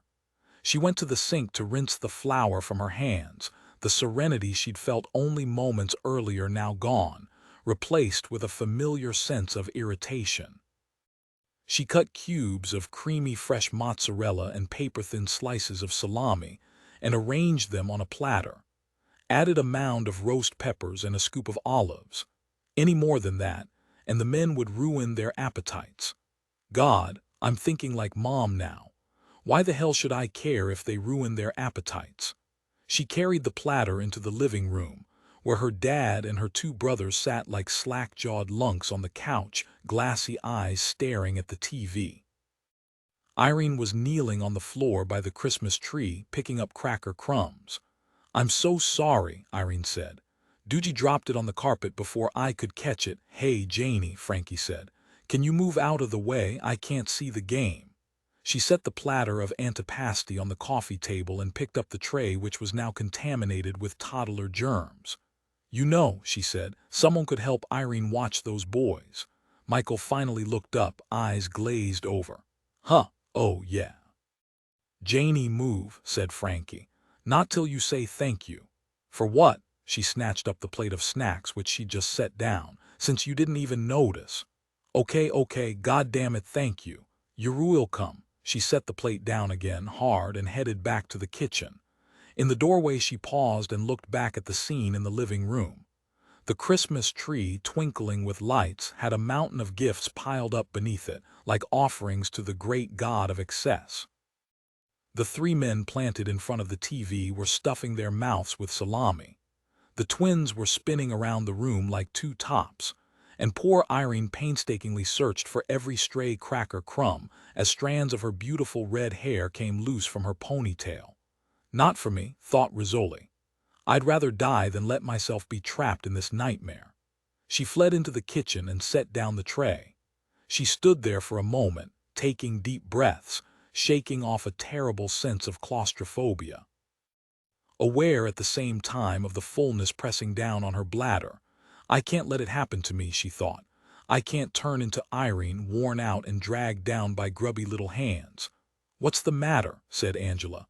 Nothing, Mom. What? I can tell something's wrong, she sighed. Frankie really pisses me off, you know that.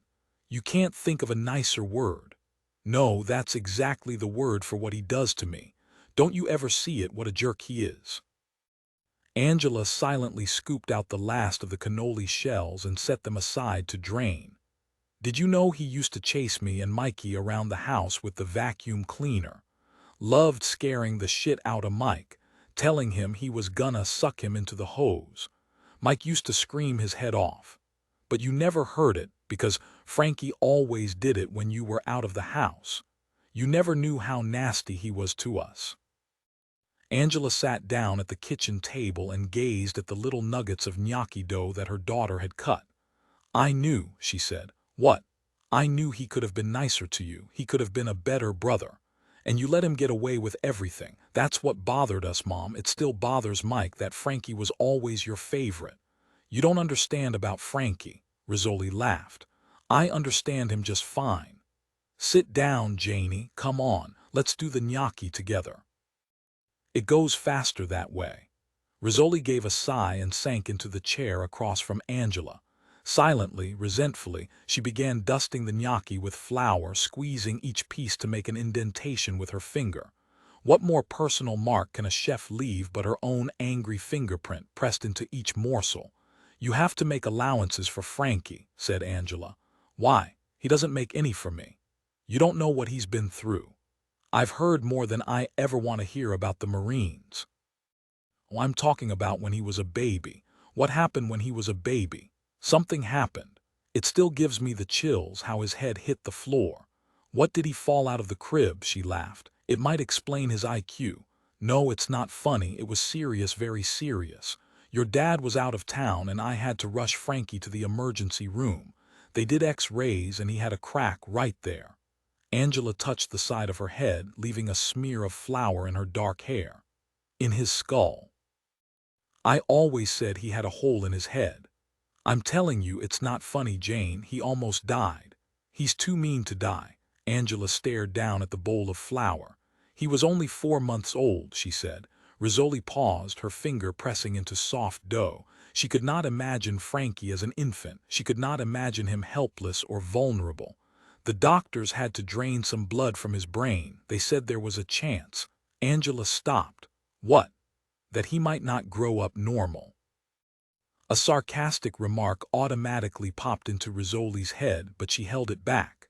This, she understood, was not an occasion for sarcasm. Angela was not looking at her, but was now staring down at her own hand, clutching a lump of dough, avoiding her daughter's gaze. 4 months old, Rizzoli thought. There's something wrong here. If he was only 4 months old, he couldn't crawl yet. He couldn't climb out of his crib or squirm out of his high chair. The only way for an infant that young to fall is to be dropped. She looked at her mother with new comprehension. She wondered how many nights Angela had awakened in horror, remembering the instant when she'd lost her grip and her baby had slid from her arms. Golden boy Frankie, almost killed by his careless mother. She reached out and touched her mother's arm. Hey, he turned out okay, didn't he? Angela took a breath. She began dusting and pinching more gnocchis, suddenly working at record speed. Mom, of all of us, Frankie's the toughest one in the bunch. No, he isn't. Angela set a gnocchi on the tray and looked up at her daughter. You are. Yeah, right. You are, Jane. When you were born, I took one look at you and I thought, this one I never have to worry about. This one's gonna fight back no matter what. Mikey, I know I probably should have protected better. He's not so good at defending himself. Mike grew up a victim. He's always gonna act like one. But not you. A faint smile tugged at Angela's lips as she gazed at her daughter. When you were 3, I saw you fall and hit your face on the coffee table. You cut yourself right there under the chin. Yeah, I still got the scar. The cut was so bad you had to get stitches. You were bleeding all over the carpet, and you know what you did? Guess what you did? I screamed a lot, I imagine. No, you started hitting the coffee table, punching it like that. Angela whacked the table with her fist, sending up a puff of flour. Like you were furious at it. You didn't come running to me. You didn't cry about all the blood. You were too busy fighting back at the thing that hurt you. Angela laughed and wiped her hand across her eyes, leaving a streak of white on her cheek. You were the strangest little girl. Of all my kids, you made me the proudest. Rizzoli stared at her mother. I never knew that. I had no idea.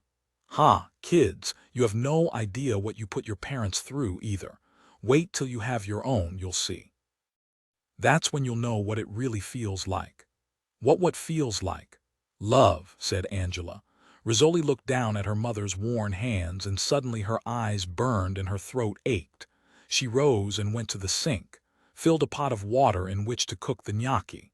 She waited for the water to heat, thinking, maybe I don't really know what love feels like, because I've been too busy fighting it, just as I fight everything else that might hurt me.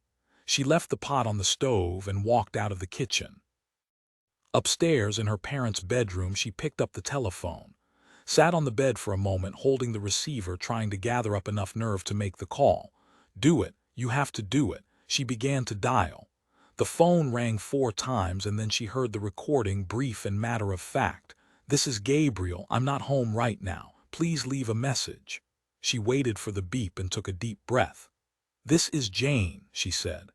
"I have something to tell you, and I guess it's better this way, over the phone. It's better than talking to you in person because I don't think I really want to see your reaction. So anyway, here goes. I screwed up," she suddenly laughed. "Jesus, I feel really stupid making the world's oldest mistake. I'll never joke about dumb bimbos again. What happened is, well, I'm pregnant. About 8 weeks, I think. Which, in case you're wondering, means it's definitely yours. I'm not asking you for anything. I don't want you to feel obligated to do whatever it is men are supposed to do. You don't even have to return this call. But I did think you had a right to know because—" She paused, her voice suddenly thick with tears. She cleared her throat. "Because I've decided to keep the baby." She hung up. For a long time she didn't move but just stared down at her hands as she wrote a twister of emotions. Relief, fear, anticipation. But not ambivalence. This was a choice she felt absolutely right about. She rose, feeling suddenly weightless, released from the burden of uncertainty. There was so much to worry about, so many changes to prepare for, yet she felt a new lightness in her step as she walked down the stairs and went back into the kitchen. The water on the stove was now boiling. The rising steam warmed her face like a mother's caress. She added 2 teaspoons of olive oil, then slid the gnocchi into the pot. 3 other pots already were simmering on the stove, each releasing its own fragrance. The bouquet of her mother's kitchen. She inhaled the smells, aching with new appreciation for this sacred place where food was love.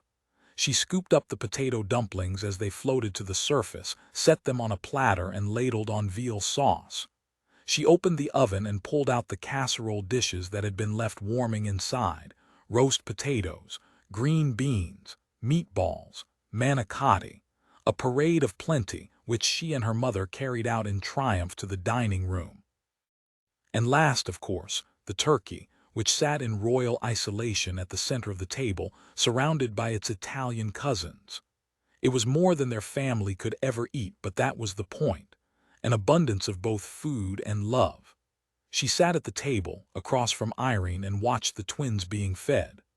Only an hour ago, when she had looked at Irene in the living room, she had seen a tired young woman whose life was already over, whose skirt sagged from the constant tugging of small hands. Now she looked at that same woman, and she saw a different Irene, one who laughed as she spooned cranberry sauce into little mouths, whose expression turned tender and unfocused as she pressed her lips to a head of curly hair. "I see a different woman because I'm the one who's changed," she thought. Not Irene. After dinner, as she helped Angela brew coffee and pipe sweet whipped cream into the cannoli shells, she found herself looking with fresh eyes at her mother as well. She saw new streaks of silver in her hair and a face starting to sag at the jowls. "Do you ever regret having us, Mom?" she wondered. "Do you ever stop and think that you've made a mistake? Or were you as sure as I am now about this baby?" "Hey, Janie," yelled Frankie from the living room. "Your cell phone's ringing in your purse." "Can you get it?" she yelled back. "We're watching the game. I've got whipped cream all over my hands. Will you just answer it?" He stalked into the kitchen and practically thrust the phone at her. "It's some guy. Frost. No, I don't know who it is." Gabrielle was her first thought. "He's heard my message." She crossed to the sink and took her time rinsing off her hands. When at last she picked up the phone, she was able to answer with a calm, "Hello, Detective Rizzoli, it's Father Braffi." All the tension suddenly whooshed out of her. She sank into a chair. She could feel her mother watching her, and she tried to keep the disappointment from her voice. "Yes, Father. I'm sorry to call you on Christmas Eve, but I can't seem to get through to Dr. Isles' phone, and well, something has come up that I thought you should know about." "What is it?" "Dr. Isles wanted contact information for Sister Ursula's next of kin, so I offered to look it up for her. But it turns out our parish records are a little out of date. We have an old phone number for a brother in Denver, but that phone's been disconnected. Mother Mary Clement told me the brother died." Did she tell you that Sister Ursula also has a nephew living out of state? The abbess didn't mention him. It seems he's been in touch with the doctors. That's what the nurses told me. She looked at the platter of filled cannoli, now getting soggy with their filling of sweet cream. Where are you going with this, Father? I know this seems like a minor detail, tracking down some nephew who hasn't seen his aunt in years. And I know how hard it is to locate someone who's out of state if you don't even know their first name. But the church has resources even the police don't have. A good priest knows his flock detective. He knows their families and the names of their children. So I called the priest in the Denver parish where Sister Ursula's brother lived. He remembers the brother quite well. He performed his funeral mass. Did you ask him about her relatives, about this nephew? Yes, I did. And there is no nephew, detective. He doesn't exist. 22 Maura dreamed of funeral pyres. She was crouched in shadow, watching orange flames lick at bodies stacked like cordwood, watching flesh consumed in the heat of the fire. The silhouettes of men surrounded the burning corpses, a circle of silent watchers whose faces she could not see. Nor could they see her, for she was hidden in darkness, cowering from their sight. Sparks flew up from the pyre, fed by its human fuel, and spiraled into the black sky. The sparks lit the night, illuminating an even more terrible sight. The corpses were still moving. Blackened limbs thrashed in the torment of fire. One among that circle of men slowly turned and stared at Maura. It was a face she recognized, a face whose eyes were empty of any soul. Victor. She came awake in an instant, her heart ramming against her chest, her nightshirt soaked with sweat. A gust buffeted the house, and she could hear the skeletal clatter of shaking windows, the groan of the walls. Still wrapped in the panic of the nightmare, she lay perfectly still, the sweat beginning to chill on her skin. Was it only the wind that had awakened her? She listened, and every creak of the house sounded like a footstep. An intruder moving closer. Suddenly she tensed, alerted to a different sound, a scratching against the house like the claws of an animal trying to get in. She looked at the glowing face of her clock. It was 11:45. She rolled out of bed and the room felt frigid. She groped in the darkness for a robe but did not turn on the lights to preserve her night vision. She went to her bedroom window and saw that it had stopped snowing. The ground glowed white under moonlight. There it was again, the sound of something rubbing against the wall. She pressed as close to the glass as she could and spied a flicker of shadow moving near the front corner of the house. An animal. She left the bedroom, and in her bare feet she felt her way down the hallway, moving toward the living room. Edging around the Christmas tree, she peered out the window. Her heart nearly stopped. A man was climbing the steps to her front porch. She could not see his face, for it was hidden in shadow. As though he sensed her watching him, he turned toward the window where she stood, and she saw his silhouette. The broad shoulders, the ponytail. She pulled away from the window and stood wedged against the prickly branches of the Christmas tree, trying to understand why Matthew Sutcliffe was here, at her door. Why would he come at this hour without calling first? She still hadn't shaken off the last strands of fear from her nightmare, and this late-night visit made her uneasy. It made her think twice about opening her door to anyone, even a man whose name and face she knew. The doorbell rang. She flinched, and a glass bulb fell from the tree and shattered on the wood floor. Outside, the shadow moved toward the window. She didn't move, still debating what to do. I just won't turn on the light, she thought. He'll give up and leave me alone. The doorbell rang again. Go away, she thought. Go away and call me back in the morning. She released a sigh of relief when she heard his footsteps descending the porch steps. She inched toward the window and looked out but could not see him, nor could she see any car parked in front of the house. Where had he gone? Now she heard footsteps, the crunch of boots in snow, moving around toward the side of the house. What the hell was he doing, circling her property? He's trying to find a way into the house. She scrambled out from behind the tree and bit back a cry of pain as she stepped on the broken bulb, and a shard of glass pierced her bare foot. His silhouette suddenly loomed in a side window. He was staring in, trying to see into the dark living room. She retreated into the hall, wincing with every step, the sole of her foot now damp with blood. It's time to call the police. Call 911. She turned and hobbled into the kitchen, hands brushing across the wall, searching for the phone. In her haste, she knocked the receiver off its cradle. She snatched it up and pressed it to her ear. There was no dial tone. The bedroom phone, she thought, was it off the hook. She hung up the kitchen phone and limped back into the hallway, the shard of glass stabbing even deeper into her soul, retracing a floor now wet with her blood. Back into the bedroom, her eyes straining to see in the darkness, her feet now moving across carpet until her shin bumped up against the bed. She felt her way up the mattress to the headboard, to the phone on the nightstand. No dial tone. Terror blasted through her like an icy wind. He's cut the phone line. She dropped the receiver and stood listening, desperate to hear what he would do next. The house creaked in the wind, obscuring all sounds except the drum of her own heartbeat. Where is he? Where is he? Then she thought, my cell phone.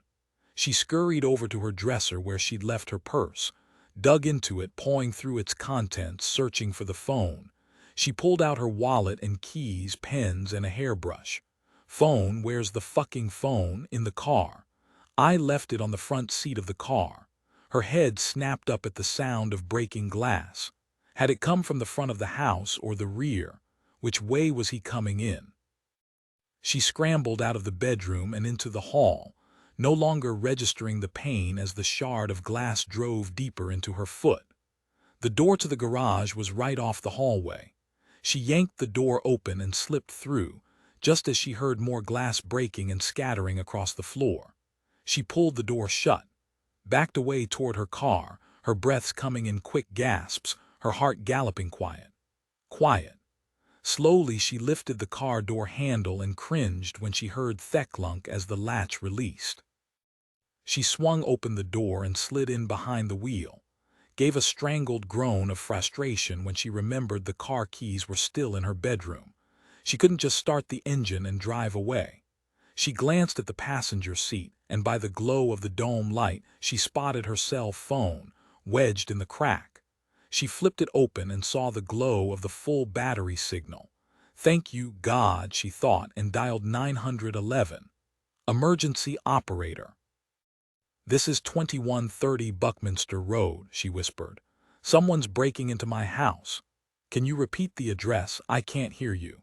2130 Buckminster Road. An intruder. She went dead silent, her gaze fixed on the door leading into the house. A sliver of light now glowed beneath it. He's inside. He's searching the house. She scrambled out of the car and softly pushed the door shut, extinguishing the dome light. Once again, she was in darkness. The house's fuse box was only a few feet away on the garage wall, and she considered flipping all the circuit breakers and cutting off power to the lights. It would give her the cover of darkness, but he would surely guess where she was and would immediately head into the garage. Just stay quiet, she thought. Maybe he'll think I'm not at home. Maybe he'll think the house is empty. Then she remembered the blood. She had left a trail of blood. She could hear his footsteps. Shoes moving across the wood floor, following her bloody footprints out of the kitchen. A confusing smear of them, up and down the hallway. Eventually, he would follow them into the garage. She thought of how Rat Lady had died, remembered the bright spray of pellets scattered throughout her chest. She thought of the path of devastation that a copper-jacketed glacier bullet cuts through the human body, the explosion of lead shot tearing through internal organs, the rupture of vessels, the massive hemorrhage of blood into the chest cavity. Run, get out of the house. And then what? Scream for the neighbors, pound on doors. She didn't even know which of her neighbors was home tonight. The footsteps were moving closer. Now or never. She ran toward the side door and cold air blasted in as she pulled it open. She bolted out into the yard. Her bare feet sank calf-deep into snow, which cascaded in, blocking the jamb so she could not close the door behind her.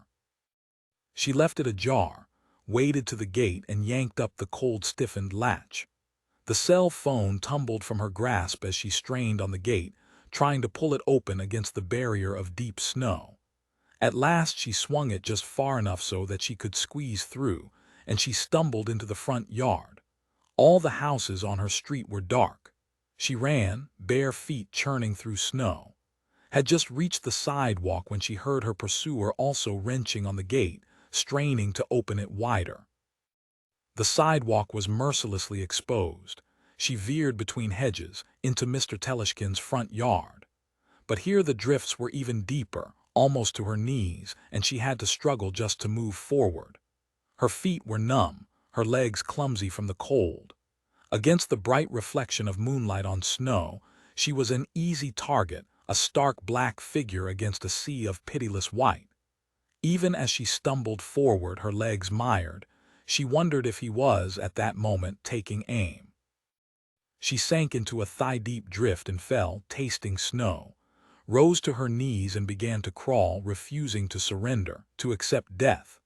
On senseless legs she tunneled forward, hearing footsteps crunch toward her. He was moving in for the kill. Light suddenly cut through the darkness.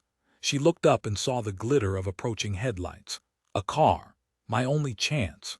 With a sob, she sprang to her feet and began to run toward the street, waving her arms, screaming. The car skidded to a stop just in front of her. The driver stepped out, a tall and imposing silhouette moving toward her across the spectral whiteness. She stared, slowly began to back away. It was Father Braffi. "It's all right," he murmured. "Everything's all right." She turned and looked toward her house, but saw no one. Where is he? Where did he go? Now more lights were approaching. 2 more cars pulled to a stop. She saw the pulsing blue of a police cruiser and raised her hand against the glare of headlights, trying to make out the silhouettes walking toward her. She heard Rizzoli call out, "Doc, are you okay?" "I'll take care of her," said Father Braffi. "Where's Sutcliffe?" "I didn't see him." "The house," said Maura. "He was in my house." "Get her in your car, Father," said Rizzoli. "Just stay with her." Maura still hadn't moved. She stood frozen in place as Father Braffi stepped toward her. He pulled off his coat and draped it over her shoulders, wrapped his arm around her and helped her toward the passenger seat of his car. "I don't understand," she whispered. "Why are you here? SHHH, let's just get you out of this wind." He slid in beside her. As the heater blasted at her knees, her face, she hugged his coat tighter, trying to get warm, her teeth chattering so hard she could not talk. Through the windshield she saw dark figures moving on the street. She recognized Barry Frost's silhouette as he approached her front door.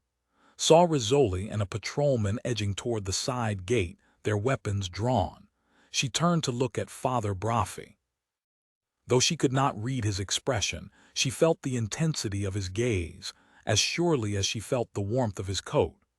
"How did you know?" she whispered.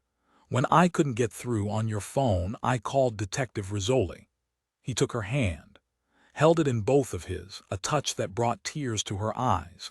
Suddenly she couldn't look at him. She stared straight ahead at the street and saw it through a blur of colors as he pressed her hand to his lips in a warm and lingering kiss. She blinked away tears and the street came into focus. What she saw alarmed her. Running figures, Rizzoli silhouetted by flashing blue lights as she darted across the road. Frost, weapon drawn, dropping to a crouch behind the cruiser. "Why are they all moving toward us? What do they know that we don't?"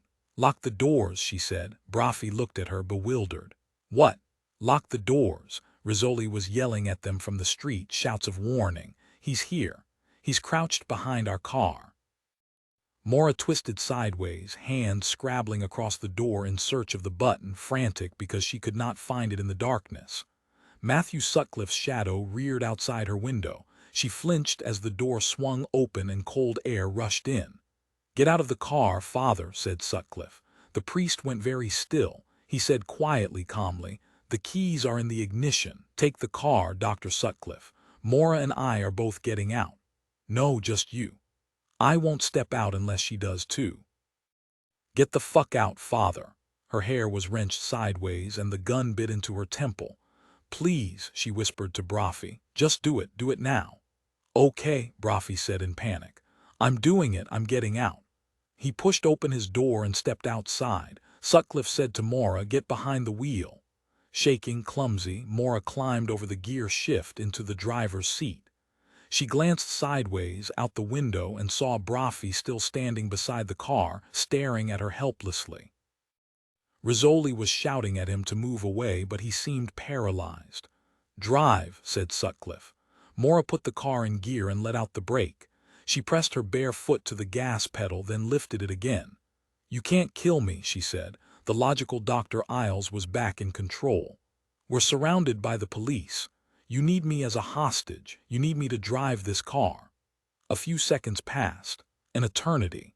She sucked in a gasp as he lowered the gun from her head and pressed the barrel hard against her thigh. "And you don't need your left leg to drive. So do you want to keep your knee?" She swallowed. "Yes." "Then let's go." She pressed the accelerator. Slowly the car began to roll forward past the parked cruiser where Frost was crouched. The dark street stretched ahead of them unobstructed. The car kept moving. Suddenly she saw Father Brophy in her rearview mirror running after them, lit by the strobe-like flashes of the cruiser's blue lights. He grabbed Sutcliffe's door and yanked it open. Reaching in, Brophy clawed at Sutcliffe's sleeve, trying to drag him out. The blast of the gun sent the priest flying backwards. Maura shoved open her own door and threw herself out of the rolling car. She landed on icy pavement and saw bright flashes as her head slammed against the ground. For a moment she could not move. She lay in blackness, trapped in a cold and numbing place, feeling no pain, no fear, aware only of the wind blowing feathery snow across her face. She heard a voice calling to her from across a great distance. Louder now, closer. "Doc, Doc." Maura opened her eyes and winced against the glare of Rizzoli's flashlight. She turned her head away from the light and saw the car a dozen yards away, its front bumper rammed against a tree. Sutcliffe was lying face down on the street, struggling to get up, his hands cuffed behind him. "Father Brophy," she murmured. "Where is Father Brophy? We've already called the ambulance." Slowly Maura sat up and looked down the street where Frost was crouched over the priest's body. "No," she thought, "no. Don't get up yet," said Rizzoli, trying to hold her still. But Maura pushed her away and rose, her legs unsteady, her heart in her throat.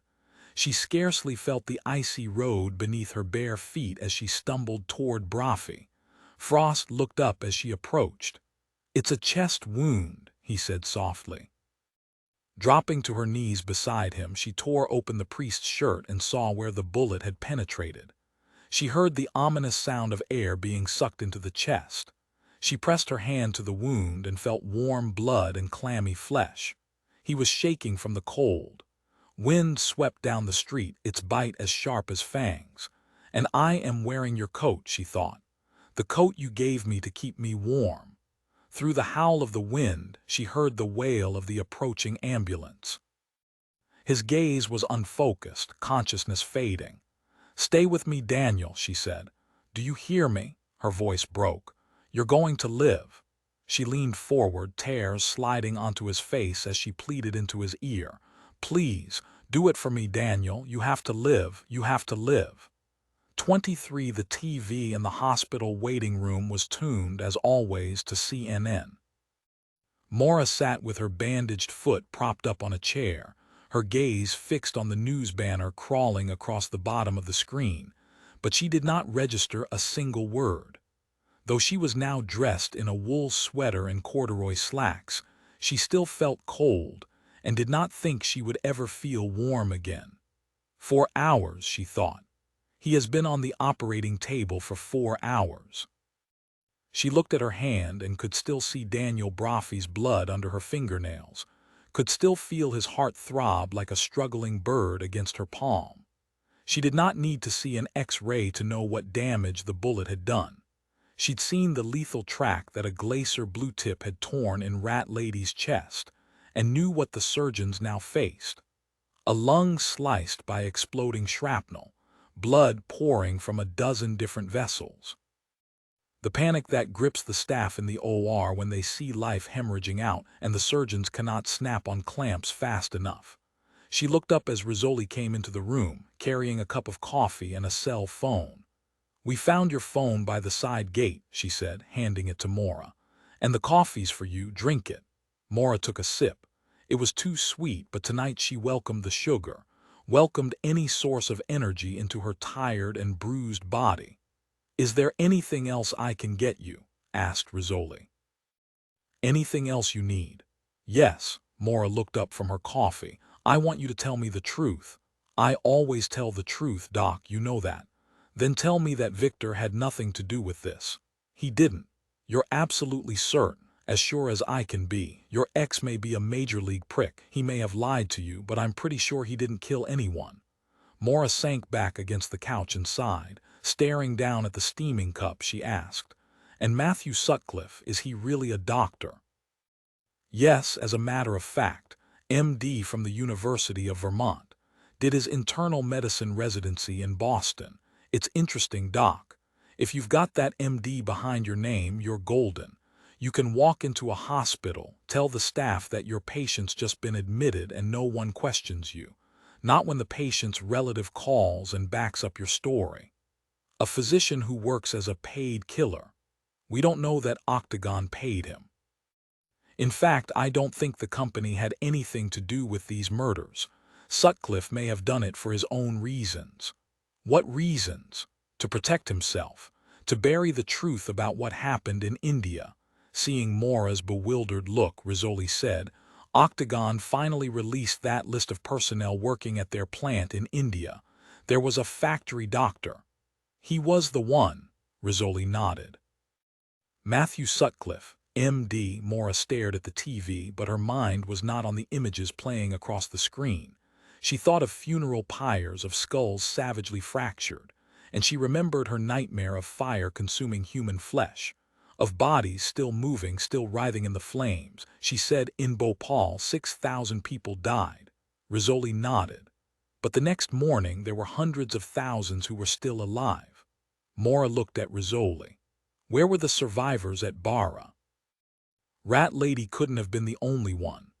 "And if she wasn't, what happened to the others?" They stared at each other, both of them now understanding what Sutcliffe had been desperate to conceal. Not the accident itself, but the aftermath, and his role in it. She thought of the horror that must have greeted him that night after the poisonous cloud had swept across the village. Entire families lying dead in their beds, bodies sprawled outside, frozen in their final agonies. The factory doctor would have been the first sent out to assess the damage.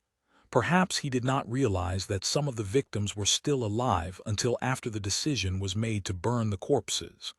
Perhaps it was a groan that alerted him, or the twitching of a limb as they dragged bodies to the flaming pyre.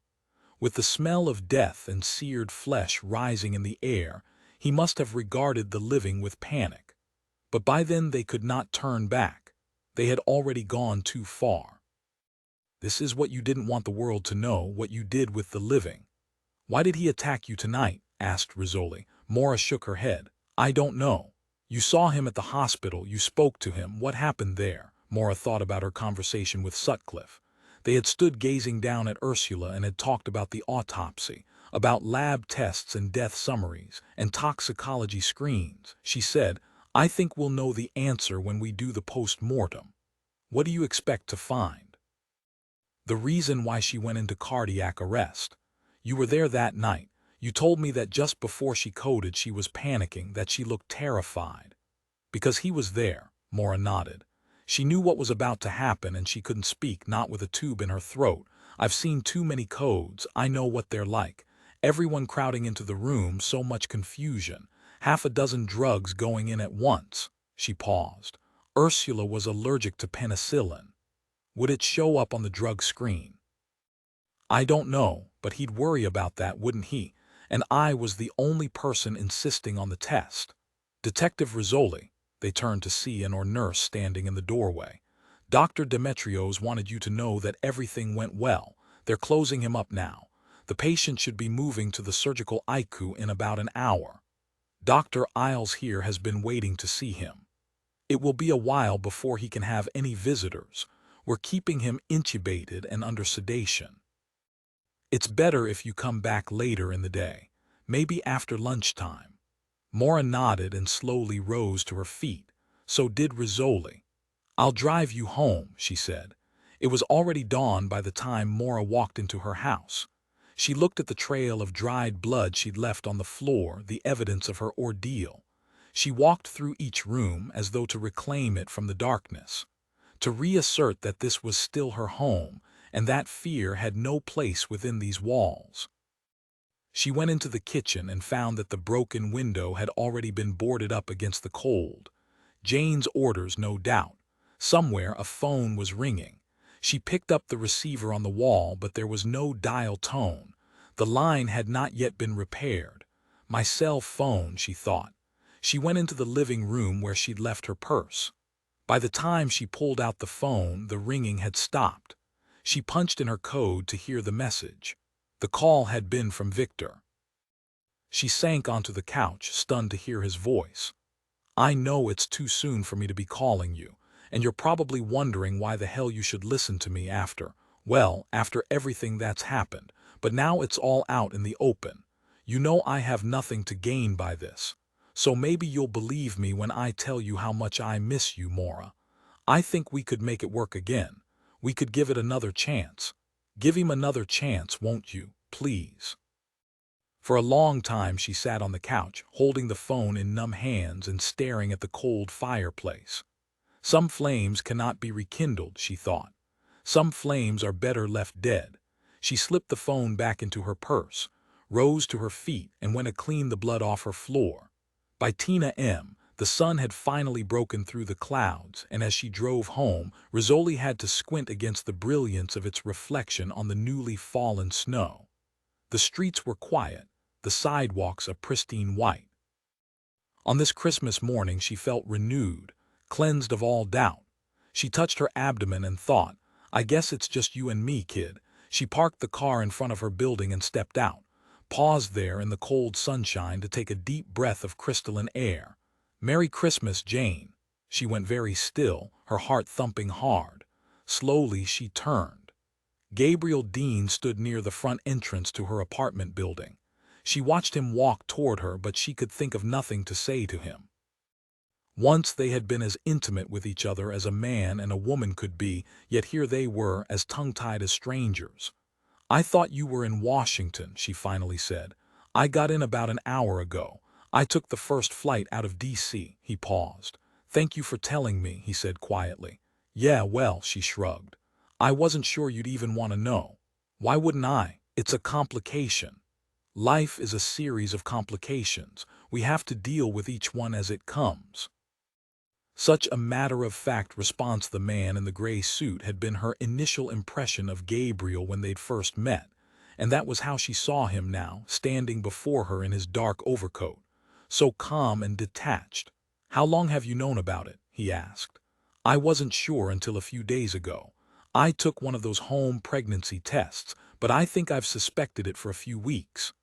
"Why did you wait so long to tell me?" "I wasn't going to tell you at all. Because I didn't think I was going to keep it." "Why not?" she laughed. "For one thing, I'm lousy with kids. Someone hands me a baby, I don't know what to do with it. Do you burp it or change its diaper? And how am I supposed to go to work if I've got a baby at home? I didn't know cops took a vow of childlessness. But it's so hard, you know. I look at other moms and I don't know how they do it. I don't know if I can do it." She huffed out a cloud of white and straightened. "At least I've got my family in town. I'm pretty sure my mom will be thrilled to babysit. And there's a daycare a few blocks from here. I'm going to check it out, see how young they'll take them." "So that's it then, you've got it all planned. More or less. Right down to who's going to watch our baby." Our baby, she swallowed, thinking of the life growing inside her, a part of Gabriel himself. "There are still details I need to figure out." He was standing perfectly straight, still playing the man in the gray suit. But when he spoke, she heard a note of anger that startled her. "And where do I come in?" he asked. "You've made all those plans and you didn't mention me once. Not that I'm surprised." She shook her head. "Why do you sound so upset?" "It's the same old act, Jane, the one you can't stop playing. Rizzoli in charge of her own life, all safe in your suit of armor. Who needs a man? Hell, not you. What am I supposed to say? Please, oh please save me. I can't raise this baby without a man." No, you probably could do it all on your own. You'd find a way even if it killed you. So what do you want me to say? You do have a choice. And I've made it. I told you I'm keeping the baby. She started toward her front steps, wading fiercely through the snow. He grasped her arm. I'm not talking about the baby, I'm talking about us. Softly, he said, choose me, Jane. She turned to face him. What does that mean? It means we can do this together. It means you let me pass the armor. That's the only way this can work. You let me hurt you and I let you hurt me. Great, and we both end up with scars. Or we end up trusting each other. We barely know each other. We knew each other well enough to make a baby. She felt heat flood her cheeks and suddenly she could not look at him. She stared down at the snow. I'm not saying we'll be able to pull it off, he said. I'm not even sure how to make this work with you here and me in Washington. He paused. And let's be honest. Sometimes, Jane, you can be a real bitch. She laughed, brushed her hand across her eyes. I know, Jesus, I know. But other times, he reached out and touched her face. Other times, she thought, you see me for who I am and that scares me. No, it terrifies me. This may be the bravest thing I will ever do. At last she raised her head and looked at him. She took a deep breath, and she said, I think I love you. 3 months later. Maura sat in the second row of pews in St. Anthony's Church, and the sound of the organ stirred memories from her childhood. She remembered Sunday Mass with her parents, and how hard and unforgiving the church benches had felt after sitting on them for half an hour. How she had fidgeted, trying to get comfortable, and how her father had swept her up into his lap, the best perch of all, for it came with a pair of protective arms. She would look up at the stained glass windows, at images that frightened her. Joan of Arc tied to the stake, Jesus on the cross, saints bowed down before their executioners, and blood, so much blood, spilled in the name of faith. Today church did not seem forbidding. The organ music was joyful. Garlands of pink flowers festooned the aisles. She saw children happily bouncing on parents' knees, children untroubled by images of suffering etched into stained glass. The organ began to play Beethoven's Ode to Joy. Down the aisle came 2 bridesmaids wearing light gray pantsuits. Maura recognized both of them as Boston PD cops. The pews were filled with cops today. Glancing back, she spotted Barry Frost and Detective Sleeper in the row just behind her, both of them relaxed and happy. Too often, when cops and their families gathered together in church, it was to mourn one of their own. Today, she saw smiles and bright dresses. Now Jane appeared on her father's arm. For once her dark hair had been tamed into a stylish knot. Her white satin pantsuit with its oversized jacket could not quite disguise the swelling abdomen. As she reached Maura's row of pews, their gazes briefly met, and Maura saw Jane roll her eyes with a look of, can you believe I'm doing this? Then Jane's gaze turned toward the altar, toward Gabriel. Sometimes, thought Maura, the stars line up, the gods smile, and love gets a fighting chance. Just a chance, that's all it can really hope for. No guarantees, no certainties. She watched Gabriel take Jane's hand.